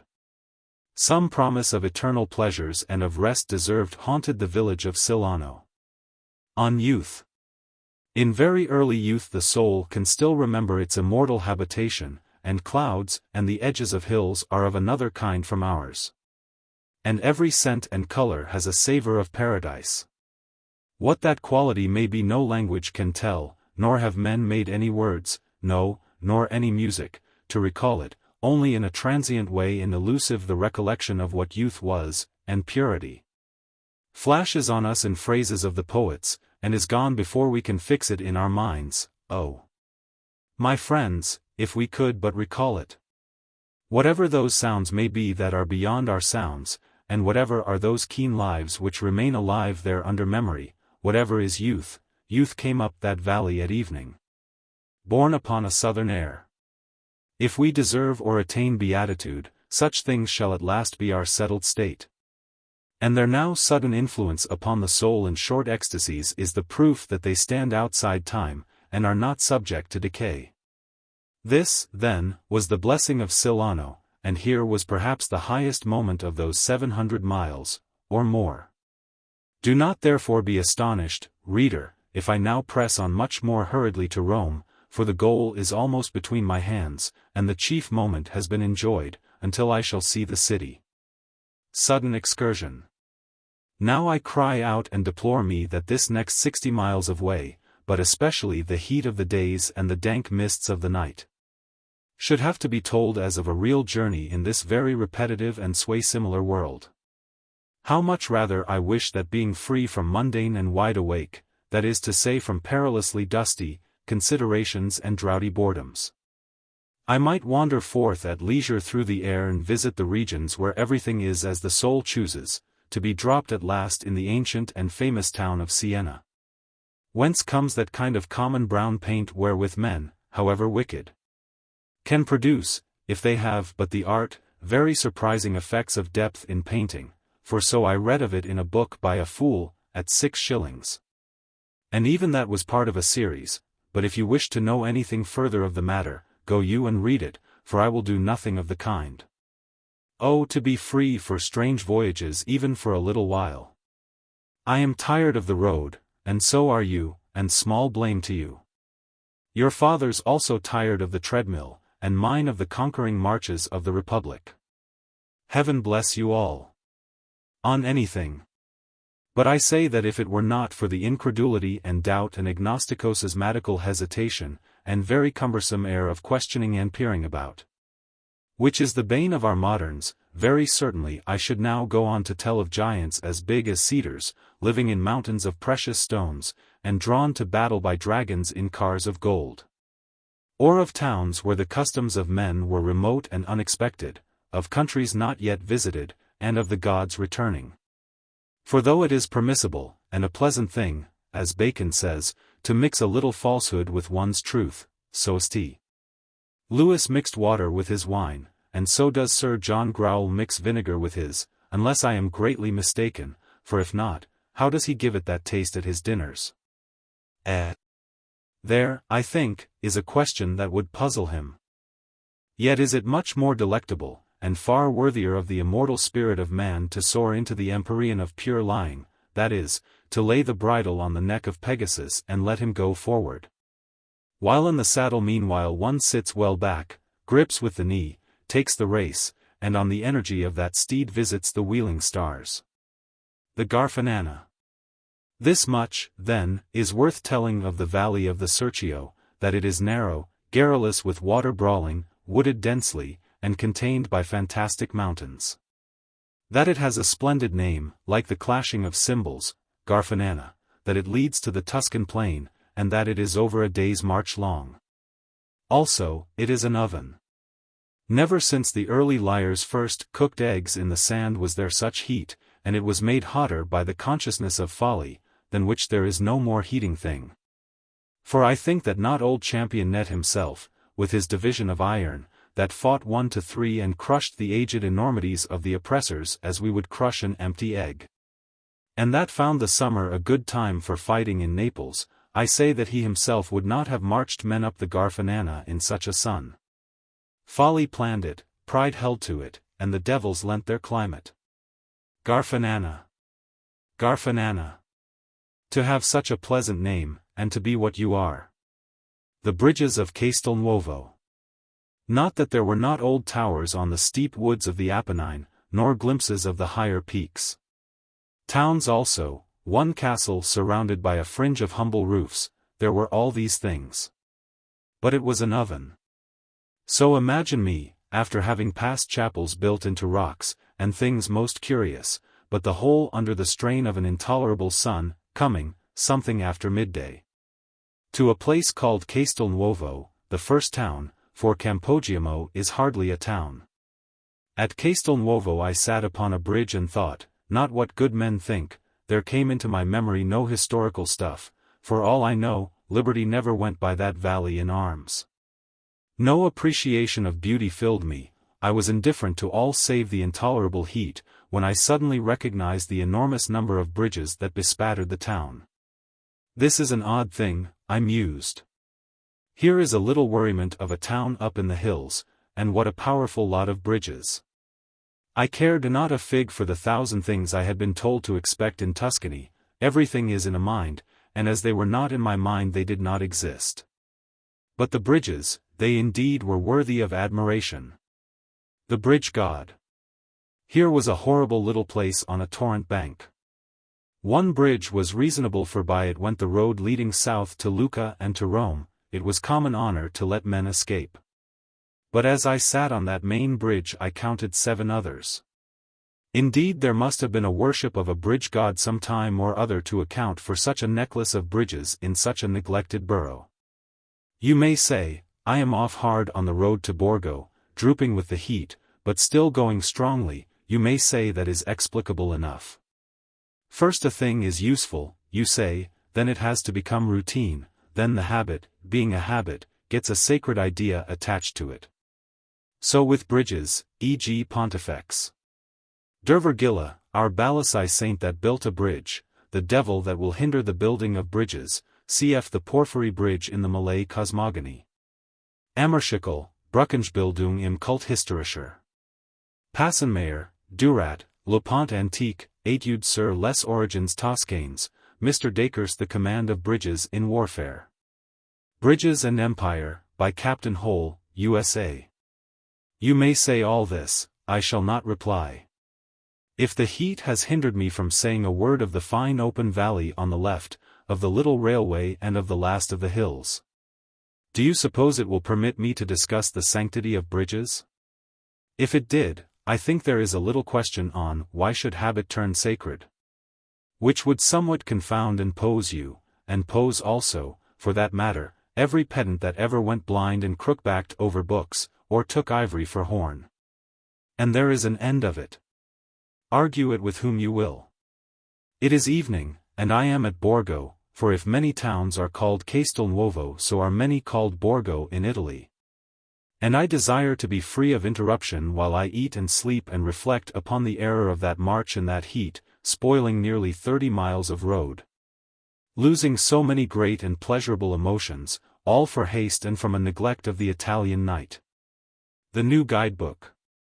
And as I ate, and before I slept, I thought of that annotated guide-book which is cried out for by all Europe, and which shall tell blunt truths. Look you out, Garfanana, district of, Valley of Serchio, in the index. You will be referred to page 267. Turn to page 267. You will find there the phrase.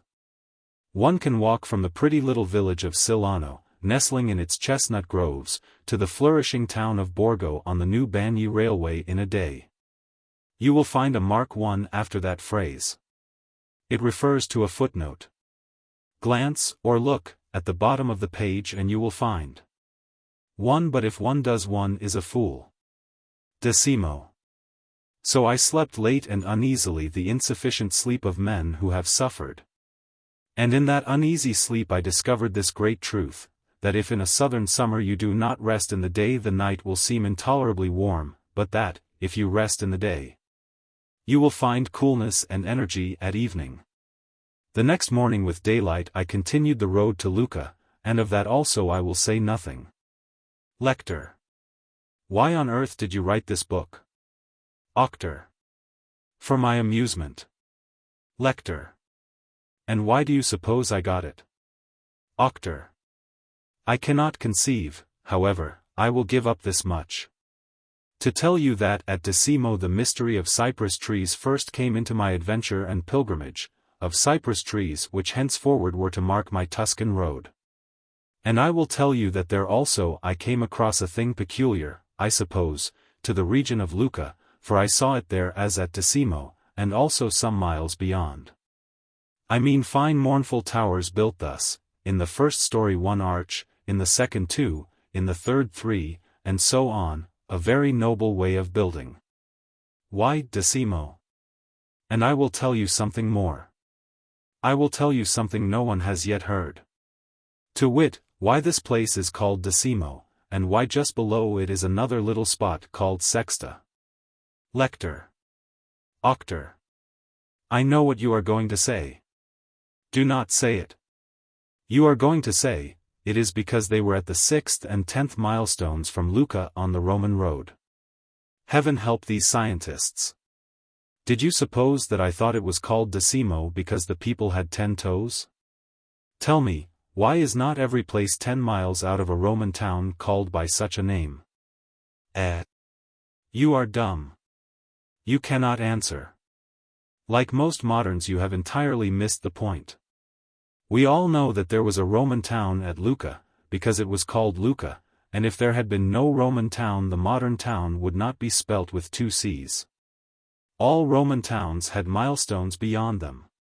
But why did this 10th milestone from this Roman town keep its name? Lector. I am indifferent.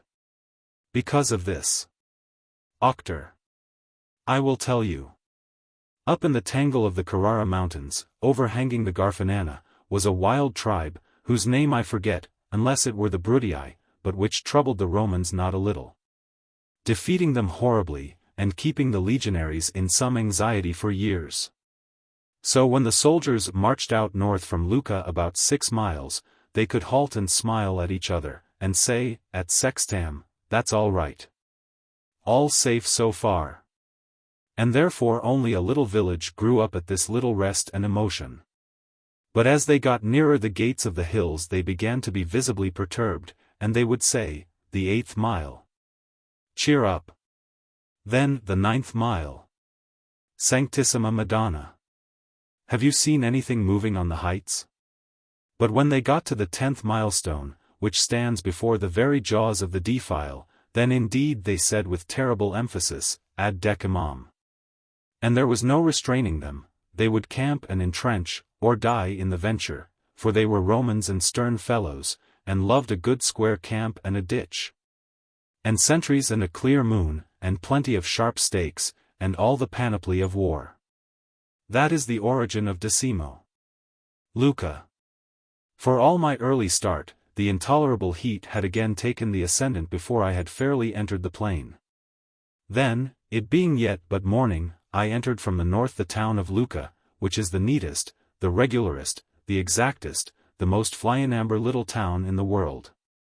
With its uncrowded streets, its absurd fortifications, and its contented silent houses, all like a family at ease and at rest under its high sun.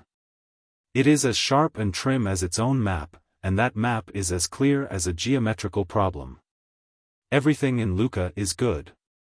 I went with a short shadow, creeping when I could on the eastern side of the street to save the sunlight. Then I came to the main square, and immediately on my left was the Albergo di something or other, a fine great hotel, but most unfortunately right facing the blazing sky. I had to stop outside it to count my money.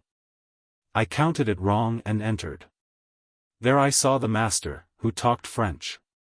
Can you in an hour, said I, give me a meal to my order, then a bed, though it is early day? This absurd question I made less absurd by explaining to him my purpose. How I was walking to Rome and how, being northern, I was unaccustomed to such heat, how, therefore, I had missed sleep, and would find it necessary in future to walk mainly by night. For I had now determined to fill the last few marches up in darkness, and to sleep out the strong hours of the sun. The banquet. All this he understood. I ordered such a meal as men give to beloved friends returned from wars. I ordered a wine I had known long ago in the valley of the Saône in the old time of peace before ever the Greek came to the land. While they cooked it I went to their cool and splendid cathedral to follow a late mass. Then I came home and ate their admirable food and drank the wine which the Burgundians had trodden upon the hills of gold so many years before. They showed me a regal kind of a room where a bed with great hangings invited repose. All my days of marching, the dirty inns, the forests, the nights abroad, the cold, the mists, the sleeplessness, the faintness, the dust, the dazzling sun, the Apennines, all my days came over me. And there fell on me a peaceful weight, as his 200 years fell upon Charlemagne in the tower of Saragossa when the battle was done. After he had curbed the valley of Ebro and christened Bramimond. So I slept deeply all day long.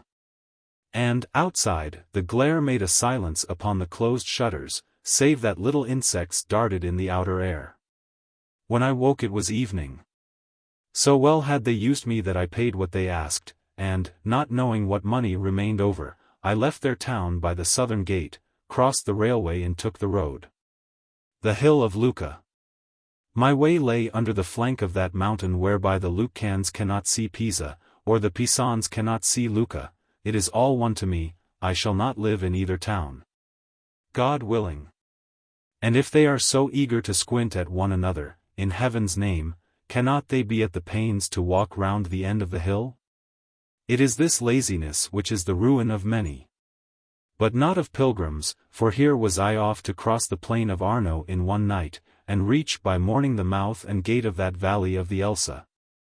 Which same is a very manifest proof of how Rome was intended to be the end and center of all roads, the chief city of the world, and the Pope's residence, as, indeed, it plainly is to this day. For all the world to deny at their peril, spiritual, geographical, historical, sociological, economic, and philosophical. Nothing particular. For if some such primeval and predestinarian quality were not inherent in the city, how, think you, would the valley of the Serchio, the hot, droughty, and baking Garfanana, lead down pointing straight to Rome? And how would that same line, prolonged across the plain, find fitting it exactly beyond that plain this vale of the Elsa, itself leading up directly towards Rome? I say, nowhere in the world is such a coincidence observable. And they that will not take it for a portent may go back to their rationalism and consort with microbes and make their meals off logarithms, washed down with an exact distillation of the root of -1. And the peace of fools, that is the deepest and most balmy of all, be theirs forever and ever. Here again you fall into errors as you read, ever expecting something new.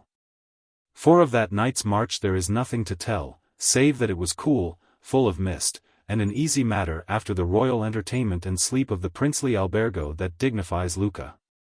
The villages were silent, the moon soon left the sky, and the stars could not show through the fog, which deepened in the hours after midnight. The Elsa Valley. A map I had bought in Lucca made the difficulties of the first part of the road, though there were many crossways, easy enough. And the second part, in midnight and the early hours, was very plain sailing, till, having crossed the main line and having, at last, very weary, come up to the branch railway at a slant from the west and north.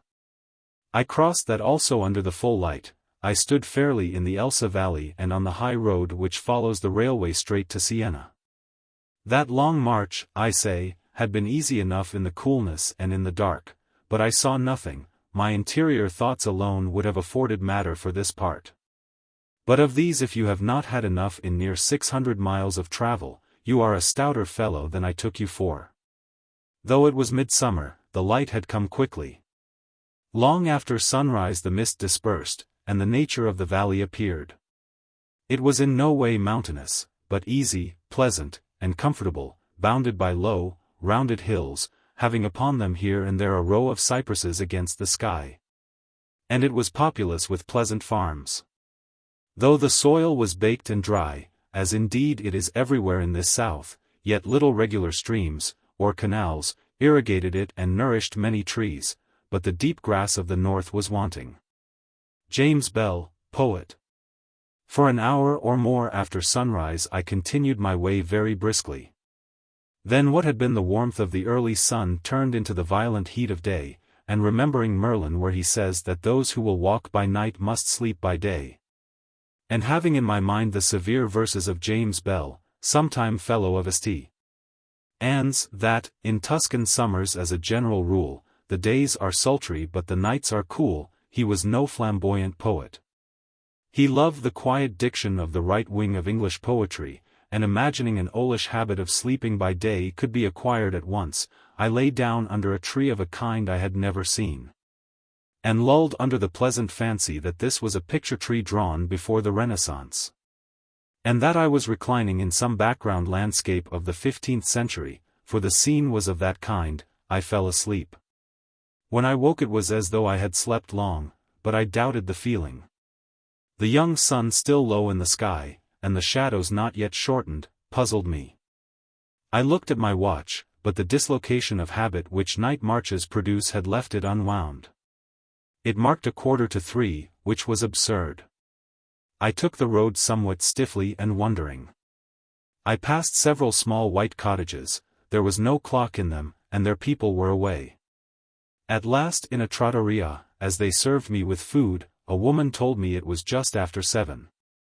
I had slept but an hour. The temptation.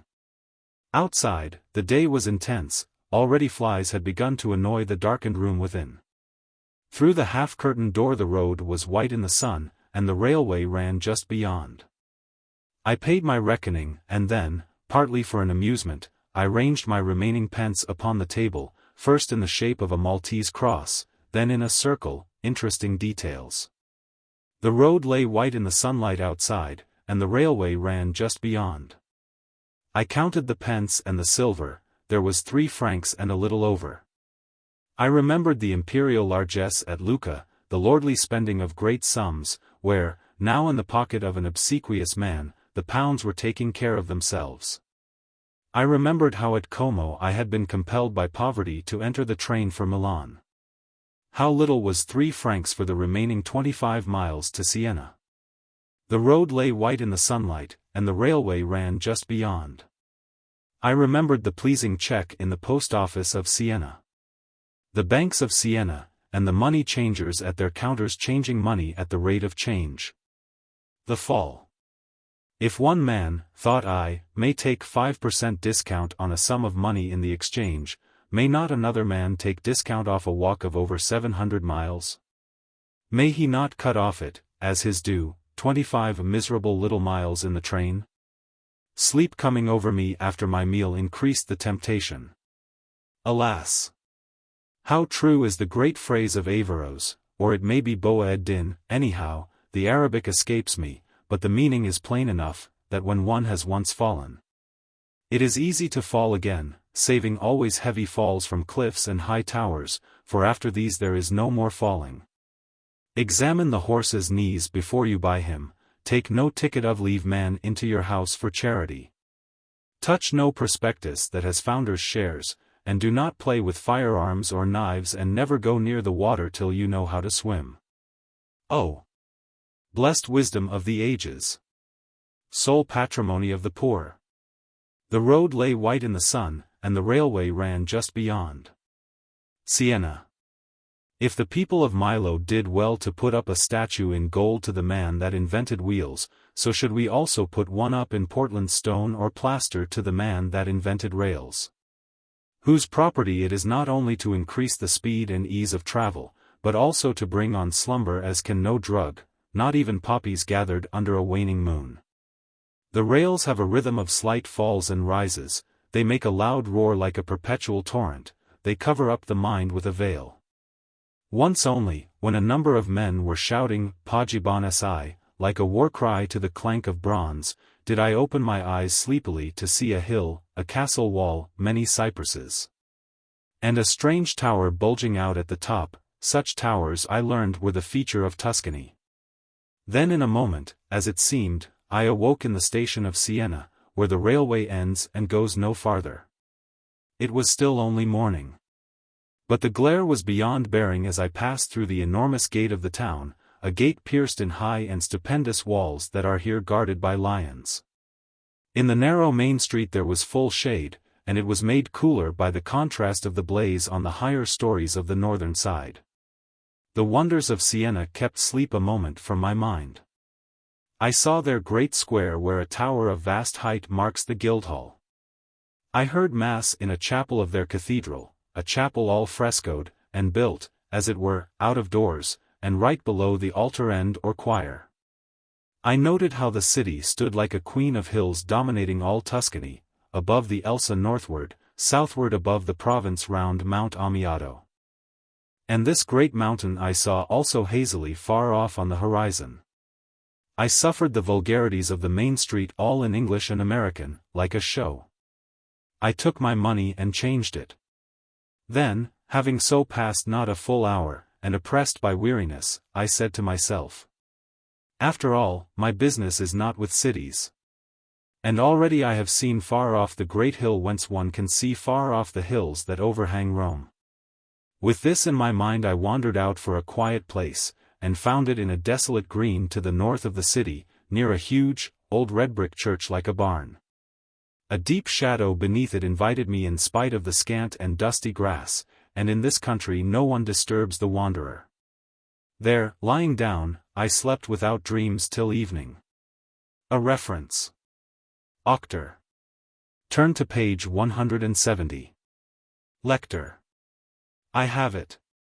It is not easy to watch the book in two places at once, but pray continue. Auctor. Note the words from the 5th to the 9th lines. 1. Lector. Why? Auctor. They will make what follows seem less abrupt. Another story. Once there was a man dining by himself at the Café Anglais, in the days when people went there. It was a full night, and he sat alone at a small table, when there entered a very big man in a large fur coat. The big man looked round annoyed, because there was no room, and the first man very courteously offered him a seat at his little table. They sat down and ate and talked of several things. Among others, of bureaucracy. The first maintained that bureaucracy was the curse of France. Men are governed by it like sheep. The administrator, however humble, is a despot. Most people will even run forward to meet him halfway, like the servile dogs they are, said he. No, answered the man in the big fur coat, I should say men were governed just by the ordinary human sense of authority. I have no theories. I say they recognize authority and obey it. Whether it is bureaucratic or not is merely a question of form.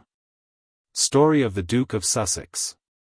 At this moment there came in a tall, rather stiff Englishman. He also was put out at finding no room. The two men saw the manager approach him, a few words were passed, and a card. Then the manager suddenly smiled, bowed, smirked, and finally went up to the table and begged that the Duke of Sussex might be allowed to share it. The Duke hoped he did not incommode these gentlemen. They assured him that, on the contrary, they esteemed his presence a favor. It is our prerogative, said the man in the big fur coat, to be the host Paris entertaining her guest. They would take no denial. They insisted on the Duke's dining with them, and they told him what they had just been discussing. The Duke listened to their theories with some morgue, much spleen, and no little phlegm, but with perfect courtesy, and then, towards the coffee, told them in fluent French with a strong accent his own opinion. He had had 8 excellent courses, he came with his fish, the best Chambertin during the dinner, and a glass of wonderful champagne with his dessert. He spoke as follows, with a slight and rather hard smile. My opinion may seem to you impertinent, but I believe nothing more subtly and powerfully affects men than the aristocratic feeling. Do not misunderstand me, he added, seeing that they would protest, it is not my own experience alone that guides me. All history bears witness to the same truth. The simple-minded Frenchman put down this infatuation to the Duke's early training, little knowing that our English men of rank are the simplest fellows in the world, and are quite indifferent to their titles save in business matters. The Frenchman paid the bill, and they all three went on to the boulevard. Now, said the first man to his two companions, I will give you a practical example of what I meant when I said that bureaucracy governed mankind. He went up to the wall of the Credit Lyonnais, put the forefinger of either hand against it, about 25 centimeters apart, and at a level of about a foot above his eyes. Holding his fingers thus he gazed at them, shifting them slightly from time to time and moving his glance from one to the other rapidly. A crowd gathered. In a few moments a pleasant elderly, short, and rather fat gentleman in the crowd came forward, and, taking off his hat, asked if he could do anything for him. Why, said our friend.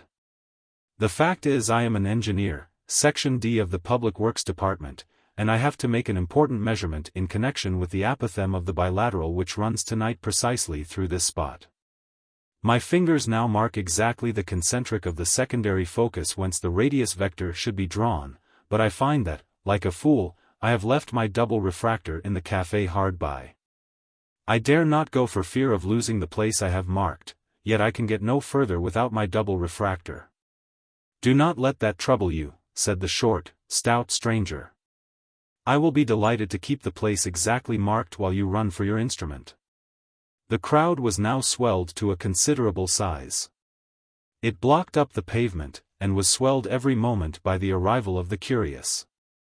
The little fat elderly man put his fingers exactly where the others had been, effecting the exchange with a sharp gesture, and each watched intently to see that it was right to within a millimeter. The attitude was constrained. The elderly man smiled, and begged the engineer not to be alarmed. So they left him with his two forefingers well above his head, precisely 25 centimeters apart, and pressing their tips against the wall of the credit lyonnaise. Then the three friends slipped out of the crowd and pursued their way. Let us go to the theatre, said the experimenter, and when we come back I warrant you will agree with my remarks on bureaucracy. They went to hear the admirable marble lines of Corneille. For 3 hours they were absorbed by the classics, and, when they returned, a crowd, now enormous, was surging all over the boulevard, stopping the traffic and filled with a noise like the sea. Policemen were attacking it with the utmost energy, but still it grew and eddied. And in the center, a little respectful space kept empty around him, still stretched the poor little fat elderly man, a pitiable sight. His knees were bent, his head wagged and drooped with extreme fatigue, he was the color of old blotting paper. But still he kept the tips of his two forefingers exactly 25 centimeters apart, well above his head, and pressed against the wall of the credit lyonnaise. You will not match that with your aristocratic sentiment, said the author of the scene in pardonable triumph. I am not so sure, answered the Duke of Sussex. He pulled out his watch. It is midnight, he said, and I must be off. But let me tell you before we part that you have paid for a most expensive dinner, and have behaved all night with an extravagant deference under the impression that I was the Duke of Sussex. As a fact my name is Jerks, and I am a commercial traveler in the linseed oil line, and I wish you the best of good evenings. Wait a moment, said the man in the big fur coat. My theory of the simple human sense of authority still holds. I am a detective officer, and you will both be good enough to follow me to the police station. And so they did, and the engineer was fined 50 francs in correctional, and the Duke of Sussex was imprisoned for 10 days, with interdiction of domicile for 6 months. The first indeed under the prefectorial decree of the 18th of November 1843, but the second under the law of the 12th Germinal of the year 8. St. Augustine censured. In this way I have got over between 20 and 30 miles of road which were tramped in the dark, and the description of which would have plagued you worse than a swarm of hornets. Oh, blessed interlude! No struggling moon, no mist, no long-winded passages upon the genial earth, no the sense of the night, no marvels of the dawn, no rhodomantade, no religion, no rhetoric, no sleeping villages. No silent towns, there was one, no rustle of trees, just a short story, and there you have a whole march covered as though a brigade had swung down it. A new day has come, and the sun has risen over the detestable parched hillocks of this downward way. No, no, lector. Do not blame me that Tuscany should have passed beneath me unnoticed, as the monotonous sea passes beneath a boat in full sail. Blame all those days of marching. Hundreds upon hundreds of miles that exhausted the powers of the mind. Blame the fiery and angry sky of Etruria, that compelled most of my way to be taken at night. Blame St. Augustine, who misled me in his confessions by talking like an African of the icy shores of Italy. Or blame Rome, that now more and more drew me to herself as she approached from 6 to 5, from 5 to 4, from 4 to 3, now she was but 3 days off. The third sun after that I now saw rising would shine upon the city. I did indeed go forward a little in the heat, but it was useless. After an hour I abandoned it. It was not so much the sun, though that was intemperate and deadly, it was rather the inhuman aspect of the earth which made me despair. It was as though the soil had been left imperfect and rough after some cataclysm. It reminded me of those bad lands in the west of America, where the desert has no form, and where the crumbling and ashy look of things is more abhorrent than their mere desolation. As soon march through evil dreams. The Italian desert. The north is the place for men. Eden was there, and the 4 rivers of paradise are the Seine, the Oise, the Thames, and the Arun. There are grasses there, and the trees are generous, and the air is an unnoticed pleasure. The waters brim up to the edges of the fields. But for this bare Tuscany I was never made.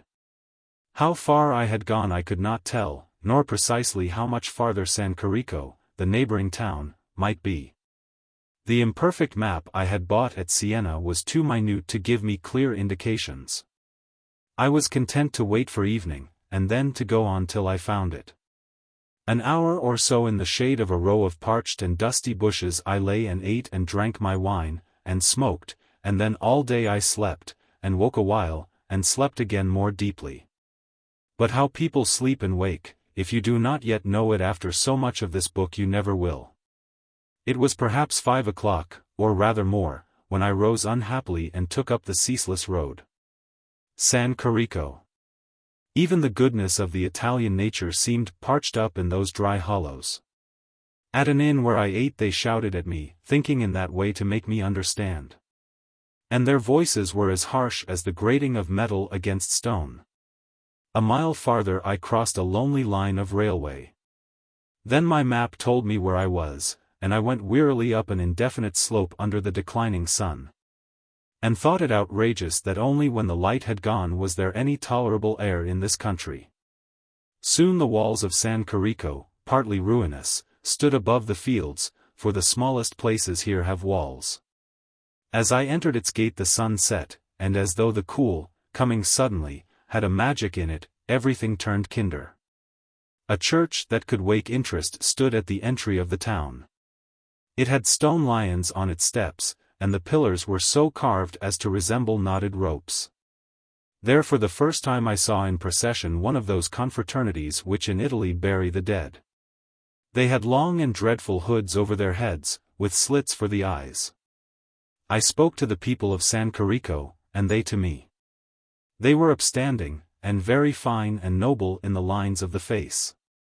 On their walls is set a marble tablet, on which it is registered that the people of Tuscany, being asked whether they would have their hereditary duke or the House of Savoy, voted for the latter by such and such a great majority. And this kind of tablet I afterwards found was common to all these small towns. Then passing down their long street I came, at the farther gate, to a great sight, which the twilight still permitted me to receive in its entirety. The valley like a wave. For San Carico is built on the edge of a kind of swell in the land, and here where I stood one looked over the next great wave. For the shape of the view was, on a vast scale, just what one sees from a lonely boat looking forward over a following sea. The trough of the wave was a shallow purple valley, its arid quality hidden by the kindly glimmer of evening. Few trees stood in it to break its sweep, and its irregularities and moldings were just those of a sweep of water after a gale. The crest of the wave beyond was 17 miles away. It had, as have also such crests at sea, one highest, toppling peak in its long line, and this, against the clear sky, one could see to be marked by buildings. These buildings were the ruined castle and walls of Radicofani, and it lay straight on my way to Rome. It is a strange thing, arresting northern eyes, to see towns thus built on summits up into the sky, and this height seemed the more fantastic because it was framed. A row of cypress trees stood on either side of the road where it fell from San Carico, and, exactly between these, this high crest, a long way off, was set as though by design. The silhouette. With more heart in me, and tempted by such an outline as one might be by the prospect of adventure, I set out to cross the great bare run of the valley. As I went, the mountain of Amiato came more and more nearly abreast of me in the west. In its foothills near me were ravines and unexpected rocks, upon one of them hung a village. I watched its church and one tall cypress next it, as they stood black against the last of daylight. Then for miles I went on the dusty way, and crossed by old bridges watercourses in which stood nothing but green pools, and the night deepened. The Good Farmer. It was when I had crossed the greater part of the obscure plain, at its lowest dip and not far from the climb up to Radicofani, that I saw lights shining in a large farmhouse. And though it was my business to walk by night, yet I needed companionship, so I went in. There in a very large room, floored with brick and lit by one candle, were two fine old peasants, with faces like apostles, playing a game of cards. There also was a woman playing with a strong boy child, that could not yet talk, and the child ran up to me. Nothing could persuade the master of the house but that I was a very poor man who needed sleep. And so good and generous was this old man that my protests seemed to him nothing but the excuses and shame of poverty. He asked me where I was going. I said, to Rome. He came out with a lantern to the stable, and showed me there a manger full of hay, indicating that I might sleep in it. His candle flashed upon the great silent oxen standing in rows. Their enormous horns, 3 times the length of what we know in England, filled me with wonder. Well, may it count to me as gain. Rather than seem to offend him, I lay down in that manger, though I had no more desire to sleep than has the flittermouse in our Sussex gloamings. Also I was careful to offer no money, for that is brutality. When he had left me I took the opportunity for a little rest, and lay on my back in the hay wide awake and staring at darkness. Poem on King Alfred. The great oxen champed and champed their food with a regular sound. I remembered the steerage in a liner, the noise of the sea and the regular screw, for this it exactly resembled. I considered in the darkness the noble aspect of these beasts as I had seen them in the lantern light, and I determined when I got to Rome to buy 2 such horns. And to bring them to England and have them mounted for drinking horns, great drinking horns, a yard deep, and to get an engraver to engrave a motto for each. On the first I would have. King Alfred was in wantage born. He drank out of a ram's horn. Here is a better man than he, who drinks deeper, as you see. The Horn Song. Thus my friends drinking out of it should lift up their hearts and no longer be oppressed with humility. But on the second I determined for a rousing Latin thing, such as men shouted round camp fires in the year 888 or thereabouts. So, the imagination fairly set going and taking woodcock's flight, snipe fashion, zigzag and devil may care for the rules, this seemed to suit me. Salve, cornu cornuum. Cornuterum vis bum. Munus excellent deum. Gracious o presidium. Cities desiderium. Dignum cornuum cornu. Romi mimer salve tu. Tibi cornuum cornuto. Lector. That means nothing. Octor. Shut up. Tibi cornuum cornuto. Tibi clamo, te saluto. Salve cornu cornuum. Fortunatam de domum.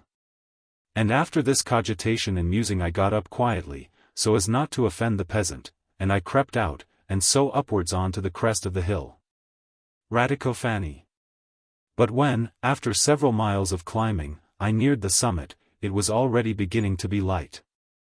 The bareness and desert grey of the distance I had crossed stood revealed in a colourless dawn, only the Mont Amiata, now somewhat to the northward, was more gentle, and softened the scene with distant woods. Between it and this height ran a vague riverbed as dry as the stones of a salt beach. The sun rose as I passed under the ruined walls of the castle. In the little town itself, early as was the hour, many people were stirring. One gave me good morning, a man of singular character, for here, in the very peep of day, he was sitting on a doorstep, idle, lazy and contented, as though it was full noon. Another was yoking oxen. A third going out singing to work in the fields. I did not linger in this crow's nest, but going out by the low and aged southern gate, another deeper valley, even drier and more dead than the last, appeared under the rising sun. It was enough to make one despair. And when I thought of the day's sleep in that wilderness, of the next night's toil through it. Lector. What about the brigand of Radicofani of whom you spoke in Lorraine, and of whom I am waiting to hear?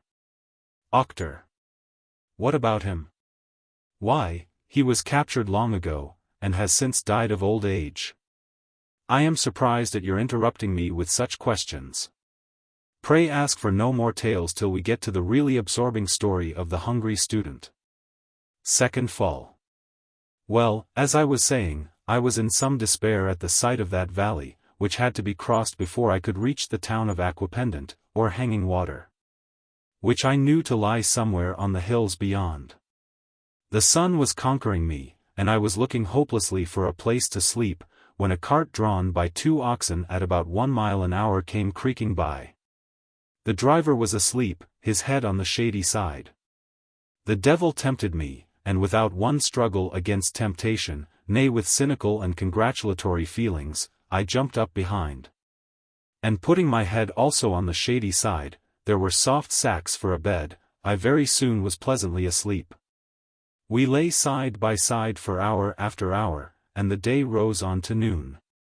The sun beat upon our feet, but our heads were in the shade and we slept heavily a good and honest sleep, he thinking that he was alone, but I knowing that I was in company, a far preferable thing. And I was right and he was wrong. And the heat grew, and sleep came out of that hot sun more surely than it does out of the night air in the north. But no dreams wander under the noon. From time to time one or the other of us would open our eyes drowsily and wonder, but sleep was heavy on us both. And our minds were sunk in calm like old hulls in the dark depths of the sea where there are no storms. Aquapendant. We neither of us really woke until, at the bottom of the hill which rises into Aquapendant, the oxen stopped. This halt woke us up, first me and then my companion. He looked at me a moment and laughed. He seemed to have thought all this while that I was some country friend of his who had taken a lift. And I, for my part, had made more or less certain that he was a good fellow who would do me no harm. I was right, and he was wrong. I knew not what offering to make him to compensate him for this trouble which his heavy oxen had taken. After some thought I brought a cigar out of my pocket, which he smoked with extreme pleasure. The oxen meanwhile had been urged up the slow hill, and it was in this way that we reached the famous town of Aquapendant. But why it should be called famous is more than I can understand. It may be that in one of those narrow streets there is a picture or a church, or one of those things which so attract unbelieving men. To the pilgrim it is simply a group of houses. Into one of these I went, and, upon my soul, I have nothing to say of it except that they furnished me with food. I do not pretend to have counted the flies, though they were numerous. And, even had I done so, what interest would the number have, save to the statisticians? Now as these are patient men and foolish, I heartily recommend them to go and count the flies for themselves. More sleep. Leaving this meal then, this town and this people, which were all of a humdrum sort, and going out by the gate, the left side of which is made up of a church. I went a little way on the short road to San Lorenzo, but I had no intention of going far, for, as you know by this time, the night had become my day and the day my night. I found a stream running very sluggish between tall trees, and this sight sufficiently reminded me of my own country to permit repose. Lying down there I slept till the end of the day, or rather to that same time of evening which had now become my usual waking hour. And now tell me, lector, shall I leave out altogether? Or shall I give you some description of, the next few miles to San Lorenzo? How to write? Lector.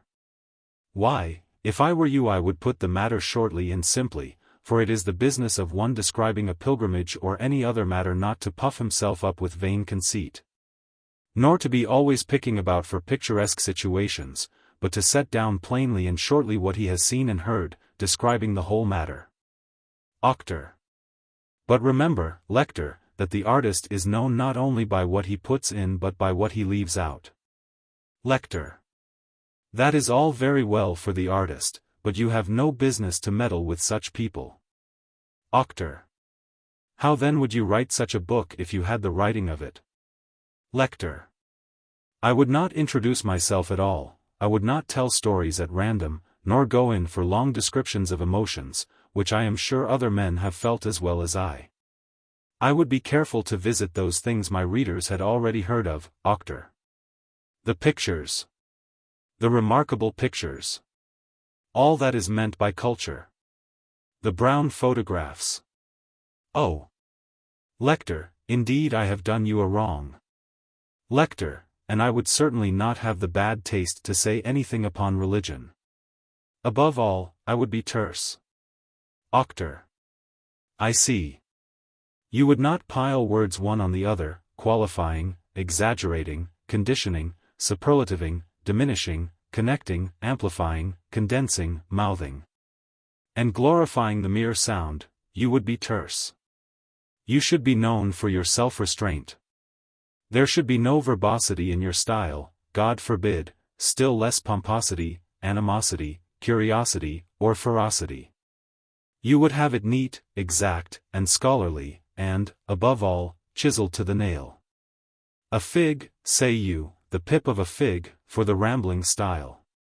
You would be led into no hilarity, charity, vulgarity, or barbarity. My jolly lector. You would simply say what you had to say. Story of Mr. Hard. Lector. Precisely. I would say a plain thing in a plain way. Octor. So you think one can say a plain thing in a plain way? You think that words mean nothing more than themselves, and that you can talk without ellipsis, and that customary phrases have not their connotations? You think that, do you?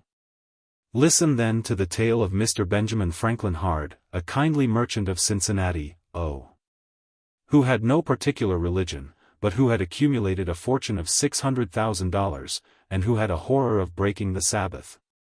He was not a kind husband and a good father, for he was unmarried, nor had he any children.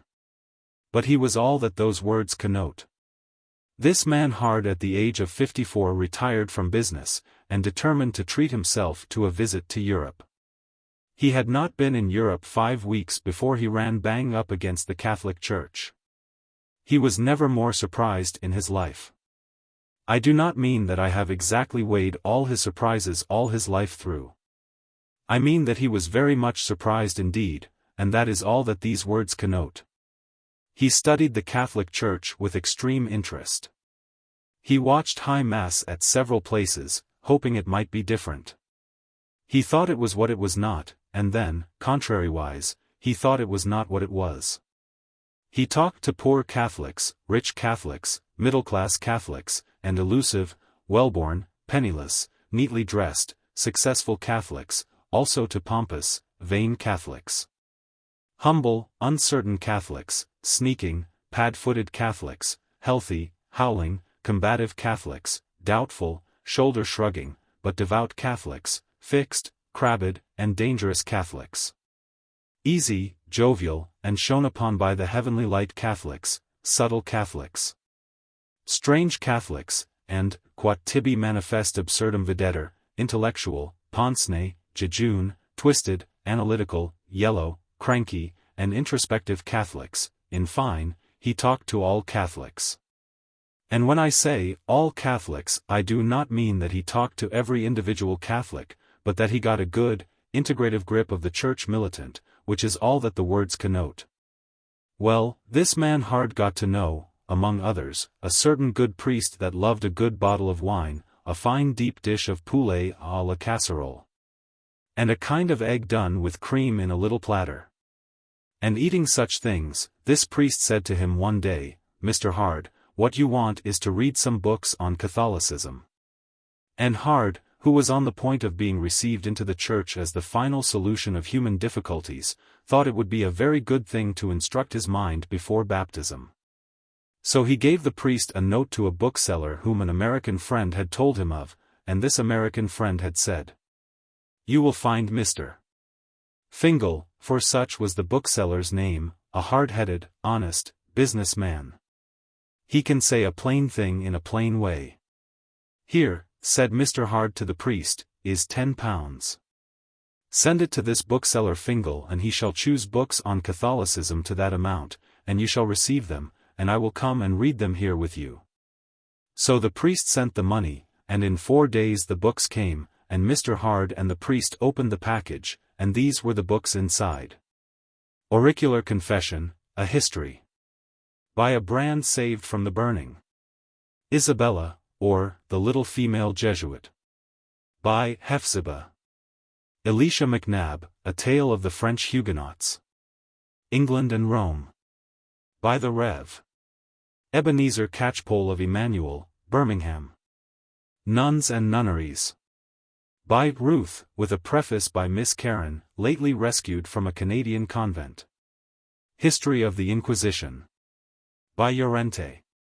The Beast with 7 Heads, or The Apocalyptical Warning. No Truce with the Vatican. The True Cause of Irish Disaffection. Decline of the Latin Nations.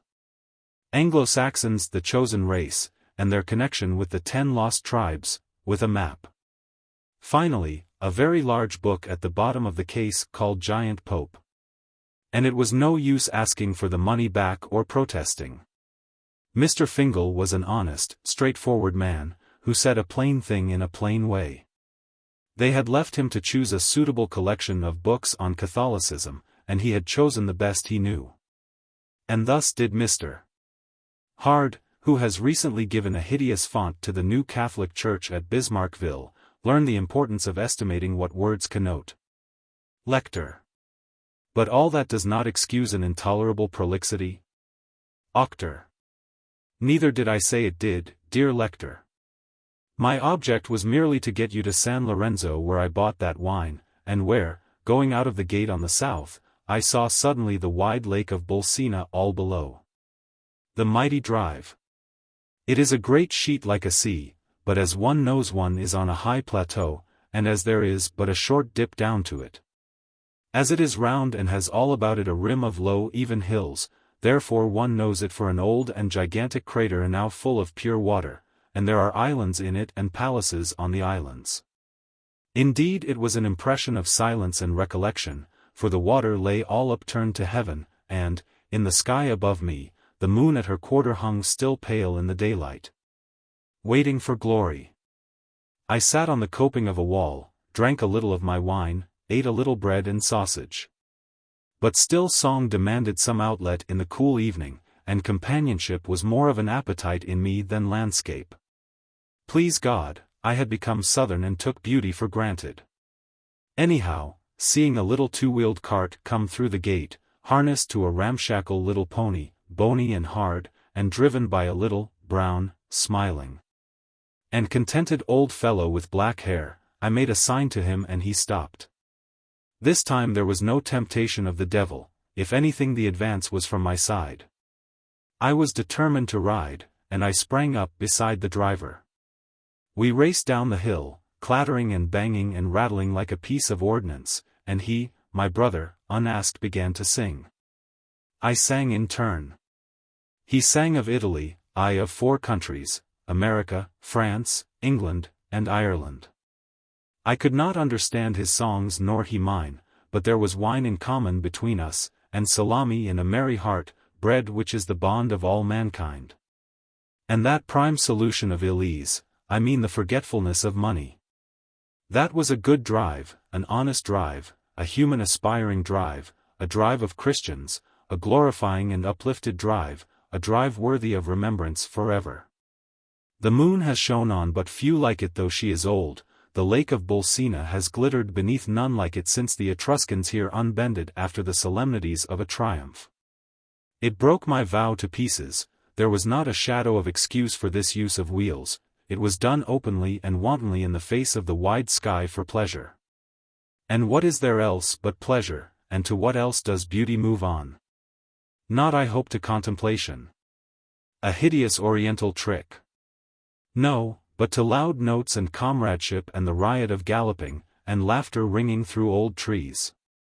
Who would change, says Aristippus of Slinthan, the moon and all the stars for so much wine as can be held in the cup of a bottle upturned? The honest man.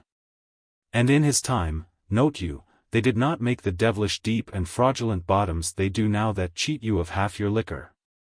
Moreover, if I broke my vows, which is a serious matter, and if I neglected to contemplate the heavens, for which neglect I will confess to no one, not even to a postulate subdeacon, it is no sin. It is a healthy omission, if, I say, I did this, I did what peasants do. And what is more, by drinking wine and eating pig we proved ourselves no Mohammedans, and on such as he is sure of, St. Peter looks with a kindly eye. Bolsena. Now, just at the very entry to Bolsena, when we had followed the lovely lake some time, my driver halted and began to turn up a lane to a farm or villa. So I, bidding him good night, crossed a field and stood silent by the lake and watched for a long time the water breaking on a tiny shore, and the pretty miniatures of waves. I stood there till the stars came out and the moon shone fully, then I went towards Bolsena under its high gate which showed in the darkness, and under its castle on the rock. There, in a large room which was not quite an inn, a woman of great age and dignity served me with fried fish from the lake. And the men gathered round me and attempted to tell me of the road to Rome, while I in exchange made out to them as much by gestures as by broken words the crossing of the Alps and the Apennines. Then, after my meal, one of the men told me I needed sleep, that there were no rooms in that house, as I said, it was not an inn, but that across the way he would show me one he had for hire. I tried to say that my plan was to walk by night. They all assured me he would charge me a reasonable sum.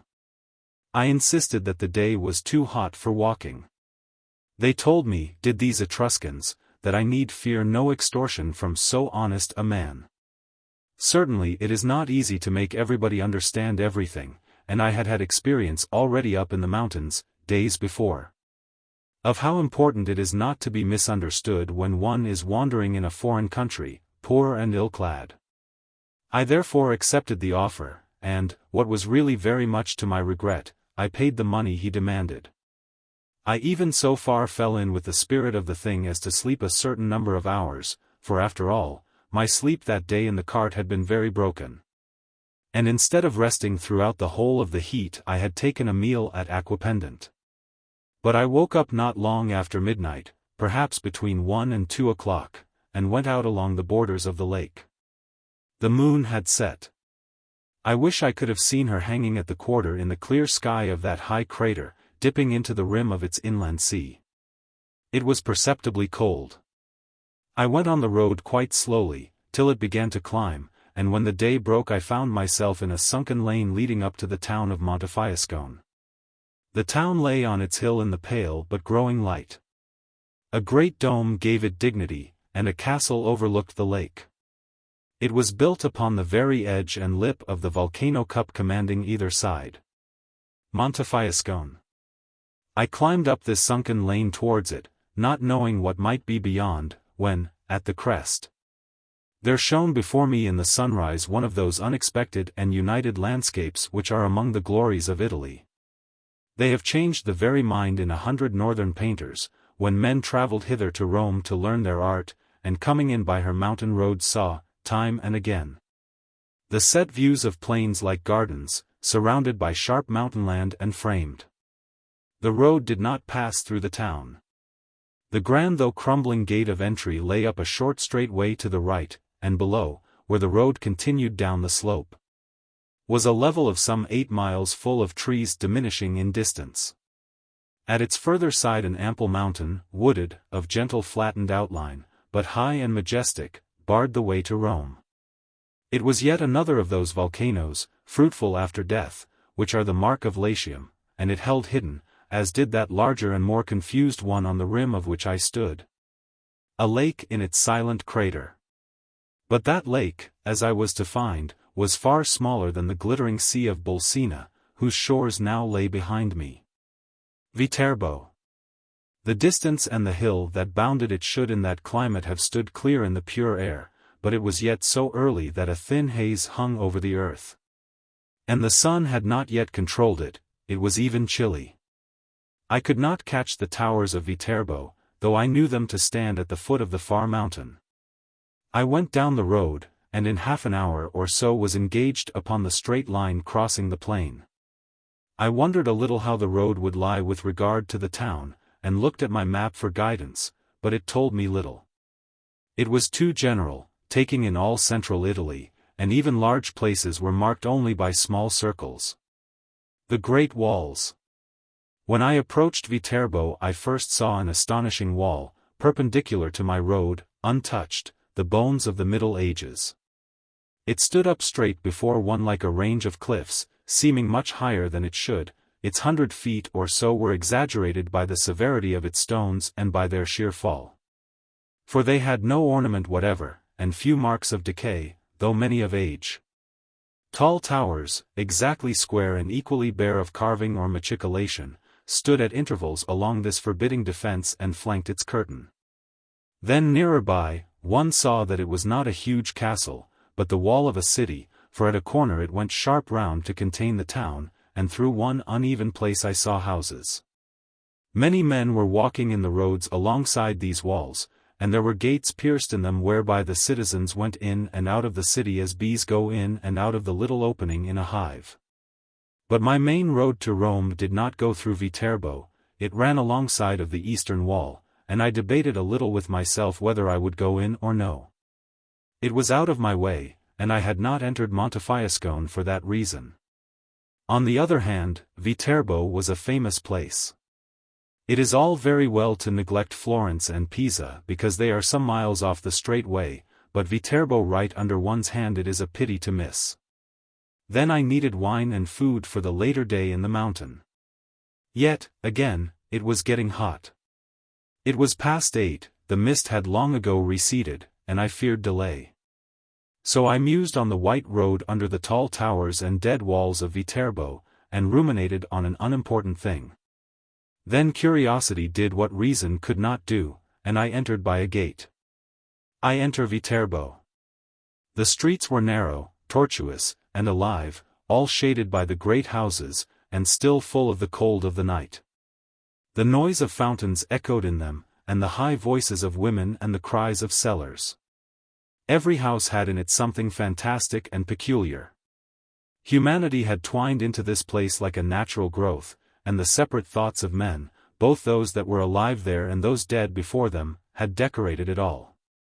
There were courtyards with blinding whites of sunlit walls above, themselves in shadow, and there were many carvings and paintings over doors. I had come into a great living place after the loneliness of the road. There, in the first wide street I could find, I bought sausage and bread and a great bottle of wine, and then quitting Viterbo, I left it by the same gate and took the road. Our fathers. For a long while yet I continued under the walls, noting in one place a thing peculiar to the Middle Ages. I mean the apse of a church built right into the wall as the old cathedral of St. Stephen's was in Paris. These, I suppose, enemies respected if they could, for I have noticed also that in castles the chapel is not hidden, but stands out from the wall. So be it. Your fathers and mine were there in the fighting, but we do not know their names, and I trust and hope yours spared the altars as carefully as mine did. How they fought. The road began to climb the hill, and though the heat increased, for in Italy long before 9 it is glaring noon to us northerners, and that reminds me, your fathers and mine. To whom allusion has been made above, as they say in the dull history books, lector. How many more interior brackets are we to have? Is this algebra? Octor. You yourself, lector, are responsible for the worst. Your fathers and mine coming down into this country to fight, as was their annual custom, must have had a plaguey time of it, when you think that they could not get across the Alps till summertime. And then had to hack and hew, and thrust and dig, and slash and climb, and charge and puff, and blow and swear, and parry and receive, and aim and dodge, and butt and run for their lives at the end. Under an unaccustomed sun. No wonder they saw visions, the dear people. They are dead now, and we do not even know their names. Where was I? Lector. You were at the uninteresting remark that the heat was increasing. Octor. Precisely. I remember. Well, the heat was increasing, but it seemed far more bearable than it had been in the earlier places, in the oven of the Garfanana or in the deserts of Siena. For with the first slopes of the mountain a forest of great chestnut trees appeared, and it was so cool under these that there was even moss. As though I were back again in my own country where there are full rivers in summertime, deep meadows, and all the completion of home.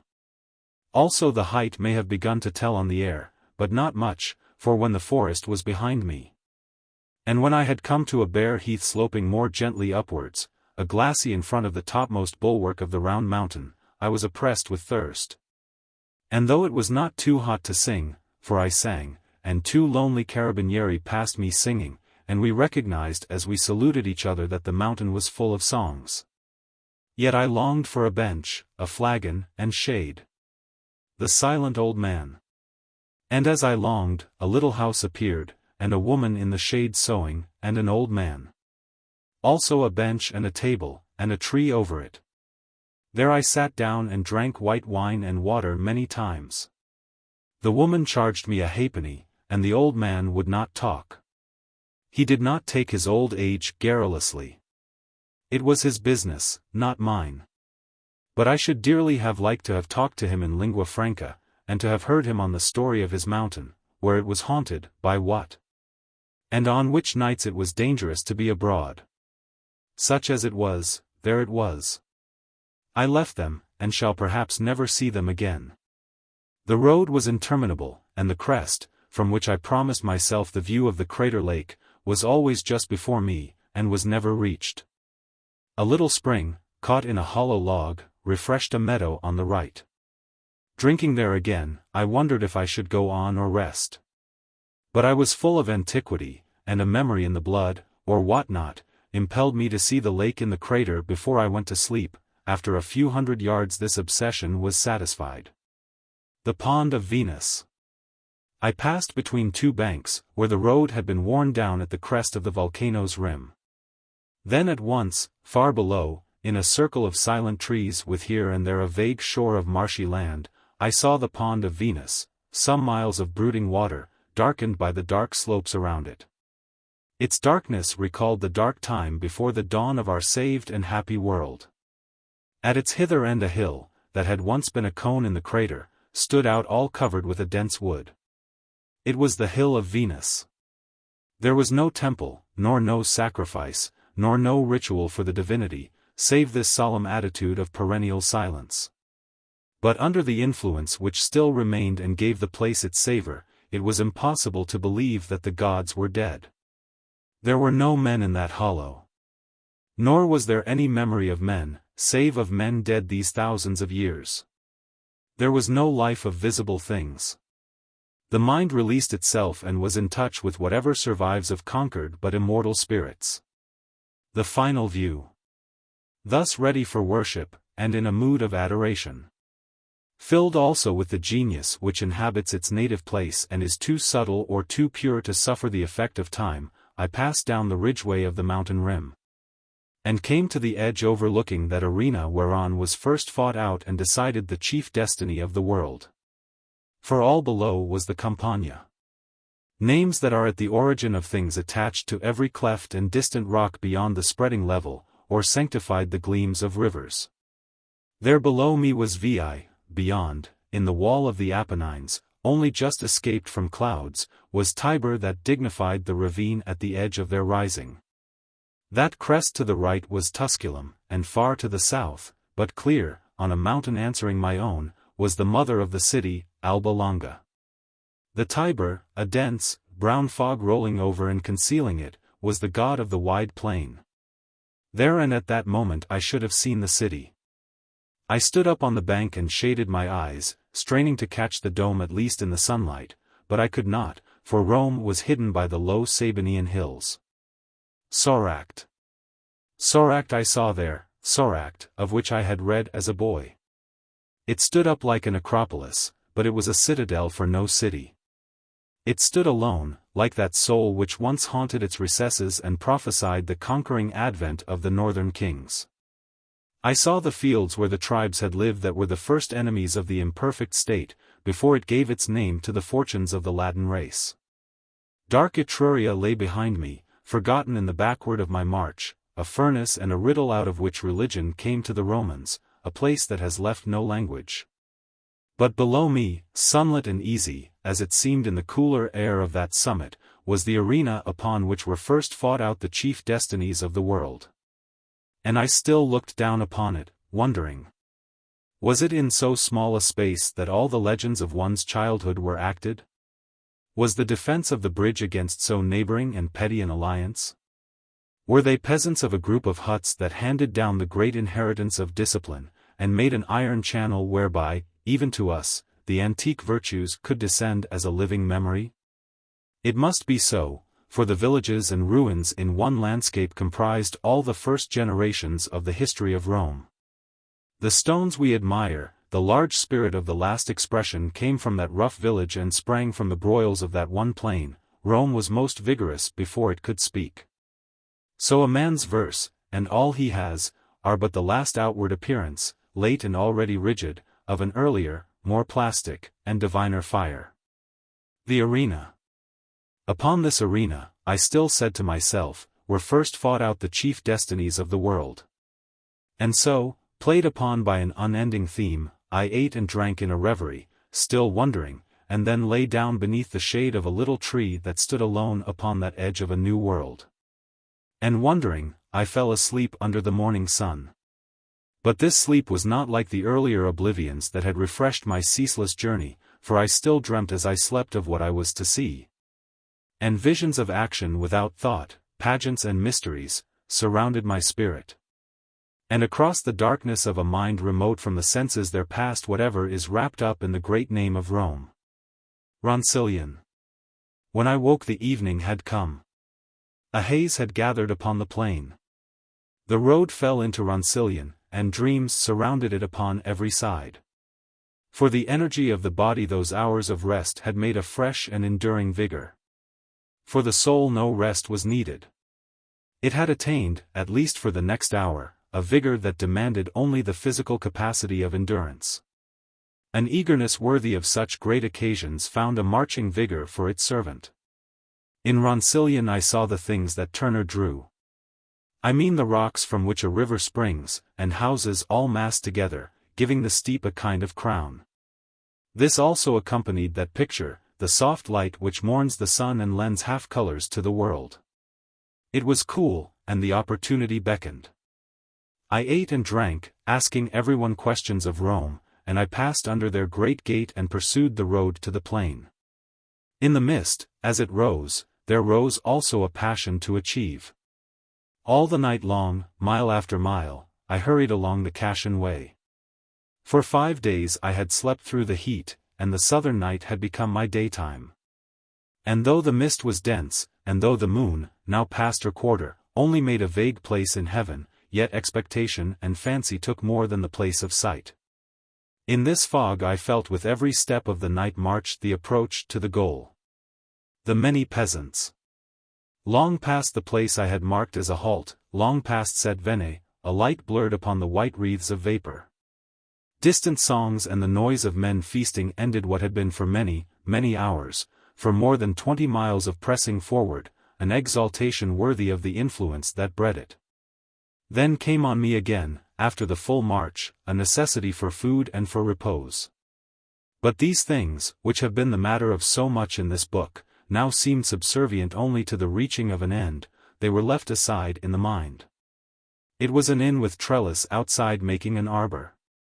In the yard before it many peasants sat at table. Their beasts and wagons stood in the roadway, though, at this late hour, men were feeding some and housing others. Within, 50 men or more were making a meal or a carousal. What feast or what necessity of travel made them keep the night alive I neither knew nor asked. But passing almost unobserved amongst them between the long tables, I took my place at the end, and the master served me with good food and wine. As I ate the clamor of the peasants sounded about me, and I mixed with the energy of numbers. With a little difficulty I made the master understand that I wished to sleep till dawn. He led me out to a small granary, for the house was full, and showed me where I should sleep in the scented hay. He would take no money for such a lodging, and left me after showing me how the door latched and unfastened. And out of so many men, he was the last man whom I thanked for a service until I passed the gates of Rome. Above the soft bed which the hay made, a square window, unglazed, gave upon the southern night, the mist hardly drifted in or past it, so still was the air. I watched it for a while drowsily. Then sleep again fell on me. Rome calls me. But as I slept, Rome still beckoned me, and I woke in a struggling light as though at a voice calling, and slipping out I could not but go on to the end. The small square paving of the Via Cassia, all even like a palace floor, rang under my steps. The parched banks and strips of dry fields showed through the fog, for its dampness did not cure the arid soil of the Campagna. The sun rose and the vapor lifted. Then, indeed, I peered through the thick air, but still I could see nothing of my goal, only confused folds of brown earth and burnt-up grasses, and farther off rare and unnorthern trees. Rome. I passed an old tower of the Middle Ages that was eaten away at its base by time or the quarrying of men. I passed a divergent way on the right where a wooden sign said, "The Triumphal Way," and I wondered whether it could be the road where ritual had once ordained that triumphs should go. It seemed lonely and lost, and divorced from any approach to sacred hills. The road fell into a hollow where soldiers were maneuvering. Even these could not arrest an attention that was fixed upon the approaching revelation. The road climbed a little slope where a branch went off to the left, and where there was a house and an arbor under vines. It was now warm day, trees of great height stood shading the sun. The place had taken on an appearance of wealth and care. The mist had gone before I reached the summit of the rise. There, from the summit, between the high villa walls on either side, at my very feet I saw the city. Farewell to all men. And now all you people whatsoever that are presently reading, may have read, or shall in the future read, this my many-sided but now ending book. All you also that in the mysterious designs of Providence may not be fated to read it for some very long time to come. You then I say, entire, inglobed, and universal race of men both in gross and regardant, not only living and seeing the sunlight, but dead also under the earth. Shades, or to come in procession afterwards out of the dark places into the day for a little, swarms of you, an army without end. All you black and white, red, yellow and brown, men, women, children and poets, all of you, wherever you are now, or have been, or shall be in your myriads and decamyriads and hendecamyriads. The time has come when I must bid you farewell. Lodisti satis, idisti satis, atque bibisti. Tempus abire tibi est. Only lector I keep by me for a very little while longer with a special purpose, but even he must soon leave me. For all good things come to an end, and this book is coming to an end, has come to an end. The leaves fall, and they are renewed. The sun sets on the Vexin hills, but he rises again over the woods of Marly. Human companionship once broken can never be restored, and you and I shall not meet or understand each other again. It is so of all the poor links whereby we try to bridge the impassable gulf between soul and soul. Oh! We spin something, I know, but it is very gossamer, thin and strained, and even if it does not snap, time will at last dissolve it. The sad song. Indeed, there is a song on it which you should know, and which runs. The story of mankind. So my little human race, both you that have read this book and you that have not. Goodbye in charity. I loved you all as I wrote. Did you all love me as much as I have loved you? By the black stone of Ren I should be rich by now. Indeed, indeed, I have loved you all. You, the workers, all puffed up and dyspeptic and ready for the asylums, and you, the good-for-nothing lazy drones, you, the strong silent men, who have heads quite empty, like gourds. And you also, the frivolous, useless men that chatter and gabble to no purpose all day long. Even you, that, having begun to read this book, could get no further than page 47, and especially you who have read it manfully in spite of the flesh, I love you all. And give you here and now my final, complete, full, absolving, and comfortable benediction. To tell the truth, I have noticed one little fault about you. I will not call it fatuous, inane, and exasperating vanity or self-absorption, I will put it in the form of a parable. Sit you round attentively and listen, dispersing yourselves all in order, and do not crowd or jostle. Of St. Michael and of the Padre Eterno. Once, before we humans became the good and self-respecting people we are, the Padre Eterno was sitting in heaven with St.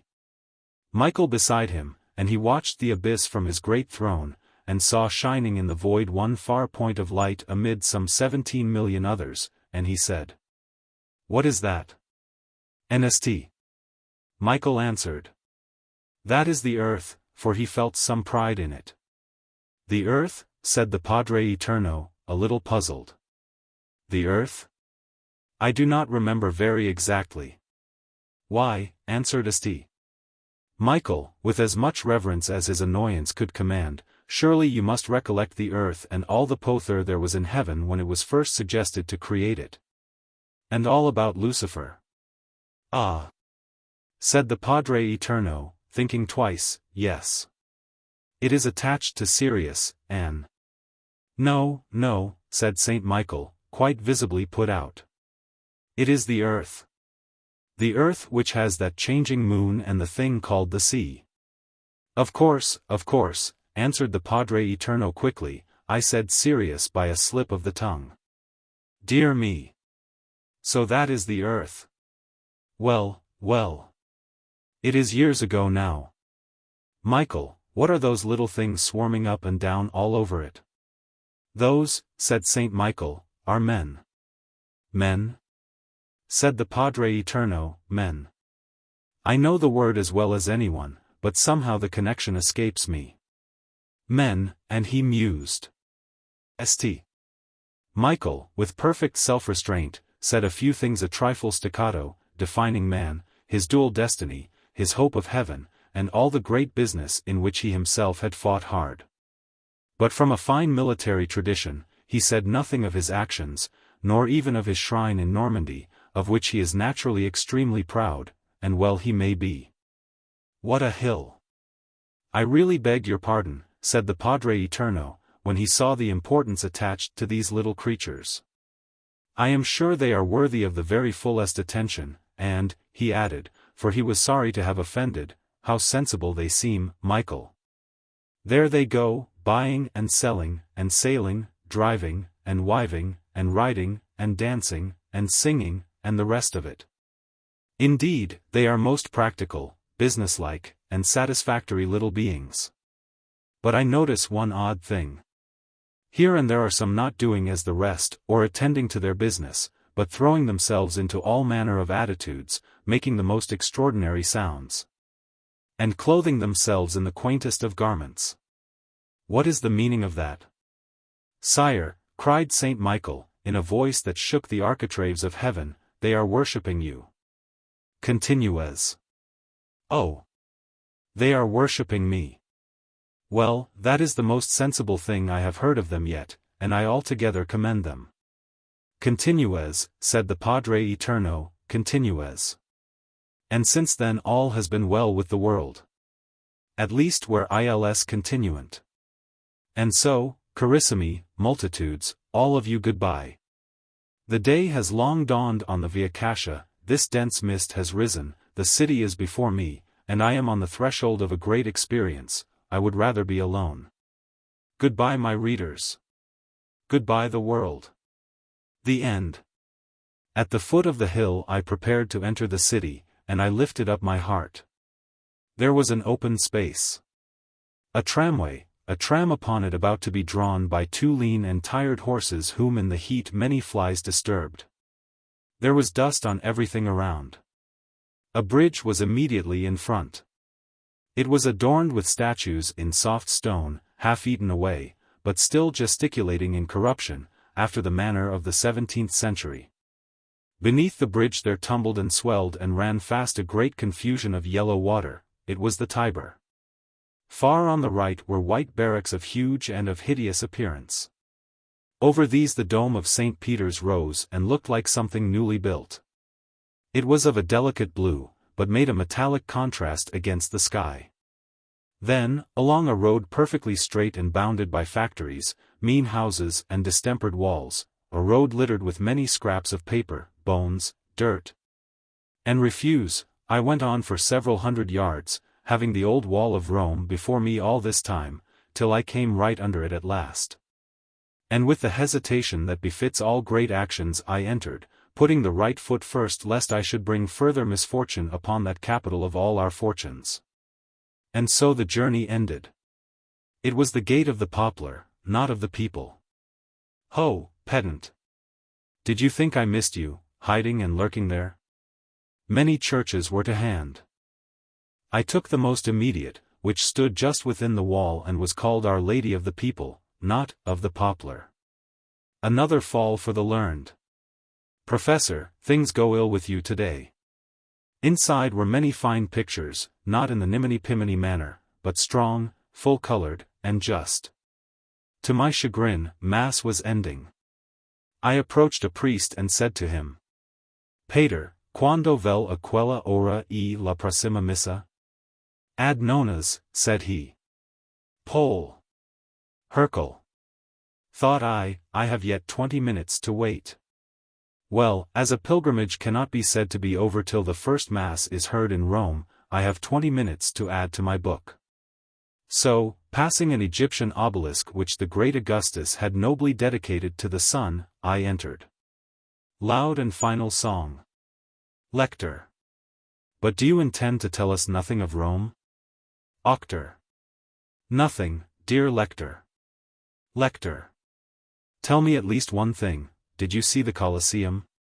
Auctor. I entered a café at the right hand of a very long, straight street, called for bread, coffee, and brandy. And contemplating my books and worshipping my staff that had been friends of mine so long, and friends like all true friends inanimate, I spent the few minutes remaining to my happy, common, unshriven, exterior, and natural life, in writing down this dithyrambic epithalamium or threnody. In these books. And with this staff. 200 leaguers and a half. That means, 2½ leagues. You follow? Not 2½ league. Well. 200 leaguers and a half. Walked I, went I, paced I, tripped I. Marched I, held I, skelped I, slipped I. Pushed I, panted, swung and dashed I. Picked I, forded, swam and splashed I. Strolled I, climbed I, crawled and scrambled. Dropped and dipped I, ranged and rambled. Plodded I, hobbled I, trudged and tramped I. And in lonely spinneys camped I. And in haunted pinewood slept I. Lingered, loitered, limped and crept I. Clambered, halted.